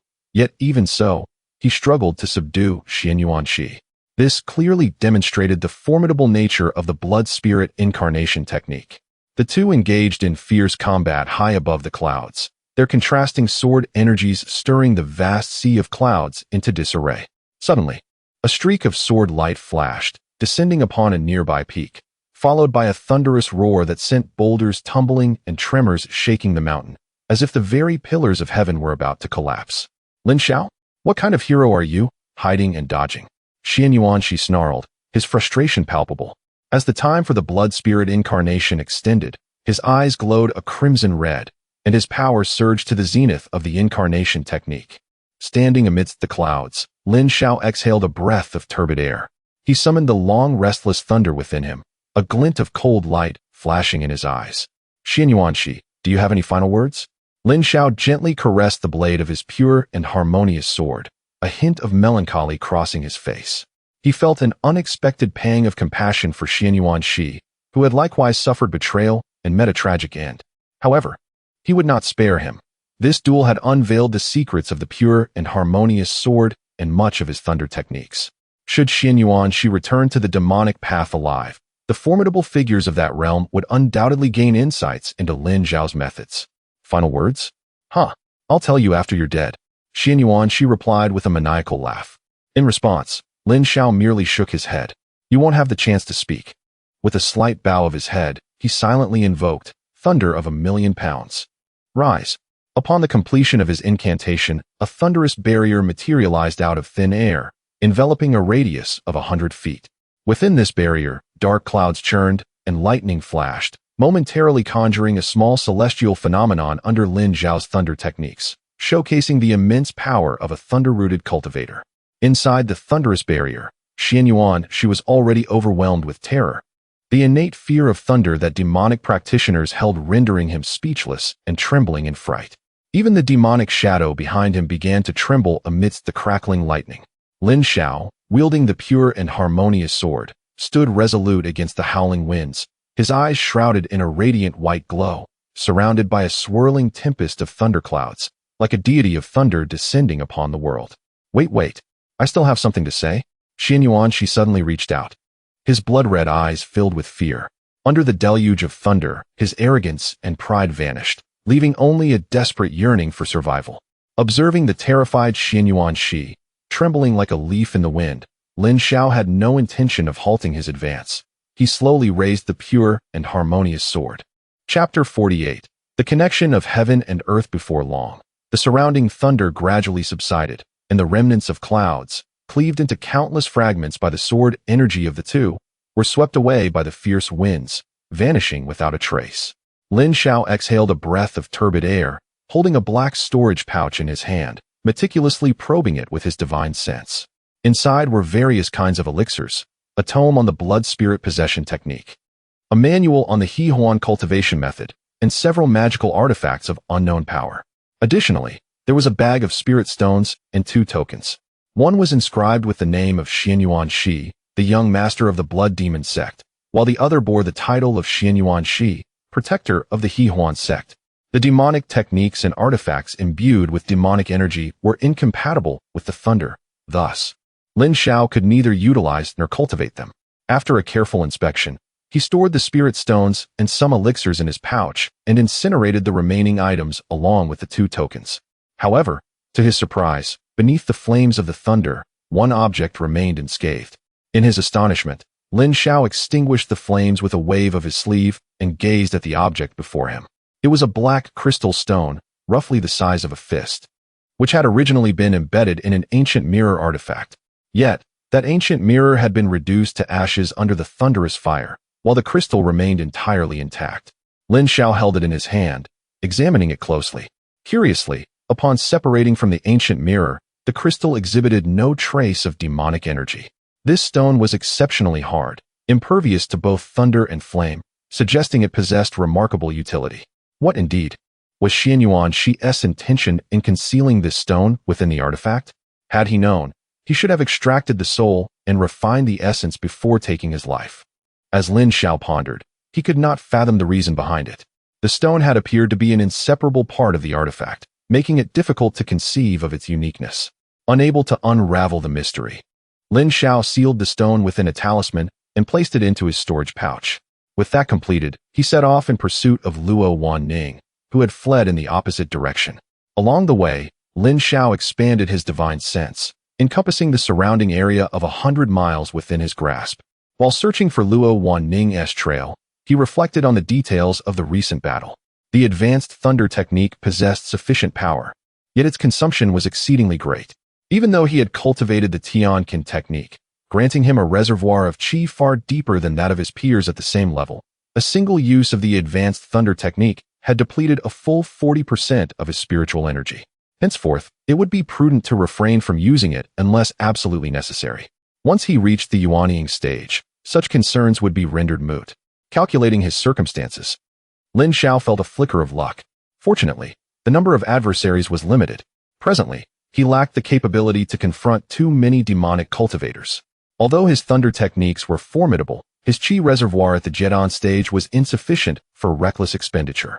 Only upon achieving the Yuanying stage could he gather the 3 flowers atop his head, connecting heaven and earth.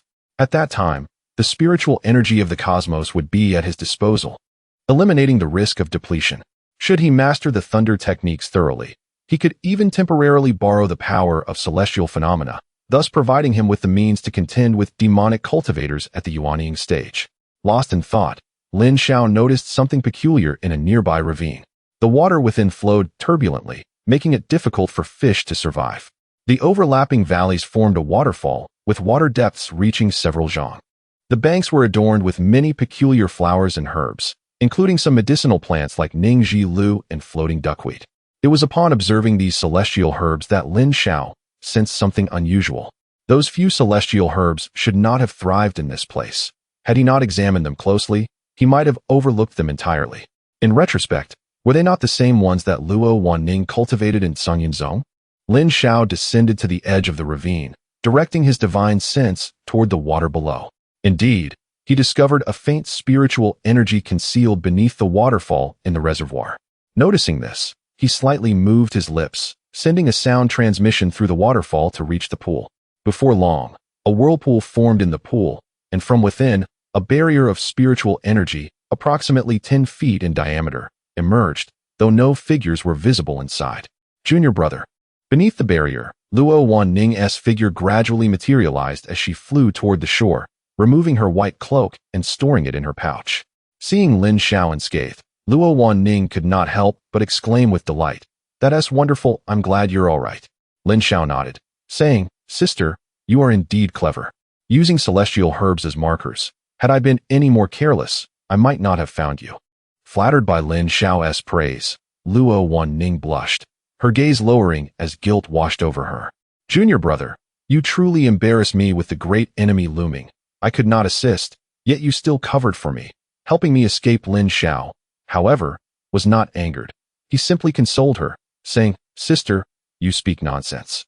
Your ability to make rational judgments in critical moments surpasses that of many others. Had you stayed out of guilt, it might have had adverse consequences." Lin Xiao's words were indeed truthful. The demonic cultivator's techniques were malevolent and exceedingly ruthless, already surpassing ordinary cultivators of the same level. Although Luo Wanning was also at the mid-Jidon stage, she lacked experience in battling demonic cultivators. Her gentle disposition led her to avoid conflict. Had a confrontation arisen, even 2 Luo Wannings would not be a match for a single demonic cultivator of the same stage. Had she remained behind, she might have perished long ago. Upon hearing Lin Xiao's comforting words, Luo Wanning's expression brightened significantly. She sighed but then turned her gaze toward the path they had come. "Junior brother, what shall we do now? Although you managed to shake them off, there is no guarantee we won't encounter them again. Should we perhaps hide for a while?" In response, Lin Xiao could not help but laugh. "Sister, do not worry. Those few have already been dealt with. We can proceed with peace of mind." "What?" Luo Wanning's eyes widened in disbelief, and she instinctively covered her mouth with her delicate hand. "You dealt with them?"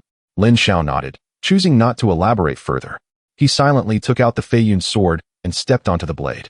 Though Luo Wanning was astonished, she quickly recovered her composure, hastily retrieving her artifact to ascend alongside Lin Xiao. The artifact slowly rose into the air, powered by spiritual energy, yet Luo Wanning remained deep in thought. She understood that Lin Xiao was powerful, but the extent of his strength was unclear to her. Those demonic cultivators emanated robust auras, far from ordinary. Even selecting one of them would pose a significant challenge for her. Yet, Lin Xiao had slain them all, although he wielded the pure June sword.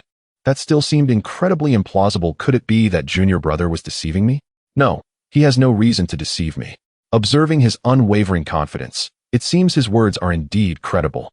Could this be the power of a Lei Ling Gen cultivator? The more Luo Wanning pondered, the more astonished she became. Unable to resist the urge, she meticulously scrutinized Lin Zhao's cultivation with her spiritual sense. To her surprise, the revelation only intensified her shock. Lin Zhao's cultivation was merely slightly superior to hers. Far from reaching the Yuaning stage, he undoubtedly appeared to be at the late stage of Jidan. Yet, the fluctuations of his aura were rather peculiar. While ordinary cultivators absorb spiritual energy through specific meridians, Lin Zhao was different. Although he stood immobile atop his flying sword, every meridian in his body was actively drawing in the spiritual energy from the cosmos. Under such rapid absorption, small vortices of spiritual energy formed around him, ceaselessly undulating. This is the method that connects heaven and earth. Could it be that my junior has reached the Yuaning realm? In that moment, Luo Wanning felt as if struck by lightning. Her eyes, resembling peach blossoms, could hardly conceal her astonishment. Chapter 49. Expansion. Lin Zhao remained preoccupied with thoughts of the secret realm, completely unaware that his rapid restoration of spiritual energy through the secret technique acquired in his previous life had inadvertently left Luo Wanning in a state of shock. As she regained her composure, she noticed Lin Zhao's lack of awareness regarding her unusual demeanor, prompting her to remain silent and quietly follow him on their journey. After several days, the two had arrived at the foot of Yuehua Mountain. The mountain's sect was shrouded in mist, enveloped by a protective formation. Although the scale of this formation was not comparable to the 6 major sects of the Immortal Alliance, it nevertheless conveyed a sense of grandeur that surpassed the smaller sects lacking such defenses. When did Yuehua sect acquire a protective formation? Luo Wanning could not help but exclaim. Lin Zhao aptly explained. It was constructed using the high-level formation flags contributed by the 5 sect leaders who have allied with us. Now, do you believe me? Luo Wanning, still in a daze, nodded, feeling as if she were dreaming. Once, her Yuehua sect had been an obscure minor sect, burdened with the anxiety of offering spirit stones and constantly guarding against unscrupulous cultivators. It was hard to imagine that they had not only become a subordinate sect of the 6 Immortal Alliance, but had also gained 5 Jidan cultivators, boldly employing a protective formation. Under Lin Zhao's guidance, Yuehua sect had indeed transformed into the foremost sect under the 6 Immortal Alliance. With Lin Shidi around, it seemed conceivable that Yuehua sect might surpass the 6 major sects in the future. This thought unexpectedly blossomed in Luo Wanning's mind. Noticing her momentary distraction, Lin Zhao smiled and said, Shiji, shall we proceed inside? Luo Wanning snapped back to reality and realized that a gap had opened in the formation, as the gatekeeping disciples had seen their return and opened it with the formation flags. All right, let us enter, she replied with a nod. Upon entering the formation, the 2 gatekeeping disciples promptly bowed and greeted, We welcome the esteemed sect master and Master Lin. Luo Wanning was touched and trembled as she said, Please rise, you have worked hard. Before her departure, these 2 disciples were at the initial stage of foundation establishment. Now, one had reached the mid-stage, and the other the late stage, demonstrating commendable talent. After the bowing, one disciple remained to attend to them, while the other hurried off to notify everyone to prepare for their arrival. It has been 7 years. I have never been away from the sect for so long, Luo Wanning reflected. Walking slowly along the path within the sect, taking in her surroundings with great interest. Despite the passage of 7 years, the main hall and scripture pavilion had not succumbed to excessive wear, thanks to the diligent cleaning by the disciples. The view was enchanting, with evergreens standing tall, picturesque mountains and waters, and an ethereal aura enveloping the place, resembling a celestial abode. Before long, the disciples of Yuehua sect gathered eagerly from various corners. Lining up on either side, Hua Lingyun and Li Tianxing stood at the forefront, bowing respectfully, while Xinjiang Zhenren, accompanied by the 4 allied sect leaders, stood at the entrance of the grand hall to welcome them. Witnessing this grand spectacle, Luo Wanning felt a surge of emotions. Not only had they gained 5 Jidan cultivators, but the number of foundation establishment and Qi refinement disciples had also doubled compared to before. Lin Zhao was somewhat surprised, but soon realized the logic behind it. Each of these 5 Jidan cultivators led their own sects, and it was only natural that they brought along some promising disciples after joining forces with Yuehua sect. As they approached the grand hall, Zhenyang Zhenren was the first to bow and say, "We welcome Sect Master Shiji and Master Lin." The remaining sect leaders, wearing expressions of joy, collectively bowed and said, "We greet Sect Master Shiji. We greet Master Lin." Feeling the overwhelming respect from the crowd, Luo Wanning was filled with trepidation and quickly replied, "There is no need for such formalities. From now on, we are all one family. There is no need for such rigid adherence to etiquette." Luo Wanning understood that the allegiance of these individuals was closely tied to Lin Xiao, and she was cautious not to overstep her bounds. Zhenyang Zhenren, having some prior acquaintance with Luo Wanning, discerned her apprehension and promptly reassured her, "Sect Master Shiji, there is no need for concern. We are all genuinely committed to Yuehua sect. It is quite ironic that we once struggled with our small sects, striving to honor the aspirations of our predecessors and develop our sects. Yet upon dissolving due to the pressure from the Six Immortal Alliance, we now feel a sense of relief. Being able to reside within your Yuehua sect is indeed a fortunate circumstance." The four allied sect leaders nodded in agreement, finding wisdom in Zhenyang Zhenren's words. Ji Rong, the female leader of Xingyun sect, although having met Luo Wanning only a few times, recognized her gentle demeanor and smiled as she chimed in, "Indeed, Shiji, I poured my heart and soul into Xingyun sect, only to find myself without a home. Looking back, it would have been better to have sought refuge with you sooner. Would you graciously welcome me?" Upon hearing this, Luo Wanning could not help but smile. "Of course, you are most welcome. I have heard that your Xingyun sect is a prominent branch specializing in formations since ancient times. I presume the protective formation was crafted by you, Shimi?" Flattered by Luo Wanning's praise, Ji Rong quickly waved her hands. "I dare not claim such credit. I merely contributed a modest effort." The other sect leaders, eager not to be overshadowed by Ji Rong in front of Luo Wanning, hastily prepared to showcase their own contributions. Xiun, the leader of Yinyang Pavilion, interjected eagerly, "Shiji, my Yinyang Pavilion specializes in alchemy. I have stored numerous alchemical formulas in the treasury and am currently planning to construct an alchemy chamber. If I can acquire some rare herbs, I can certainly refine the Bai Chun Dan. Do not doubt me. Those disciples over there all consumed my foundation establishment pills to achieve their breakthroughs." Seeing the elder speak so loudly, Luo Wanning was initially skeptical. However, when she glanced at the disciples he pointed to, her doubts began to dissipate. These foundation establishment disciples had been long-standing members of Yuehua sect, and she had assessed their potential long ago, knowing they were merely ordinary bodies stuck at the Qi refinement stage. Yet, to her astonishment, they had truly attained the foundation establishment stage, confirming that Xiun was indeed truthful. Before she could express her astonishment, Chun Qingshan of Tai Xianzong clasped his hands and said, "Senior sister, my Tai Xianzong lacks formations and alchemy.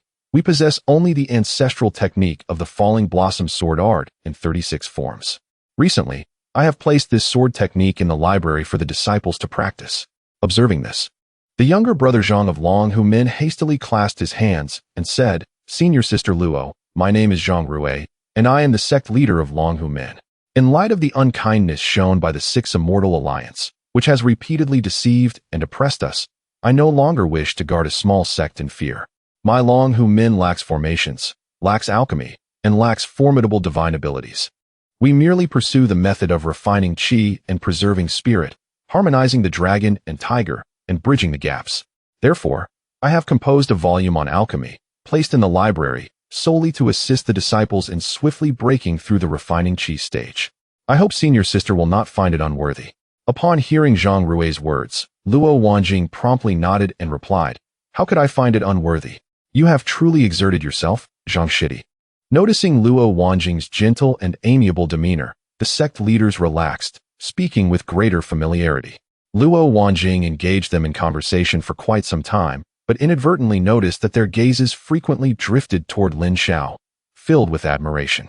Lin Xiao, however, seemed indifferent, merely gazing at the sky, lost in thought. After exchanging pleasantries, Luo Wanjing instructed the disciples to prepare a banquet, gathering everyone in the Qiong Tower.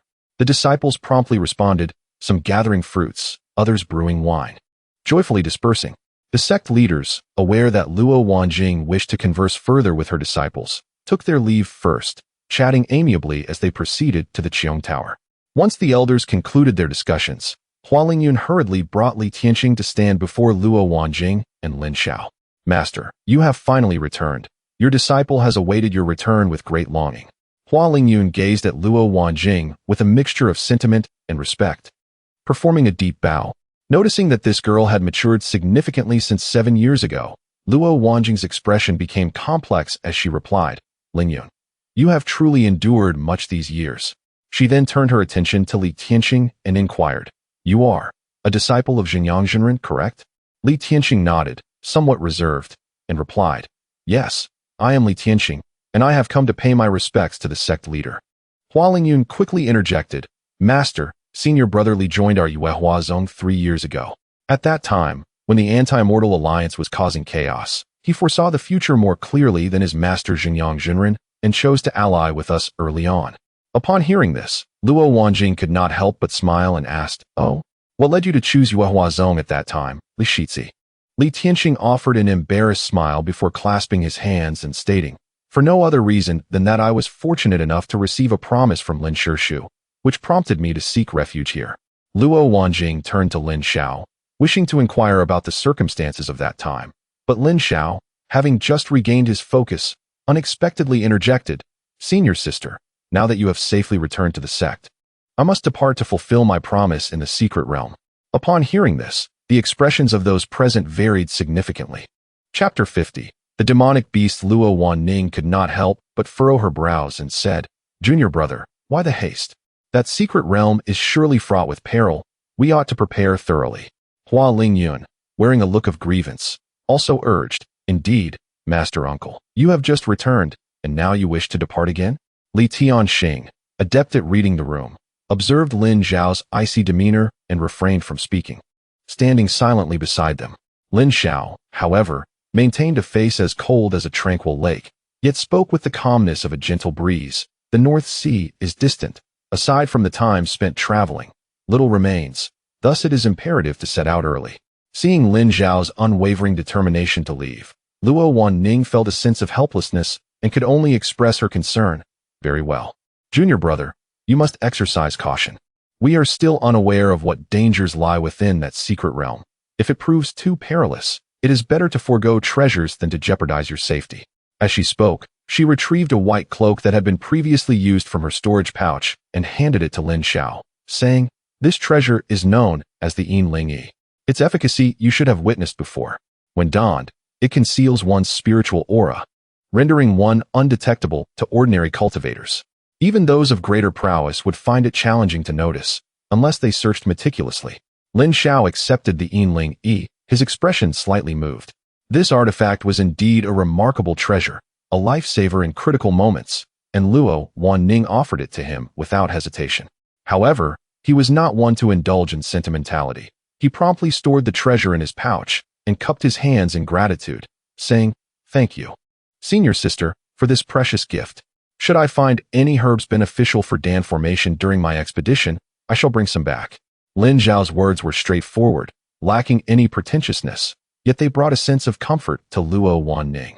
She had always feared that her shortcomings might upset Lin Xiao, worrying he would leave the Yuehua sect just as he had departed from the Zhangyan sect. The sky was clear, and the sun shone brightly. Lin Xiao gazed upward, shielding his eyes from the glaring sunlight as he silently calculated the time. Noticing the absence of light in his eyes and his expression as calm as a still pond, Luo Wanning felt an inexplicable sense of loneliness wash over her. She opened her lips, wanting to say something parting, but after a moment's reflection, she ultimately lowered her gaze and smiled gently. All right, junior brother, go and return swiftly. Lin Zhao's gaze swept over the three of them before finally settling on Luo Wanning. He offered a serene bow, took out the Fei Yunjian, and leaped into the sky. The gatekeeper disciples, upon seeing this, promptly used the formation flags to open a passage, allowing Lin Xiao to exit. Luo Wanning tilted her head slightly, watching the receding figure, her heart filled with emotion. What has he experienced, she pondered, that merely gazing at him evokes such profound sadness within me? Hua Lingyun also appeared worried, wondering if Lin Xiao was still upset over that kiss. 10 years prior, at the Immortal Sect Conference, Hua Lingyun had developed deep feelings for Lin Xiao. The sentiments planted in her youth remained vivid in her memory. She could not forget the scene where Lin Xiao valiantly defended her when she was held accountable by others at the Zhangyan sect. Nor could she forget the moment he shielded her behind him. Master Uncle Lin, I will surely catch up to you, Hua Ling Yun vowed silently, casting her gaze toward the horizon. Observing the somber expressions of Luo Wanning and Hua Ling Yun, Li Tianxing, standing nearby, shook his head in silence. The hearts of women are as elusive as needles in the ocean. How can Master Uncle Lin be so unapproachable and yet so charming? Unable to comprehend, he merely clasped his hands and addressed, Master and esteemed elders have already proceeded to the Qionglu. Should we not follow suit? Luo Wanning returned to her senses and nodded. Yes, we must go. We cannot afford to delay them. Let us be on our way. With that, the three turned and departed together. Lin Xiao continued his journey, soaring above the clouds. After leaving the Yuhua sect, he had flown tirelessly toward the northwest for 10 days, and the outline of the sea was now faintly visible ahead, indicating he was nearing the agreed-upon location. Having arrived early and with swift speed, he found himself ahead of others. However, the opening of the secret realm was at a fixed time, making it impossible for him to enter prematurely. His reason for arriving so early was not to gain early entry, but to assess the surrounding conditions for any unforeseen circumstances. After flying for a while longer, the landscape transformed dramatically. Lin Xiao stood atop a rocky outcrop, gazing ahead. The sky and sea melded together, indistinguishable, waves crashing and bringing with them a pungent breeze, while flocks of birds soared overhead, their calls echoing. Fish leapt from the sea, displaying the vibrancy of life. The vast expanse of sky and ocean was refreshing to the spirit. However, Lin Xiao soon cast aside these beautiful sights and began to meticulously examine the surrounding waters. With his spiritual sense extending outward, he perceived the conditions of 100 miles around him. There were indeed some demonic beasts present in the sea, and while numerous, none exceeded the 5th rank in strength, posing no threat to a Jedon cultivator. After surveying this section of the sea, Lin Xiao continued to fly deeper into the ocean, inspecting approximately 200 miles further without encountering any dangers. Just as he was about to proceed, he suddenly sensed a terrifying aura emanating from a demonic beast within the range of his spiritual perception. The aura was exceedingly malevolent, unmistakably emanating from a 7th-tier pinnacle demon beast, a being equivalent to the peak of the late stage of human cultivation in the Jedon realm.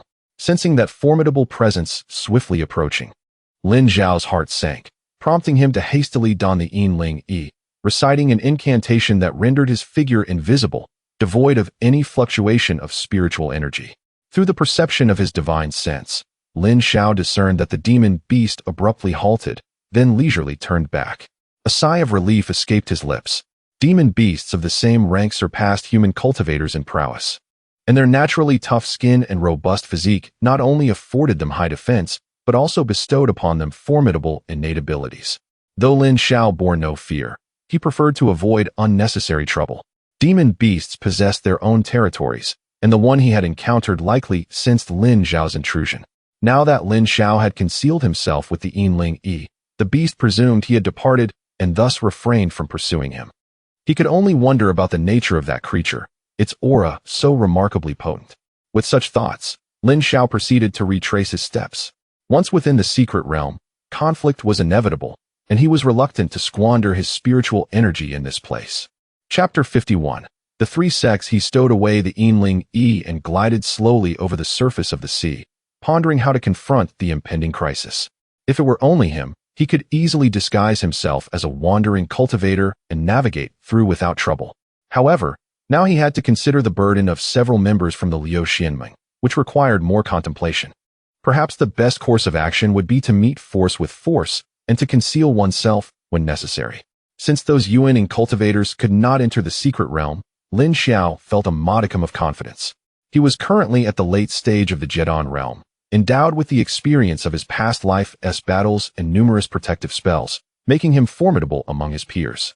Even if he encountered a Yuaning cultivator, he believed that, at a price, he could still manage to escape. Although his strength far surpassed that of an average Jedon cultivator, the chasm between Jedon and Yuaning was as vast as the heavens, a gap not easily bridged by mere spells. Jedon cultivators still relied on the spiritual energy within their own dantian, possessing limited divine abilities, while Yuaning cultivators could draw upon the essence of heaven and earth, wielding immense powers that could easily manifest minor celestial phenomena. For instance, The thundercloud barrier Lin Xiao created using 40% of his internal spiritual energy could be conjured merely by a flick of a finger from a Yuan cultivator, thus illustrating the disparity between the two realms. It was precisely for this reason that Lin Xiao aspired to reach the Yuan stage swiftly. Only then could he establish a firm foothold amidst the chaos of demonic forces. As he contemplated, Lin Xiao passed by an island once more, but chose not to land. Instead, he arrived at another stretch of sea to await silently. This particular area was calm and tranquil, with scarce spiritual energy and only ordinary fish swimming about, devoid of any demonic beasts. Lin Xiao retrieved a compass, made some calculations, and nodded to himself. This was indeed the agreed meeting point. He would wait here for the members of the Liu Xianmeng. With this thought in mind, he donned the Yin Yi once more, concealed his presence, and activated his protective spiritual energy barrier before diving into the depths of the ocean. He parted the waters and descended to the seabed, already reaching depths of over 100 feet. The ocean floor was adorned with coral and seaweed, and schools of fish swarmed like a dense cloud. The fish, unable to perceive Lin Xiao, sensed an anomaly in the water pressure and scattered in fright. Lin Xiao found a coral reef to hide within, spreading his consciousness to envelop the surrounding waters and the surface above. Half a day slipped by in the blink of an eye, yet the sea remained calm, and the members of the Liu Xianmeng had yet to arrive. Just then, however, several flickers of spiritual light appeared 40 miles away on the sea surface.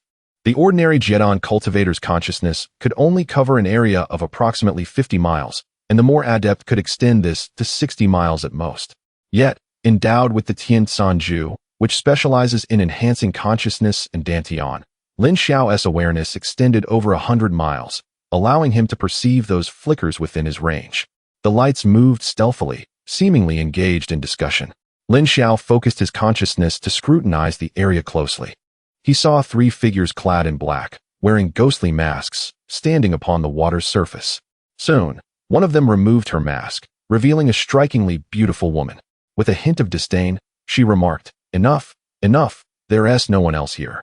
Those wandering cultivators are all waiting at the Ningguang Island for the secret realm to open, and the 6 sects of the Immortal Gate are fond of putting on airs. They'll probably only arrive when the realm opens."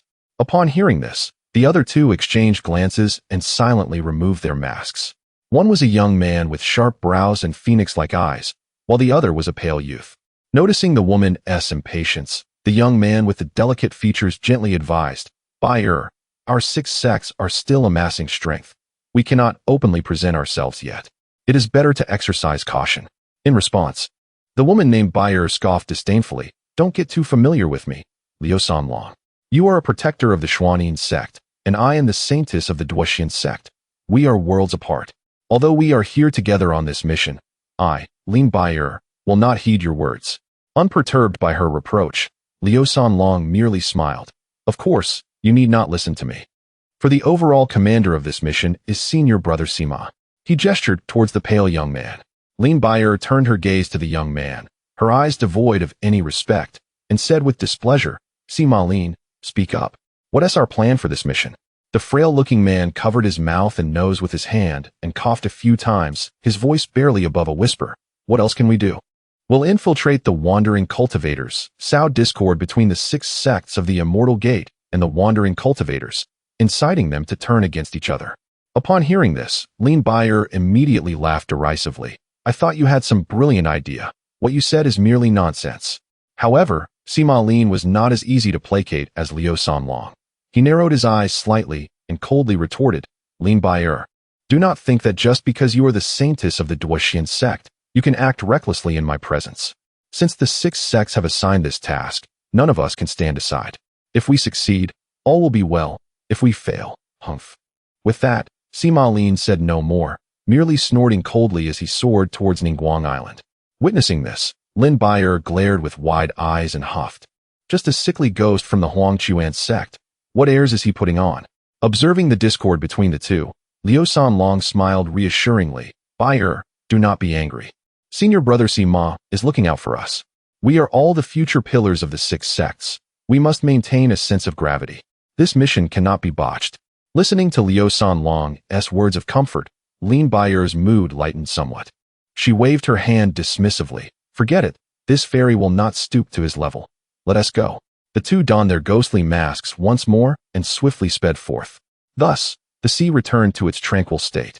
In the depths, 40 miles away, Lin Xiao retracted his consciousness, silently contemplating the information he had gleaned.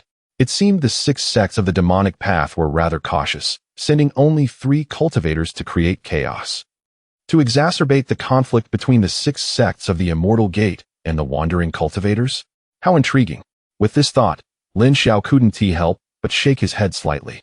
The relationship between the 6 sects of the Immortal Gate and the smaller sects had already deteriorated to a significant degree. Even the Ni Xianmeng had made an early appearance. If the wandering cultivators united against the 6 sects, the annihilation of the Immortal Gate would merely be a matter of time. It seems that the pace of events in this life has accelerated significantly, compelling me to seize the moment and strive to transcend to the Yuanying realm before the impending arrival of the Mo Dao. Lin Xiao, of course, would not assist the Xianmen in their struggle against the Mo Dao. Yet he is acutely aware of the ruthless nature of those formidable figures from the Mo Dao. Even if Lin Xiao refrains from provoking them, they would not permit any cultivator with Lei Lingjin to exist in this world. Thus, it is imperative for Lin Xiao to possess the ability to protect himself in order to survive the impending invasion of the Mo Dao. Reflecting on the 3 Mo Dao cultivators he had encountered earlier, Lin Xiao found himself furrowing his brow in contemplation. He had some recollection of those 3 individuals, likely having encountered them in his previous life, when he could effortlessly annihilate a group of Jidon stage Mo Dao cultivators with a mere snap of his fingers. Now, however, he could scarcely recall the details of those minor Mo Dao leaders. All 3 were at the mid-Jidon stage, their strength likely on par with that of the practitioners from the Lu Xianmeng. In a one-on-one confrontation, neither Nangong Yin nor Gu Shiyin would stand a chance against them. Nevertheless, it was of little consequence. Within the confines of the secret realm, one must remain vigilant, for once they emerge, any battle to the death would no longer concern him. After a period of reflection, Lin Xiao once again centered his breath and focused his mind, quietly awaiting beneath the sea. Another 2 days passed, and with merely 1 day remaining until the secret realm's opening, the vast expanse of the ocean still showed no sign of the Lu Xianmeng cultivator's arrival. Chapter 52 Neil. Just as Lin Xiao was growing somewhat impatient, several beams of spiritual light finally approached from 50 miles away. After carefully sensing those auras, Lin Xiao's mind stirred, and without another word, he emerged from the surface of the sea and stowed away his hidden spirit attire. He would never allow the people of Lu Xianmeng to know what treasures he possessed. Before long, for streams of profound light flew in from the distance and landed before Lin Xiao in the blink of an eye. As the light dissipated, 4 figures became visible, revealing Nangong Yin, Gu Shiyin, Chun Xian, and Zhang Quishan. Among them, Nangong Yin was the first to clasp her hands in greeting, saying, "Senior brother Lin, we apologize for our tardiness and hope for your forgiveness." The remaining 3 followed suit, bowing, though their expressions varied. Chun Xian wore a sheepish smile, while Zhang Quishan cautiously bowed his head, fearful of offending Lin Xiao. Only Gu Shiyin silently gazed at Lin Xiao, her phoenix-like eyes reflecting a complex array of emotions. Observing the expressions of his companions, Lin Xiao nonchalantly raised his hand and said, "There is no need for formalities. Time is of the essence. Let us proceed to Ningguang Island." Nangong Yin promptly responded, "Understood. We shall follow Senior Brother Lin's lead." Without further ado, Lin Xiao took to the skies, leading the way toward Ningguang Island. Turning to the other 3, Nangong Yin's demeanor turned serious as she cautioned, "The Lord of the Alliance specifically instructed us to heed Senior Brother Lin's commands. Please do not defy his wishes." Upon hearing this, Chun Xian widened his eyes and muttered, "Who would dare? His cultivation is so high, none of us would disobey him." Zhang Quishan, his face pale, acquiesced. "In the realm of cultivation, strength reigns supreme. You need not remind us, Nangong Mei. We will naturally heed Senior Brother Lin's words." Previously, he had harbored some dissatisfaction with Lin Xiao, but now he dared not voice it. Gu Shiyin nodded silently, saying nothing, merely watching Lin Xiao's retreating figure. The group soared over the ocean and soon arrived at the island known as Ningguang. The island, neither too large nor too small, was adorned with dense forests. Peculiar stones rising in every direction, shrouded in mist. Spiritual beasts darted through the woods, and birds circled above, the ethereal energy creating an ambience reminiscent of a celestial paradise. However, the island was now host to numerous uninvited guests. Dozens of Jedon cultivators were scattered about, some chatting in small groups atop the rocks, others sitting alone beneath the trees, pairs of partners enjoying the sea breeze, and solitary figures resting on the sandy shores. As Lin Xiao and his companions arrived, the eyes of the scattered cultivators all converged upon them. Immediately, whispers began to circulate. Look at their attire. They must be from Lu Xianming. Indeed, those from the immortal sect are always domineering. Not only do they hoard resources, but they also come to snatch the fortunes of ancient cultivators. Haha, to speak such words in front of the immortal sect cultivators? Have you lost your mind? What is there to fear? I am also in the mid-stage of Jedon. It's merely a matter of fighting them if it comes to that. Your courage is commendable. Alas, I heard that the East has birthed some kind of anti-immortal alliance. At this juncture, shouldn't the immortal sect be reflecting? Reflect? Haha, they are nothing but hypocrites. What do you expect them to reflect on? The scattered cultivators laughed and chatted, completely disregarding the presence of Lu Xianming. This prompted the expressions of the other four to darken. Zhang Quishan, known for his temper, was about to rebuke them when Nan Gongyan quickly intervened, saying, Zhang Shixiao, temper your words. Senior brother Lin has yet to speak. Why should we rush? In response, Lin Xiao smirked and said, no need to worry. If you wish to retort, feel free. If you are beaten to death, I will ensure your bodies are returned to Lu Xianming.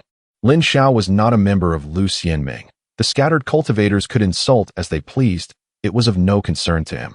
Furthermore, the reputation of the 6 immortal sects had already waned. If they acted upon a few derogatory remarks, it would only incite dissatisfaction among the scattered cultivators. Should they be besieged by so many scattered cultivators after entering the secret realm, even a few lives would not suffice. Upon hearing Lin Xiao's words, though the others fumed with anger, they could only force themselves to remain calm and ignore the low murmurs of the scattered cultivators. Lin Xiao led the group to a rocky outcrop, casting his gaze over the myriad cultivators on the island. He quickly identified the 3 demonic cultivators from earlier, who had changed their attire and altered their appearances, now blending in with the nearby scattered cultivators, disseminating negative information about the 6 immortal sects with great fervor. Seeing this, Lin Xiao merely smiled coldly and turned his attention to the dark fissure in the sky. The fissure had now expanded to several zhang in size, yet its interior remained shrouded in mystery, emanating an eerie aura. Noticing Lin Xiao's silent contemplation of the fissure, Nin Gongyan timely explained, Senior brother Lin, this secret realm was originally a space that split from the Shura ghost domain. When it opens, numerous ancient spiritual essences will surge forth. This aura is still congested. We must wait. In response, Lin Xiao nodded slightly. Oh, Nan Gongmei is quite knowledgeable.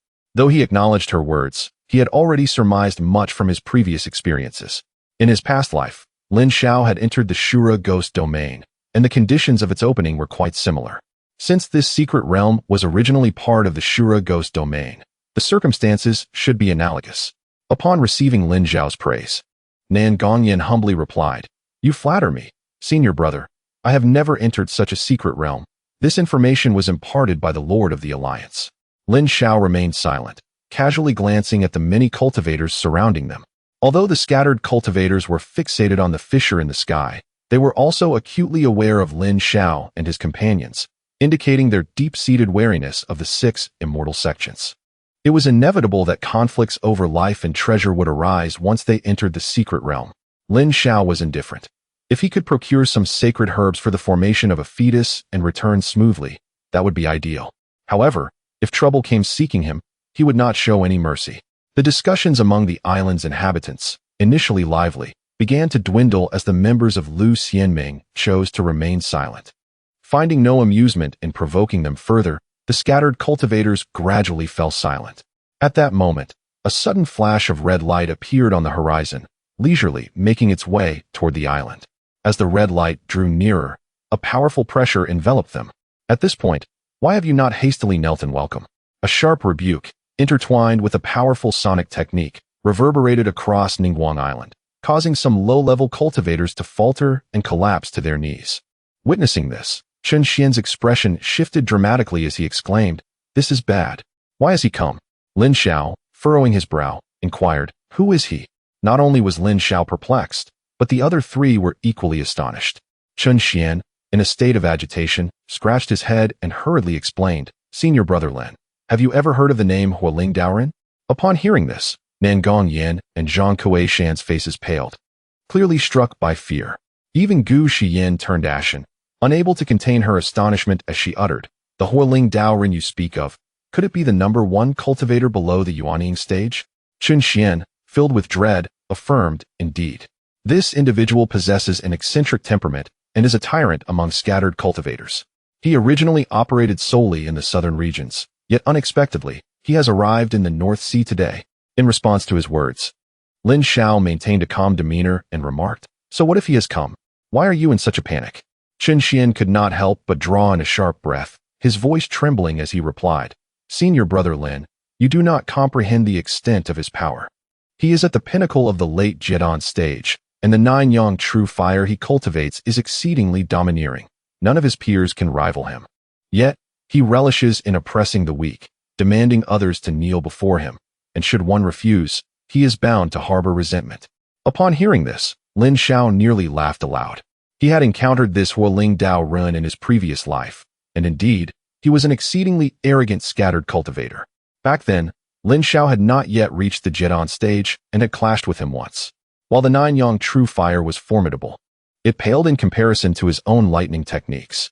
However, at that time, possessing a heart of utmost kindness, he spared Hualing Dao Run after defeating him, allowing him to leave unharmed. Unexpectedly, in this life, Hualing Dao Ren remained just as ostentatious. Regaining his composure, Lin Xiao allowed a slight smile to grace his lips as he casually remarked, "Let them kneel if they wish. I shall not." Chapter 53.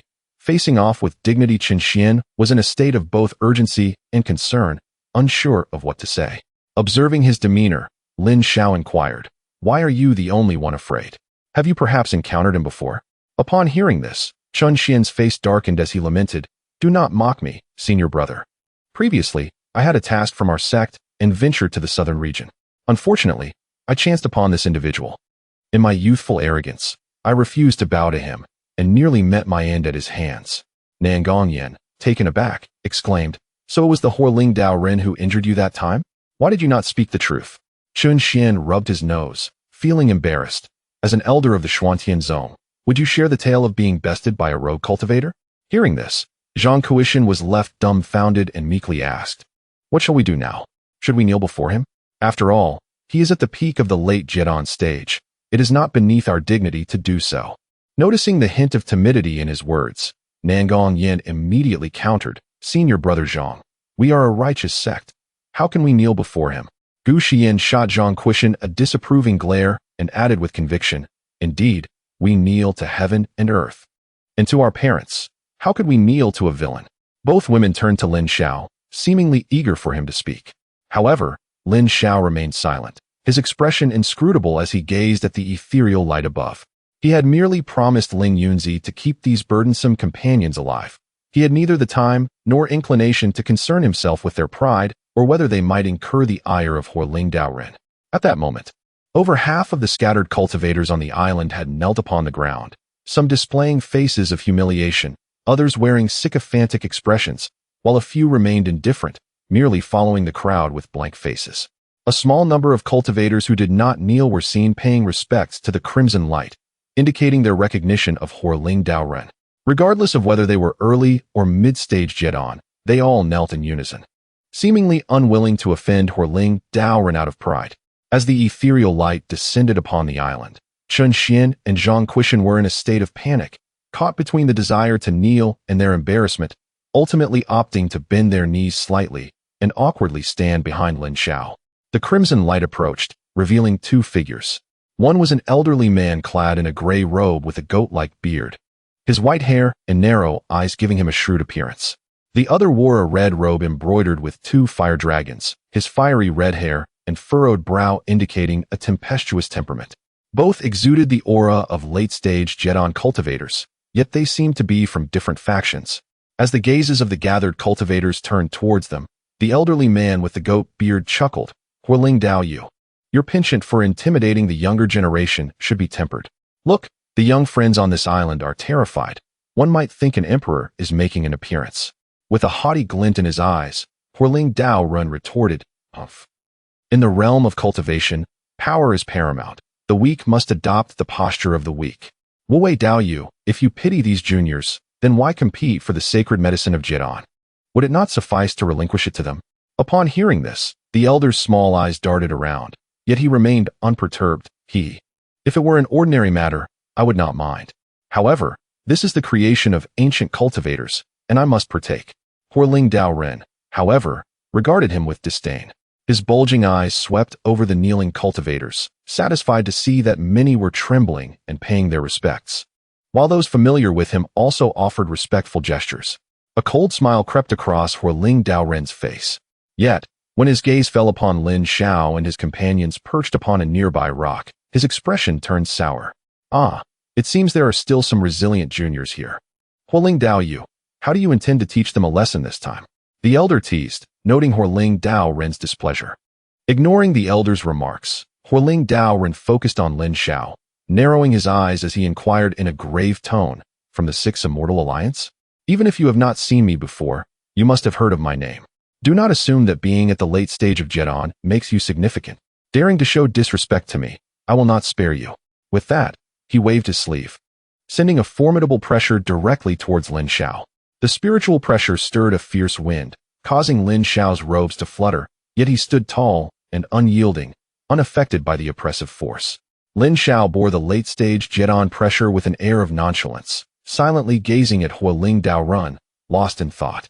Observing this, Huoling Dao Ren narrowed his eyes, feeling a sense of caution arise within him. The elder beside him noted the situation and remarked in surprise, "This one is extraordinary. TSK. Even at the late stage of Jidan, to withstand Huoling Dao Ren's peak pressure so effortlessly is indeed remarkable.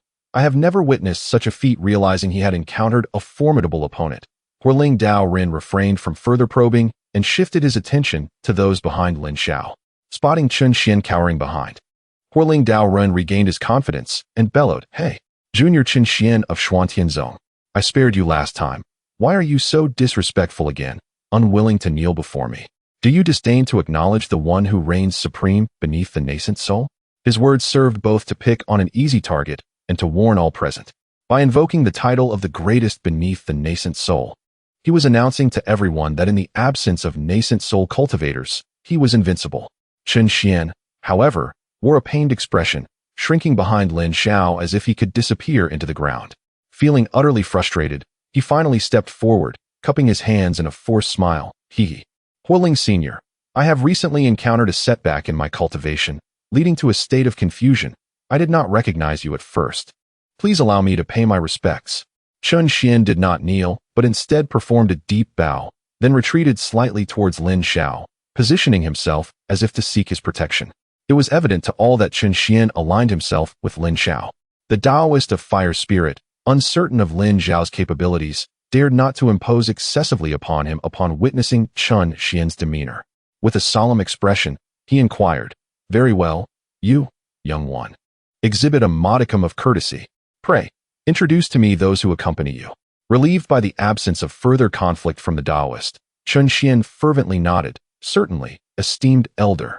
He gestured towards those beside him, introducing them one by one.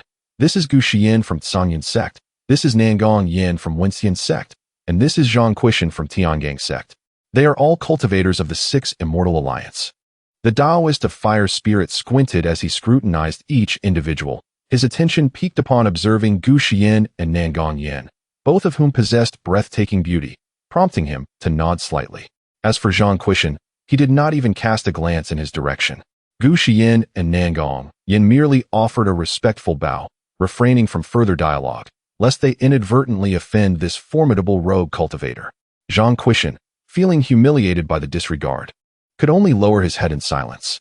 As for this individual, Chen Xian extended his hands towards Lin Xiao, his eyes gleaming with admiration, and proclaimed with great reverence, "He is a high-level cultivator of our Six Immortal Alliance, the chief elder of Yuehua sect, a formidable grandmaster at the late stage of Jidan, invincible among his peers."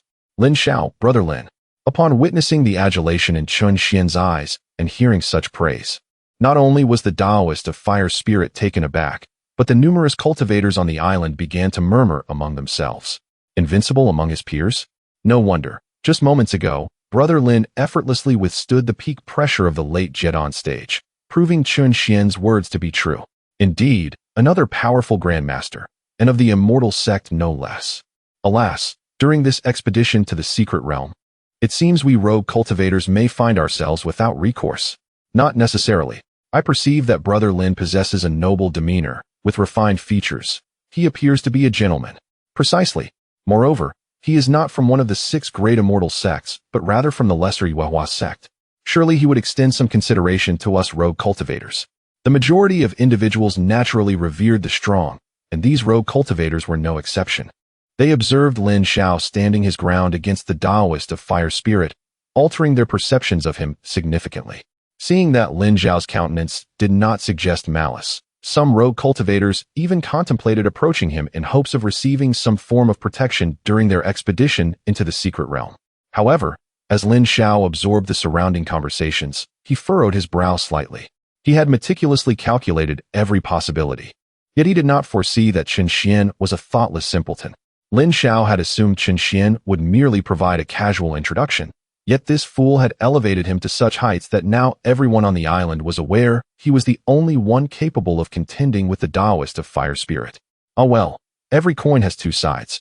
With this reputation, while I shall be remembered by many, it may also serve to deter ill-intentioned individuals, potentially alleviating some troubles within the secret realm. Contemplating this, Lin Xiao adjusted his demeanor and turned towards the sky, clasping his hands in greeting. Taoist of fire, Taoist Wu Wei, it is a pleasure to make your acquaintance. His tone was neither servile nor arrogant, embodying the customary etiquette among peers, effectively endorsing Chun Xian's words. In response, Taoist Wu Wei hastily returned the gesture, exclaiming, "Well said." To make the acquaintance of Taoist Lin is indeed a privilege for this old man. The Taoist of fire spirit, however, remained silent, his brows knitted in contemplation. After a prolonged pause, he suddenly scoffed. "Invincible among peers, you say? I must admit, I have not heard of your name, Lin Xiao." As he spoke, a surge of intense fire attribute energy erupted around him, forming a substantial mass of flames that appeared exceedingly formidable. Chapter 54 Apology. As the blazing flames surged, Ziren Rin quickly dodged to the side, fearing the searing Juyang true fire would engulf him.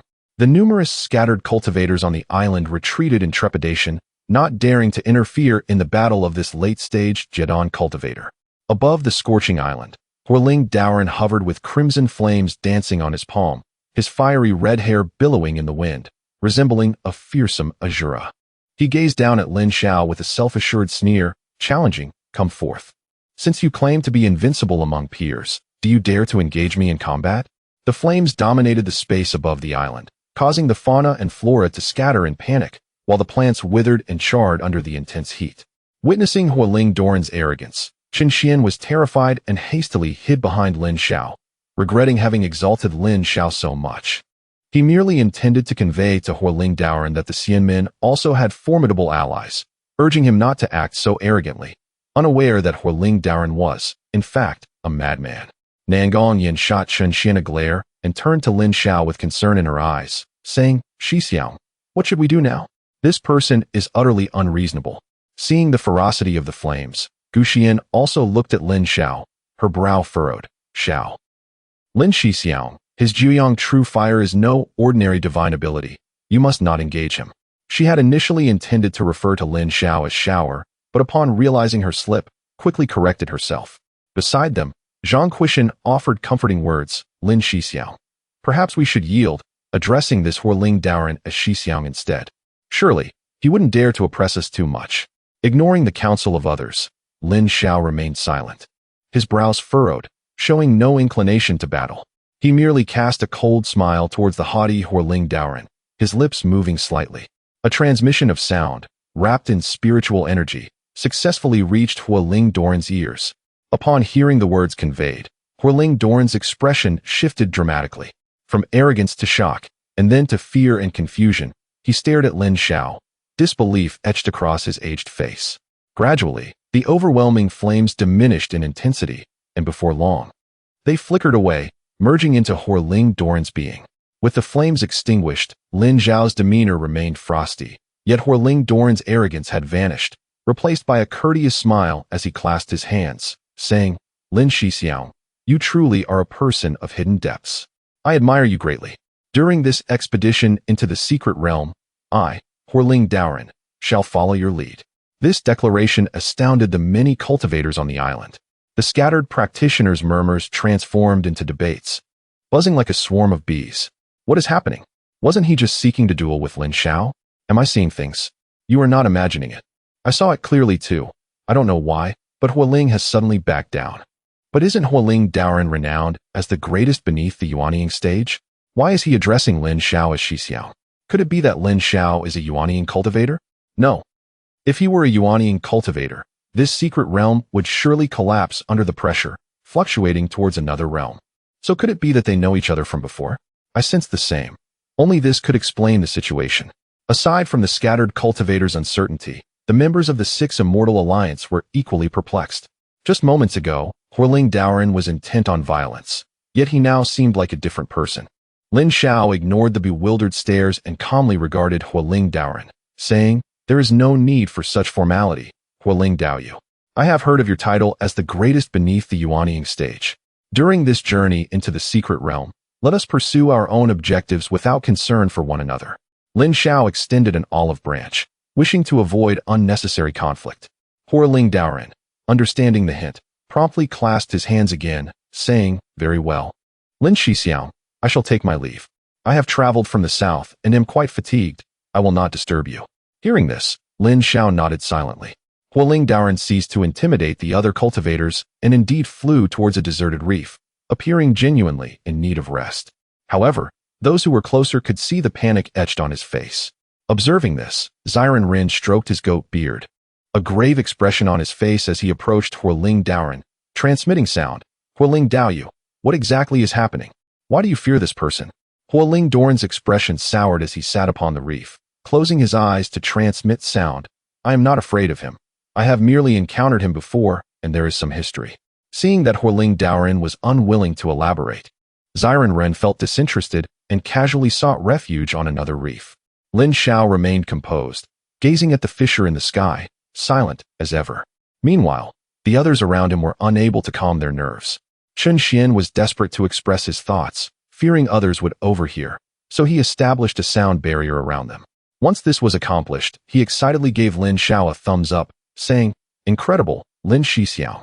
The formidable Horling Dauren has met his match in you. The alliance leader has always praised your extraordinary abilities. I was skeptical, but now I, Chen Xian, am in awe of you."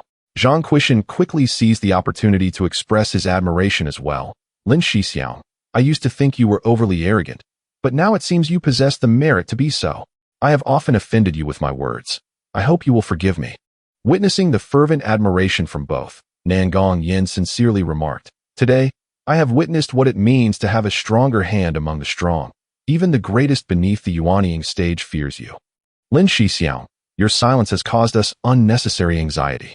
Upon hearing the trio's praises, Lin Zhao's expression remained unchanged. He merely shook his head slightly, continuing to gaze at the rift above with quiet contemplation. Seeing Lin Zhao's silence, Chun Xian eagerly exclaimed, "Look! Look!"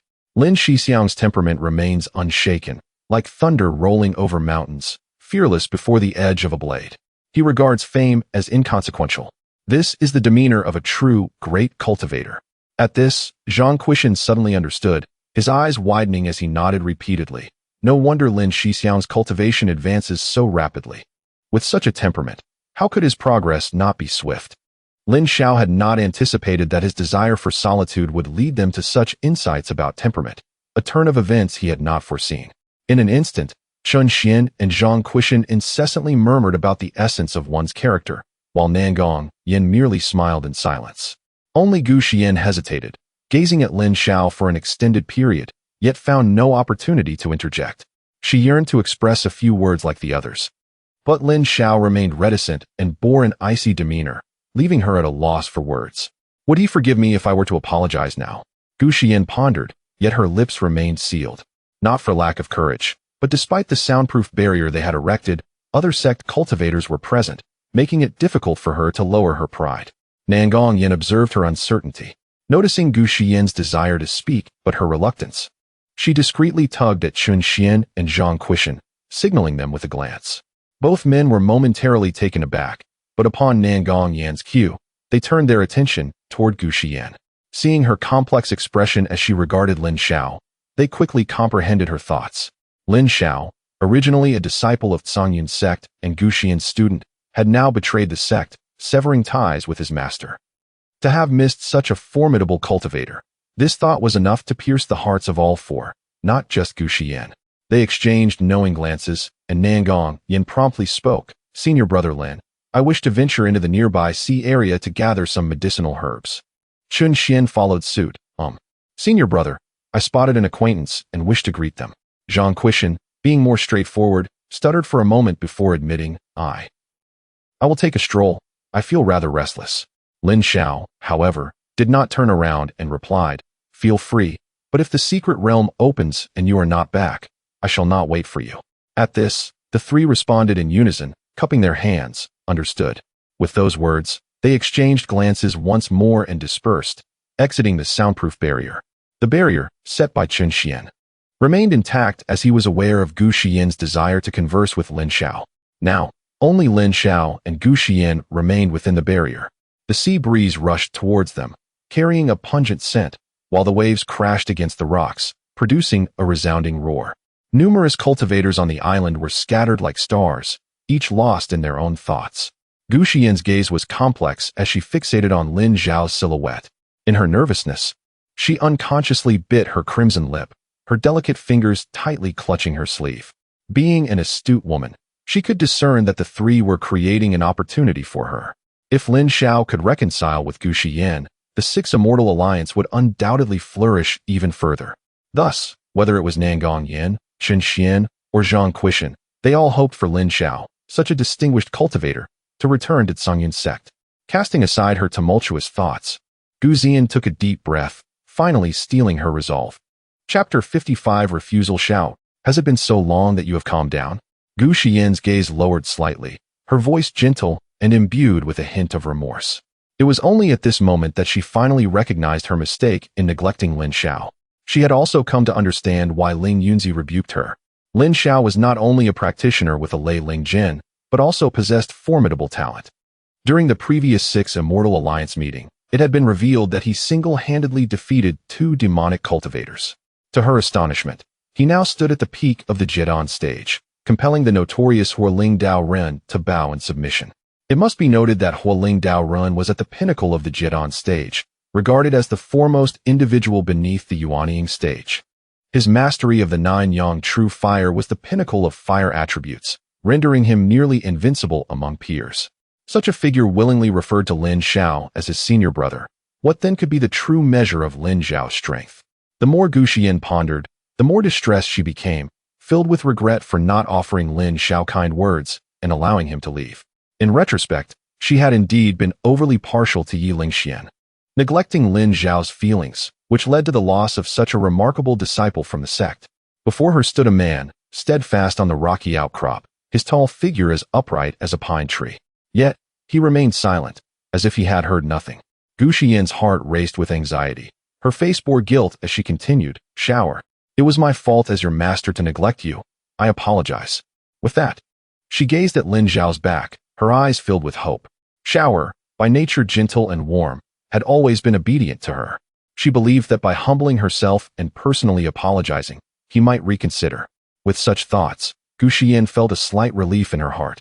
If she could help the sect regain Lin Xiao, her errors could be partially redeemed. The practitioners of the Six Immortal Alliance had linked Lin Xiao's departure to her, often mocking her, which had caused her considerable distress. If she could persuade Lin Xiao to return, it would silence their taunts. Moreover, Ling Yunzi would no longer reproach her. A gentle breeze stirred, and the dark rift in the sky widened further, ancient spiritual energy surging forth, swirling around the island. Lin Xiao slowly turned to face her, his expression unchanged, his cold eyes as deep as an abyss. He regarded Gu Xian quietly, his thoughts racing. The woman before him wore an expression of guilt, her eyes brimming with expectation, a clear attempt at appeasement. Lin Xiao's heart stirred as he combined her current demeanor with the image of her from that moonlit night, only to realize they could not align. Though she was the same woman, she no longer stirred any emotions within him. In the stillness of the barrier, Lin Xiao set aside his thoughts and spoke with an unaltered demeanor. Very well. I accept your apology. However, do not harbor any illusions. I will never return to Tsunyan sect. After this journey, we shall not meet again. As master and disciple, let us part amicably. Upon hearing Lin Zhao's resolute words, Gu Xian's expression shifted slightly. She had anticipated that after her apology, he would reconsider, yet the outcome was entirely unexpected. Lin Xiao. Confusion clouded her features, and impatience seeped into her voice. What did I do wrong? Clarify this for me. Why are you unwilling to return? What has Tsunyan sect done to you? Without my guidance, how would you have attained your current strength?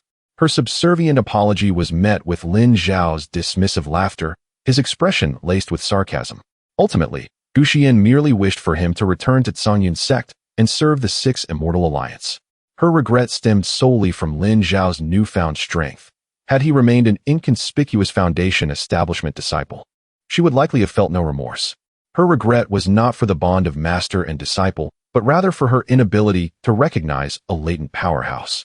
Since learning of Yi Lingxuan's identity as the heir of the demonic sect, Lin Xiao had harbored a flicker of hope, wishing that his master and sister had acted under the influence of demonic powers when they turned against him. Yet, that was mere self-deception. Even if Yi Lingxian possessed the demonic arts of the Hahuan sect, he had initially been a mere qi refining disciple. Gu Xian, being a Jiedon cultivator, along with Han Yao and Shen Yunchu, both at the Foundation establishment stage, would not have been affected by demonic techniques had they not approached and cared for Yi Lingxian of their own volition. These truths, having lived 2 lives, were all too clear to Lin Xiao. Now, Gu Xian's acceptance of his apology did not appease her. Rather, her dissatisfaction at his refusal to return to Tsunyan sect revealed her true sentiments. Ultimately, she was merely a superficial and vain woman. Upon seeing Yi Lingxuan's dark spiritual root, she abandoned Lin Xiao, showering Yi Lingxian with attention. Now, witnessing Lin Zhao's rapid growth and exceptional strength, she sought to mend their master-disciple bond with lowered eyes. In their previous life, Lin Xiao had loved her, viewing her as a celestial being beneath the moonlight, leading to his eternal damnation. Now, Lin Xiao remained calm, and thus saw through her facade. She was, after all, an ordinary woman, not a true immortal. With this realization, Lin Zhao's expression hardened, his voice as cold as ice. My strength is of no concern to you. This is your final warning. Should you speak out of turn again, do not blame me for embarrassing you before so many. Of course, if you are dissatisfied, you may leave at your leisure. Do you think I wish to carry you burdens? Lin Zhao's words pierced like arrows, striking at Gu Xian's heart. In an instant, disbelief filled her eyes, and her voice trembled uncontrollably. Shower. How could you say such things to me? Lin Xiao, however, responded with a frigid gaze. Is there anything wrong with my words? Every member of the Six Immortal Alliance is at least at the mid-Jiedon stage. They still refer to me as senior brother. What are you, Gu Xian, to question me? Faced with Lin Zhao's frosty demeanor, Gu Xian felt as though she had plunged into an abyss. It was then she realized that the Lin Xiao of the past would never return. Shower. Before she could utter more, Lin Xiao coldly interjected, silence. Before I lose my temper. Upon hearing this, Gu Xian felt a stir of trepidation within her, rendering her speechless. She slightly lowered her head, her eyes filled with humiliation and unwillingness. Having already cast aside her pride and offered a sincere apology, she found Lin Xiao resolutely refusing to return to Tsunyan sect, leaving her at a loss as to how to proceed. Just before her departure, she had boasted to her senior brother that she would bring Lin Xiao back. What was she to do now? The thought of the wager made her increasingly restless. Before setting off, Ling Yunzi had once again reproached Gu Ziyan concerning Lin Xiao, which naturally displeased her, prompting her to boast that this journey would ensure Lin Xiao would willingly return to Kenyan sect. Ling Yunzi was overjoyed and proclaimed that if Gu Xiyan truly succeeded in bringing Lin Xiao back, he would reward her with one of his treasured protective artifacts. Gu Xiyan readily agreed. She had assumed that Lin Xiao was merely throwing a tantrum. As her disciple, if she were to humble herself and apologize, he would surely reconsider his stance. Moreover, she was well aware of Lin Zhao's affectionate feelings towards her. How could one who is cherished be oblivious to the kindness of others? Gu Xian certainly felt Lin Zhao's love, yet she had always believed that such emotions should not exist between a master and disciple. Thus, she had never reciprocated his feelings. However, given Lin Zhao's current demeanor, it seemed devoid of any affection for her. Could it be that her initial perceptions were mere illusions? Or was there another reason at play? The more she pondered, the more perplexed she became. The Lin Xiao she remembered was gentle and refined, treating others with generosity, far from the icy demeanor he now exhibited. How could he have transformed into this? With a heavy sigh, Gu Xian found herself lost in a multitude of thoughts. Chapter 56. Worry. Lin Xiao no longer paid heed to Gu Xian, instead turning away to gaze once more at the rift in the sky. The ancient spiritual essence surged forth increasingly, and the scene within the fissure underwent significant transformation. The once pitch-black opening began to emit a hauntingly captivating glow, startling the cultivators on the island, who rushed forward to witness the spectacle. At this moment, Nangong Yin, Chen Xian, and Zhang Quishan hastily returned to the rocks. Standing beside Lin Xiao, they all directed their attention towards the anomalous rift. It seemed that the secret realm was set to open prematurely, a curious occurrence, as Nangong Yin furrowed her brow in contemplation. However, Chen Xian waved his hand dismissively, responding, "There is nothing peculiar about it. The artifacts left by ancient cultivators are often full of surprises." Only Zhang Quishan did not look at the rift. Instead, he turned his gaze to the dazed Gu Xian, expressing concern. "Junior sister Gu, are you all right?" Gu Xian remained silent, merely shaking her head with closed eyes, evidently unwilling to elaborate. After some time, the brilliance from the rift intensified, as if a golden crow were descending, erupting in a burst of dazzling light that forced the cultivators to shield their faces. As the golden radiance dissipated, the rift transformed into a circular cavity spanning 10 zhang, revealing a scene reminiscent of a paradise. With abundant ancient spiritual essence flowing forth, refreshing like a gentle spring breeze. The cultivators on the island exchanged glances filled with delight, yet at that moment, the rift began to slowly contract. Witnessing this, the cultivators were engulfed in a tide of uncertainty. After waiting so long, why was it closing again? Could it be that the secret realm was flawed? Fret not. I once heard a senior mention that the spaces left by ancient cultivators behave this way. As long as one enters before it closes, all will be well. Is that so? But if that's the case, how will we exit once the rift seals? Rest assured, this secret realm will only remain in the world for about a month. After we enter, we simply need to patiently seek elixirs and treasures. When the time is up, everyone within the realm will be transported out. The words of the two loose cultivators calmed the crowd on the island, and many began to stir with eagerness. A man clad in a gray robe attempted to be the first to enter the secret realm, but was struck by a crimson beam of light, sent flying with a loud crash that shattered a nearby rock.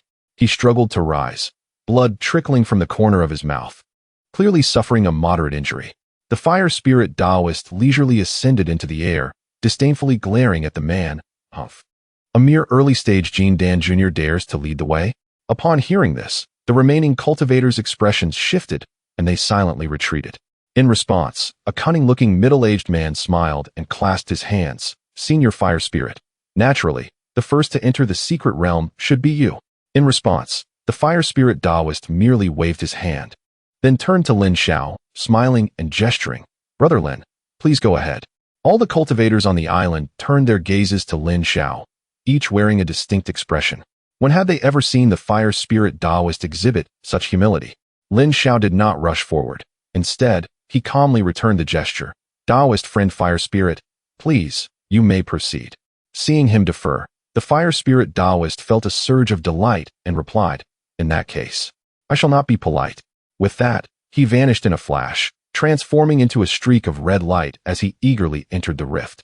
The onlookers clearly saw that once the fire spirit Taoist entered, he soared further into the celestial realm, quickly disappearing from sight. Observing this, the nearby Wu Wei Jinren grew anxious and immediately bowed to Lin Xiao. "Taoist friend Lin, I shall take my leave as well." Lin Xiao returned the gesture. "Feel free." "Taoist friend." Following Wu Wei Jinren's departure, the loose cultivators cautiously looked towards Lin Xiao. He did not impose upon them. He merely nodded slightly, indicating they could enter. Receiving his permission, the cultivators rejoiced, eagerly flying towards the rift. Observing the eager throng, Chen Xian exclaimed, "Brother Lin, we shouldn't let them enter first. If there are treasures within, they might seize them all." However, Nangong Yin shook her head slightly. "Do not worry. Brother Lin's actions surely have their rationale." With that, she glanced at Lin Xiao, her eyes filled with trust. Due to the previous events, Guxian merely fixed her cold gaze upon the rift, saying nothing. Zhang Quishan, however, expressed his impatience. But what if we are too late and the precious elixirs are all harvested? With so many Jindan cultivators, there won't be enough to go around. Listening to their concerns, Lin Xiao remained unfazed. He keenly observed the last loose cultivator enter before speaking. Let us proceed. With that, he leaped gracefully into the rift. Lin Xiao had previously ventured into the Shura ghost domain and various other secret realms, thus possessing considerable knowledge about the spaces left by ancient cultivators. While these realms certainly harbored treasures, the dangers within were equally formidable.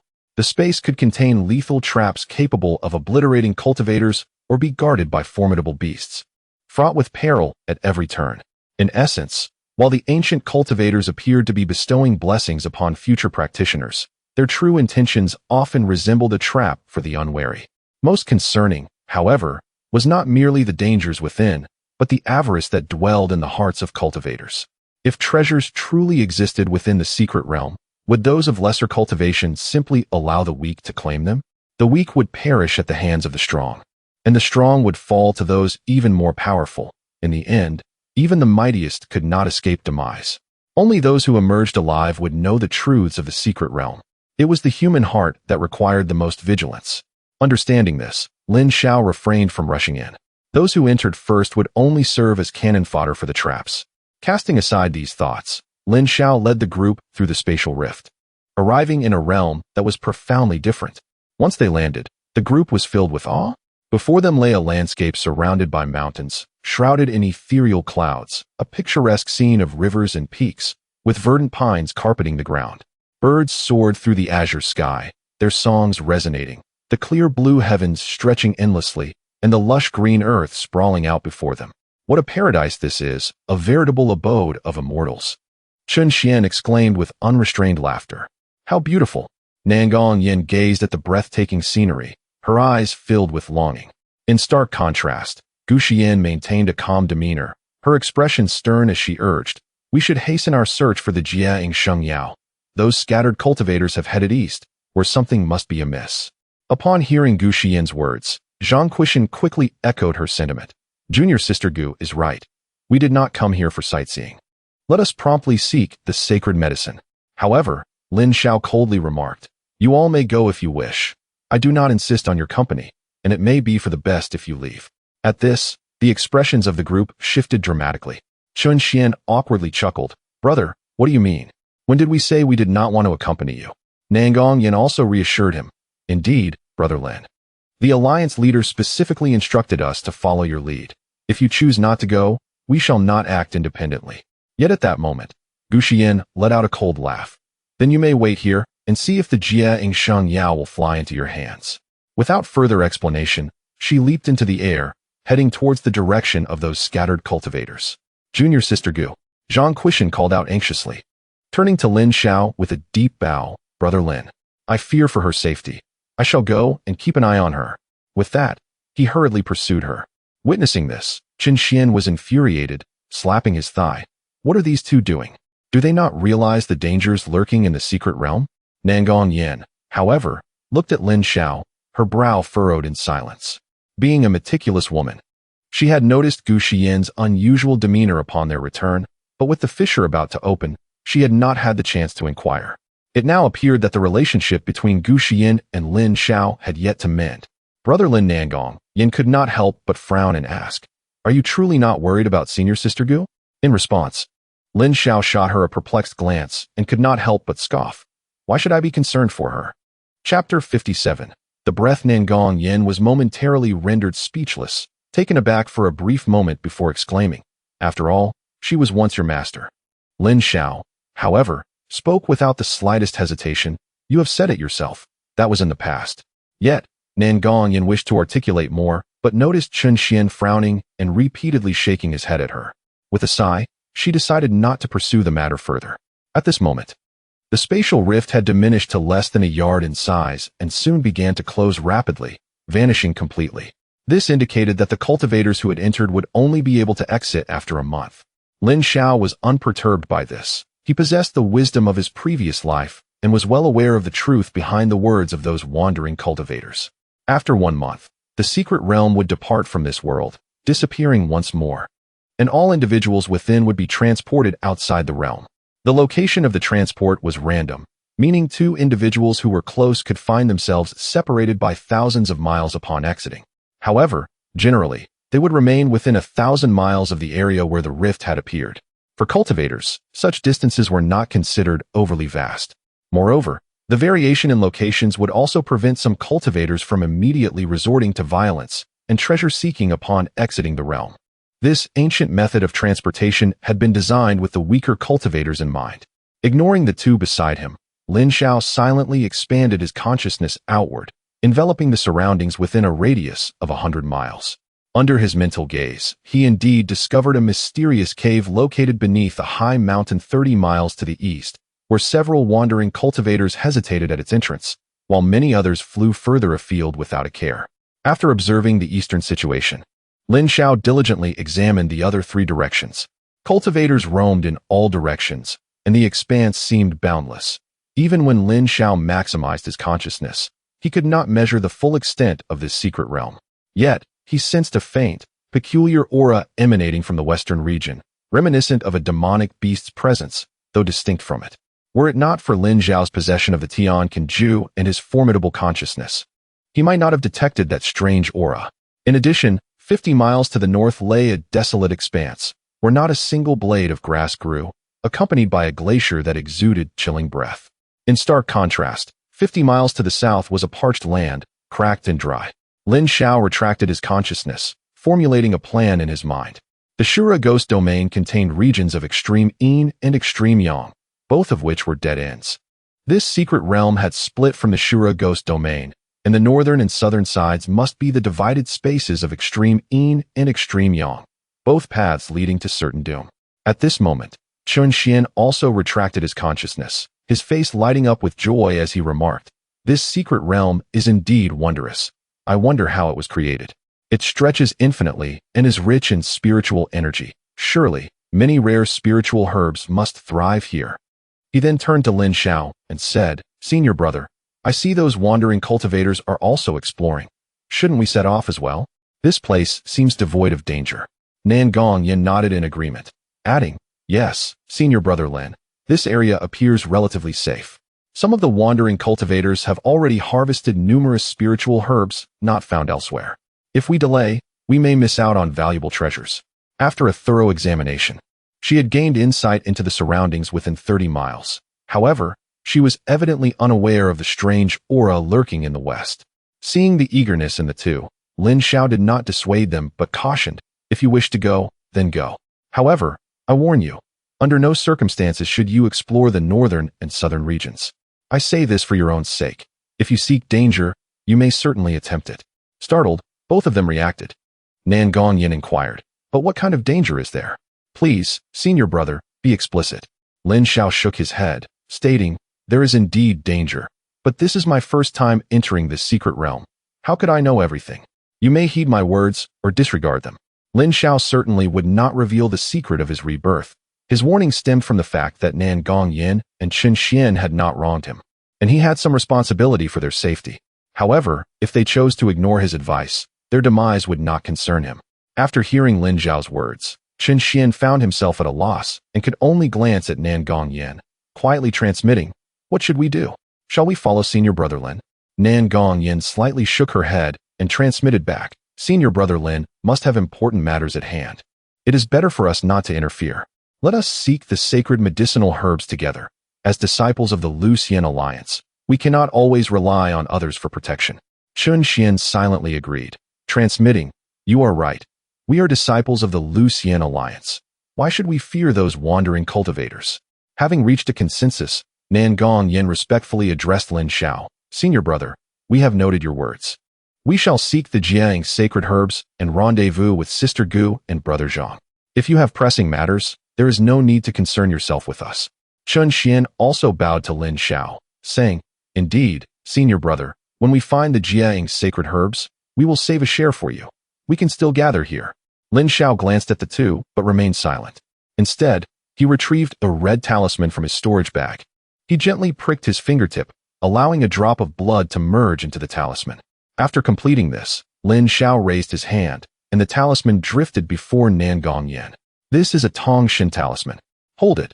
Should you encounter danger, ignite it, and I shall know your whereabouts. Upon hearing Lin Xiao's words, both were filled with joy. Nan Gongyan quickly stored the talisman in her bag, smiling slightly as she said, "Thank you, senior brother." Beside her, Chen Xian exclaimed cheerfully, "Even the fire spirit Taoist would retreat in the presence of senior brother Lin. With your Tongshin talisman, we can stride confidently." At this, Nan Gongyan frowned and tugged at Chen Xian's sleeve, urging him to quiet down.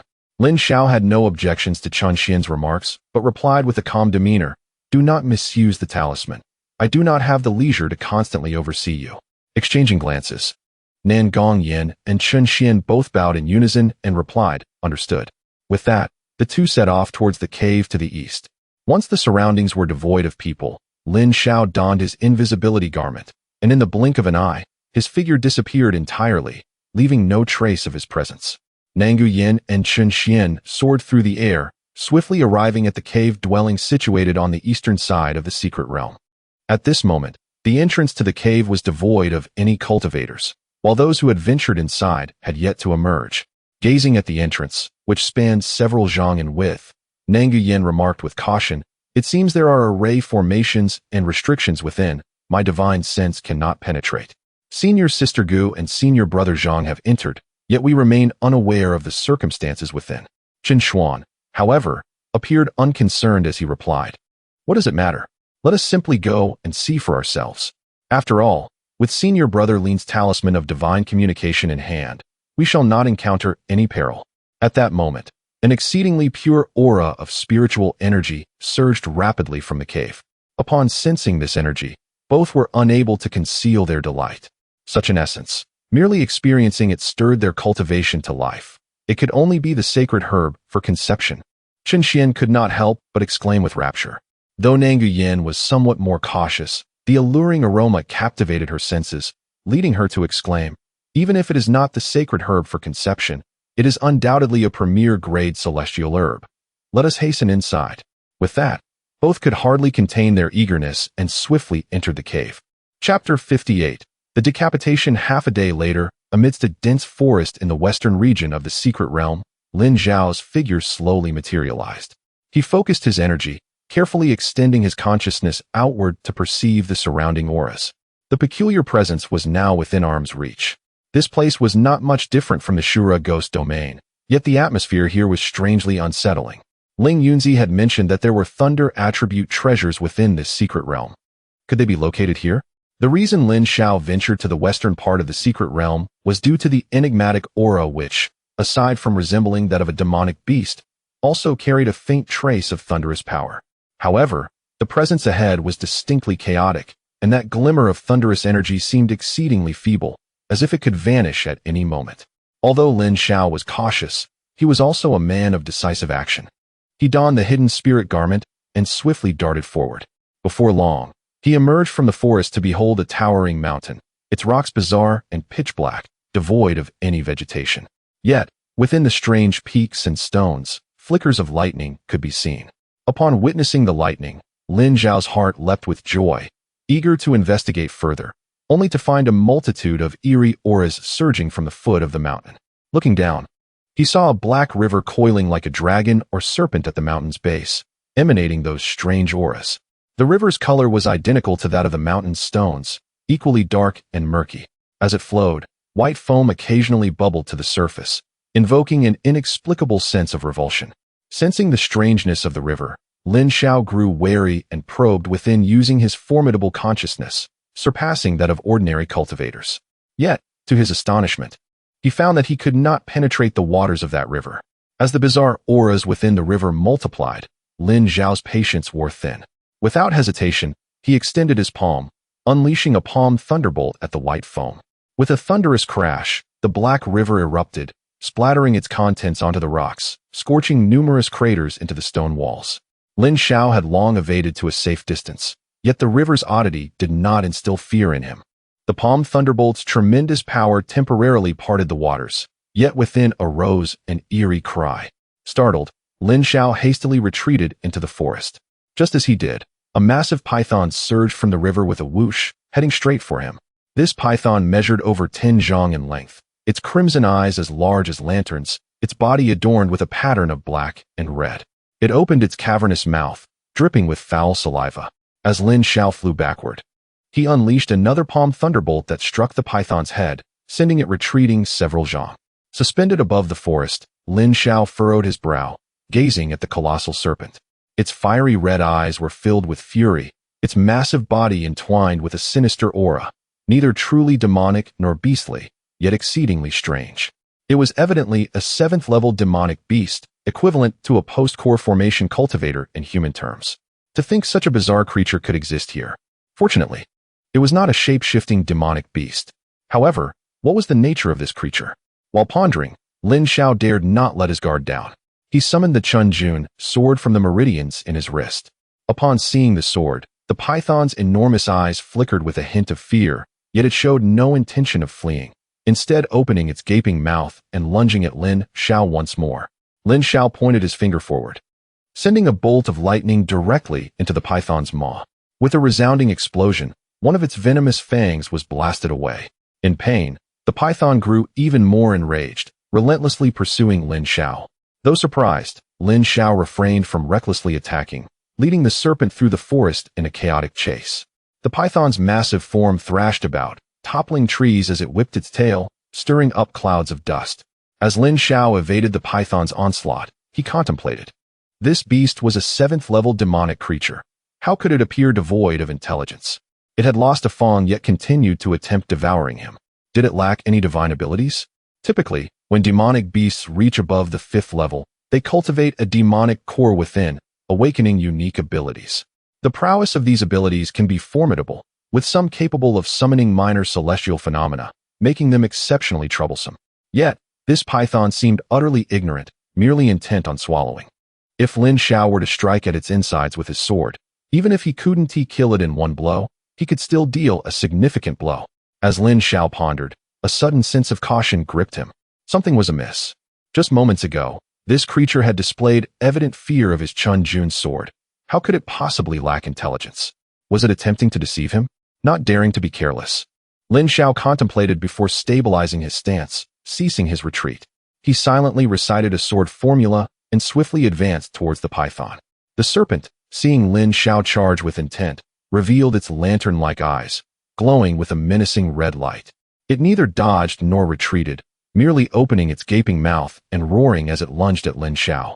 Lin Xiao approached with his sword, the blade's radiance surging several zhang as he thrust towards the python's belly.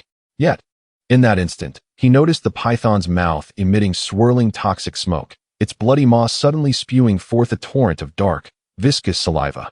Upon witnessing the waterfall of venom, Lin Xiao inwardly mused that he had anticipated this. Thankfully, he was well prepared. He swiftly dodged aside and countered with a strike against the python. A circular bolt of lightning severed the creature's upper jaw, dark blood erupting like a fountain, scorching dozens of trees in the forest in an instant. The python let out a wretched cry, swiftly turning its head to flee, aiming to re-enter the Black River. Lin Xiao would not allow it to escape unscathed.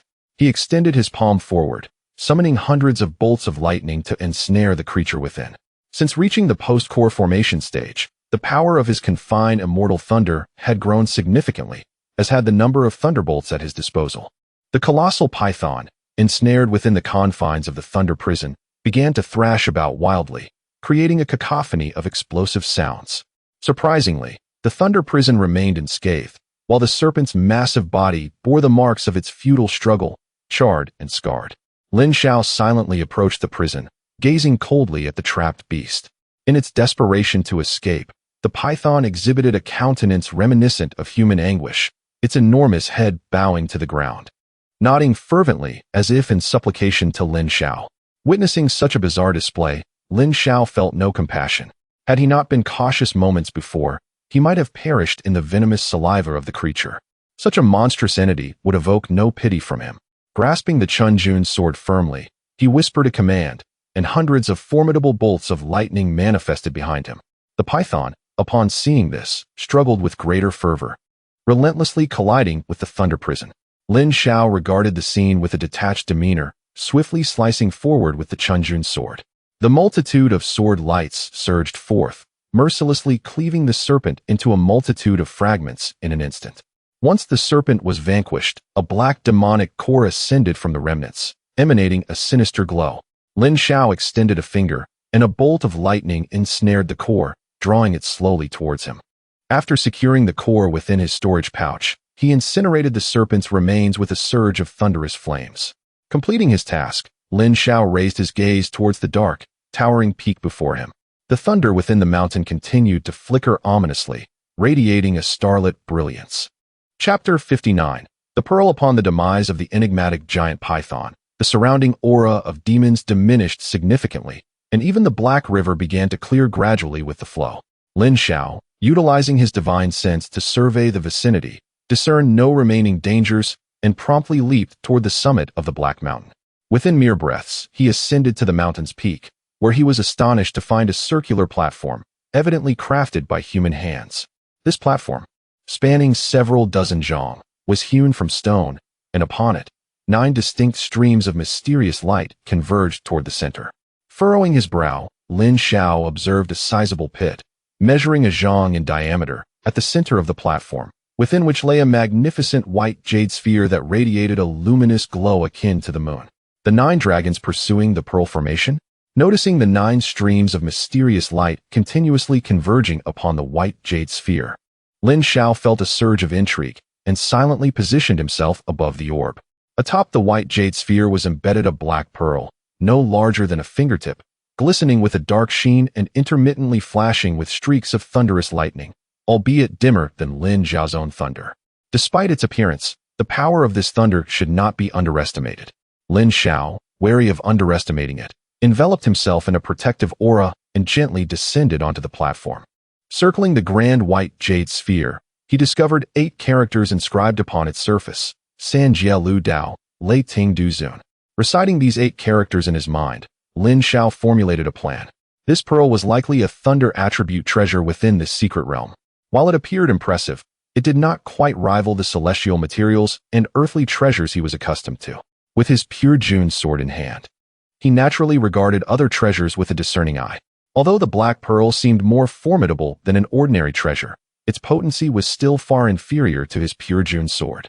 Nevertheless, the inscription on the white jade sphere held truth. Thunder is the might of the heavenly path. When cultivators ascend to the transformation stage, they must endure the thunder tribulation, and when demonic beasts take form, they too must face this trial. Only through the thunder tribulation can one forge their body and transcend to higher realms.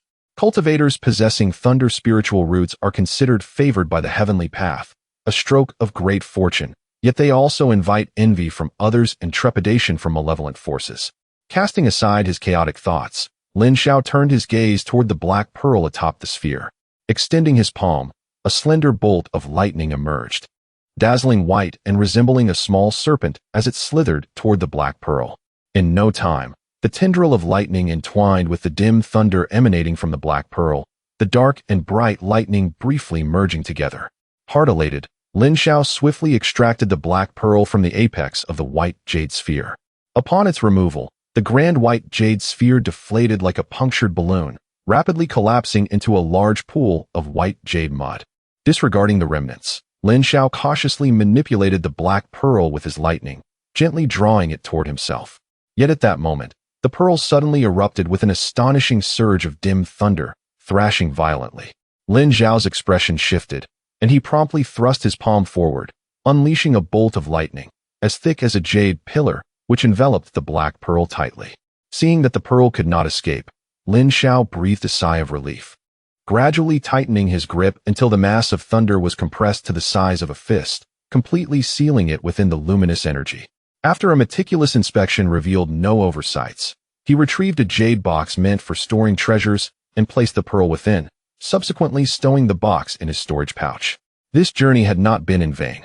Having acquired a treasure, Lin Xiao felt quite pleased, though the pearl appeared inferior to his pure June sword. It certainly surpassed the thunder attribute treasures typically crafted by ordinary cultivators. Perhaps, after further refinement, it could reveal other remarkable uses. Just then, the platform beneath his feet began to tremble violently, fissures resembling spider webs emerging upon the once flat mountain stone. Startled, Lin Xiao leaped skyward. Gazing down, he witnessed the entire mountain quaking, an incessant cacophony as countless stones cascaded downward. In a matter of moments, with a resounding crash, the black mountain shattered into pieces. As if the heavens had collapsed and the earth had caved in, engulfed in clouds of dust, it collapsed into the ground. Lin Xiao frowned. Beneath him, there was no longer a mountain to stand upon. The shattered stones had filled the Black River, transforming the area into a desolate wasteland shrouded in noxious fumes. At that moment, an eerie shadow emerged from the ruins, swiftly vanishing from sight. Lin Xiao warily observed the direction of the shadow's disappearance. Pondering deeply, could it be that the pearl was suppressing something? Regardless, he had acquired it. When soldiers come, one must resist. When water comes, one must dam it. With such thoughts, he chose not to pursue the shadow, instead surveying the area once more. Upon finding no celestial roots or spiritual herbs, he retraced his steps. Just after flying past a dense forest, a surge of demonic beast aura wafted from several dozen li away, accompanied by an exceedingly weak aura of a nascent soul cultivator, nearly on the brink of extinction. Lin Xiao initially intended to ignore it, but upon reflection, considering the numerous loose cultivators here who were averse to the 6 sects of the immortal realm, he thought that if he performed a good deed, winning their favor, these cultivators might willingly align with him when they found themselves without options in the future. Thus resolved, Lin Xiao swiftly flew toward the source of the aura, soon arriving at a perilous marshland. This area spanned several li, an expanse of treacherous mud, the black water exuding a vile stench. Lin Xiao frowned as he beheld a massive centipede, over 2 zhang in length, pursuing a nascent soul cultivator in the distance. The man, bloodied, refused to abandon this place, instead gritting his teeth and wielding a compass to fend off the centipede. The compass emitted a faint red glow, striking the centipede as if merely scratching an itch, causing no actual harm. Yet, despite the futility of his efforts, the man continued to attack, exhausting his spirit energy to the brink of depletion. Upon recognizing the man's true identity, Lin Xiao was momentarily taken aback. The man in the initial stage of Jin Dan was the one who had been injured by the Huoling Dao Ren outside the fissure. When the fissure opened, he had sought to enter first, but was thwarted by the Huoling Dao Ren. Little did he expect that now he found himself engaged in a fierce struggle with a 6th-level demon beast. How could a mere practitioner in the initial stage of Jin Dan dare to contend with such a formidable foe? Lin Xiao was perplexed. At that moment, the centipede seemed to be thoroughly enraged. It coiled its body, and thousands of long legs emitted a dark glow. This dark light converged upon its antennae before suddenly shooting forth from them. With a swift whoosh, the man was struck by the dark light and fell into the muddy pit like a severed kite. Struggling to emerge from the mire, he could not help but spit out a mouthful of black blood. Yet, at that moment, the centipede had already crawled before him. Meng Meng, I'm sorry. Gazing at the centipede that was so close, tears welled up in the man's eyes as he despairingly closed them. Chapter 60. Treasures. A brilliant flash of white light streaked across the sky, accompanied by incessant crackles of electricity, as the entire marsh was stirred by the thunder, boiling like a cauldron. Soon, the radiant glow dissipated, revealing a massive centipede, charred black and floating lifelessly on its back, utterly deceased. At that moment, the man in the marsh slowly opened his eyes. Upon seeing the corpse of the centipede before him, his eyes widened in shock as he hastily scanned his surroundings. Spotting Lin Xiaofei above him, he bowed his hands in gratitude and exclaimed, "Thank you, Senior Lin, for your rescue." Having witnessed the confrontation between Lin Xiao and Huoling Dao Ren from outside the fissure, he recognized him immediately. Lin Xiao nodded in acknowledgement, remaining silent as he gently pointed at the centipede's corpse. A bolt of lightning sliced through the body, extracting a black-red demon core. Observing the extraction of the core, the man felt a surge of urgency in his eyes. Gritting his teeth, he mustered his courage and said, "Senior Lin, I have an earnest request." While examining the demon core, Lin Xiao inquired, "What is it? Speak." The man steadied his breath and replied cautiously, "I am in dire need of this 6th-tier demon core and am willing to exchange it for spirit stones or magical artifacts. I implore you for mercy." Lin Xiao gazed down at the man, noting the mud and grime covering him as he stood in the muck. Remembering the earlier scene where this man fought desperately against the centipede, Lin Xiao could not help but feel a sense of curiosity. Thus, he asked, "Who are you, and why have you come here? What prompted your conflict with this sixth-tier demon beast?" Realizing Lin Zhao's formidable strength, the man did not dare to conceal the truth and promptly replied, "Reporting to you, Senior, I am Duan Yihan, a humble wandering cultivator of lowly cultivation. I did not intend to venture into this secret realm, but my wife is gravely ill, and only a sixth-tier demon core can cure her. However, such beasts are rare, and even if I were to find one, given my abilities, it would be no easy task to slay it and obtain the core. Hence, I thought to try my luck here, hoping to discover some spiritual herbs.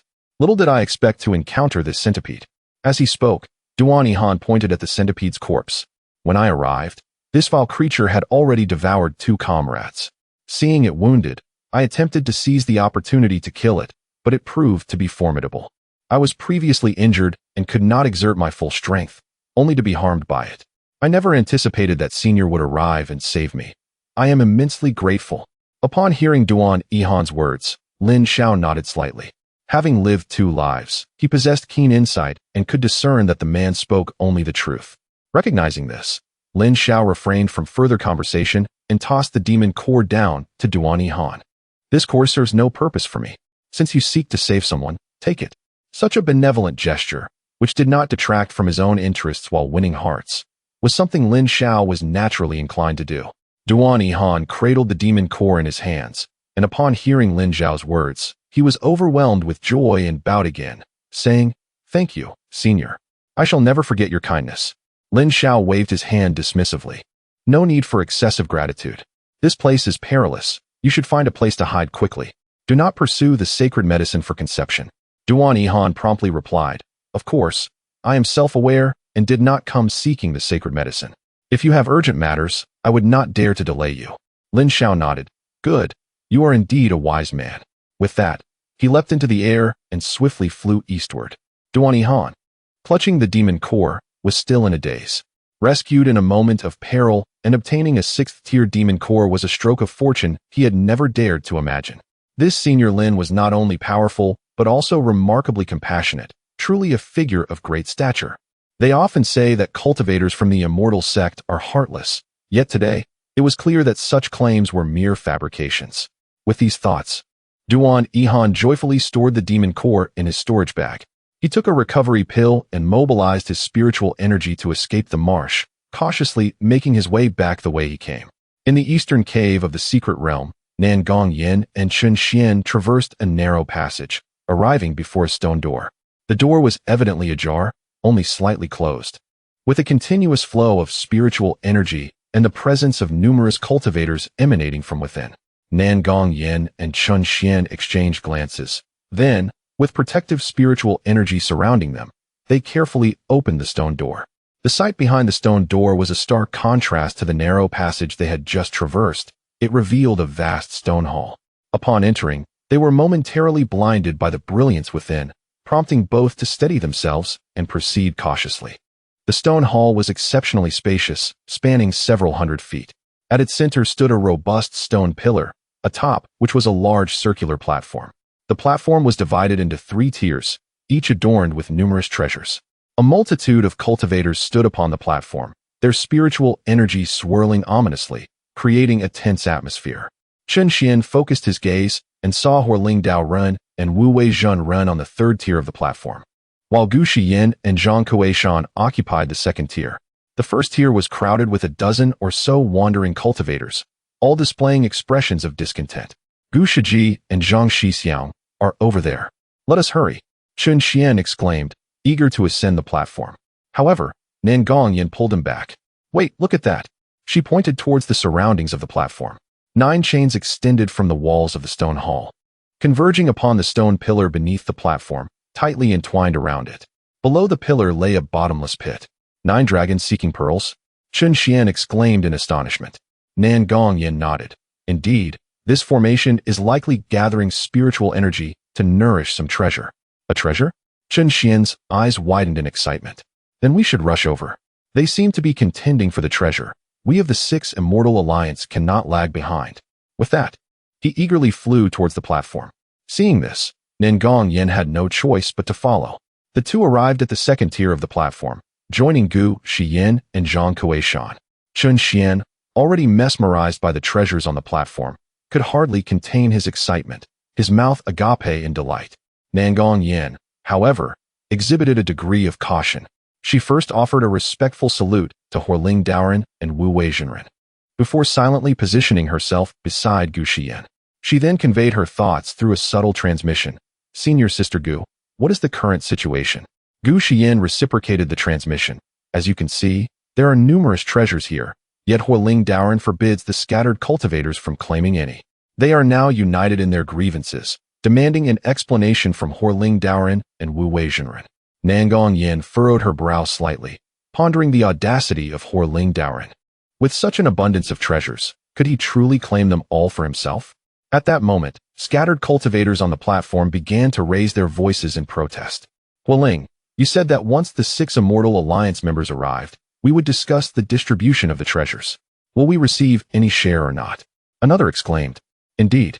Just a moment ago, you forbade us from taking anything, but now that the 6 Immortal Alliance has arrived, you ought to provide us with an explanation. We risked our lives to enter, and several friends have perished due to traps. Surely, you cannot allow us to leave empty-handed? While the scattered cultivators spoke with a semblance of respect, their tone unmistakably dripped with discontent. When faced with tangible benefits, was it not folly to refrain from asserting one's claim? Upon hearing their words, Horling Daoren's expression darkened, and he bellowed, silence. Though the crowd simmered with indignation, they had no choice but to endure in anticipation of his response. Horling Daoren cast a glance at Wu Weizhenren, yet the elderly man with the goatee leisurely wandered off, evidently disinterested in intervening. With a huff, Horling Daoren leaped onto the second platform. The 4 members of the 6 Immortal Alliance were taken aback, instinctively regarding him with caution. Horling Daoren, however, chuckled and reassured them. Fear not, esteemed colleagues. I merely wish to inquire when Brother Lin is expected to arrive. Chapter 61. Distant relatives among the 4. Nangong Yin was the most astute. She immediately clasped her hands and said, Senior Hualing, Lin Shixiang has urgent matters outside and instructed us to come here for the treasures. He will arrive shortly. Her words were deliberately ambiguous, neither specifying when Lin Xiao would arrive nor failing to indicate that he would come, all to temper the arrogance of the Horling Daoist. Indeed, upon hearing Nangong Yin's statement, Horling Daoist's aged visage was etched with hesitation. While the cultivators present were not particularly formidable, Lin Xiao was truly a formidable opponent. Who exactly was this individual who had discerned the flaws in my Jiao Yang true fire? Horling Daoist pondered silently, his brow furrowing deeply. His apprehension towards Lin Xiao stemmed from the fact that Lin Xiao had previously articulated the strengths and weaknesses of his Jiao Yang true fire with remarkable clarity. Although Lin Xiao understood the vulnerabilities in his technique, he was utterly oblivious to Lin Xiao's true capabilities. If a confrontation were to arise, he would find himself at a significant disadvantage, and defeat would be inevitable. Observing Horling Daoist lost in thought, Chun Xian's eyes darted, and he quickly added, Indeed. Lin Shixiang also provided us with a Tong Shin Fu. He mentioned that if we encountered danger, we should burn it. However, with Senior Hualing here, how could there be any peril? This statement was exceptionally clever, clearly conveying to Horling Daoist that Lin Xiao greatly valued the safety of the 6 Immortal Alliance members, subtly positioning Horling Daoist as an ally and compelling him to take a stand. Horling Daoist, still skeptical, was about to voice his thoughts when he saw Nangong Yin boldly producing the Tong Shin Fu and displaying it around. The talisman, infused with Lin Xiao's blood, crackled with arcs of electricity, appearing nothing short of extraordinary. Seeing this, Horling Daoist could not help but furrow his brow. If he could simply take the treasures and leave, he would have already gathered them all. However, he was bound by the restriction of not being able to exit the secret realm for a month. If he were to seize the treasures prematurely, he would undoubtedly become the target of ire. Moreover, there was the looming threat of Lin Xiao. After careful consideration, he could only change his demeanor, smiling as he replied, Indeed, with me here, I shall ensure your safety. Since Lin Shixiang will be arriving soon, shall we wait a while? Witnessing Lin Xiao's reputation genuinely intimidate Horling Daoist, Chun Xian felt a surge of delight. After having been bested by Horling Daoist previously, he felt he had regained some dignity. Oh, this sensation of wielding power through another is truly exhilarating. But wait, why think of it that way? With this in mind, Chun Xian smiled and clasped his hands, saying, Senior Hualing, Although Lin Shixiang has not yet arrived, he mentioned that we could select 2 items we fancy. As for the formidable treasures on the 3rd level, we can let him divide them upon his arrival. What are your thoughts, senior? Upon hearing this, Hualing Daoist's expression darkened immediately. Nan Gongyan and Gu Shiyan exchanged startled glances, unable to suppress their anxiety, while Zhang Kuei-shan felt a surge of fear, cursing Chen Xian for his recklessness. It was already commendable that Hualing Daoist was willing to wait for Lin Xiao, and now Chen Xian dared to propose treasure selection in front of him? Wasn't this pushing him to the brink? However, to everyone's astonishment, Hualing Daoist hesitated for only a moment before donning a smile and replied, "Of course, that is not a problem. There are plenty of treasures here, so each of you taking 2 is quite reasonable." Upon hearing this, not only were the members of the 6 Immortal Alliance taken aback, but even the scattered cultivators on the lower platform began to murmur among themselves. This is blatant favoritism. The 6 Immortal Alliance members can take treasures, but we cannot. Why is that? By the heavens, he calls himself a senior, fearing the strong and bullying the weak, and as soon as he hears Lin Zhao's name, he dares not utter a word. Fellow cultivators, if we cannot claim treasures, have we come here for nothing? We might as well fight to the death. Yes, we are many, and the outcome is uncertain. As the voices of the scattered cultivators grew louder, they looked at Hualing Daoist with indignation, as if they were ready to charge forward. Observing this, Hualing Daoist furrowed his brow and unleashed a tremendous pressure with a wave of his sleeve, silencing the crowd. Are you all attempting rebellion? Hualing Daoist glared at the numerous scattered cultivators, his voice deep and commanding. The previously boisterous cultivators fell silent. At that moment, a particularly astute scattered cultivator stepped forward, ignoring Hualing Daoist's words, and addressed Chen Xian, saying, "Chen Shixiang, has Lin Shixiang mentioned us? He is a person of integrity and will surely share some of these treasures with us, lest he chill the hearts of all cultivators." Hualing Daoist clenched his fists in anger, yet he could not chastise them for invoking Lin Zhao's name. As the scattered cultivators witnessed this, they began to shout in unison. Indeed, if Lin Shixiang were here, he would not be so tyrannical. That's right. I have met Lin Shixiang before. He is exceptionally kind and considerate of scattered cultivators. I have some connection with Lin Shixiang. We nearly became brothers, so please do not bully me. Enough with the pretense. I am actually related to Lin Shixiang. Aren't you surnamed Liu? How could you be related to Lin Shixiang? Nonsense. Distant relatives, do you understand? As many scattered cultivators began to ramble, the 6 Immortal Alliance members felt quite helpless. Chen Xian could only clasp his hands and say, "Fellow cultivators, please do not be impatient. Our 6 Immortal Alliance has always welcomed the hearts of all cultivators. Lin Shixiang, as a prominent figure in the Immortal sect, will undoubtedly remember all of you. He stated that each of you may take 1 treasure, but those who are greedy will not be spared." Chen Xian, being from the 6 Immortal Alliance, had utilized this tactic of rewarding after reprimanding multiple times. It was best to restore some reputation for the sect, although he was uncertain whether Hualing Daoist would agree. Thus, after speaking, he turned to Hualing Daoist and bowed, asking, "Senior Hualing, what is your opinion on Lin Shixiang's suggestion?" Under normal circumstances, Hualing Daoist would have struck out at once, but Chen Xian's every word invoked Lin Zhao's name. Hualing Daoist, filled with suppressed rage, had no choice but to swallow his indignation. The scattered cultivators were already dissatisfied with me. If I were to offend Lin Xiao again. With this thought, Hualing Daoist could only suppress his anger and respond, "Very well, since it is Lin Shixiang's word, I shall grant him this favor." With that, he glared fiercely at the scattered cultivators on the platform, shouting, "What are you all standing around for? Each of you may take 1 treasure. Whoever dares to take more, I shall be the first to kill him." Although the scattered cultivators were initially taken aback, upon hearing the words of Hualing Daoist, they dispersed with joy, each selecting treasures on their respective platforms. Some cultivators were content, merely wandering about the 1st level, while others, driven by greed, ascended to the 2nd level in search of precious items. There were those who aspired to reach the 3rd level, but a mere glance from Hualing Daoist sent them retreating in fear. Observing this, Chen Xian also clasped his hands in respect towards Hualing Daoist, stating, "Senior Hualing, we too wish to procure treasures, 2 pieces each, and we shall not be greedy." Although Hualing Daoist's expression was less than pleasant, he could only respond, "Go ahead." Chen Xian was overjoyed, promptly bowing in gratitude, with Nan Gongyan and Zhang Quishan following suit in their salutation. Only Gu Xian did not pay her respects. Instead, she unhesitatingly strode towards the jade platform on the second level, where treasures were displayed. Upon reaching the jade platform, she beheld a resplendent golden jade ruby. This jade ruby was pristine white and exuded a formidable aura, clearly a treasure of the metal attribute. Gu Xian picked it up, examining it with great fondness, and mused, "This treasure belongs to the metal category. It would undoubtedly suit Yun Chu perfectly." After placing the jade ruby into her storage pouch, she then grasped a peculiar bracelet made of crystalline stones nearby. Merely holding it invigorated her spirit. Yaoer had not attained the dance stage after so many years, likely due to her troubled state of mind.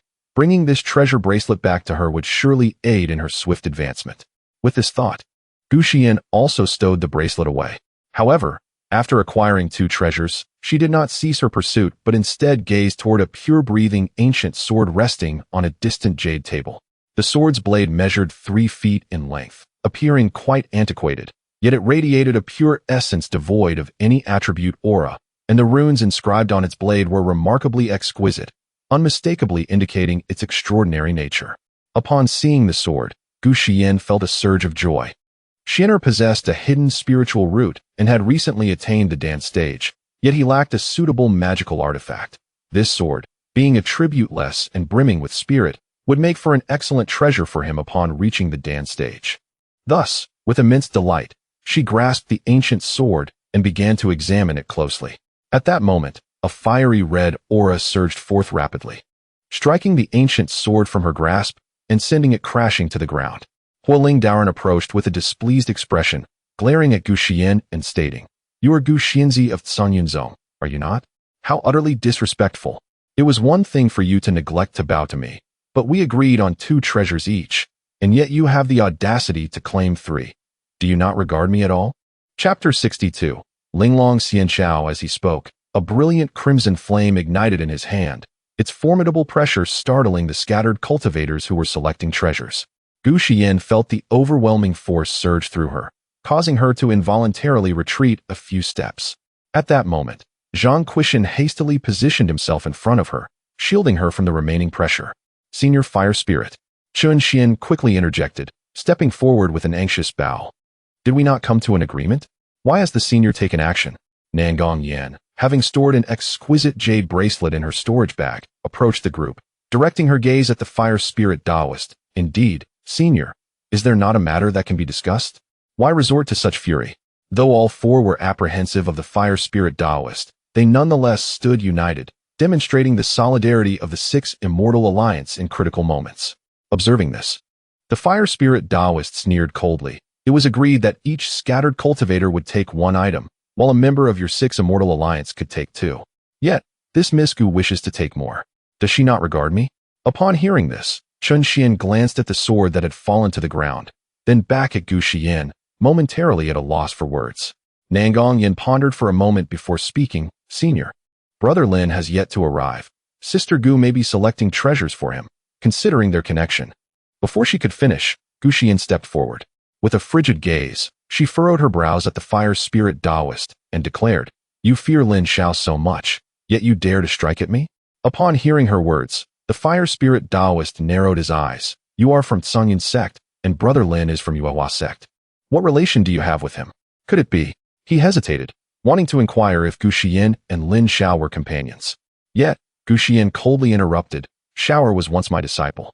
After forming his dan, he chose to venture out on his own rather than remain under the sect's protection, becoming an elder of Yuehua sect.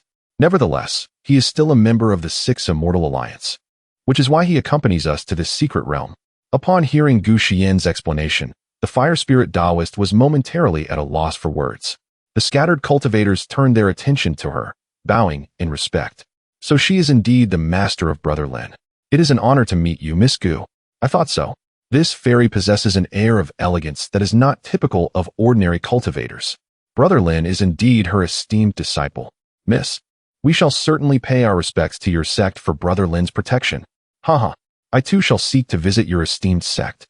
Chun Xian seized the moment to add, "Indeed, Sister Gu is Brother Lin's master.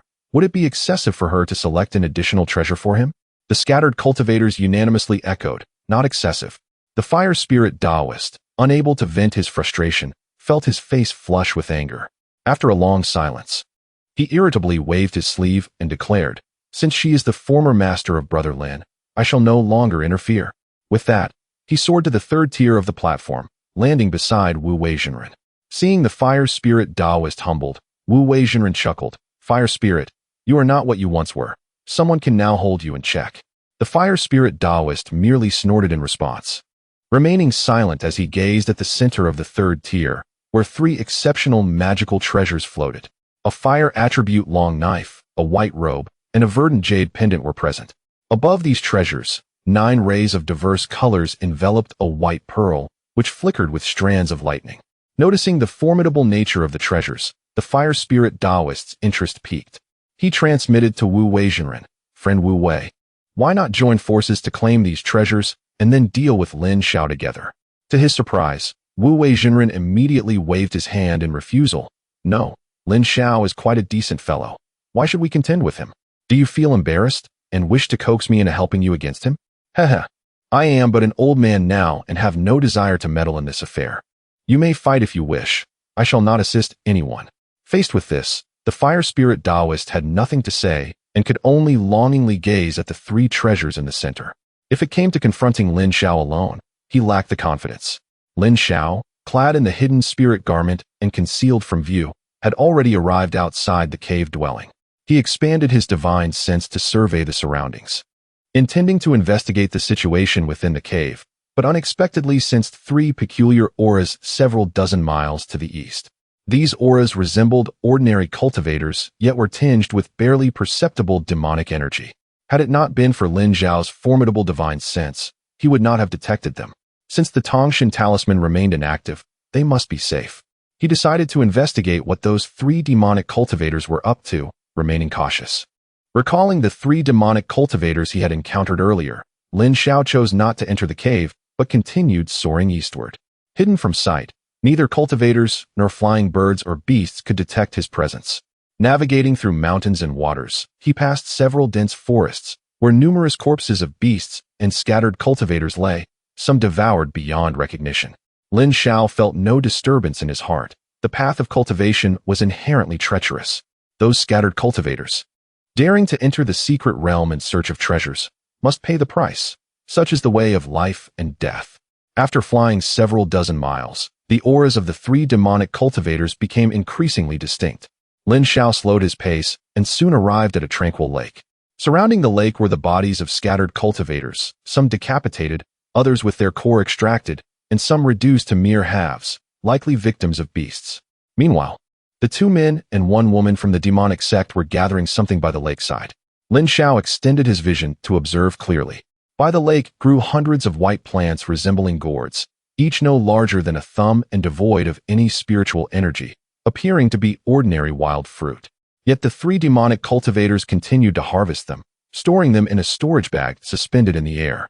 Before long, Lu Sanlang from the Xian-Yin sect turned to the nearby saintess of the fallen immortal sect, grinning broadly, "Buyer, with so much Linglong Xianxiao in our possession, this will surely count as a significant achievement upon our return."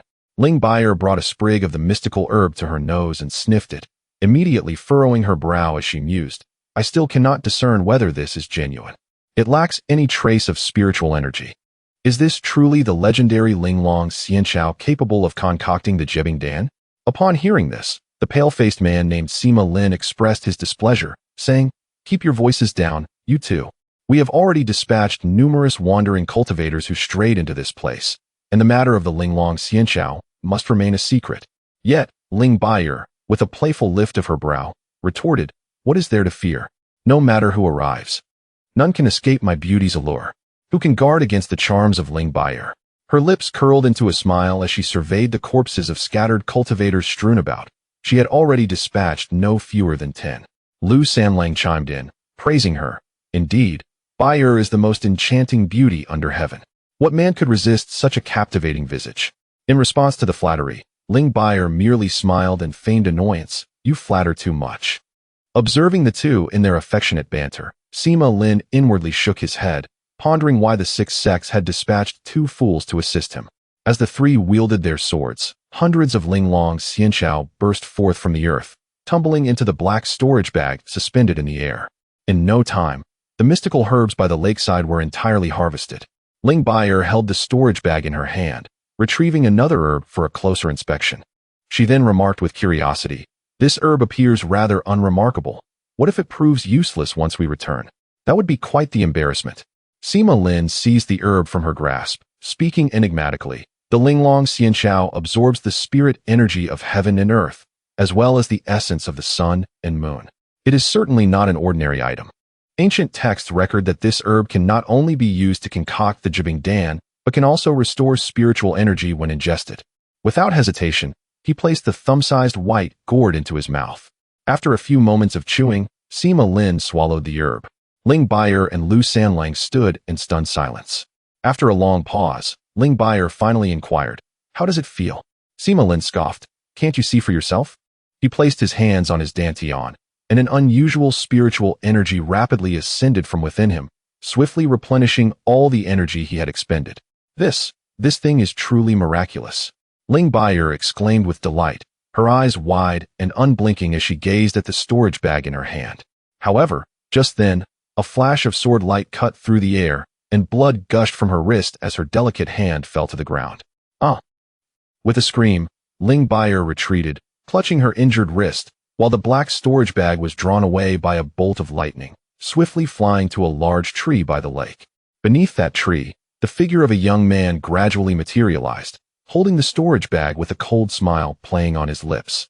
Chapter 63. The remnant soul gratitude was expressed, for without the three of them, I would remain oblivious to the marvelous properties of this spiritual herb. Lin Shao felt the surge of spiritual energy in his palm as the black storage bag floated into the air, fastening itself to his waist. Sima Lin narrowed his eyes, fixated on Lin Shao, while Lu Sanlang gazed at Ling Beer in a state of panic, seemingly more concerned about her injuries.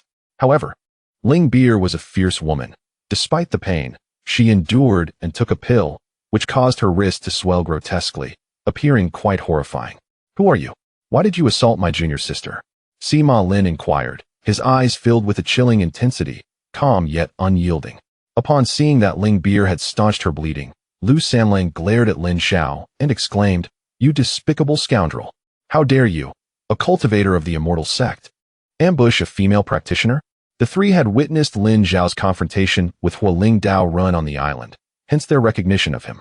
Ling Beer, having suffered greatly, merely glared at Lin Shao, her silence heavy with resentment. Lin Zhao's cold gaze swept over the three, and he spoke with an untroubled demeanor. "Having assassinated so many loose cultivators, you must not be righteous cultivators yourselves." Suddenly, Sima Lin erupted, "Enough of this nonsense. Kill him."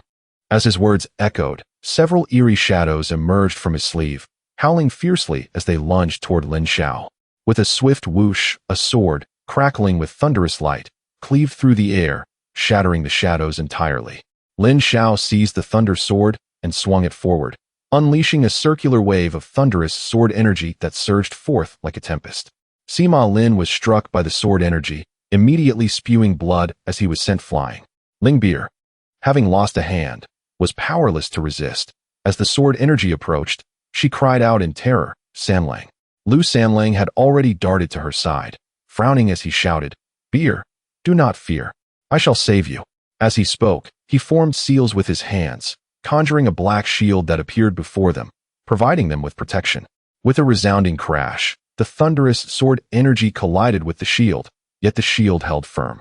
Observing this, Lu Sanlang sneered, "Is that all there is to it?" However, before he could finish his sentence, Lin Zhao's figure darted forward like a specter, and with a swift strike, the pure sword cleaved through the shield, piercing Lu Sanlang's chest and impaling Ling Beer behind him. "Ah!" Lu Sanlang gasped, blood erupting from his mouth as he turned his head laboriously to look behind him, muttering, "Beer." Ling Beer, however, had rolled her eyes back. Her lips parted as blood mixed with saliva dripped continuously from her mouth, lifeless.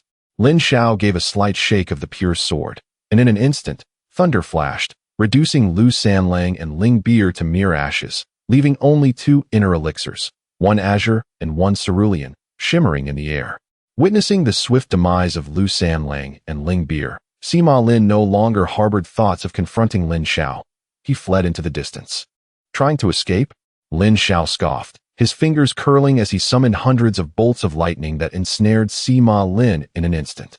As he tightened his grip, the bolts of lightning enveloped Sima Lin, producing a cacophony of crackling sounds mingled with his screams, erupting into clouds of smoke that echoed across the lake. Lin Xiao retrieved 2 spiritual talismans, sealing the 2 inner elixirs along with their souls before placing them into the storage bag. He then soared towards the center of the smoke, where he found a dismembered man, bleeding from all orifices, writhing on the ground. Looking at the grotesquely disfigured Sima Lin, Lin Xiao coldly stated, "If you wish to live, divulge to me the recent circumstances of the 6 demon sects." Sima Lin's hollow eyes, resembling those of a skeleton, revealed his teeth, now stripped of lips. Despite his dreadful state, he struggled to smile and said, "Lin Xiao, do not harbor delusions. I shall report your murder of the Xianin sect as protector and the fallen immortal sect as saintess to the 6 sects. Await our revenge." Haraha. With that, he tilted his head and breathed his last. In that moment, a black remnant soul emerged from his body. Dissipating into a cloud of soul, he turned to look at Wu Wei Jinren, unable to suppress his deep voice as he said, "Wu Wei Daoyu, it has been quite some time since Lin Shixiang last visited, perhaps." Wu Wei Jinren paused for a moment, then smiled as he interjected, "Perhaps what? We both know that it is not so easy for a late-stage Jedon cultivator to perish. What are your intentions? Speak plainly." In response, Hualing Daoren took a deep breath and suggested, "How about this? Let us first retrieve that treasure and examine it. If its power does not measure up to that of the treasures on the lower 2 levels, we could be at a significant disadvantage." Wu Wei Jinren nodded slightly, acknowledging, "What you say holds some merit. However, I have already inspected the treasures on the lower 2 levels. Though they can be utilized as Jedon-level artifacts, they may prove insufficient for cultivators of our level. If the treasures on this 3rd level are likewise inadequate, then my journey here would be in vain." Hualing Daoren immediately concurred. "Indeed, therefore, we should first ascertain the remarkable properties of these treasures. If they are merely superficial, it would be better to procure other artifacts." "You speak wisely. I presume that our initial intent to merely inspect will not be met with reproach from Lin Daoyu?" Wu Wei Jinren mused, his eyes darting thoughtfully. Upon receiving Wu Wei Jinren's agreement, Hualing Daoren grinned. Lin Shixiang is a person of the immortal sect. What treasures has he not encountered? He would hardly be so stingy. As he spoke, he reached out, and a crimson glow entwined itself around the fire attribute long knife hovering in the air. Wu Wei Jinren, not to be outdone, hastily pointed, and a white radiance enveloped the jade pendant of emerald hue. However, at that moment, the white orb at the center, surrounded by 9 streams of mysterious light, suddenly emitted a startling flash of lightning, scattering both of their spiritual energies entirely. Chapter 64.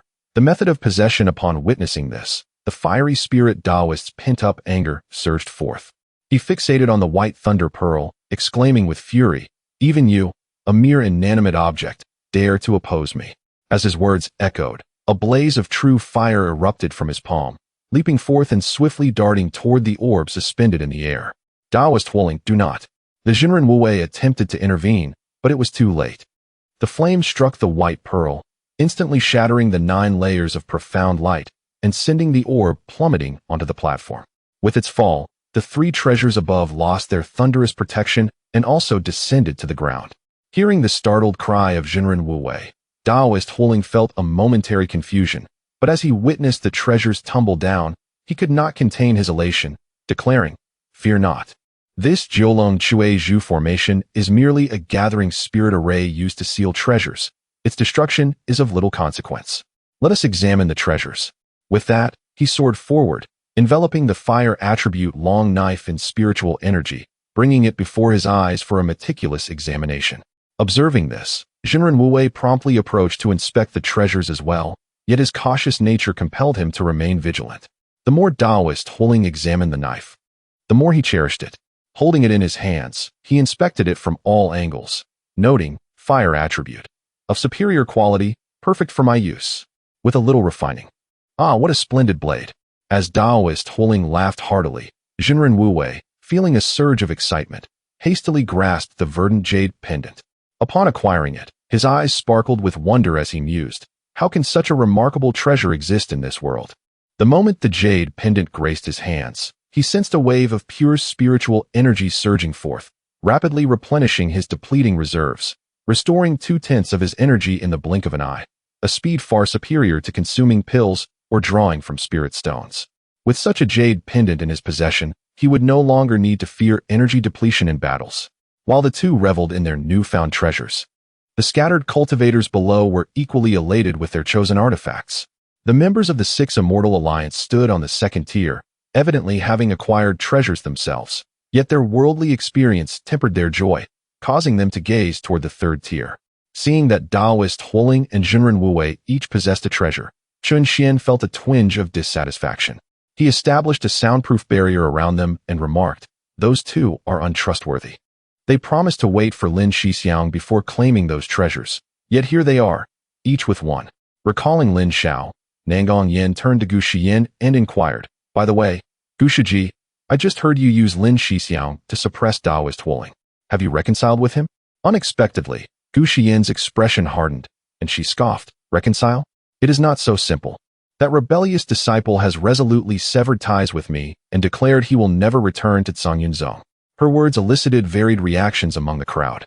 Zhang Quishan, with a dazed expression, asked, "Gu Shimi, then why did you just refer to Lin Shixiang as your disciple?" Gu Shiyin shot him a glare, exclaiming, "Regardless of his current stance, Lin Xiao was once my disciple. After teaching him for so many years, is it not reasonable to invoke his name?" Seeing her anger, Zhang Quishan promptly fell silent. Chun Xian and Nangong Yin exchanged glances, refraining from further conversation. Yet, their expressions revealed their disappointment over Lin Zhao's unwillingness to return to the sect. Within the vast stone hall, the profound light flickered as the Jiolong Chui Zhu formation disintegrated, rendering the 9 chains dull and corroded. Below, the unfathomable abyss stirred ominously. With a whoosh, a scattered cultivator standing at the edge of the platform vanished without a trace. A man clad in azure turned to look, bewildered. "Lu Xiong, where are you? You were just here." Whoosh, whoosh, whoosh. In the blink of an eye, 3 more individuals disappeared. A piercing scream broke the tense silence, drawing everyone's attention. Following the sound, they beheld a man in black, nursing a severed arm, retreating towards the center of the platform. While at the edge, a pitch-black python savagely devoured the dismembered limb, its glowing red eyes fixated on the crowd. "Beast, there is a beast. Everyone, do not linger at the edges." A scattered cultivator shouted, prompting the others to swiftly ascend to the second tier of the platform, leaving the first tier empty in an instant. Observing the scattered cultivators huddled together with the Six Immortal Alliance, Taoist Huling let out a disdainful snort, muttering, "A pack of inept fools." Grasping the fire attribute long knife, he leaped onto the first tier. Gazing at the massive black python, Taoist Huling confidently declared, "Today, I shall use this beast as an offering for my blade." The python, seemingly comprehending human speech, swallowed the severed arm whole and lunged at Taoist Huling with its tongue flicking menacingly. Taoist Huling brandished his knife, chanting an incantation to imbue it with the 9 yang true fire. Instantly, the blade ignited in a fierce blaze, radiating an unstoppable force. With a single slash, the torrent of light cleaved the giant python in two. Witnessing the formidable nature of his treasured blade, Daoist Huling erupted in triumphant laughter, proclaiming, "Fear not. It is merely a 6th-level beast. I shall slay as many of these wretched creatures as I encounter." Seeing his overwhelming prowess, the scattered cultivators felt their fears dissipate, with a few even shamelessly offering their praises. Taoist Huling, truly the mightiest beneath the nascent soul. Indeed, such a trifling beast, it takes only a flick of the finger to vanquish it. Exalted One, your might is unparalleled. We are all in your debt. These individuals, who had previously sought to confront Taoist Huling, now groveled, their insincerity evident, eliciting disgust from the members of the Six Immortal Alliance. With the accolades ringing in his ears, Taoist Huling laughed even harder, lovingly stroking the blade in his hand. Only he understood that without this extraordinary weapon, he would never have dispatched a 6th-level beast with such ease. He mused, "A 6th-level beast is a rarity in the outside world, once I claim its demon core." With that thought, he extended his finger, directing a stream of spiritual light over the serpent's remains. Strange, why is there no Yao Dan? Huling Daoran felt a moment of uncertainty. Yet at that instant, the enormous serpent carcass transformed into a foul-smelling sludge. the foremost among those beneath the yuanying stage? Heh, let this humble one witness it. From the abyss below the platform, a whispering voice, akin to that of a specter, reverberated in the ears of all present within the stone hall. Suddenly, a nebulous ghostly figure surged forth from the depths of the abyss. Hualing Daoren was taken aback and hastily recited an incantation, wielding his blade to strike at the shadow. However, as the shadow approached him, it vanished without a trace. Observing this, Wu Wei Jinren disregarded the remaining 2 treasures, leaping swiftly to the upper layer. Noticing Hualing Daoren's silence, he grew wary and called out from a distance, "Hualing Daoyu, what transpired? Was that malevolent creature vanquished by you?" Yet, Hualing Daoren stood motionless at the edge of the platform, as if he had not heard Wu Wei Jinren's inquiry. The crowd, bewildered by the unfolding events, dared not speak, while some astute individuals began to cautiously retreat, contemplating their escape. Before long, Hualing Daoren slowly turned around, caressing the treasured blade in his hand. With a sinister smile he remarked, "This Wei Yun Dao was a treasure of mine from the time I achieved the Jedon stage. Who would have thought it would come to use now? Alas, how fate plays its tricks." Witnessing the dark aura encircling Hualing Daoren and the peculiarity of his tone, all present were struck with terror.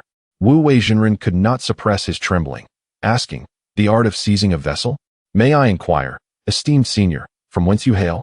Why have you taken possession of Hualing Daoyu's body?" The art of seizing a vessel is a nefarious technique whereby a cultivator's primordial spirit exits their body to forcibly occupy another's, applicable only to those of lesser cultivation. If Hualing Daoren, a late-stage Jedon cultivator, has been usurped by this enigmatic shadow, what must its original cultivation level be? Hualing Daoren weighed the Hui Yun Dao in his hand and scoffed. "You, Junior, dare to question me? Your transgression of appropriating my treasures is heinous. Today, there is but one path for you, death." With that, he slightly raised his hand, and an impenetrable black barrier enveloped the surroundings. Countless crimson eyes flickered with malice from the abyss below, crawling onto the platform, revealing a horde of serpents, insects, and rodents. Realizing the gravity of the situation, Chun Xian hastily transmitted a message to Nan Gongyan. "Quick, burn the Tong Shin Fu. What woman is not afraid of such venomous creatures?" Even those from celestial sects are no exception. Nan Gongyan and Gu Shiyin were paralyzed with fear. However, upon Chun Xian's reminder, Nan Gongyan regained her composure, suppressing her terror, and quietly retrieved and ignited the Tong Shin Fu. Fortunately, the malevolent creature's attention was focused on Wu Wei Jinren, allowing Nan Gongyan's subtle actions to go unnoticed. After burning the Tong Shin Fu completely, she breathed a sigh of relief. Glancing at the multitude of venomous creatures on the platform, shivering as she thought, "Senior Brother Lin, you must hurry." Chapter 65. Qi Shao Zi. The esteemed Wu Wei Jinren fixed his gaze intently upon the possessed Hualing Daoren, his heart tumultuous like a raging sea. He suppressed his fear and donned a facade of joviality, saying, "Hee, esteemed senior, you jest. Were it to occur outside, encountering a fellow cultivator of the same rank being possessed, I would surely kneel and plead for mercy. However, within this secret realm, it is impossible for a yuanying cultivator to manifest. Although you are formidable, esteemed senior, have you not yet restored your cultivation? With merely the strength of a late-stage Jedon, do you truly believe you can eliminate so many of us? Is that not a tad presumptuous?" His words held merit, for this fractured secret realm could not withstand the aura of a yuanying cultivator. Should a yuanying cultivator truly appear, the realm would instinctively detach from this world, and all present would be swiftly transported beyond its confines. Thus, it was evident that this entity, having usurped the Hualing Daoren, was at best a late-stage Jedon. Upon hearing Wu Wei Jinren's declaration, a collective sigh of relief washed over the crowd, with many scattered cultivators even beginning to rally, as if to bolster each other's courage. Indeed, esteemed Wu Wei is also a late-stage Jedon. We need not fear this demon. Strength in numbers. Let us unite against him. It is the perfect opportunity to test this newly acquired treasure. Observing the eager scattered cultivators, Hualing Daoren let out a sinister smile and addressed them. "Very well, I shall demonstrate to you what it means to possess disparity even among those of the same rank." With that, he brandished the Hui Yun Dao, silently reciting an incantation. In an instant, the blade ignited with an eerie black flame. And as that flame blazed forth, a chilling cold enveloped the surroundings, causing ice shards to accumulate across the platform. Wu Weizhenrun, not daring to be careless, promptly summoned a dust whisk radiating with profound light. He wielded the whisk back and forth, conjuring an array of 5 elemental talismans, each shimmering in varied hues of gold, wood, water, fire, and earth, impressive in their potency. Ah, a talisman cultivator, how well concealed, Huiling Daoran sneered, launching himself toward Wu Weizhenrun, who countered with the elemental talismans. The clash between the blade's radiance and the elemental lights erupted into a vortex of spiritual energy within the stone hall. As the two late-stage Jedon cultivators engaged in their fierce battle, myriad serpents, insects, rodents, and ants began to emerge from below the platform, while the scattered cultivators and the Lu Xianmeng battled the varying ranks of poisonous creatures and beasts.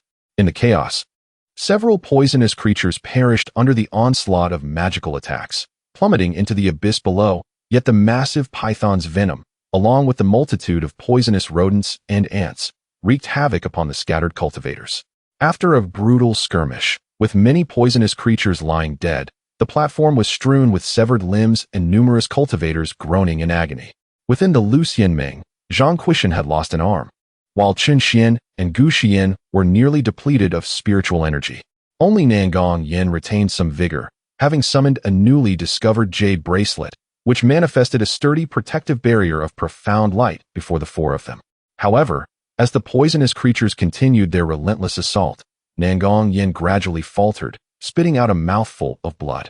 Among the scattered cultivators, 3 mid-stage Jedon cultivators remained unscathed.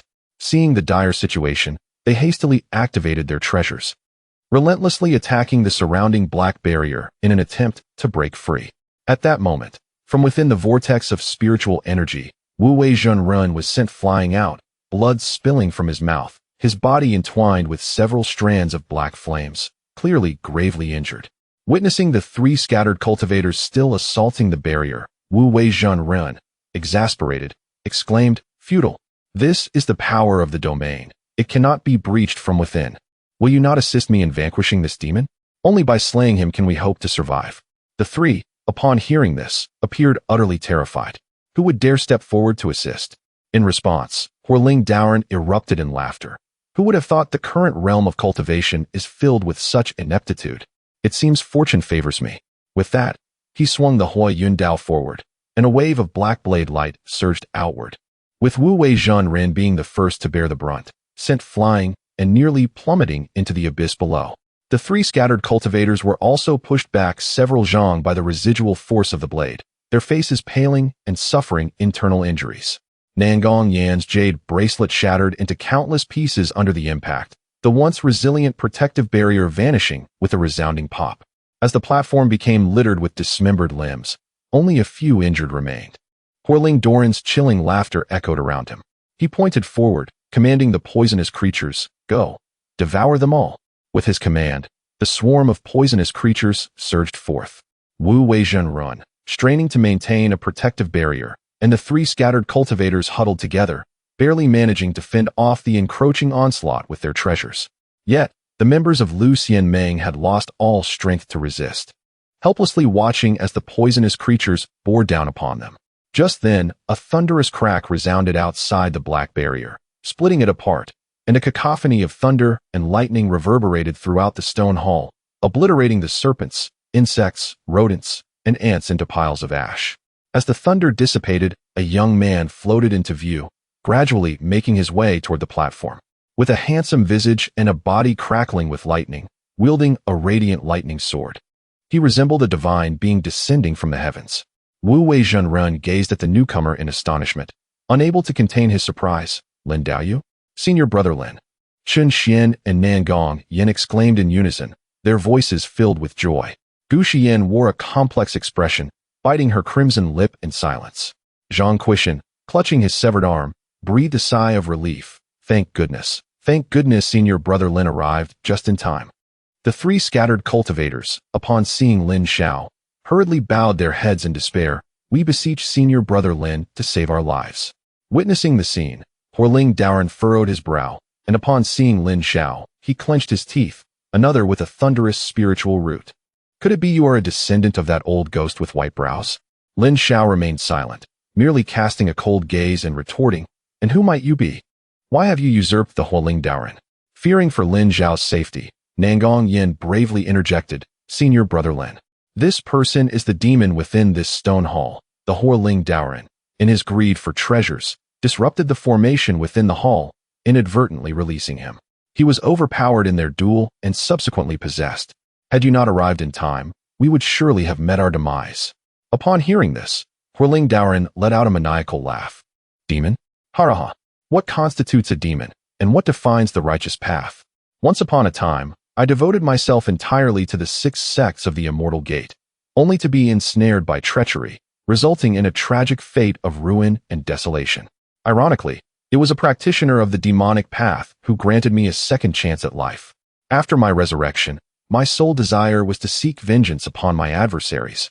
Yet I found myself suppressed by that old fiend with white brows, trapped in this realm, unable to escape the secret domain or enter the cycle of reincarnation. Who among you can truly comprehend such injustice? Lin Xiao pondered for a moment, his brow slightly furrowed as he inquired. White brows. Suppression. Could it be that you are a practitioner from the previous generation of the 6 Immortals Alliance? The Taoist with white brows was a figure from centuries past, a practitioner of the Immortal Gate, and it remains uncertain whether he ascended through transformation or perished with his path. Nevertheless, tales of his exploits have endured through time within the Immortal Gate. The fire spirit Taoist scoffed coldly, declaring, Indeed, I am none other than the illustrious Qi Xiaozi. Upon hearing this name, the 3 wandering cultivators looked utterly bemused, while the members of the 6 Immortals Alliance began to murmur amongst themselves. Qi Xiaozi, is he not the infamous traitor from centuries ago? It is said that he murdered his fellow sect members and betrayed the 6 Immortals Alliance, a veritable fiend of unspeakable wickedness. Yet he just claimed to have been wrong. This man is indeed a practitioner from hundreds of years ago. Such formidable prowess. Is Lin Shixiang his match? Upon hearing the discussions of the 6 Immortals Alliance, the nearby Wu Wei Jinren also furrowed his brow. He was acutely aware of Qi Xiaozi's formidable strength. During their recent confrontation, he had nearly met his demise beneath the blade of the fire cloud. Lin Xiao listened intently to the murmurs around him, yet he felt no trepidation. He slowly raised his Chunjun sword, his expression cold and indifferent as he spoke. Qi Xiaozi, is it? Do you have any final words? Chapter 66. Yin Lei Zhu and Yang Lei Zhu. Upon hearing Lin Zhao's words, Qi Xiaozi was momentarily taken aback, then could not help but let out a cold laugh. You, with the surname Lin, are utterly clueless. Given your youthful age, you must have formed your golden core prematurely, believing yourself to be invincible in this world. What does it matter that you possess a thunder spiritual root? I am currently wielding the body of a fire spiritual root cultivator, neither demon nor beast, and I am not afraid of your feeble glow. As his words fell, Qi Xiaozi brandished his Huaiyun Dao, slashing towards Lin Xiao, the black flames on the blade scattering like starlight. Lin Xiao did not flinch or evade. Instead, he met the raging blade aura with his sword, the star-like black flames colliding harmlessly against his protective thunder, dissipating in an instant. Seeing this, Qi Xiaozi's expression darkened. No longer attacking with fiery blade energy, he suddenly advanced, wielding the Huaiyun Dao, launching a series of swift strikes aimed at Lin Zhao's neck, abdomen, and face, each blow ferocious in intent. Yet, to his astonishment, Lin Xiao appeared quite adept in close combat, calmly countering each strike. His pure Jun sword danced like a dragon, effortlessly parrying the relentless assaults of the Huaiyun Dao. Qi Xiaozi, once a formidable figure within the cultivation world, had seen countless cultivators perish beneath his Huaiyun Dao. Yet today, this technique was thwarted by Lin Xiao. Could it be that this young man was also a body cultivator? As this thought crossed his mind, Qi Xiaozi felt a surge of apprehension. Earlier, when he battled with the Taoist Wu Wei, he had caught his opponent off guard by breaking through Wu Wei's 5-element talismans.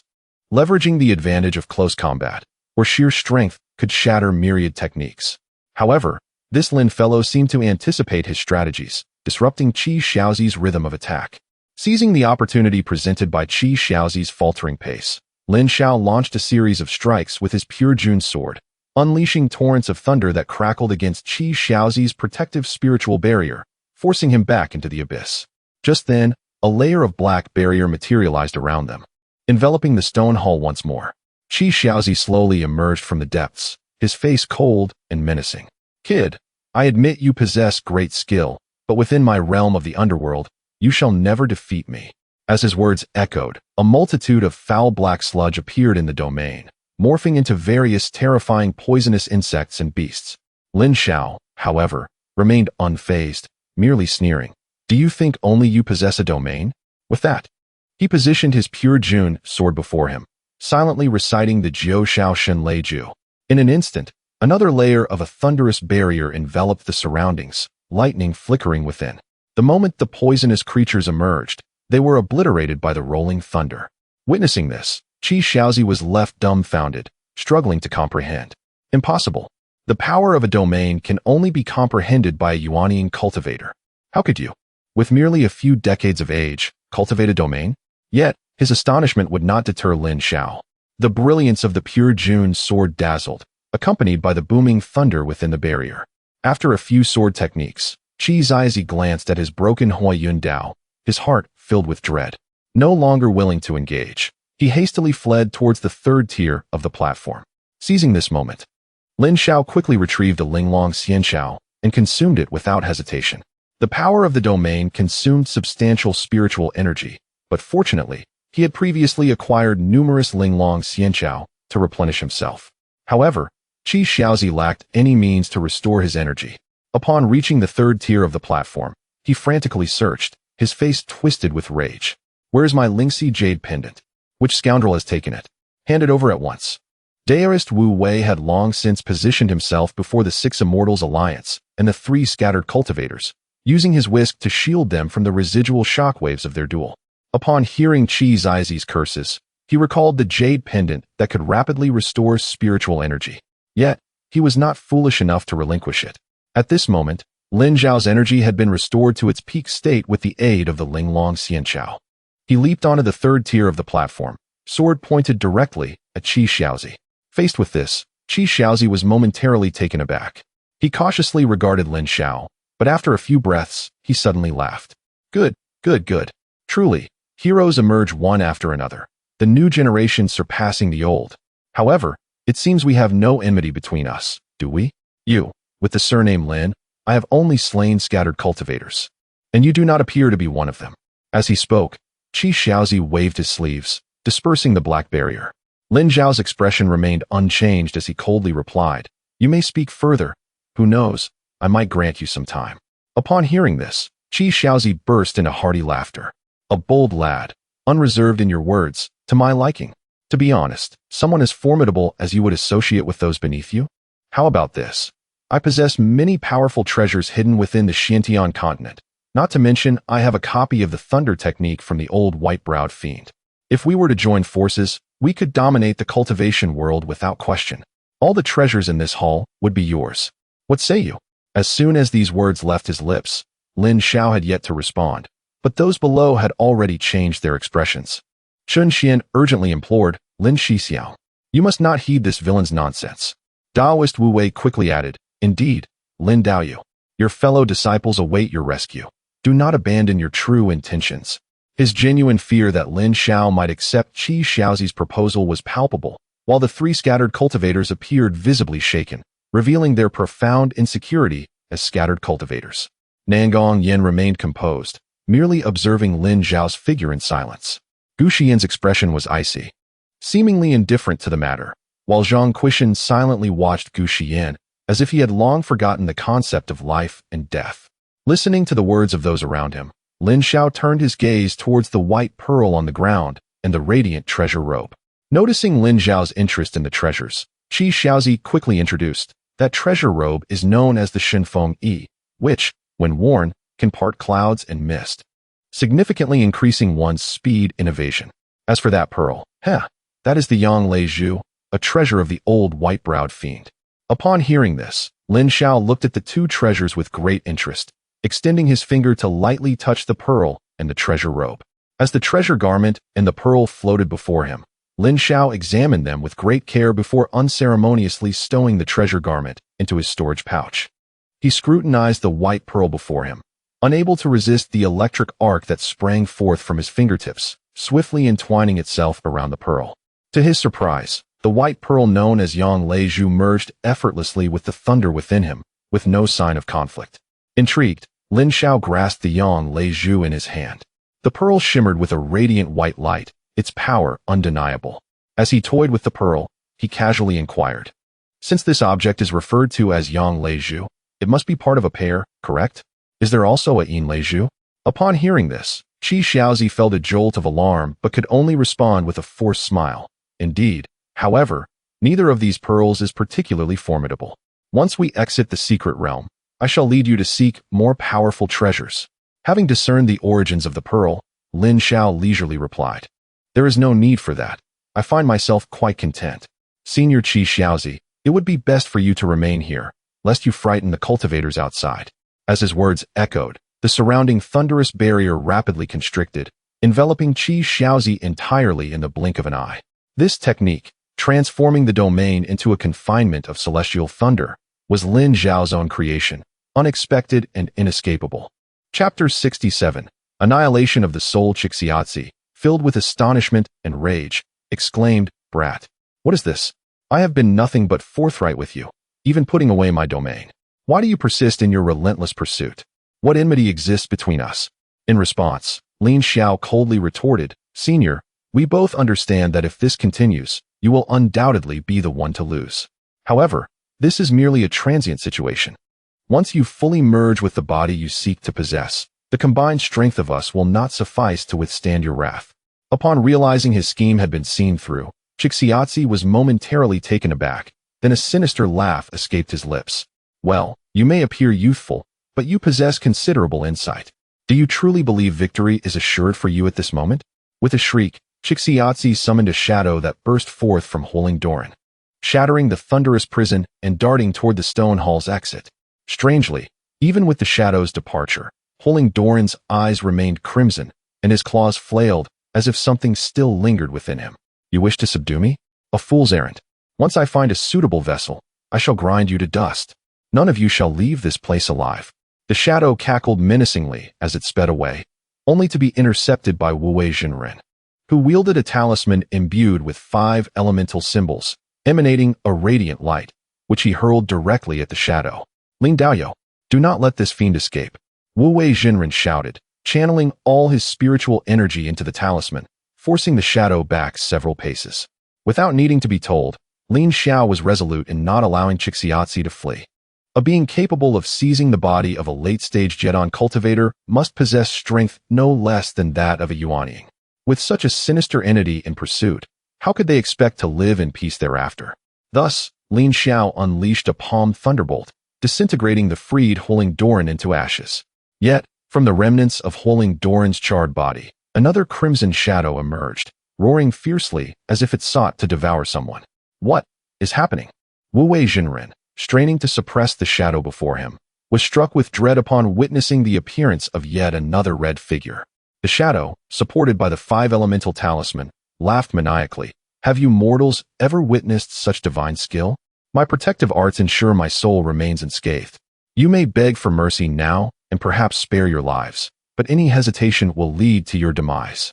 At the shadow's rebuke, Wu Jinren faltered, nearly allowing the shadow to escape. However, Lin Xiao suddenly appeared enlightened. He produced the Yang Lei Zhu, flicking it toward the Crimson Spectre. Instantly, the Yang Lei Zhu crackled with lightning, causing the red figure to shriek in agony as foul demonic energy surged forth. Seeing the red demonic soul still struggling amidst the thunder, Lin Xiao unleashed another palm thunderbolt upon the Yang Lei Zhu. The orb, empowered by his lightning technique, erupted with an intensified brilliance, swiftly reducing the demonic soul to scattered crimson ash. As the soul's remnants danced upon the breeze, the shadow erupted in fury. "You dare to obliterate my soul? I vow to annihilate you." With that, the shadow unleashed a burst of starlight, violently repelling the 5 elemental talisman, and charged directly at Lin Xiao. Lin Xiao stood firm, holding the white Yang Lei Zhu in hand, replicating his earlier attack on the shadow, followed by another palm thunderbolt infused with the orb's energy. Yet, astonishingly, both the Yang Lei Zhu and the palm thunderbolt struck the shadow without effect. As the shadow loomed before him, it cackled madly, "Your body shall be mine." Just as the shadow was about to invade Lin Xiao's being, the palm thunderbolt erupted, revealing a black orb hidden within, the very one Lin Xiao had retrieved from the mountaintop. The Black Thunder Orb, having been ensnared by Lin Xiao's lightning for some time, unleashed an intense wave of dark lightning upon its release, shaking the entire stone hall. Struck by the dark lightning, Lin Xiao was violently propelled backward, crashing into the treasure platform, stirring up a cloud of dust. Yet, in comparison, the shadow fared worse, writhing beneath the shadowy lightning's onslaught, emitting ghastly cries of pain. It hurts. It hurts so much. Stop this dark thunder. I won't kill you. Spare me. You cannot kill me. Bai Mei is merely suppressing me. He knows I am innocent. What right do you disciples of the immortal sect have to kill me? I would rather accept punishment. I shall not venture forth again. I shall not seek revenge. I will abide by the immortal sect's words. Quickly cease the dark thunder. I am unwilling. I cannot bear this. The anguished wails faded intermittently, and as the shadow dissipated, Cixiaozi's voice gradually fell silent. Yet, Lin Xiao found himself pondering the implications of the fiend's final words. Was he framed?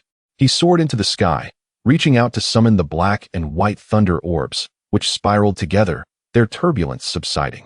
Beside him, Wu Wei Jinren exhaled a sigh of relief and approached with a bow. Lin Daoyou. No, Lin Shixiao. This victory was solely due to your formidable power. Had it not been for you, we would have surely perished. The demon has been vanquished. We are saved. Quickly, express your gratitude to Lin Shixiao. The three loose cultivators, filled with joy, hastened to bow in unison. Thank you, Lin Shixiao, for saving our lives. Qin Xuan and Nangong Yen flew forth, both performing deep bows, their faces alight with joy. Lin Shixiao, your timely arrival has spared me from the jaws of the serpent, he exclaimed, hastily offering another bow.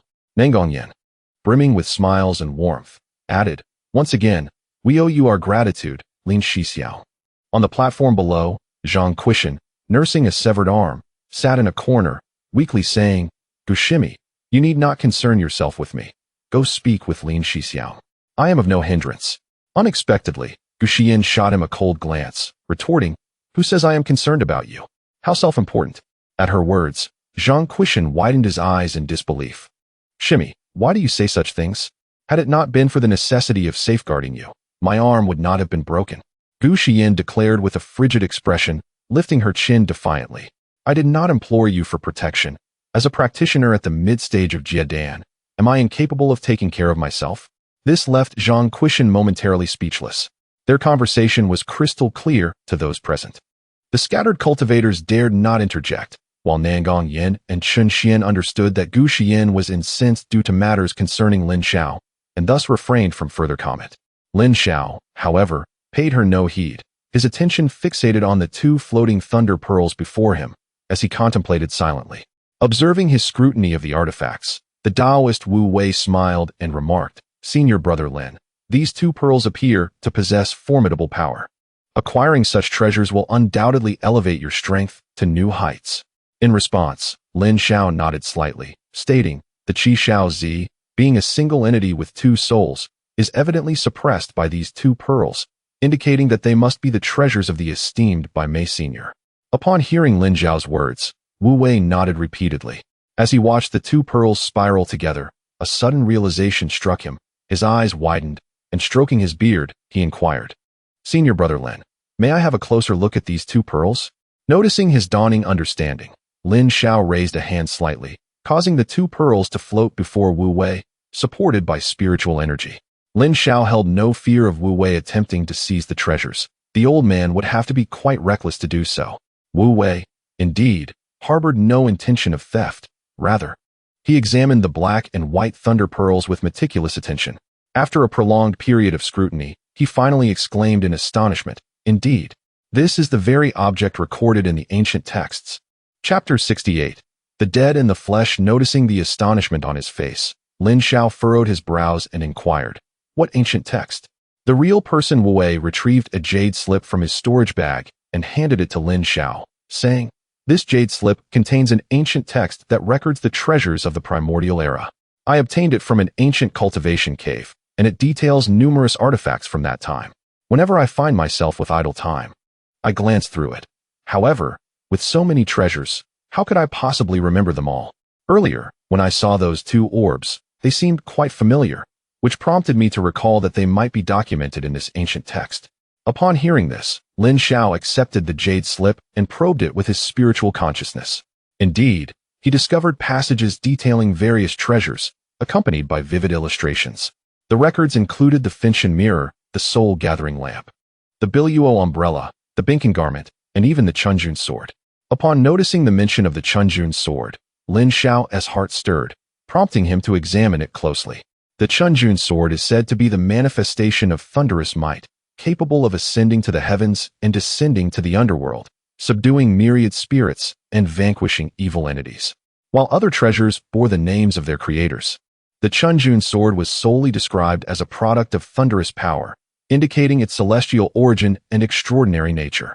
Lin Xiao continued to search through the jade slip and soon located the illustrations of the two orbs, the Yin Lei Zhu and Yang Lei Zhu. This treasure, a pair representing Yin and Yang, was created by the Jin Guang Dao Run, who harnessed the power of calamity thunder to forge these two orbs. The Yin Lei Zhu can corrode bones, while the Yang Lei Zhu can pacify souls, both possessing the ability to annihilate immortals. In the realm of thunder cultivators, the techniques practiced are predominantly of the Yang variety. However, if one were to refine this treasure, they might obtain the power of Yin thunder, thus achieving a harmonious interplay of Yin and Yang. Delighted by the insights into the thunder orbs, Lin Xiao marveled at the notion of thunder being categorized into Yin and Yang, a revelation to him. Should he successfully refine these two orbs, his thunder techniques would undoubtedly ascend to unprecedented heights. The Qi Xiao Zi, unbeknownst to what sinister practices he was cultivating, possessed two souls, one terrified of Yang thunder, while the other could withstand it. Had it not been for the Yin Lei Zhu, eliminating him would have posed a significant challenge. This underscored the existence of malevolent beings that fear not the power of thunder. Indeed, if one could refine both Yin and Yang thunders together, no evil entity would be able to withstand such force. This ancient text was remarkably precise. Lin Xiao perused the jade slip with a calm demeanor. Observing this, the real person Wu Wei hastily clasped his hands in a gesture of respect, exclaiming, "If my senior brother finds this to his liking, please take it. I was at a loss for how to repay your life-saving grace." Lin Xiao nodded, unreservedly accepting the jade slip, and subsequently stored the two thunder orbs in his bag. He then turned his gaze to the multitude of treasures on the platform and declared, "Have you all acquired your treasures? If so, I shall collect the remaining ones, as there are still many scattered cultivators outside who deserve a share." No one dared to voice dissent, and they all complied with his request. The scattered cultivators had taken their share of treasures, yet few remained alive. Aside from the three who could still speak, there were only a handful of severely injured individuals lying on the ground, unable to utter a word. Lin Xiao gathered the treasures into his storage bag and instructed Chen Xian, "Clean up the battlefield and gather the surviving cultivators together." Chen Xian, already intending to check on the injured, promptly clasped his hands and replied, "Rest assured, senior brother, I shall attend to it immediately." He meticulously surveyed the area, searching for any survivors among the corpses, prompting the three scattered cultivators to join in the search. Before long, they indeed discovered a few who were still clinging to life. However, these individuals were barely breathing, either on the verge of bleeding out. Suffering grave internal injury, he was curious to test whether the exquisite Linglong Xianqiao could heal wounds, yet it appeared that such hopes were in vain. Initially devoid of any intention to save lives, he merely sought to experiment with the efficacy of the Linglong Xianqiao. To his surprise, while it was capable of restoring spiritual energy, it was certainly not a miraculous elixir that could resurrect the dead. Witnessing this, the onlookers could not help but feel a twinge of disappointment. However, at that moment, the gravely injured loose cultivators began to slowly open their eyes. Some of them bore severe injuries. One had a gaping wound in his abdomen. Yet, astonishingly, the injuries visibly healed before their very eyes, devoid of any grotesque flesh protrusions. It became evident that the efficacy of this celestial herb surpassed even the life-saving elixirs of the sections. Before long, several loose cultivators managed to rise to their feet. They surveyed their surroundings, puzzled by the gazes directed at them. Among the three earlier injured cultivators, one approached with a mix of astonishment and joy, exclaiming, "Taoist Zhou, you all have consumed senior brother Lin's celestial herb, and now you have returned from the brink of death. Shouldn't you express your gratitude to senior brother Lin?" Upon hearing these words, the few loose cultivators suddenly grasped the situation and promptly knelt before Lin Xiao, bowing their heads in profound gratitude. Lin Xiao waved his hand dismissively and said, "No need for excessive words.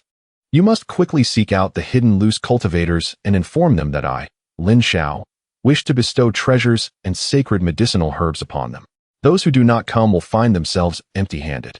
At this proclamation, the crowd was left in utter shock and disbelief. Chapter 69. The time, 29 days later. On a small hill within the secret realm, the sky was clear and bright, with a gentle breeze blowing. Lin Xiao sat quietly beneath a willow tree, eyes closed in deep contemplation. Nangong Yin and Chun Xian stood nearby, refraining from speaking loudly. The real person Wu Wei was also beneath the tree, calculating something with his fingers. Surrounding them were a dozen scattered cultivators, some sitting and others standing, engaged in lively conversation. Their discussions revolved around matters within the secret realm, but invariably, a few sentences would turn to praise Lin Xiao, their admiration unending. I thought I was doomed, yet Brother Lin displayed such great righteousness, not only saving me, but also gifting me the sacred medicine for conception. This kindness, alas, I truly do not know how to repay it. Indeed, when we first arrived on the island, I was cursing the 6 sects of the Immortal Gate, yet Brother Lin harbored no grudges, rescuing us time and again in this secret realm. It is embarrassing to admit, I merely followed the crowd in condemning the immortal cultivators as heartless tyrants, not knowing that Brother Lin was such a benevolent person. Truly, one cannot believe in hearsay. Hearing the scattered cultivators' conversations, both Chun Xian and Nangong Yan's perspectives on the immortal sects had greatly shifted, their spirits lifted. They exchanged glances and turned their attention to Lin Xiao, who remained oblivious to their words, lost in silent meditation. Not far away, on a rocky outcrop, Gu Xian gazed down at Lin Xiao, her phoenix-like eyes glinting coldly, her jade-like hands unconsciously clenched into fists. "This ungrateful disciple, your kindness is wasted on him. It seems I was right to focus my efforts on cultivating Ling Xian. A disciple like you deserves to be neglected. Lin Xiao, it is better that you do not return to Cangyunzong. Let us see who will regret it in the end." With a cold snort, she turned her gaze skyward, ignoring Lin Xiao. Not far behind her, Zhang Quishan stood in a daze, still one-armed, waiting to return to the sect for treatment. The 6 Immortal Alliance had plenty of spiritual medicine. As long as his internal organs were intact, regrowing an arm was feasible. He looked at Gu Xian's figure and spoke with a hint of melancholy. "Junior Sister Gu, you have changed greatly of late." Gu Xian was taken aback, turning to him with an irritated expression. "Zhang Xixiao, could you please stop following me? If you believe your arm was severed because of me, feel free to demand any compensation. I, Gu Xian, can afford it." Upon hearing this, a fleeting disappointment flickered in Zhang Quishan's eyes. He forced a smile and shook his head. "What are you saying, junior sister? It was my choice to protect you. My arm is lost, but I seek no recompense. I simply did not expect my unsolicited protection would cause you such distress. Next time, I shall refrain from interfering." Gu Xian felt a twinge of discomfort upon hearing this. Her brows knitting together. "Zhang Xixiao, what do you mean by that?" With a sigh, Zhang Quishan replied, "It means nothing, just speaking the truth.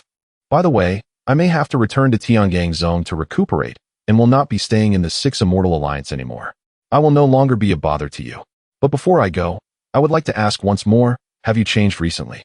Or have you always been like this?"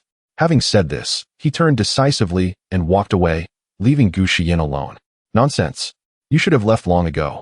Gu Xian gritted her teeth in anger, a layer of azure spiritual energy radiating around her, but after a moment, she suppressed her fury once again. Below, the chatter among the crowd continued unabated, yet Lin Xiao paid no mind, deep in thought. He had gathered a total of 456 Linglong Xian herbs, 100 fully matured, 210 semi-matured, and 146 immature. Earlier, he had consumed 1 herb while confronting Chixiatzi and used 5 more to save others, leaving him with 140 immature herbs. He distributed the 140 immature Linglong Xian herbs among the group, with Wu Wei Jinren receiving 10 and 40 allocated to the 6 Immortal Alliance, all entrusted to Nangong Yin for safekeeping. The remaining 12 scattered cultivators divided the remaining 90 herbs, leading to a near brawl over the unequal distribution. They sought Lin Zhao's intervention, but one of those Lin Xiao had saved, a man named Duan Yihan, voluntarily relinquished several herbs, causing the other scattered cultivators to feel ashamed. I still possess 100 matured herbs and 210 semi-matured ones. Quite a bountiful harvest indeed. Lin Xiao privately retained 80 of the matured herbs, placing the remaining 20 along with the 210 semi-matured herbs in the same storage pouch. He understood well that while the Six Immortal Alliance and the scattered cultivators might be satisfied, the old-timers of the six sects would certainly not be content and might be waiting outside the secret realm. As time passed, the sun climbed higher, and the weather grew increasingly hot. Birds perched on branches, while beasts lay by the streams. Wu Wei Jinren looked up at the sky and called out loudly to the crowd, "Everyone, take heed. After the hour of Wei has passed, you will be teleported out of the secret realm, so please take care of yourselves." Upon hearing this, the scattered cultivators all clasped their hands in gratitude. They exchanged glances and approached Lin Xiao. Among them, Duan Yihan spoke first, "Brother Lin, I cannot repay the life-saving grace you have shown me. Once my wife recovers, I shall certainly bring her to the Six Immortal Alliance to express my gratitude." Another scattered cultivator quickly followed suit. "In that case, I will accompany Taoist friend Duan to thank Brother Lin for his great kindness. How can this matter be without me? I wish to go as well. If I could serve under Brother Lin, I would forsake my status as a scattered cultivator." Indeed, since Brother Lin has shown such kindness, it stands to reason that a visit to the Six Immortal Alliance is in order. The scattered cultivators chattered excitedly, entirely forgetting how they had lambasted the six sects upon their arrival on the island.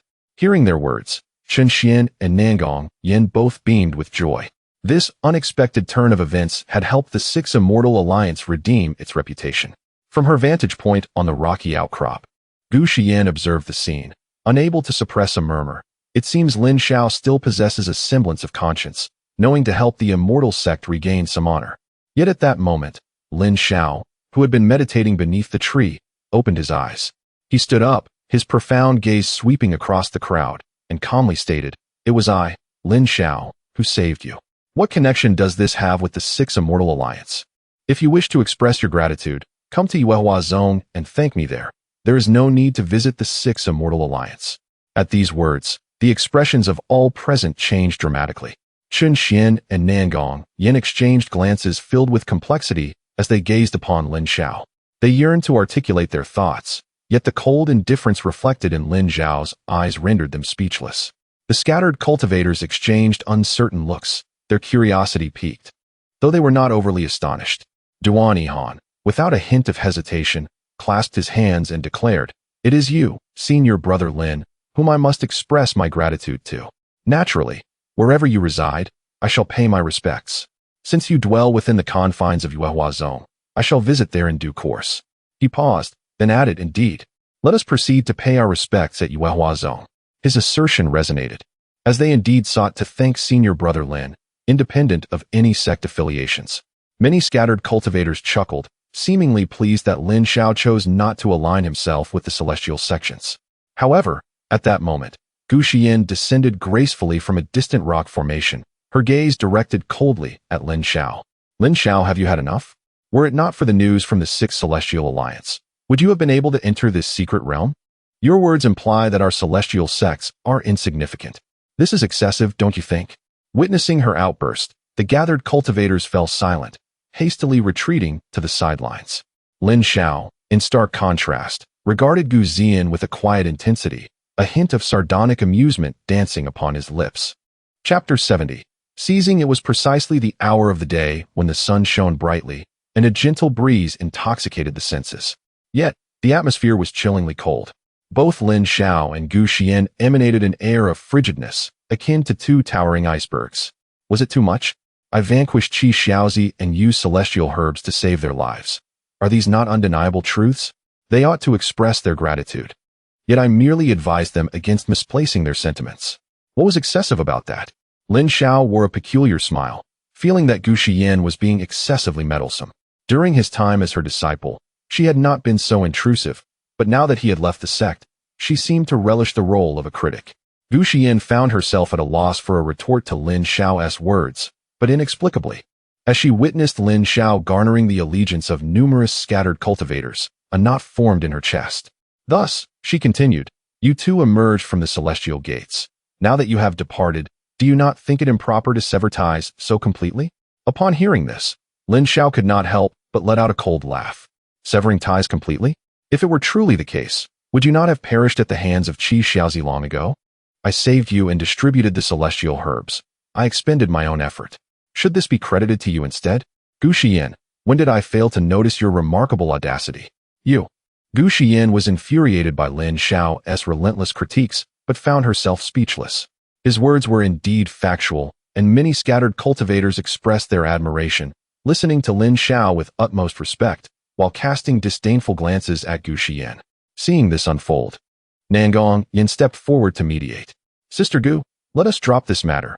You were once master and disciple. Why escalate the tension? Chun Xian hurriedly added. Indeed, with so many fellow cultivators observing, let us discuss this matter privately later. With their intervention, Gu Xian shot a cold glare at Lin Xiao and ceased her retorts. The atmosphere grew awkward, and the scattered cultivators were rendered speechless. Meanwhile, Master Wu Wei observed the scene, deep in thought. Impressive. Truly impressive. What a formidable Lin Xiao. Not only is he powerful, but he also possesses such ambition. To gather the hearts of these scattered cultivators, could it be that he intends to abandon the celestial sect and forge a new path? The celestial sect is no longer as powerful as it once was, and with the Xian Yin Meng causing chaos, it seems I must contemplate the future carefully. As he pondered, Master Wu Wei nodded to himself. Being an old-school scattered cultivator, he had witnessed the grandeur of the 6 celestial sects in their prime, a time far beyond the current state of the celestial sect. Now, observing Lin Xiao's actions, he surmised that he harbored intentions to dominate the cultivation world, and thus, he too needed to consider visiting the Yuehua sect. As the hour approached, a sudden gust of wind swept through the surroundings. In no time, the picturesque mountains and rivers in the distance were shrouded in darkness, casting a pall over the horizon, leaving the sky and earth in shadow. What was happening? Had night fallen? Was there some malevolent force approaching again? Senior Lin is here. What do we have to fear from any evil spirits? The scattered cultivators voiced their concerns amidst the clamor. At that moment, Master Wu Wei called out, Everyone, do not fear. This is merely a sign of the secret realm's impending dissolution. Protect yourselves. We shall be teleported shortly.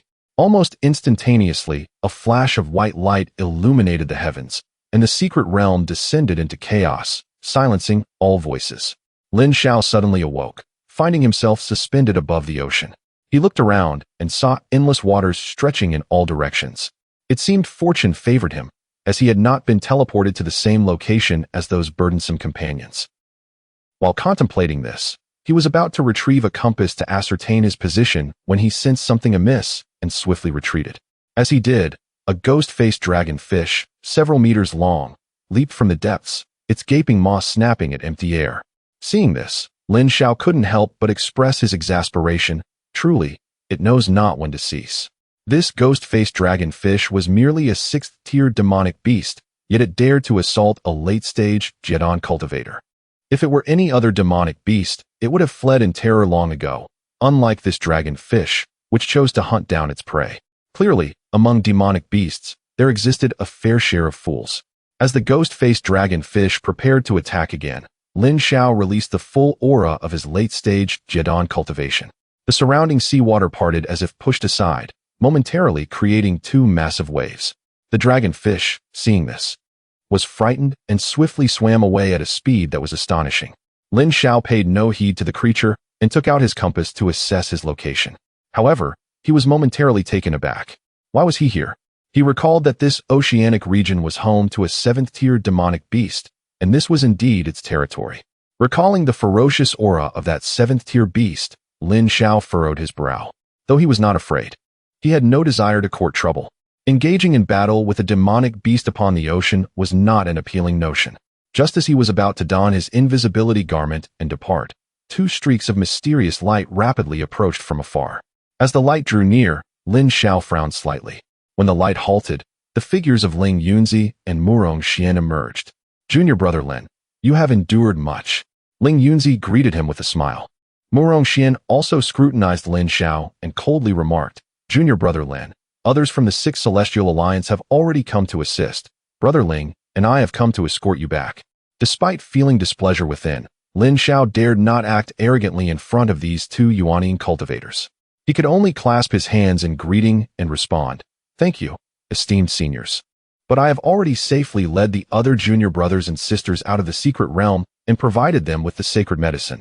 There is no need to return to the Sixth Celestial Alliance, is there? Upon hearing this, Ling Yunzi stroked his beard and replied, Junior brother, you have indeed performed admirably. I have heard from them that you vanquished a malevolent spirit named Qi Xiaozi in the secret realm and distributed the sacred medicine to many scattered cultivators. Haha, quite commendable. However, noticing Ling Yunzi's expression shift, Lin Xiao could not help but feel a sense of trepidation. However, what? Ling Yunzi chuckled softly, stating, however, the quantity of that sacred herb seems somewhat amiss.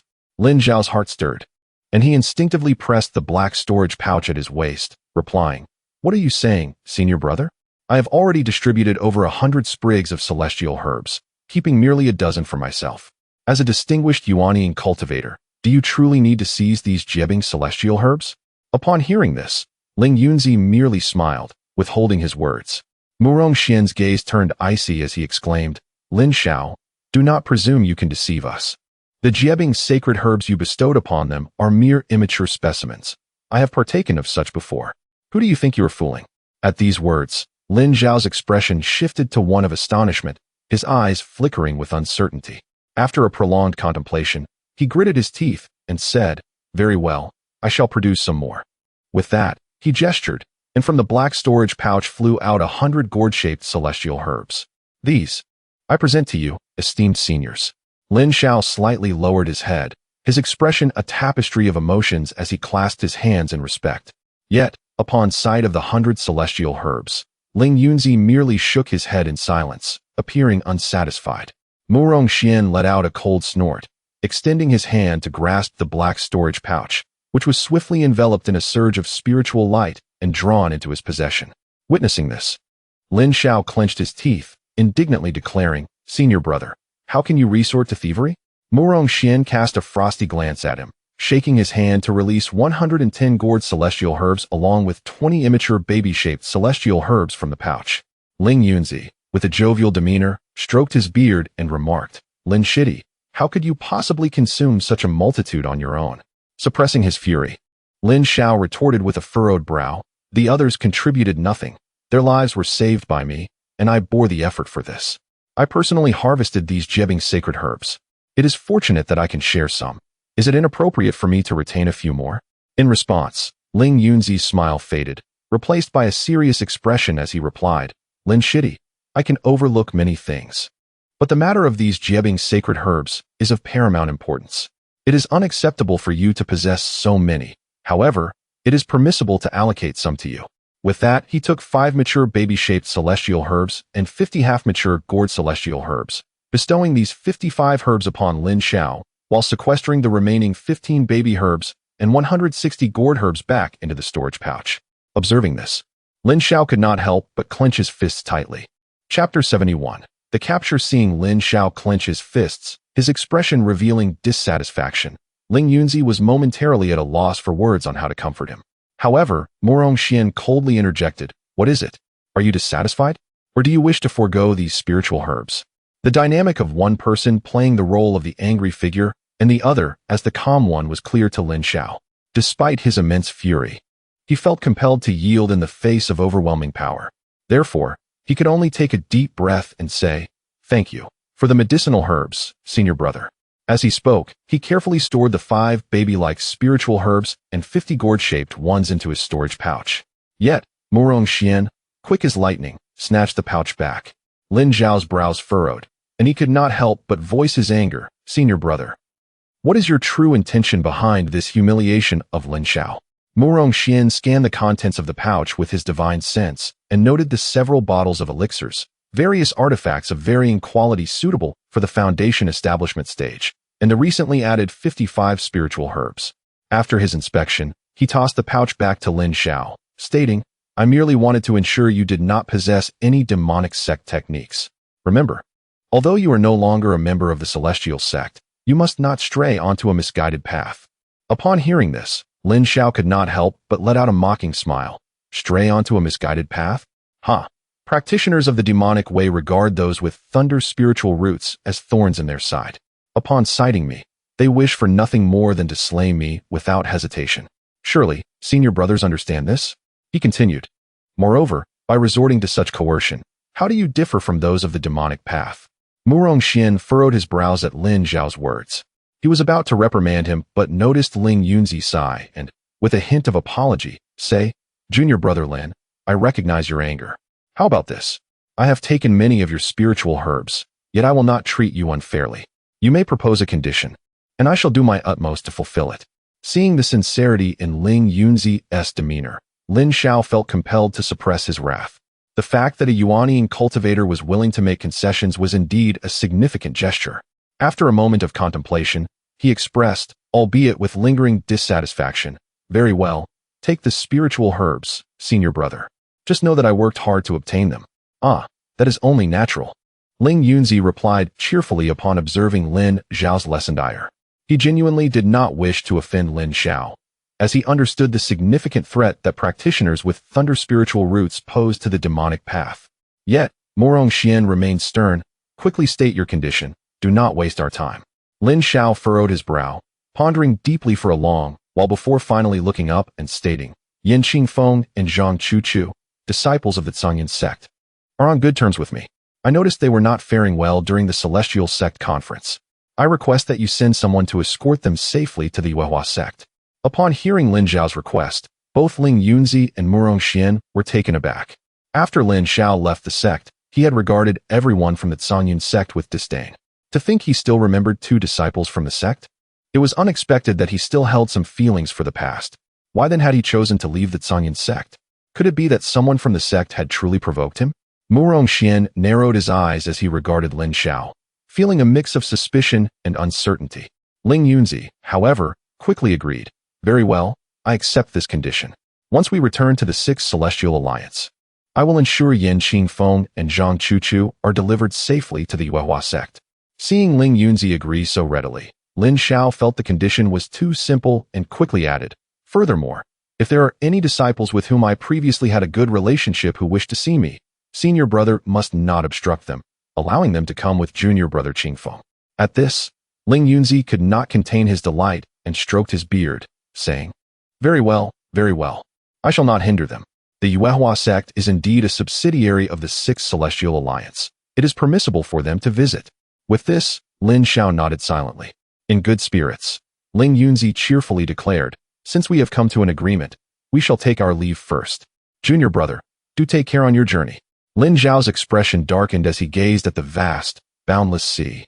He then clasped his hands in farewell, unwilling to utter any words of parting pleasantries. Ling Yunzi and Murong Xian felt no offense. They simply activated their escape light and soared into the distance. As soon as they departed, a bolt of thunder erupted from the sea behind them, followed by a resounding crash. Witnessing this, Murong Xian let out a cold laugh, quite the temper he has. It was evident that Lin Xiao was venting his fury. Ling Yunzi shook his head slightly. Who wouldn't be furious after having so many spiritual herbs taken from them? I truly did not wish for this to happen. Murong Xian consoled him. There is no need for such sentiments, senior brother. Now that we possess these spiritual herbs, the cultivation levels of the sect's disciples will surely rise significantly. When the demonic path attacks, we will be adequately prepared. Why concern ourselves with one Lin Xiao? Taking his spiritual herbs can save the entire cultivation world. Even a child could discern the gravity of such a choice. In response, Ling Yunzi could only nod. You are right, junior brother. Yet, the circumstances that led Lin Xiao to this point are due to our neglect at the Zhangyan sect. I truly feel remorse. Moreover, as you just heard, he still remembers many of his fellow disciples from the sect, indicating he is not devoid of feelings. Murong Xian interjected, that is the best outcome. If Lin Xiao is indeed someone who values old friendships, then frequent visits from disciples of the Zhangyan sect to the Yuehua sect could forge a connection. Over time, would we not all become one family? Hearing this, Ling Yunzi nodded, let us hope so. If that truly comes to pass, it would indeed be a blessing for our celestial sect. Both being Yuanian cultivators, it did not take long for them to travel several hundred miles, arriving at the location of the Sixth Celestial Alliance's celestial ship. Before them, a colossal dragon-headed vessel hovered in the skies, adorned with the banner and formations of the Sixth Celestial Alliance. A dozen Foundation establishment cultivators were stationed aboard, while numerous chi condensation cultivators lined the ship, exuding an awe-inspiring presence. Observing this, Murong Xian remarked with pride, "Though our celestial sect may not be as powerful as it once was, we are certainly not to be trifled with. The divine wind ship, like a dragon or tiger, rides the waves and soars the mountains, traversing thousands of miles with such grandeur." As he made this comparison, Ling Yunzi suddenly recalled something and inquired, "By the way, junior brother Murong, did you not encounter a 7th-level demon beast in the sea earlier? Were you able to subdue it?" Murong Xian sighed, "Senior brother, why do you always bring up such embarrassing matters when I am in good spirits?" "Oh, did that wretched creature escape your grasp?" Ling Yunzi asked, intrigued. The 7th-level demon beast surpasses the late-stage Jedon human cultivators to some extent, yet it remains unable to contend with the Yuan Ing practitioners. Logically, it would be expected for Mu Rongxian to subdue the 7th-level demon beast, but judging by his current demeanor, it appears he has not succeeded. Mu Rongxian adjusted his sleeve, feeling rather awkward as he remarked, "Let us not speak of it. It was a 7th-level Jiaolong, a demon beast of considerable intelligence. Although I managed to injure its demon core and sever its tail, it still managed to escape into the sea with its life hanging by a thread." Upon hearing this, Ling Yunzi offered consolation, saying, "If that is the case, you need not feel embarrassed, junior brother.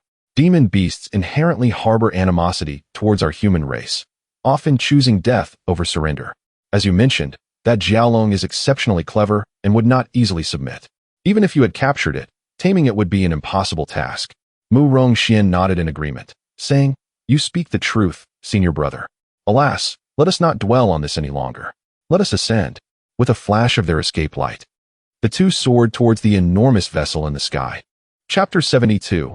The Island of Demonic Beasts. On the boundless expanse of the sea, thunder roared and lightning dazzled. The seawater was compelled to part in all directions under the blinding thunder, causing the fish to flee in terror and the waves to rise tumultuously. After a considerable duration, the tumultuous waves subsided, and the surface of the sea returned to tranquility. Lin Xiao collected his thoughts, donned his invisibility robe without hesitation, and instead of retreating, soared deeper into the ocean. He flew for half a day, finally halting his escape light, cautiously extending his spiritual sense to survey the surroundings within 100 miles. Upon confirming the area was devoid of any presence, he retrieved another black storage bag from his sleeve and probed its contents with his spiritual sense. Inside the storage bag lay 80 infant-like celestial herbs, neatly arranged, alongside a dual cultivation technique. A pair of yin-yang thunder pearls, one white and one black, and several high-grade magical artifacts obtained from the secret realm. With merely a glance, Lin Xiao hastily returned the items to his sleeve, though he retained his original storage bag at his waist. Having lived 2 lives, he had once been a Yuanian cultivator, and the hardships he faced in his past life endowed him with ample experience in this one. Many demonic cultivators had perished at his hands, leaving him with several storage bags. Though Lin Xiao possessed secret methods to evade the pursuit of Yuanian cultivators, the current circumstances did not permit such an escape. The arrival of Ling Yunzi and Murong Xian indicated their determination to retrieve the celestial herbs, and they would not relent until they located him. Hence, Lin Xiao opted not to flee, but rather to surrender the celestial herbs willingly. Yet, Ling Yunzi and Murong Xian could never anticipate that he still concealed a wealth of fully matured celestial herbs. This was a testament to his acting prowess. Had he not feigned some anger, he might have been thoroughly searched. He certainly did not believe that all cultivators were virtuous. Setting aside his myriad thoughts, Lin Xiao slowed his pace and continued to soar deeper into the sea. With so many celestial herbs and treasures usable by Jedon cultivators in his possession, he knew he must exercise utmost caution. Encountering a Yuanian cultivator from the celestial sect might allow for some deceitful conversation, but should he unfortunate enough to confront a Yuanian cultivator from the demonic path, he would have no choice but to rely on secret techniques to escape. However, since these techniques could not be utilized frequently in quick succession, it was prudent to be cautious.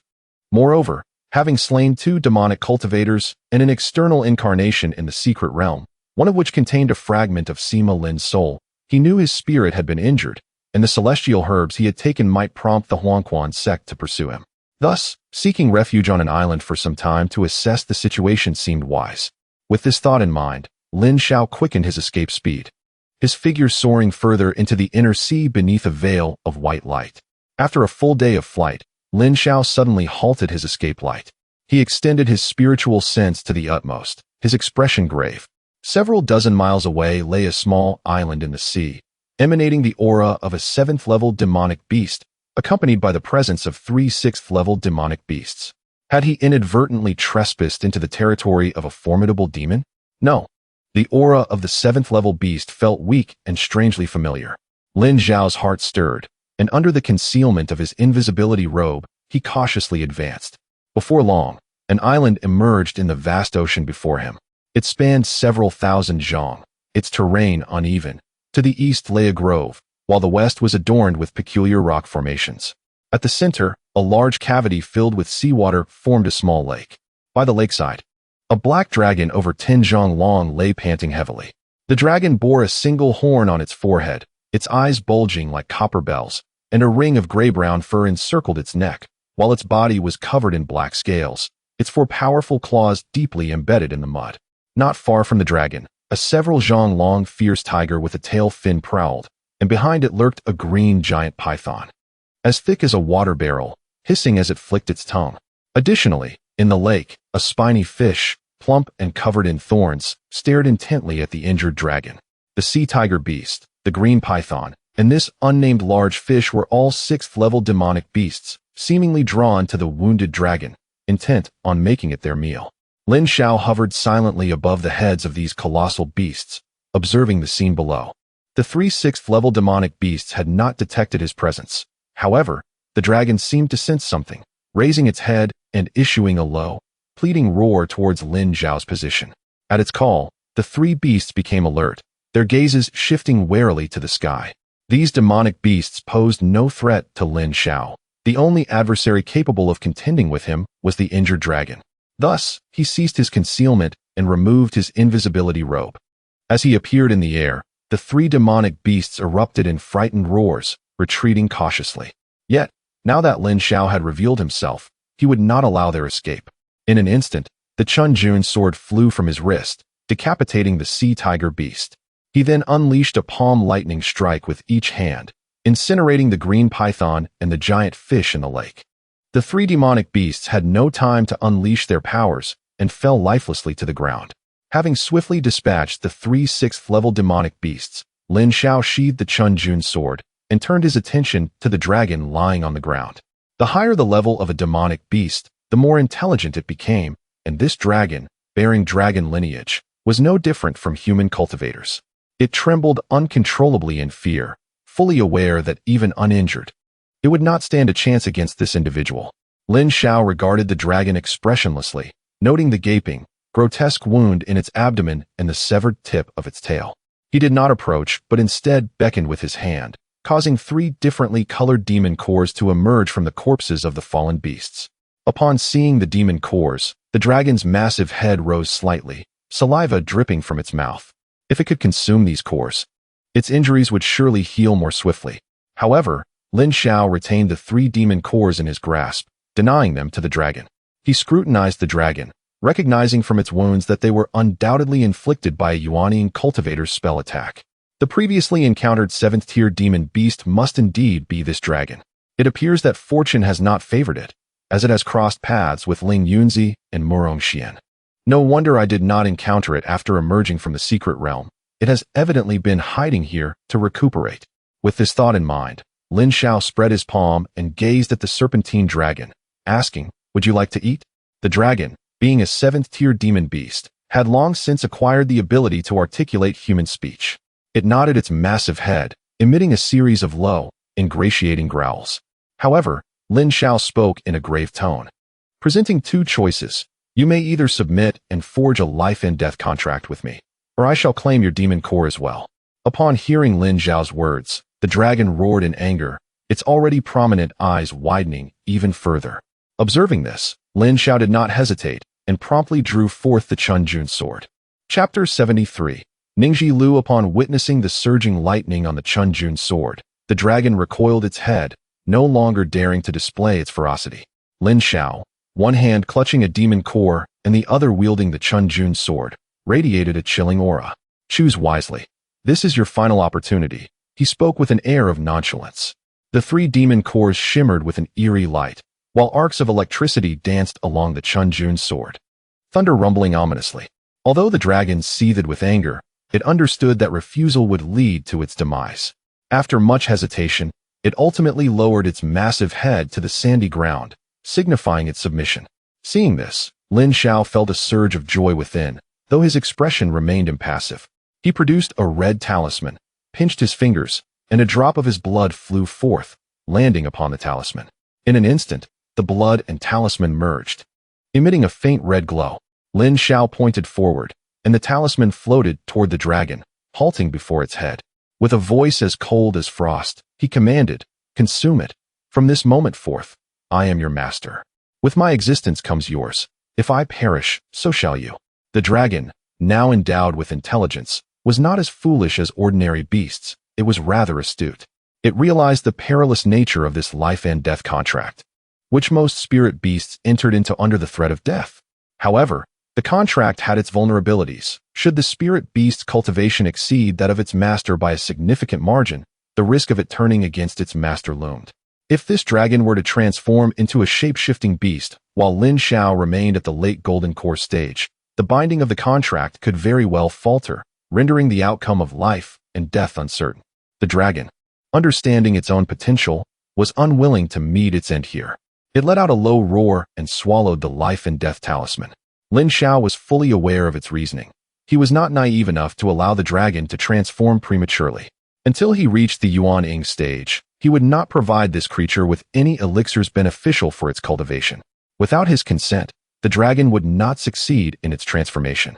Having experienced treachery in his past life, Lin Xiao harbored no illusions about the gratitude of spirit beasts. As the dragon consumed the talisman, he unhesitatingly hurled the 3 demon cores towards it. A hopeful dragon's roar echoed as the cores fell into its immense maw.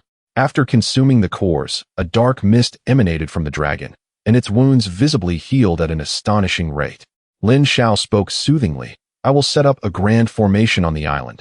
Focus on your recovery here." The dragon nodded its massive head and gradually submerged into the lake behind it. With the life and death talisman in place, the dragon's fate rested firmly within Lin Xiao's thoughts, alleviating his fears of its escape. The rationale behind his desire to subjugate this dragon was clear.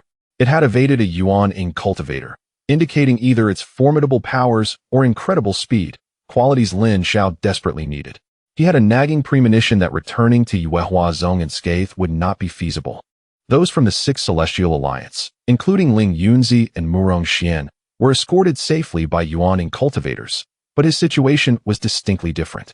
Not only he, but the rogue cultivators within the secret realm might also face ambushes. The assailants could be demonic cultivators, righteous cultivators harboring ulterior motives, or other rogue cultivators who had not entered the secret realm. The principle of the mantis stalking the cicada, unaware of the oriole behind, was universally understood. The news of the secret realm's opening had spread widely, even reaching the distant Horling Dao Run in the south. It was impossible for others to remain oblivious. The world of rogue cultivators was certainly not limited to the few dozen who had entered the secret realm. Hidden individuals from other factions could be lurking in the shadows. Thus, Lin Xiao had to prepare for potential ambushes along his journey. Despite his formidable prowess among peers, should he be surrounded or confront a Yuan Ying cultivator, his only recourse would be to escape. Having lived 2 lives, Lin Xiao understood the necessity of caution before achieving Yuan Ying.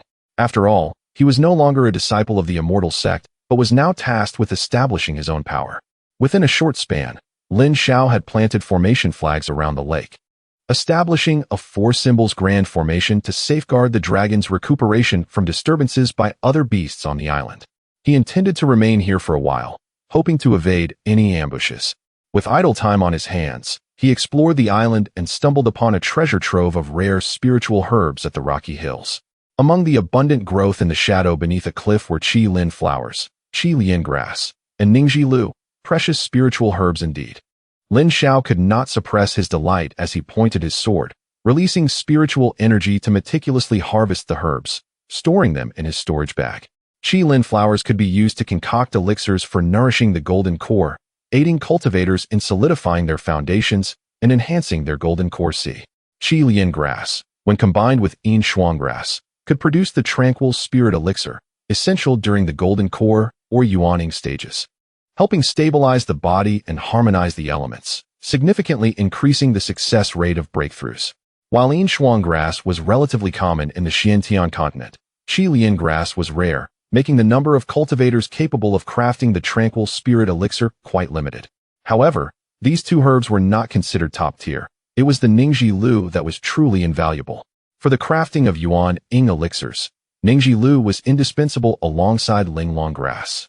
The Sixth Celestial Alliance possessed a variety of spiritual herbs, yet Ningji Lu was certainly scarce. This was due to its demanding growth conditions. The environment, location, and abundance of spiritual energy were crucial, and most importantly, the presence of high-tier beast layers nearby. Most high-level cultivators kept spirit beasts, considering this aspect in hopes of nurturing them to higher levels, thereby encouraging the growth of Ningji Lu in their vicinity. However, elevating spirit beasts was no simple task. Even the disciples of the sect struggled to elevate their cultivation, let alone possess elixirs to nurture spirit beasts. Moreover, should a spirit beast grow excessively powerful, the risk of backlash becomes a grave concern. Thus, the presence of Ningji Lu within the Lucian Alliance is indeed scarce, and smaller sects can scarcely hope to acquire it. This precious substance not only aids in the refinement of Jiang Dan, but also possesses the efficacy to enhance one's cultivation when consumed alone, marking it as one of the most exquisite treasures in the realm of cultivation. This island is ensconced within the boundless ocean, unreachable by mortals and low-tier cultivators. Even those at the Jedon stage would not dare to venture too deeply into the waters, while Yuanian cultivators, being titans in their own right, certainly would not idle away their time on aquatic explorations. This circumstance, however, has favored me. With such thoughts, Lin Xiao felt an undeniable thrill within his heart. He had gathered all the necessary spiritual herbs for the refinement of Jiang Dan, and upon returning to Yuehua Zone, transcending to the Yuanying stage would merely be a matter of time. After meticulously collecting all the spiritual herbs, Lin Xiao scoured the island once more, and upon confirming that there was nothing left to find, he returned to the lakeside. At this moment, the injury of the flood dragon had nearly healed. The once gruesome wound on its chest and abdomen had transformed into a patch of unscaled white skin. However, for it to fully recover and regrow its dragon scales, it would likely require a considerable amount of time. Chapter 74. Shamelessness. Lin Xiao gently raised his hand, and the colossal Jiao dragon promptly emerged from the lake, its massive dragon head resting on the ground, while its enormous body coiled gracefully before him. Observing this, Lin Xiao nodded with satisfaction. He glanced around the surroundings and inquired, "Is this also your lair?" With a low growl, the Jiao dragon nodded its immense head, confirming his suspicion. Lin Xiao understood why the Ningshi Lu thrived here. It was only natural for such a powerful 7th-tier beast to inhabit this place. It was hardly surprising that the Jiao dragon had previously been seen near Ningguang Island. Even a cunning rabbit has 3 burrows. Thus, such a wise dragon would undoubtedly possess more than one lair. Contemplating this, Lin Xiao deftly summoned his spiritual energy to sketch the portraits of Ling Yunzi and Murong Xian in the air. Without waiting for his inquiry, the Jiao dragon let out an enraged roar at the images, clearly harboring a deep-seated animosity towards the two. Lin Xiao instantly deduced that either Ling Yunzi or Murong Xian had harmed the dragon. If both had joined forces, the Jiao dragon would have had no hope of escape, regardless of its wings. Having a 7th-tier beast by his side would be conspicuous, and should he encounter Ling Yunzi and Murong Xian again, it would essentially be a gift to them. Lin Xiao found himself deep in thought. No matter how enormous a beast may be, it can be concealed within a spirit beast pouch, yet he had never considered raising such a creature, and thus had no pouch on him. Although spirit beast pouches were merely ordinary spatial treasures found in every sect, finding one amidst the vastness of the sea on an island would be quite the challenge. Suddenly, Lin Xiao recalled the many artifacts he had retrieved from the secret realm. He had taken numerous treasures from the stone palace, and although he had later distributed a few, many remained in his possession. A number of these artifacts were of considerable quality and had been placed in the storage pouch containing the Yin-Yang Thunder Pearl. Among these treasures were some unique items capable of nurturing spirit beasts and souls. Perhaps he should search for them. With this thought, he flicked his sleeve, and the storage pouch flew forth, its opening wide, releasing an array of artifacts onto the ground. Upon seeing the treasures scattered before him, the Jiao dragon's eyes widened in astonishment, its long crocodilian mouth slightly agape. Lin Xiao maintained a stoic expression, examining a jade bottle that shimmered with a mysterious light, then a black bowl, and finally scrutinizing an ancient bronze mirror. Despite inspecting numerous treasures, he found none capable of containing a beast like the spirit beast pouch. While these artifacts could nurture souls, they lacked the necessary spatial properties to house a corporeal beast. As Lin Xiao pondered this dilemma, his gaze fell upon a rolled-up scroll. With a flicker of thought, the scroll levitated, unfurling with a rustle. On the white rice paper was a vividly depicted landscape painting, showcasing serene mountains and clear waters, with birds chirping and flowers blooming. A few small creatures were seen drinking from a stream, while several woodcutters passed by, engaged in jovial conversation. Lin Xiao scanned the painting with his divine sense, and his eyes widened in surprise. Within this artwork lay a considerable space, abundant in spiritual energy. Not only beasts, but even cultivators would find it a safe haven. Turning to the Jiao dragon, he pointed at the painting and suggested, "Shall we explore inside? If you like it, you may reside there from now on." The Jiao dragon nodded its massive head, its foreclaws curling slightly before it surged upward, its enormous body soaring into the air. As its head made contact with the scroll, a white vortex appeared on the painting, drawing the sizable black dragon within. Lin Xiao watched intently as, shortly thereafter, a black dragon coiled beside the stream within the painting. Moments later, the dragon's head emerged from the scroll, joyfully shaking its head and emitting a low dragon's roar, clearly enamored with the environment depicted in the artwork. Seeing this, Lin Xiao remarked, "If you enjoy it, then stay there. The spiritual energy will aid in your recovery." The dragon nodded in contentment and re-entered the painting.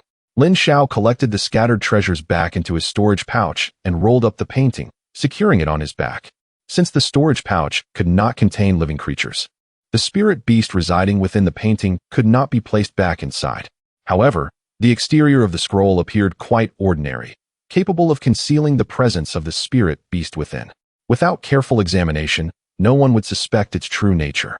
Moreover, this scroll could absorb and store spiritual energy for the beast's cultivation, making it a truly remarkable treasure.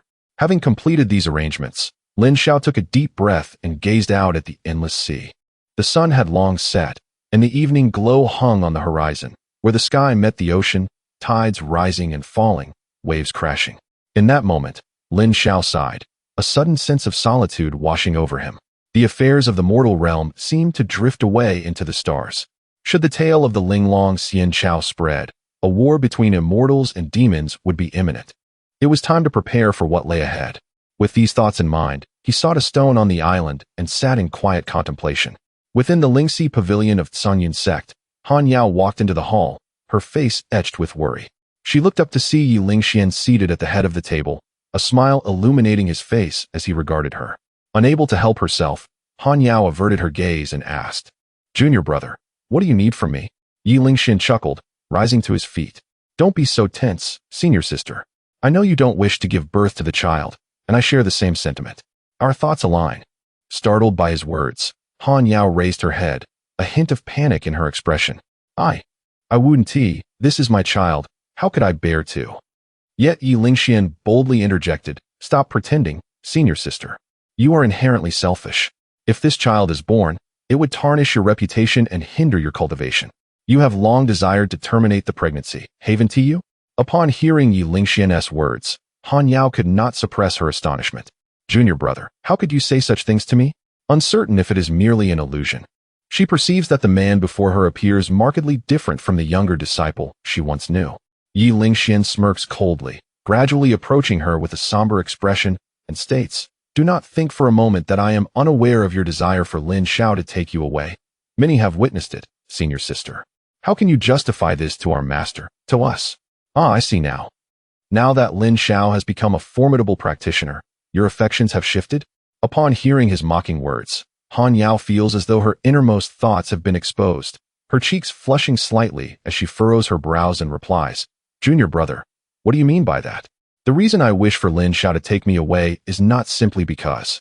Yet, she trails off, lowering her gaze to her own abdomen. Yi Lingxian chuckles derisively, his expression laced with contempt. "Senior sister, have you forgotten? When I first entered the sect and was identified as possessing a dark spiritual root, our master and the sect leader both proclaimed that I would surpass Lin Shixiao. who wields a thunder root.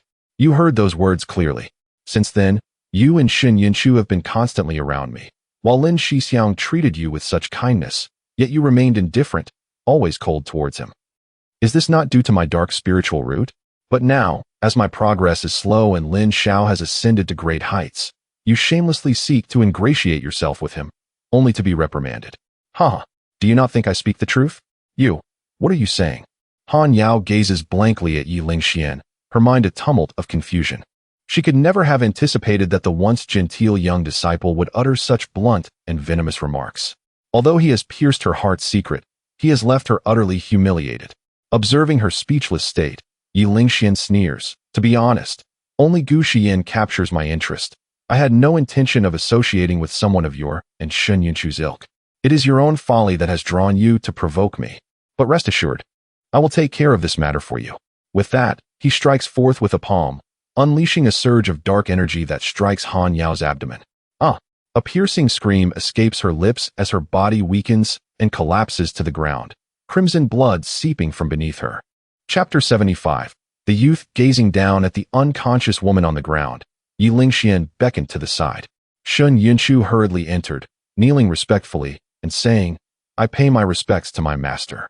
Yi Lingxian kicked Han Yao's abdomen lightly, his voice cold as he commanded, tend to her and administer a Yang Yuan Dan. Ensure she remains oblivious to any issues. Shen Yunchu promptly replied, understood. With that, she dragged Han Yao into the inner chamber, where blood was strewn across the floor, a sight both shocking and grim. Yi Lingxian cast a glance at the crimson stains, seemingly unfazed. Gu Xian had ventured into the secret realm, and today Ling Yunzi had also taken people to rendezvous with her, specifically instructing many disciples of the Lu Xian alliance to assist Yi Lingxian in guarding Cangyin's sect. Thus, the events unfolding within Lingxi Pavilion were known only to Yi Lingxian himself. Stepping out of the hall, he lifted his gaze to the moonlit sky, a gleam of confidence and mania in his eyes. Ancestor, Lingxian has succeeded.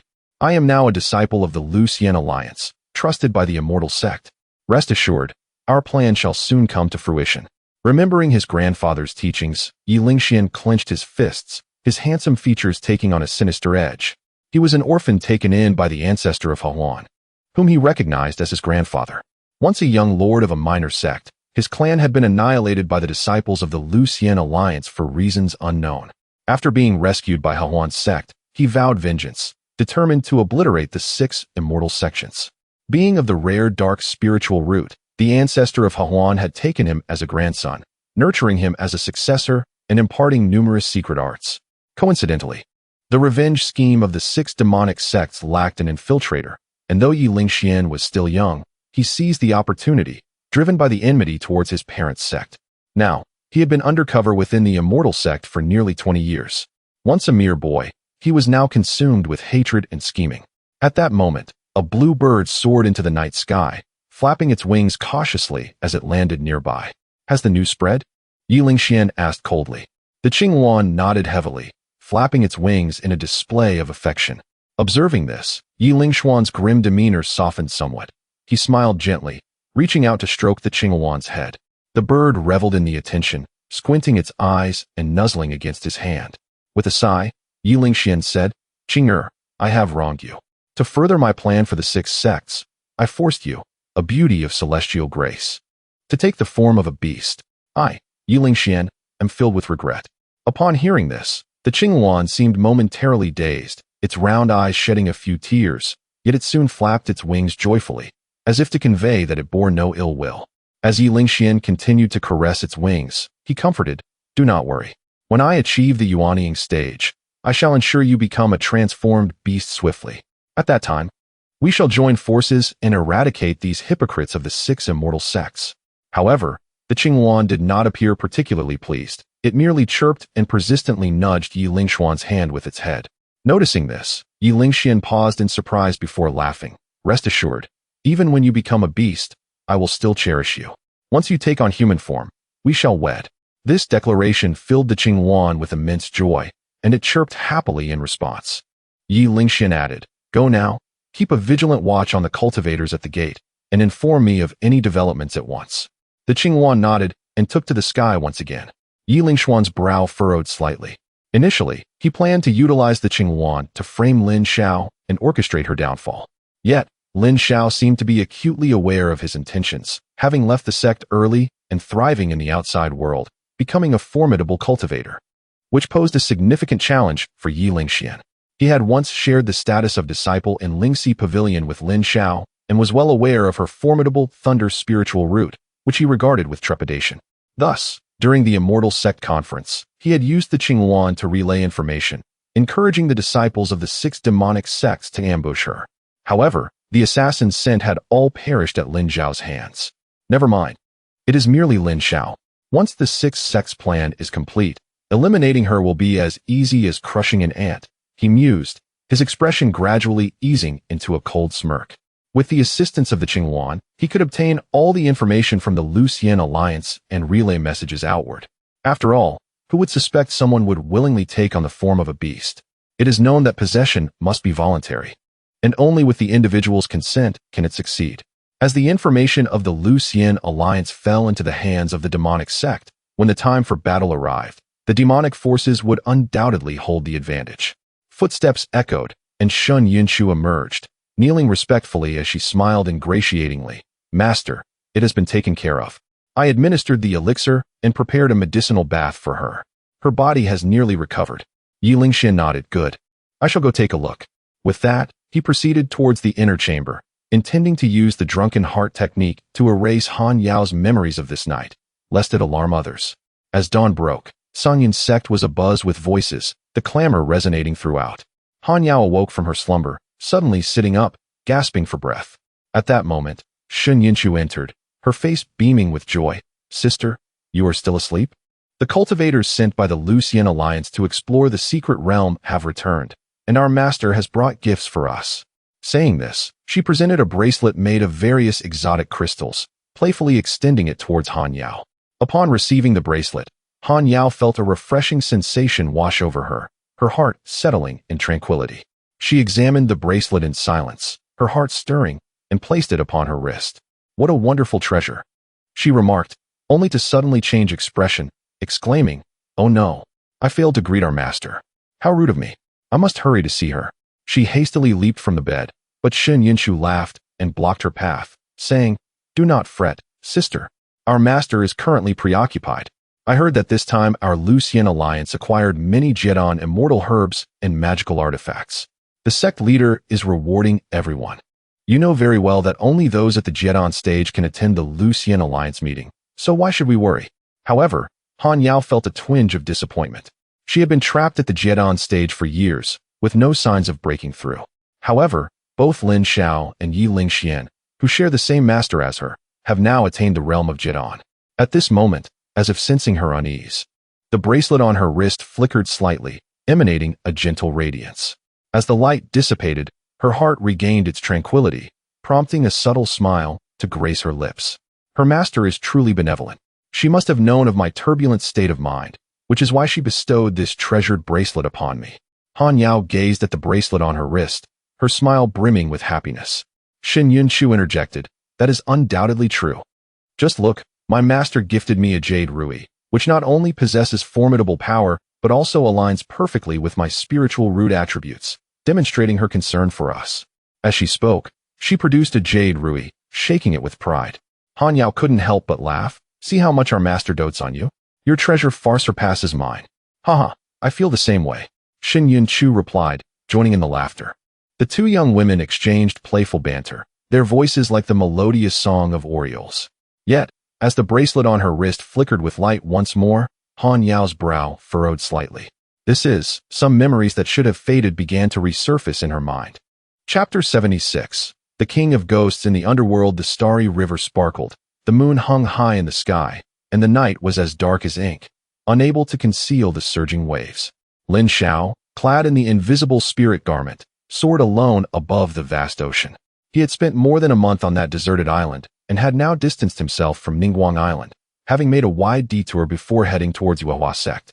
Along the way, he remained vigilant and concealed, and with the invisible spirit garment shielding him, he did not reveal his presence. Indeed, he discovered many cultivators lying in ambush in various maritime regions. These cultivators moved stealthily, often in small groups, their affiliations unclear. With precious treasures in his possession, Lin Xiao naturally refrained from alarming the snakes in the grass, cautiously bypassing them. He never imagined that the emergence of the Linglong immortal herb would unearth so many hidden forces. He was uncertain how many of those scattered cultivators would manage to survive. As he flew silently over the ocean, Lin Xiao could not help but sigh. To avoid ambushes, he had been exceedingly cautious. Those scattered cultivators, if they wished to depart safely, would either require extraordinary fortune or divine protection. Otherwise, they would likely meet their demise within the boundless sea. Of course, it was also possible that some clever individuals might find a hiding place in the ocean and remain concealed for a few years before departing. After taking out a compass and performing some calculations, Lin Xiao nodded to himself. Although the detour took longer than expected, escaping the encirclement of those forces was worthwhile. He retracted the compass, extending his spiritual consciousness to confirm that within a 100-mile radius, there were no other cultivators' auras. Seeing this, Lin Xiao breathed a sigh of relief and gradually began to accelerate his escape. As he increased his speed, the spiritual energy sliced through the wind, creating pressure that pushed the ocean beneath him aside, causing waves to spread outwards. The invisible spirit garment could not entirely obscure his presence. Wisps of spiritual energy fell with the wind, leaving traces on the ocean's surface. Lin Xiao understood the limitations of the invisible spirit garment. While it could mask his aura, using powerful techniques or accelerating too quickly would inevitably release some spiritual energy. However, it was unlikely that anyone could trace him from just that faint energy. Moreover, he had already exited the ambush zone and was solely focused on returning to Yuehua sect to study the matter of the sacred medicine for forming a fetus, disregarding such concerns. As he flew and pondered the intricacies of alchemy, he suddenly recalled that among the few sect leaders who had allied with him, there was an elder named Situ Yun, the head of the alchemy sect, Yinyang Pavilion. Upon returning, he intended to procure some Qi Lian grass and Yin Shuang grass to test Situ Yun's skills. If he could concoct the Jingling pill, then the fetus formation pill would also be within reach. If not, he would have to devise another plan. Alchemy was no trivial pursuit. It required innate talent and extensive knowledge of alchemical practices. Moreover, certain specialized pills necessitated the use of unique flames for their refinement. Within the 6 immortal alliances, it goes without saying that there were many formidable alchemists, but small sects were severely lacking in alchemical cultivators. Firstly, if one devoted themselves to the path of alchemy, they would likely lack any formidable divine abilities. Alchemists in small sects lacked protection and would naturally avoid such hardships. Secondly, small sects, burdened with the obligation of providing spirit stones, were too preoccupied to gather spiritual herbs for alchemists. Thus, the Yinyang Pavilion, dedicated to the art of alchemy, had fallen into disrepair, with even the head, Situ Yun, being only at the early stage of forming a core. Consequently, the most skilled alchemists in the cultivation world predominantly resided within the 6 sects. Apart from the Yinyang Pavilion, no small sect would place any value on alchemists. As Lin Xiao was deep in thought, a faint gray light suddenly shimmered upon the ocean's surface ahead. He abruptly halted his escape, furrowing his brow to peer ahead. As the light drew nearer, the ocean beneath him began to churn violently, bubbles erupting from the depths and spreading in all directions. The waters roared in fury, rising and falling tumultuously, creating towering waves. An astonishing aura entered his spiritual perception. Without waiting for the individual to approach, Lin Xiao had already darted backward at great speed. The arrival of this person had triggered a tsunami with their escape light. Their speed was nearly that of a Yuanian cultivator, and Lin Xiao had no intention of confronting them. However, he had not flown far when the gray escape light caught up to him. A voice, like that of a specter, echoed ominously. "Little brother, why are you running? I am not a bad person." Startled by the elder's amiable tone, Lin Xiao quickly gathered his internal spiritual energy. He bit his tongue, spitting forth a mouthful of essence blood, staining his sword finger, and recited, "Fast. Thunder. Escape." Just as Lin Xiao uttered the incantation, a white-haired elder, resembling a specter, suddenly appeared beside him, reaching out with a bony hand. With a thunderous boom, Lin Xiao transformed into a streak of lightning, vanishing without a trace. The elder grasped at nothing, a flicker of surprise crossing his skeletal face as his deep-set eyes narrowed slightly. A late-stage core formation junior, able to escape from my king of ghosts grasp. How intriguing. The elder chuckled ominously, and his escape light surged forward in pursuit with lightning speed. On the ocean 1,000 miles away, a flash of lightning struck, and Lin Xiao's figure materialized. His complexion was pale, and he could not help but expel a breath of foul air. The recent thunder escape had utilized a secret technique from the Nine Heavens Divine Thunder method, which could typically only be employed by Yuanian cultivators. However, Lin Xiao had forced it out at the cost of a mouthful of essence blood and half of his internal energy.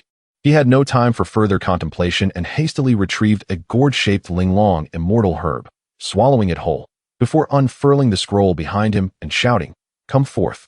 With a flash of spiritual light, a massive black dragon emerged from the scroll. Without hesitation, Lin Xiao stepped onto its neck and commanded, "Fly as fast as you can." Though the black dragon was perplexed, it dared not disobey Lin Xiao's order, immediately soaring forward with great speed.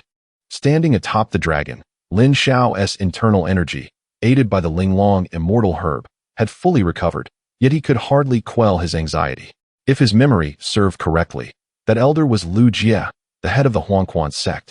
This individual, known as the King of Ghosts, was a Yuanian cultivator, second only to the old ancestor of He Huan among the 6 sects. What was he doing here? Could it be that he had heard about the secrets within the mystical realm from Sima Lin and had come personally? Lin Xiao grew increasingly aware of the predicament he faced.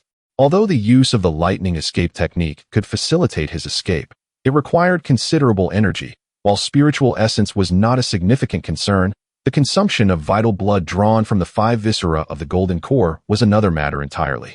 Excessive expenditure in this regard could inevitably jeopardize his foundation. In his previous life, he had encountered this adversary. Had this individual attained the nascent soul stage, Lin Xiao would not have feared the impending tribulation. However, with such a profound disparity in cultivation levels, he could not hope to match him. As the leader of the Huangquan sect, this adversary was indeed deserving of the title of tribulation. Mastering dark arts, he excelled in tormenting both the minds and bodies of others.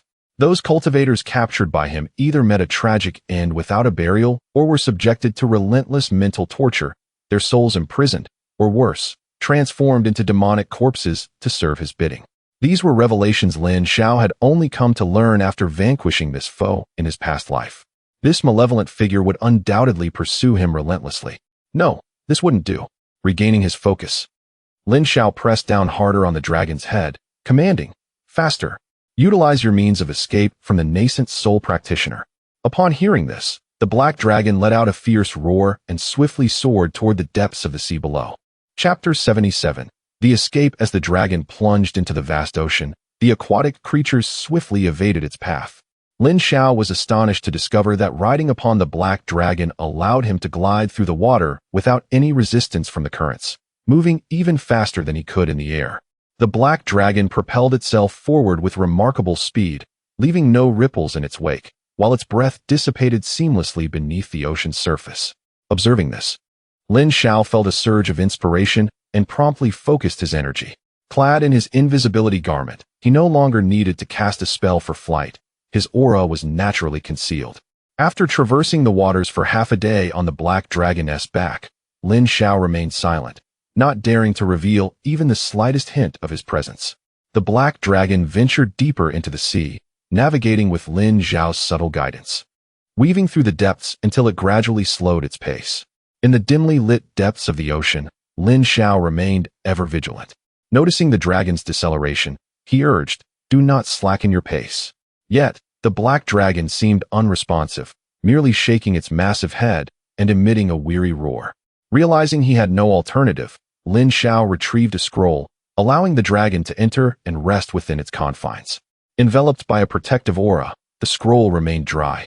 And upon seeing the landscape painting, the black dragon immediately dove inside, clearly exhausted. However, as the dragon entered the scroll, the immense pressure of the ocean suddenly surged upon Lin Xiao, causing the protective aura to propel him upwards rapidly. Alarmed, he hastily directed his energy downward to escape, but the pressure drained his energy at an alarming rate. While aquatic beings effortlessly navigated the sea, even formidable Yuanian cultivators required energy to part the waters, rendering them less swift. It appeared he had indeed descended into the deep sea. After some contemplation, Lin Xiao summoned the black dragon once more.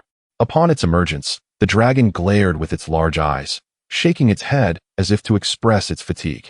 In response, Lin Xiao reassured it from his perch, "There is no need to rush. Swim at a comfortable pace."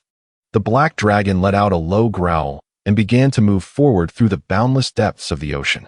Once again perched upon the dragon's back, Lin Xiao noticed that the oppressive pressure of the water had vanished.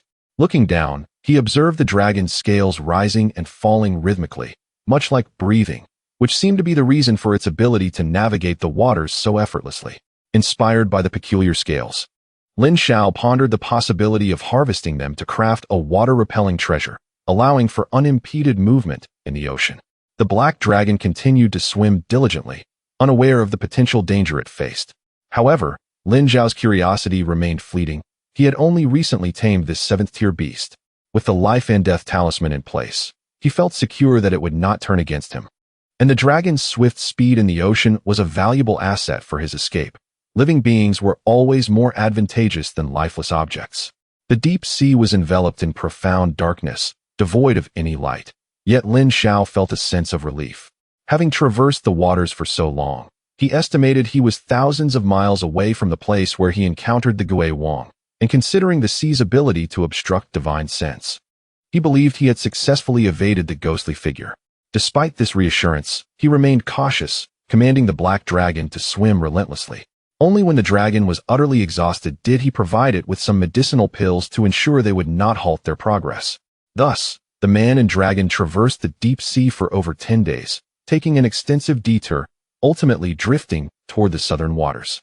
In the vicinity of Ningguang Island, a dozen black-robed cultivators, their faces concealed by ghostly masks, floated silently upon the ocean's surface. Before them stood a gaunt elder, hovering in the air, his hawk-like gaze sweeping over the assembled figures. This elder was none other than Gui Wang Lujia. His brow was furrowed, suggesting he was displeased with some matter. At that moment, a ghost-masked cultivator flew in from the distance, hurriedly approaching to report, "Ancestor, great news. We have captured another rogue cultivator. With this individual, we have recovered a total of 40 stalks of celestial herbs." Upon hearing this, the previously silent ghost-masked cultivators exchanged glances and began to offer their congratulations. Recovering such a bounty of celestial herbs was indeed a blessing for our 6 sects. Haha, it seems these fools have labored in vain. This is a testament to the ancestors' foresight and a sign of heaven's favor upon our 6 sects. Silence, Lu Jie thundered, his aged face twitching slightly. The congratulatory cultivators fell into a fearful silence, and even the one who had delivered the news was taken aback, swallowing nervously. After a prolonged pause, Lu Jie coldly inquired, "Have you found the Lei Lingjin cultivator?" Upon hearing this, the ghost-masked cultivators exchanged cautious glances, each shaking their heads apprehensively. "Incompetent fools. Despite laying out a net, you cannot locate a mere late-stage Jedon cultivator?" Lu Jie erupted in fury, extending a hand as a massive ghostly hand materialized, grasping one of the ghost-masked cultivators. The cultivator struggled in terror, pleading, "Ancestor, spare me. I have truly done my utmost." That individual did not reveal any trace. "This cannot be blamed on me." Lu Jie remained silent, slowly tightening his grip, causing the ghostly hand to constrict around the cultivator with lethal force. Just then, a pale-faced man hastily flew in, bowing and saying, "Ancestor, please quell your anger. Considering the hard work of the disciples who have patrolled day and night, I implore you to show mercy." At these words, Lu Jie let out a cold snort, slightly loosening his grip, allowing the ghost-masked cultivator to breathe once more. He glanced at the pale-faced man and remarked, "Disciple, your external incarnation was destroyed and your spirit injured. Why do you not take the time to recuperate?" Sima Lin bowed once more. "I appreciate the ancestors' concern. Now is a crucial time for our 6 sects, and I cannot afford to be negligent." Lu Jie nodded approvingly. "Good. You are indeed worthy of being my most esteemed disciple. Tell me, how do you deduce that the cultivator who escaped from my grasp is Lin Xiao?" Sima Lin pondered for a moment and cautiously clasped his hands, saying, "Esteemed ancestor, among the many cultivators who entered the secret realm, only Lin Xiao possesses a thunder spirit root. As you can see, that young man has employed some unknown treasure to completely conceal his aura. At that time, the 3 of us had already gathered hundreds of immortal herbs, but unexpectedly, he seized the opportunity to take them from us, even killing Lu Sanlang and Ling Biyu in the process. Only a formidable Yuanian cultivator like yourself could trace his whereabouts. Upon hearing such flattering remarks, Lu Jie did not feel pleased. Instead, he coldly snorted, discovering him is futile if we cannot even capture a mere foundation establishment late-stage junior. It appears that this master has grown old. In response, Sima Lin offered words of comfort. Esteemed ancestor, do not say such things. Lin Xiao, at less than 50 years of age, has already reached the foundation establishment late stage, showcasing his exceptional prowess. Furthermore, he was once a disciple of Zhangyan's sect, one of the 6 Immortal Alliance's key cultivators, so it is only natural for him to possess protective treasures. However, even so, he cannot escape the grasp of our 6 sections. Oh, and why is that? Lu Jie could not help but inquire with curiosity. Sima Lin smiled and bowed, saying, the young master of Huan sect has relayed information stating that Lin Zhao's current refuge is the Yuehua sect. He may escape the monk, but he cannot escape the temple. Chapter 78. Traceless at that time, the ancestor would personally visit the Yuehua zone. Would it not be effortlessly accomplished? Sima Lin spoke with exuberance, his pallid complexion seemingly brightening. However, upon hearing his words, Lu Jie remained silent, his brow furrowed in contemplation. Noticing this, Sima Lin inquired with confusion, is there an error in what I have said, ancestor? Lu Jie sighed and replied, my disciple. Do you know why our 6 sects do not directly invade the southern region to eradicate those minor sects, but instead choose to support the anti-Xian alliance in their chaos? Upon hearing this, Sima Lin appeared momentarily perplexed, shaking his head slightly. I do not know. Lu Jie cast his gaze upon the boundless sea ahead, his expression grave. Within the 6 Xian alliances, each sect's leader is a Yuanian cultivator. Though they are the supreme authorities of their respective sects, their intentions differ, each possessing unique aspirations. Apart from Ling Yunzi and Mu Rongxian, who oversee the central command, the other 4 Yuanian cultivators guard the 4 corners. Naturally, there is also a Yuanian cultivator stationed in the southern region. For trivial disturbances like the anti-Xian alliance and minor sects, that guardian will remain inactive. However, should a Yuanian cultivator appear, the station guardian will undoubtedly reveal themselves. The Xian sect comprises 6 Yuanian cultivators, while our 6 sects only possess 4. Thus, we must avoid alarming them. We must wait for the leaders of the Chaos Demon sect and Blood Demon sect to emerge from seclusion before we can act. Alas, it has been nearly a decade since those 2 have entered seclusion. When will they emerge? Patience wears thin. Upon hearing this, Sima Lin quickly clasped his hands in reassurance, saying, there is no need for the ancestor to worry. The 6 Yin sects will not be able to sustain themselves for much longer. Since it is inconvenient for you to go personally, how about I take the initiative in this matter? I will bring some people to infiltrate the anti-Xian alliance and, amidst the chaos, annihilate the Yuehua zone and reclaim the immortal herbs. Lu Jie's eyes brightened, and he could not help but smile with delight. Disciple, do you have confidence in dealing with Lin Xiao? Sima Lin chuckled, brimming with confidence. Rest assured, ancestor. When have the disciples of Huangquan Zone ever been defeated by adversaries of the same level? The annihilation of my external incarnation was merely due to insufficient cultivation. If my true self confronts Lin Xiao with my late-stage Jedon cultivation, what is there to fear? Lu Jie burst into hearty laughter, exclaiming, excellent. My disciple, should you achieve this grand feat, I shall bestow upon you a Huangquan demon corpse that I have refined for many years. Upon hearing this, Sima Lin was taken aback with joy, expressing his gratitude. Thank you, ancestor. In the southern sea region, a vast expanse of ocean suddenly surged with tumultuous waves. With a resounding splash, a massive black dragon breached the surface, gliding upon the waters. Lin Xiao stood atop the dragon's back, extending his consciousness to its utmost limit. Upon confirming that no danger lurked within a 100-mile radius, he sighed in relief. He retrieved a landscape scroll, stepped down from the dragon's back, and instructed, enter. The black dragon let out a low roar, eagerly coiling its body and diving into the scroll. Lin Xiao surveyed his surroundings and noted the calmness of the sea, devoid of any traces of demonic beasts, in stark contrast to the turbulent waters surrounding Ningguang Island. After consulting his compass, he set forth on his journey. Without rest, he flew for several days, until the faint outline of land finally appeared on the horizon. Lin Xiao could not help but marvel at the vastness of the ocean. To reach the Yuehua zone from this point, he would have to traverse numerous minor sects. He He wondered if he might encounter members of the Anti-Sien Alliance along the way. Lost in thought, Lin Xiao suddenly felt a powerful aura approaching. Another Yuanian cultivator? He tensed, hastily forming the Gile escape technique. However, before he could channel his essence blood into the spell, a thunderous voice resonated, disrupting his focus. Who are you? Why have you come from the Southern Sea? The question reverberated through the air, dispersing the clouds, and reached Lin Xiao's ears with clarity, yet did not disturb the many mortals below, indicating the immense strength of the questioner. Gradually relaxing, Lin Xiao recognized the voice belonged to An Wuhan, the leader of the Qinquan sect. This individual possessed an extraordinary demeanor and would not bully the weak. If he fled directly, he might be pursued relentlessly. Conversely, if he approached with civility, there should be no issue. In his previous life, Lin Xiao had encountered An Wuhan and was somewhat familiar with him. An Wuhan was indeed a peculiar figure. Though the leader of the Qinquan sect, he shunned fame and fortune, preferring to wander freely, only returning to combat when the demonic forces invaded. Most of his disciples, like elderly Shana, were also peaceful souls who sought not conflict. With these thoughts in mind, Lin Xiao decided against fleeing and removed his invisibility attire, waiting openly for the cultivator to reveal himself. Shortly thereafter, a blue streak of light approached, revealing a young man.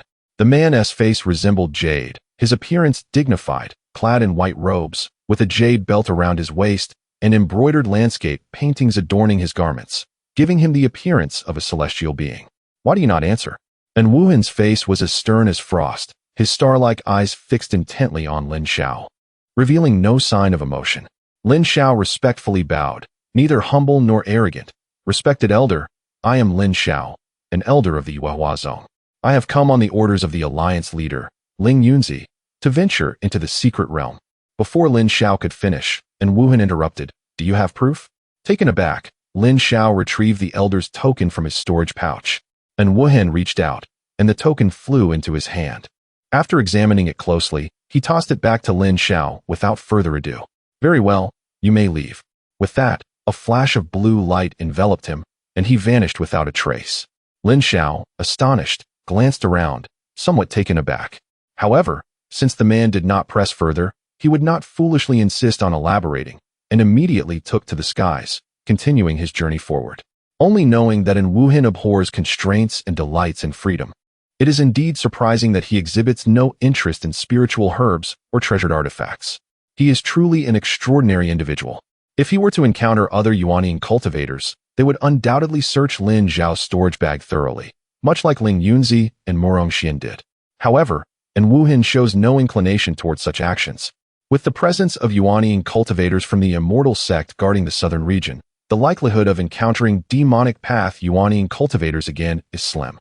With this thought in mind, Lin Xiao no longer concealed his intentions and immediately accelerated his escape light to its utmost, soaring away.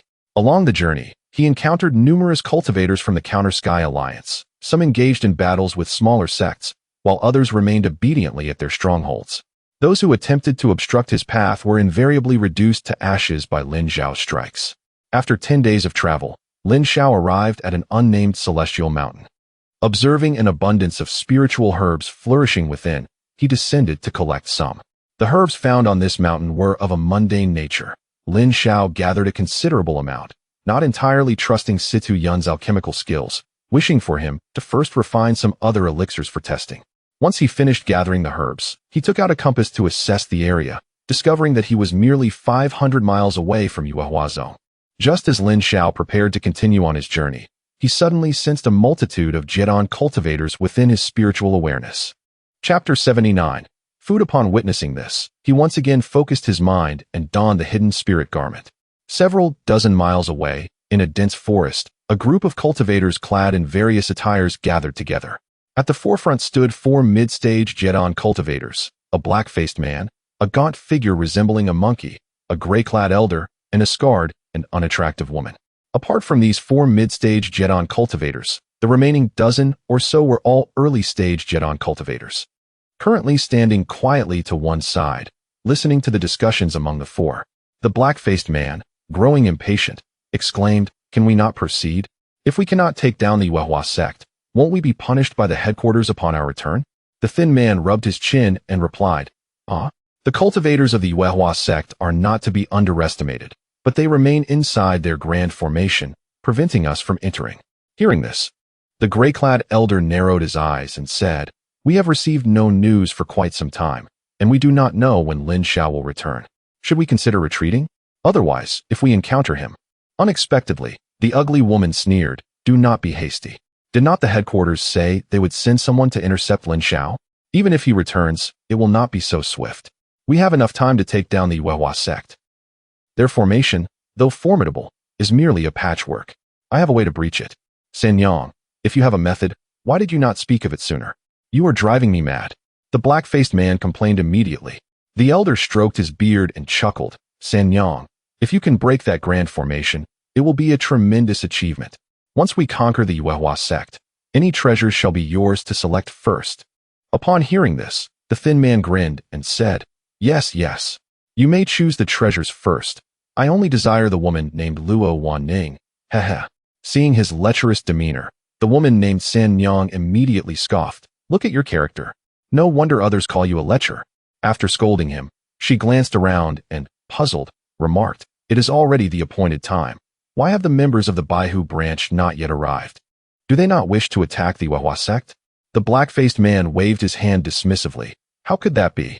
The Baihu branch members are like a pack of hungry tigers, seizing any opportunity for a feast. They are quite proud, so a slight delay is to be expected."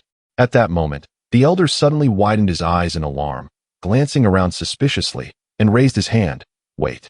Something seems amiss." Before he could finish his words, a thunderous roar erupted, and a layer of thunderous barriers enveloped the group of Jedon cultivators. The early-stage Jedon cultivators panicked, hastily attacking the barrier with their magical artifacts. However, as soon as their artifacts left their hands, they were reduced to ashes by several bolts of lightning. Roar! Within the barrier, thunderclouds began to gather, and bolts of lightning flickered menacingly, with the shadow of a dragon weaving in and out of the clouds. A 7th-grade demon beast. How could it be a 7th-grade demon beast? Quick, combine our attacks on the barrier. Otherwise, we will all perish. Within the barrier, thunder rolled continuously, interspersed with the sounds of dragon roars and numerous screams, as the surrounding beasts and birds fled in terror, as if a calamity had descended upon them. Above the barrier, Lin Xiao floated expressionlessly in the air. With his right hand, he directed a bolt of lightning that connected with the barrier below, continuously supplying the spiritual energy needed for the thunder domain. In his left hand, he held a gourd-shaped, exquisite immortal herb, taking a bite and swallowing half of it. While eating, he retrieved the storage bags from the previously slain cultivators of the Anti-Mortal Alliance, sifting through them with his divine sense. Upon extracting a token engraved with the image of the white tiger, he nodded to himself and mused. So the earlier group of obstructionist cultivators belonged to the Baihu branch of the Anti-Mortal Alliance. After placing the token back into the storage bag, Lin Xiao glanced at the half of the immortal herb still in his hand. Consuming the half would fully restore his spiritual energy. Would it not be a waste to eat the entire thing? With this thought, he stored the remaining half of the herb as well. Before long, no more screams emanated from within the thunderous barrier, and a series of resounding dragon roars echoed across the sky. Lin Xiao traced a spell with his sword finger, and the thunderous barrier dispersed, vanishing in the blink of an eye. What lay before him was a charred pit, where the trees once enveloped by the barrier had been uprooted. Some had exploded into fragments, while others remained relatively intact, yet were emitting thick black smoke. Devoid of any lingering presence of cultivators, not even a corpse in sight. The black dragon, clutching over a dozen storage bags in its mouth, swam over to Lin Xiao's feet, its immense body moving gracefully. Its maw was filled with the pungent scent of blood, with several torn sleeves hanging from its teeth, the origin of which was unknown. Lin Xiao frowned and covered his nose, waving his hand as the storage bags soared into the air. Floating before him, the black dragon let out a low growl, excitedly swimming around Lin Xiao, circling him, though it was uncertain whether it was due to satisfaction from its meal or some other reason. Seeing this, Lin Xiao could not help but roll his eyes inwardly. A beast is simply a beast. It was initially resistant to submission, yet after a few meals, it began to ingratiate itself. He collected the storage bags and then took out a scroll, saying, "Enter now. I will call you out again when there is food." The black dragon, with its large eyes, nodded eagerly and dove into the scroll. Along the way, the obstructionist cultivators of the Anti-Mortal Alliance had essentially all met their demise within the dragon's belly. The black dragon, previously living in the sea, had only been able to consume fish and shrimp, alongside lower-tier demon beasts, rarely dining on cultivators. Since following Lin Xiao, every cultivator slain by Lin Xiao had ended up in its stomach. With the nourishment from the cultivator's golden cores, its wounds had long since healed, and even the scales at the site of its injuries had regrown. Living such a comfortable life, it naturally became increasingly affectionate towards Lin Xiao. However, Lin Xiao was not so easily deceived by its superficial affection. The nature of demon beasts is inherently vicious and cruel. Today it feasts and shows loyalty. Tomorrow, with hunger, it may resent you. After many days without food, it could even turn on you. But Lin Xiao would never sit idly by. If this black dragon dared to disobey orders, he would not hesitate to serve it a meal of dragon meat. Regaining his focus, Lin Xiao rolled up the scroll and secured it on his back. He surveyed his surroundings, ensuring nothing was overlooked, and then leaped forward, swiftly flying away. Cultivators are not akin to mere mortals. 500 miles can be traversed in an instant. Lin Xiao focused his gaze and observed that within Yuehua Mountain, a protective formation had been established, radiating an ethereal light that shimmered brilliantly. The scale of this formation had expanded significantly since his departure, and although it could not compare to the grandeur of the Zhangyun sect's protective array, it was nonetheless formidable. Seizing the moment, he swiftly made his way toward the formation's focal point at the mountain gate. Upon arriving outside the array, the disciples stationed at the entrance became flustered, calling out in alarm, "Alert! Alert! Intruders are approaching." Another disciple rubbed his eyes and peered outside, then exclaimed joyfully, "What alert? It is Master Lin who has returned." He hastened to bow respectfully to Lin Xiao, saying, "Master, please hold on. The key to the formation is with senior sister Lingyun. I will fetch her at once." Lin Xiao nodded and replied, "It suffices for her to come alone. There is no need for a grand reception." The disciple paused for a moment, then promptly responded, "Understood." One disciple went to deliver the message, while the other, having inadvertently referred to Lin Xiao as an intruder, stood with his head bowed, too apprehensive to speak. Lin Xiao, not perturbed by the incident, took the opportunity to carefully examine the grand formation before him, and, noting its intricate design, he could not help but inwardly nod in approval. Chapter 80. Senior Brother Yin Yang, 5 Elements, and the Pre-Heaven 8 Trigrams. Indeed, this protective mountain array is exceptionally intricate. Even if Lin Xiao were to assault it himself, he would likely expend considerable effort, indicating that the creator of this formation is undoubtedly a formidable practitioner. Before long, a flash of red light swiftly arrived at the mountain gate, revealing the figure of Hua Lingyun. "Uncle Master," she exclaimed, barely concealing her joy, as she hastily produced a golden array flag, forming hand seals and infusing spiritual energy into the flag. The flag fluttered in the wind, and the combined array rotated several times, creating a one-zhang radius gap at the heart of the mountain gate. Observing this, Lin Xiao stepped forward and gradually flew inside. Hua Lingyun retracted the flag, and the gap in the grand array slowly closed once more. With a beaming expression, she approached and said, "Uncle Master, you have finally returned." Lin Xiao nodded, casting a glance at the disciples standing nearby, inquiring, "I see the sect is on high alert. Has something occurred?" Hua Lingyun clasped her hands and explained, "Uncle Master, you may not be aware, but the Anti-Xian Alliance has grown increasingly powerful, plunging the entire southern region into chaos. Recently, many sect leaders from smaller sects have sought refuge here, and our sect's esteemed master has welcomed them all. The Anti-Xian Alliance is formidable, sweeping through the region. Their vanguard has come to our Yuehua sect to negotiate, threatening ruthless extermination if we do not surrender.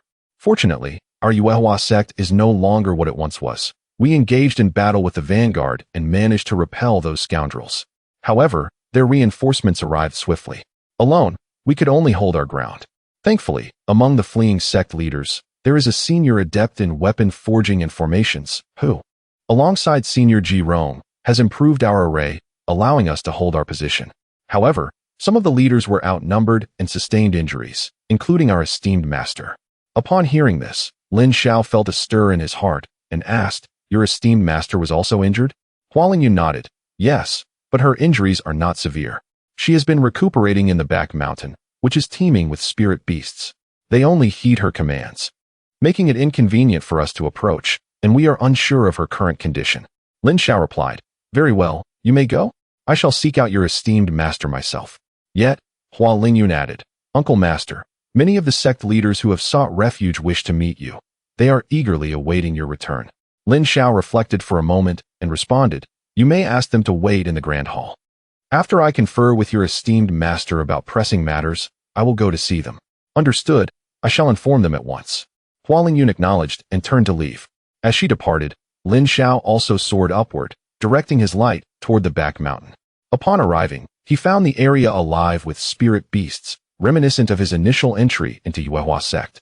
Some spirit beasts lounged beneath trees to bask in the shade. Others lay on stones soaking up the sun, while some gathered around a stream to drink water, embodying a tranquil scene unmarred by conflict. At the stream's end, a massive white-scaled python, several zhang in length, lay motionless, its large head lowered as if consuming something. Lin Xiao focused his gaze and saw a woman in blue attire sitting on a piece of green stone, holding numerous small spirit stones and feeding the python. The woman smiled, her ruby lips parting as she fed the serpent, gently stroking its head as if speaking to it. Suspended in midair, Lin Xiao observed as the spirit beasts scattered in alarm, yet the white python coiled protectively around the woman, its alert eyes fixed on Lin Xiao. Caught off guard, Lin Xiao found himself momentarily speechless. Although he had been a member of Yuehua sect for many years, he had encountered this white python only a handful of times. Despite being a mere fifth-tier demon beast, it boldly confronted him, a late-stage Jedon practitioner, out of loyalty to its master. The woman chuckled softly, affectionately patting the giant python, saying, "Xiaobai, do not act this way. He is your senior brother. You must not be disrespectful. Treat him as you would treat me, understand?"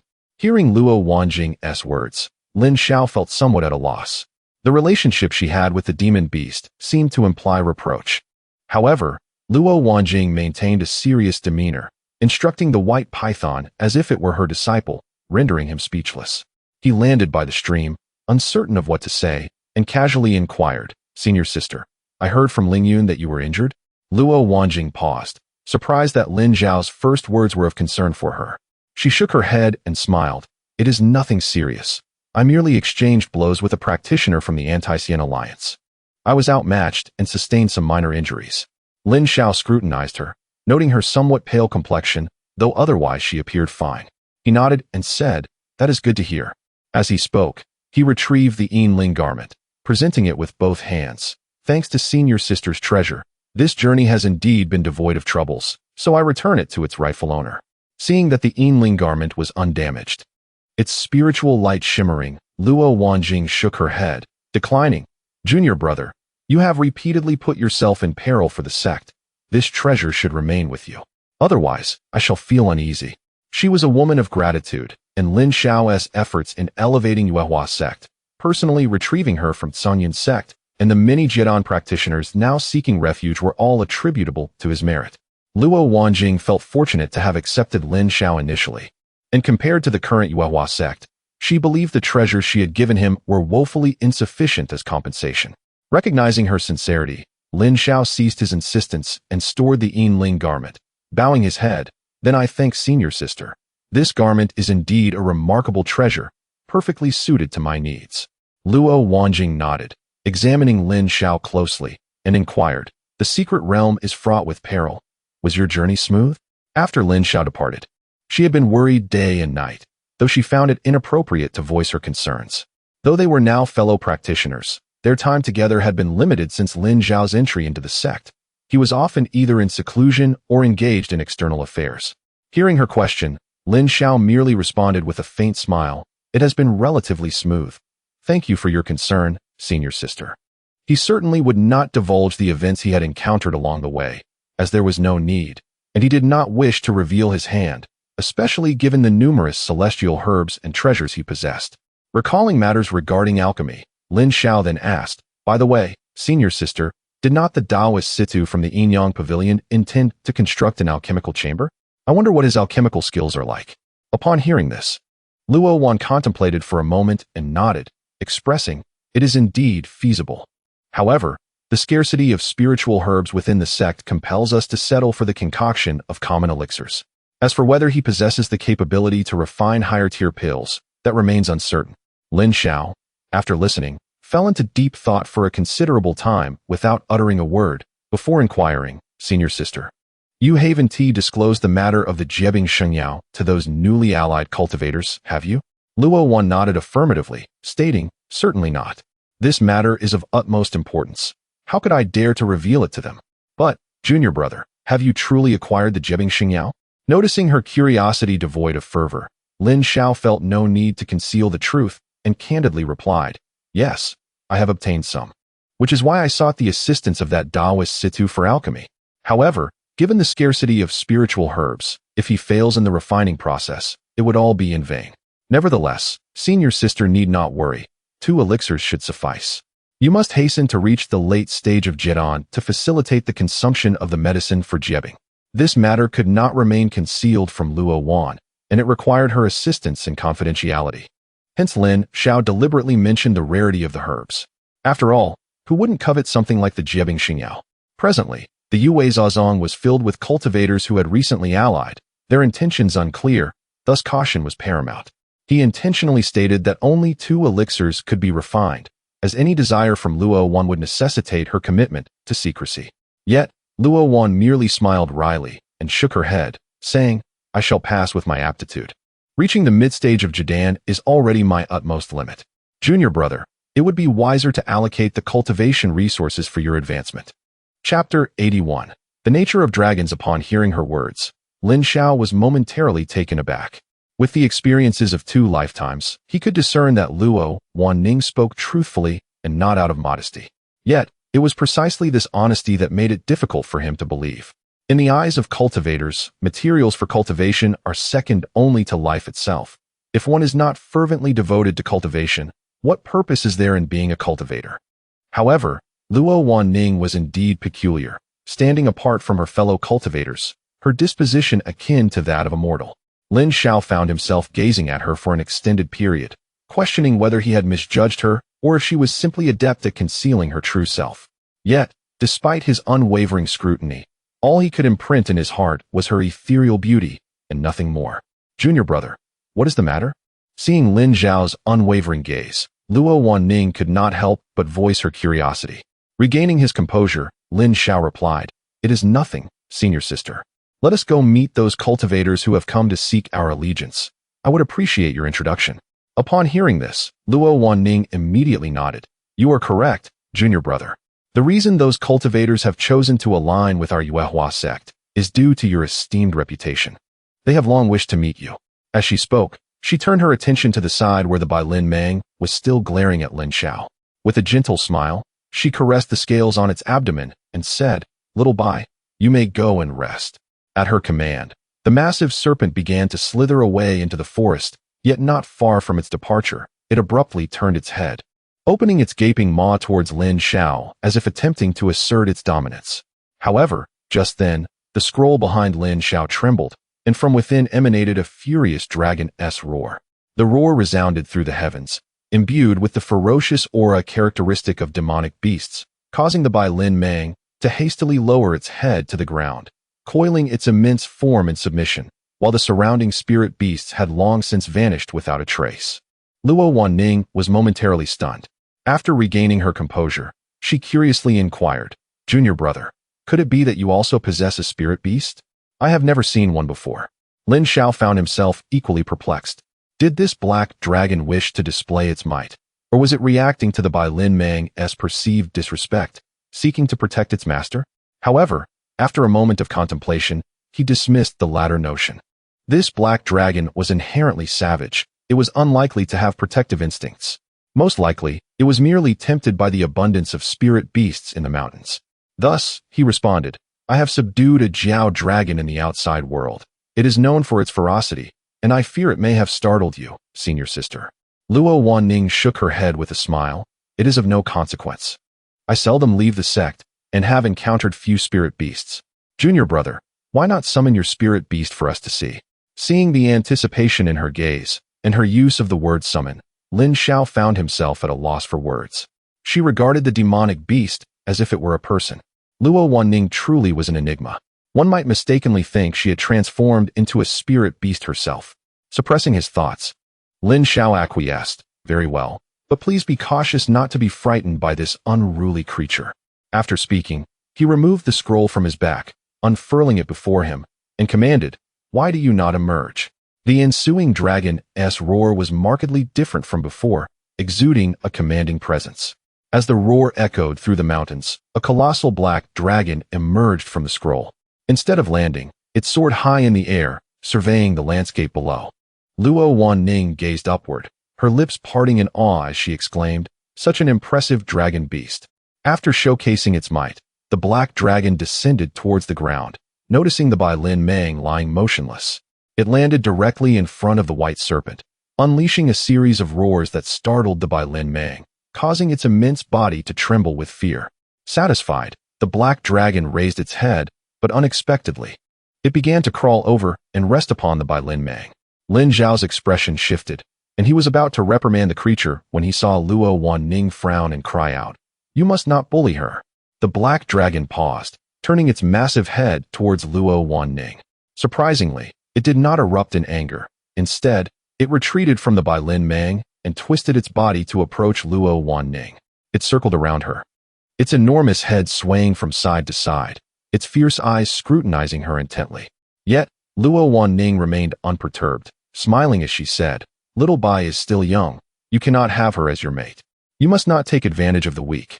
Upon hearing her words, the black dragon exhaled a plume of white mist and emitted a peculiar roar, then continued to circle Luo Wanning, leaning in closer to sniff her, displaying no signs of aggression. Witnessing this odd spectacle, Lin Xiao felt a tightening in his brow. Dragons are known for their combative and lustful natures. Thus, upon encountering the spirit beast in the mountains, it would naturally desire to assert its dominance, and upon seeing the Bai Lin Mang, its lustful instincts would be heightened. Otherwise, one would not hear tales of the 9 sons of dragons, each differing from the last.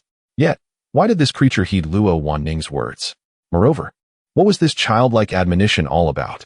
The more he observed, the more peculiar it seemed, prompting him to ask, "Senior sister, what are you saying to it?"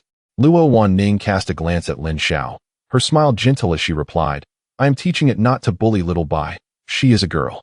"A girl?" Lin Xiao felt a chill run down his spine. He looked at Luo Wanning, his eyes betraying a sense of disbelief as if he were gazing upon a strange creature. Noticing his reaction, Luo Wanning's smile faltered, and she cleared her throat awkwardly, lowering her gaze. "I apologize. I have fallen into my old habits again, speaking nonsensically whenever I am happy." Suppressing his confusion, Lin Xiao commanded the black dragon, "Return." Reluctantly, the black dragon let out a low sound towards Luo Wanning before turning and diving back into the scroll. The two were momentarily silent, the atmosphere growing somewhat awkward. Luo Wanning composed herself and sighed, "Junior brother, let us depart." Lin Xiao, filled with curiosity, glanced at her and nodded, "Very well, senior sister." The two took flight, heading towards the Yuehua Great Hall, where numerous cultivators awaited their arrival. Upon arriving before the Grand Hall, Lin Xiao focused his gaze and noticed, in addition to the few small sect leaders he had previously allied with, several Jedon-stage cultivators clad in distinct attire. As his eyes swept across the assembly, he was immediately drawn to an unattractive woman bearing scars on her face. This sight momentarily filled him with doubt. Among the group of rebellious Xianming cultivators he had slain 500 li away, there had been an unappealing woman as well. Yet this scarred woman before him bore an uncanny resemblance to the one known as San Niang. Chapter 82. Zhizhen, we have met the sect leader. We have met Senior Brother Lin. The few who had pledged their allegiance to Su for some time clasped their hands in greeting. Upon witnessing this, the remaining newcomers, who had only recently joined, looked at Lin Xiao with a mixture of surprise and admiration. "This is Senior Brother Lin. He appears even younger than I had imagined. A striking figure, with an extraordinary demeanor. It is said that Senior Brother Lin hails from Tsangyan sect. Indeed, the Immortal Gates produce cultivators of a caliber that we cannot match." Despite the flattery from the crowd, Lin Xiao remained humble, responding with a calm demeanor, "Please, everyone. We dare not. Senior brother, please." The crowd echoed in unison. Luo Wanning, with a smile, politely interjected, "There is no need for such formalities. Let us converse within the hall." With the sect leader's invitation, the crowd ceased their refusals and promptly entered the grand hall. Inside, Luo Wanning took her place at the head, with Lin Xiao beside her, while the various Jian cultivators settled on either side. Hua Lingyun and Li Tianqing, accompanied by numerous disciples, presented celestial fruits and fine wines, standing quietly to one side. As more than a dozen Jian cultivators sat within the hall, all wearing expressions of joy and vigor, Luo Wanning lifted her jade cup and, filled with sentiment, remarked, "I never imagined that my Yuehua sect could witness such a grand occasion. I raise a toast to all of you, my dear friends, for gracing this humble sect with your presence." With that, she drained her cup of celestial wine. Lin Xiao observed that while Luo Wanning drank, her expression revealed a hint of discomfort, clearly indicating her distaste for alcohol. Nevertheless, she maintained impeccable etiquette, a stark contrast to her demeanor when interacting with spirit beasts in the back mountains. Among the seated cultivators, a scarred woman stood to offer wine, declaring, "Sect leader, what are you saying? Were it not for your kindness in taking us in, we would have long fallen victim to the treachery of the Rinxian alliance. It is we who should toast to you." With that, the woman downed her drink with great enthusiasm, and the remaining cultivators followed suit. Indeed, were it not for Sister Luo, how could we still be here to enjoy this wine? Yes, we must raise a toast to Sister Luo, someone suggested, and in unison, the crowd stood to toast, prompting Luo Wanning to hastily rise to accompany them. Though Lin Xiao was not fond of such formalities, he stood to drink in support of Luo Wanning. As the wine flowed and conversation blossomed, the cultivators began to voice their thoughts. They clamored, some condemning the audacity of the Rinxian alliance and calling for severe punishment, while others criticized the 6 immortal sects for their inaction, deeming them unworthy of their lofty status. A few, emboldened by drink, openly berated the 6 immortal alliance, claiming they were nothing but vermin, demanding tributes from smaller sects while ignoring their plight in times of crisis. The uproar continued until the sun dipped below the horizon, providing a sense of catharsis to the gathered cultivators. As the chatter began to wane, Luo Wanning sighed in relief and said, "It is getting late. Let us reconvene another day. Please, everyone, return and rest." Upon hearing this, the cultivators rose to bow, expressing their gratitude. "Thank you for your hospitality, sister. We take our leave." Just as they were about to depart, Lin Xiao spoke softly to Luo Wanning. After listening, she quickly called out, "City, Ernyang, please stay for a moment. I have matters to discuss." Following her words, the others took their leave, leaving only City Yun and the scarred woman behind. After the others had departed, Luo Wanning raised her hand to cast a soundproof barrier around them and said, "Please, take a seat." The two expressed their thanks and returned to their places. In an instant, Lin Xiao appeared before the scarred woman, his gaze sharp and voice cold as he questioned, "Might I inquire your name and the sect from which you hail?" Startled by Lin Xiao's intensity, the woman hesitated before responding, "Senior brother Lin, why do you ask so? My name is Li Tsuaping, and I am from the Qingluo sect. I have already informed sister sect leader of this." Luo Wanning interjected, "Indeed, junior brother, her identity is verifiable. The cultivators who came with her can attest to it. She has even refined formation flags to help strengthen our sect's defenses. Her contributions are significant, and she cannot possibly be a spy." Upon hearing this, Lin Zhao's expression softened slightly, yet he smirked and asked, "Ernyang, do you perhaps have a sister named Sanyang?" At this, Li Tsuaping fell silent, her mouth opening but no words emerging. Seeing her reaction, Luo Wanning asked with concern, "Ernyang, do you harbor some hidden burden?" Meanwhile, City Yun, sensing the tension, remained silent, content to observe the unfolding drama. After a prolonged silence, Li Tsuaping finally sighed, "Alas, I felt ashamed and did not disclose this to sister sect leader. Yet it seems I can no longer conceal it." Under Luo Wanning's curious gaze, Li Tsuaping continued, "In truth, I have a twin sister named Li Qingping, whom others call Sanyang. We both serve as elders in the Qingluo sect. Unfortunately, during the chaos instigated by the Rinxian alliance, my sister, lacking understanding of the greater good, allied herself with the traitors. When I refused to join her, she even tried to take my life. We fought, severing our ties and parting ways." Luo Wanning furrowed her brow. As sisters, why would she act with such cruelty? Li Tsuaping replied with a bitter expression, "I cannot hide the truth. My sister and I are identical in appearance. Both exceedingly unattractive. We endured much bullying since childhood. I am of a timid nature, while she is strong-willed and often embroiled in conflicts. The Qingluo sect is a minor sect without formidable powers, Our master passed down 2 refining techniques, and we each mastered one. When she saw I would not accompany her to the Rinsian alliance, she attempted to kill me to seize my refining technique, demonstrating that she no longer regarded me as her sister. As she spoke, her face grew sorrowful, and she sighed repeatedly. Luo Wanning, touched by her plight, turned to Lin Xiao and said, "Junior brother, you see, Nyang is truly pitiable. We should not doubt her." Lin Xiao nodded in agreement. "Sister is right. I acted hastily." He could discern that though Li Qiping bore an uncanny resemblance to Li Qingping, the essence and demeanor in their eyes were strikingly different. Where Li Qingping's gaze was filled with malice, Li Cuiping's, despite her plain appearance, reflected a profound compassion. Lin Xiao pondered for a moment and sighed, saying, "It appears I have wrongly accused a good person. No wonder you bear such a striking resemblance." Upon hearing his words, Li Cuiping quickly inquired, "Elder brother Lin, have you met my sister?" In response, Lin Xiao feigned sorrow and replied, "Indeed, I have encountered her, but you may never see her again." "What do you mean by that, elder brother?" Li Cuiping exclaimed in astonishment. Lin Xiao sighed deeply once more and said, "I witnessed a Yuanian cultivator annihilate a branch of the Nixian alliance, slaying a host of bandits among whom was a woman named Sin Yang, who bore an uncanny likeness to you." Upon hearing this, Li Cuiping was immediately overcome with tears, unable to contain her panic as she asked, "Elder brother, could this be but a jest?" Lin Xiao promptly retrieved the storage bags of the cultivators he had slain in the woods and placed them before Li Cuiping. After the Yuanian cultivator dispatched the bandits, he departed. "These storage bags were collected by me. You may look through them and see if any belongings of your sister are among them." After saying this, he returned to sit beside Luo Wanning, remaining silent. Li Cuiping searched through the bags and indeed found one embroidered with lotus flowers. After inspecting its contents with her divine sense, she could not help but burst into tears. Luo Wanning hurriedly approached, wishing to offer comfort, yet unsure of what to say. Nearby, Situyin shook his head and sighed, "Alas, even if they are sisters, what does it matter if their paths diverge? Second sister, may you find peace." Lin Xiao, however, sat quietly, not uttering a word. Upon learning that Li Cuiping had refined the formation flags, he understood the implications.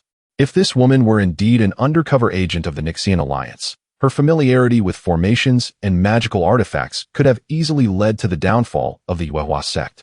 This indicated she harbored no treachery.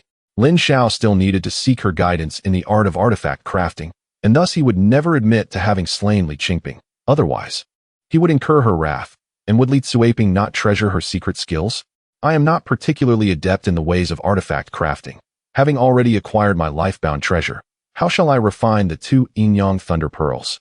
Since Li Cuiping has inherited the art of artifact crafting, she must possess extraordinary methods. I must first stabilize her emotions before seeking her counsel."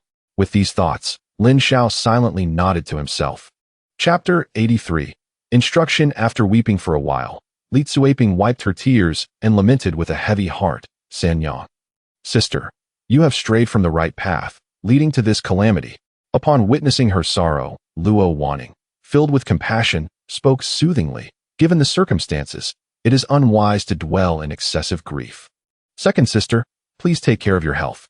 Situyin also stepped forward to console her, saying, "Indeed, your sorrow is profound. Yet if it were you who had perished, would your sister shed a tear for you? Please find peace in your heart." At these words, Li Cuiping ceased her tears and sighed deeply, "Let it be. Sin Yang has always been this way. Our master has said that if she does not change, she will surely face great misfortune in the future, and now it has indeed come to pass." Lin Xiao, witnessing this, felt a surge of astonishment. He had presumed that Li Cuiping would harbor a deep-seated hatred for the one who had slain her sister, yet it appeared his assumptions were misguided. Thus, he approached her, saying, "Li Shimi, please do not be troubled. Since you and your sister are not of the same ilk, we are comrades on the same path. Let us reside peacefully within the sect from now on." Luo Wanning added softly, "Yes, second sister, from now on, we shall be like sisters. You may confide anything to me." Seeing the sincerity in Lin Xiao and Luo Wanning's expressions, Li Cuiping's eyes brimmed with tears as she clasped her hands in gratitude. "Thank you, Shiji." "Thank you, Lin Shixiao." At that moment, Situyin, still puzzled, inquired, "Lin Shixiao, may I ask who that Yuanian cultivator is? Why would he take action against the Anti-Xian alliance? Is it possible that the immortal sect has begun to intervene?" Without hesitation, Lin Xiao replied, "Indeed, that Yuanian cultivator is none other than the leader of the Qinquan sect, and Wuhan. Upon returning from the South Sea, I encountered numerous eradicated branches of the Anti-Xian Alliance. It is likely that these actions were carried out by Seniorin, indicating that the immortal sect is not indifferent to this matter and has begun to take action." During the banquet, I was so focused on the spies that I neglected to share this information with everyone. In truth, the cultivators from those branches had come to obstruct him and had been slain by Lin Xiao. However, he intended to disseminate this news to intimidate the Anti-Xian Alliance while redirecting attention toward the Yuanian cultivator. Upon hearing Lin Xiao's words, Situ Yun's face lit up with joy. "Is that so? That is splendid news. This information must be spread. It will not only intimidate the Anti-Xian Alliance, but also stabilize the hearts of our people." Li Tsuaping, having set aside her grief, echoed, "Yes, if the immortal sect is willing to intervene, the Anti-Xian Alliance will soon be eradicated. Moreover, with the Yuanian cultivator taking action, the outcome is already determined." Noticing the joy on their faces, Luo Wanning chimed in, "If that is the case, we need not live in constant fear any longer." However, Lin Xiao scoffed at their conjectures. How could An Wuhan, who was neglecting his own Qinquan sect, possibly concern himself with the trivial affairs of the 6 immortal sects? He only appeared in the southern region, seemingly performing routine checks on passing cultivators, indicating that he would never involve himself in the petty skirmishes of the Anti-Xian Alliance. The higher one's cultivation, the more one perceives lower-tier cultivators as mere insects. Nevertheless, Lin Xiao refrained from elaborating further and shifted the topic, saying, "Situ Daoyu, I have brought back numerous spirit herbs, including some Qi Lian grass.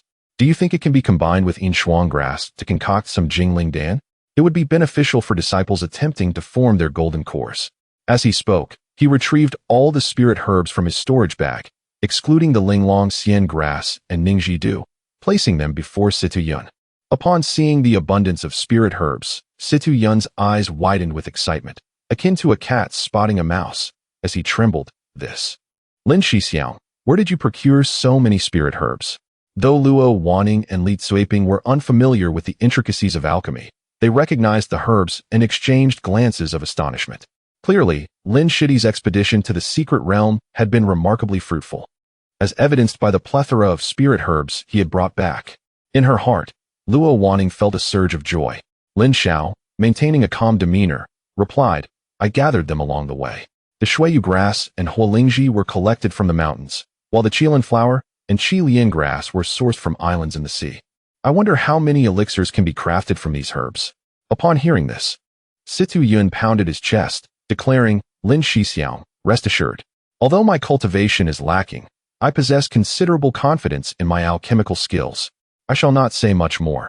If the 6 immortal sects can achieve an 80% success rate in alchemy, I must at least reach 70%. With the main herbs you have provided, combined with the auxiliary herbs I brought from the sect, I can at least concoct over 20 Jingling Dan and 30 Bai Qin Dan." Lin Xiao, taken aback, exclaimed, "You can also refine Bai Qin Dan?" The Bai Qin Dan assists cultivators in solidifying their golden cores and fosters the foundational strength for those in the early stages of golden core formation. It is, in essence, more precious than the Jingling Dan, which harmonizes yin and yang. However, the rarity of Qi Lian grass in the Jingling Dan renders it more valuable in comparison. Many in the cultivation world attempt to form golden cores, yet success without the aid of elixirs is exceedingly rare. With the assistance of both Bai Qin Dan and Jingling Dan, one facilitating the condensation of the golden core's foundation and the other stabilizing one's mindset, achieving a golden core becomes almost inevitable. Situ Yun's face beamed with pride as he boasted, "Lin Shixiao, whether you believe it or not, after 49 days, come to the alchemy chamber to collect your elixirs." In response, Lin Xiao smiled, "Very well, I shall await your good news." Indeed, there is no time to waste. I shall begin refining elixirs at once. Situ Yun bowed to Lin Xiao, then saluted Luo Wanning and Li Tsuaping before hastily exiting the grand hall, revealing his fervor for the art of alchemy. As he departed, Luo Wanning sighed. Situ Daoyu is truly a person of sincerity. He invests his utmost efforts into the path of alchemy. Afterward, she turned to Lin Xiao, saying, "Shidi, you have contributed so much for the sect this time. I truly do not know." Lin Xiao lightly shook his head. "There is no need for such sentiments, Shiji. As an elder of Yuehua sect, It is only natural for me to consider the sect's welfare. These are merely my responsibilities. Li Tsuaping, feeling a twinge of emotion, gazed at Lin Xiao and clasped her hands. Lin Shixiang, you truly embody the virtues described in tales, generous and selfless, treating others with sincerity. Compared to you, I have not fully confided my family matters. I feel deeply ashamed. Lin Xiao replied nonchalantly, not at all, Li Shimei, your praise is unwarranted. The reason he entrusted these spirit herbs to Situ Yun for alchemical refinement was solely to assess his proficiency in alchemy, laying the groundwork for future preparations of the Jiang Dan. To be frank, while he might still have some use for the Jingling Dan's ability to harmonize yin and yang and stabilize the mind, the Baichun Dan held no efficacy for him at all. Li Tsuaping pondered for a moment and then inquired, Senior Sister Zhongmen. Brother Lin, the two of you have retained Daoist Situ due to matters concerning alchemy, while I have been held back due to uncertainties regarding the presence of a spy. Now that the matter has been clarified, I wonder if there is anything else you require of me? Upon hearing this, Luo Wanning gently shook her head and turned her gaze towards Lin Xiao, who then respectfully cupped his hands in greeting and timely spoke. Having learned that junior sister Li possesses the art of weapon crafting, I am eager to seek your guidance. Might you be willing to impart your knowledge? Seeing Lin Xiao bow to her, Li Tsuaping, feeling a rush of trepidation, returned the gesture and replied, I dare not, senior brother. Should you have any inquiries, I will do my utmost to respond. Upon hearing this, Lin Xiao glanced at Luo Wanning, who nodded and said, Junior brother and junior sister. I still have matters within the sect that require my attention, so you two may converse here. In response, both Lin Xiao and Li Tsuaping cupped their hands in unison, saying, Senior sister Zhongmen, please proceed as you see fit. As Luo Wanning departed the grand hall, Lin Xiao immediately produced 2 beads, one black and one white, and caused them to levitate in midair. Li Tsuaping observed closely and noted that the 2 beads circled each other, pulsating with ominous lightning. She could not help but exclaim in astonishment, Inyang Leiju? Chapter 84. The innate thunder and the acquired thunder. Upon hearing her mention the names of the 2 pearls, Lin Xiao felt a surge of joy in his heart and promptly inquired, Sisterly, do you recognize this item? Li Tsuaping, her gaze fixed upon the Leiju, responded with a mixture of astonishment and clarity. Indeed, this item was forged by the Taoist Jin Guang using the formidable power of heavenly thunder. It is recorded in the treasure catalog bestowed upon me by our master. However, although this item is considered a magic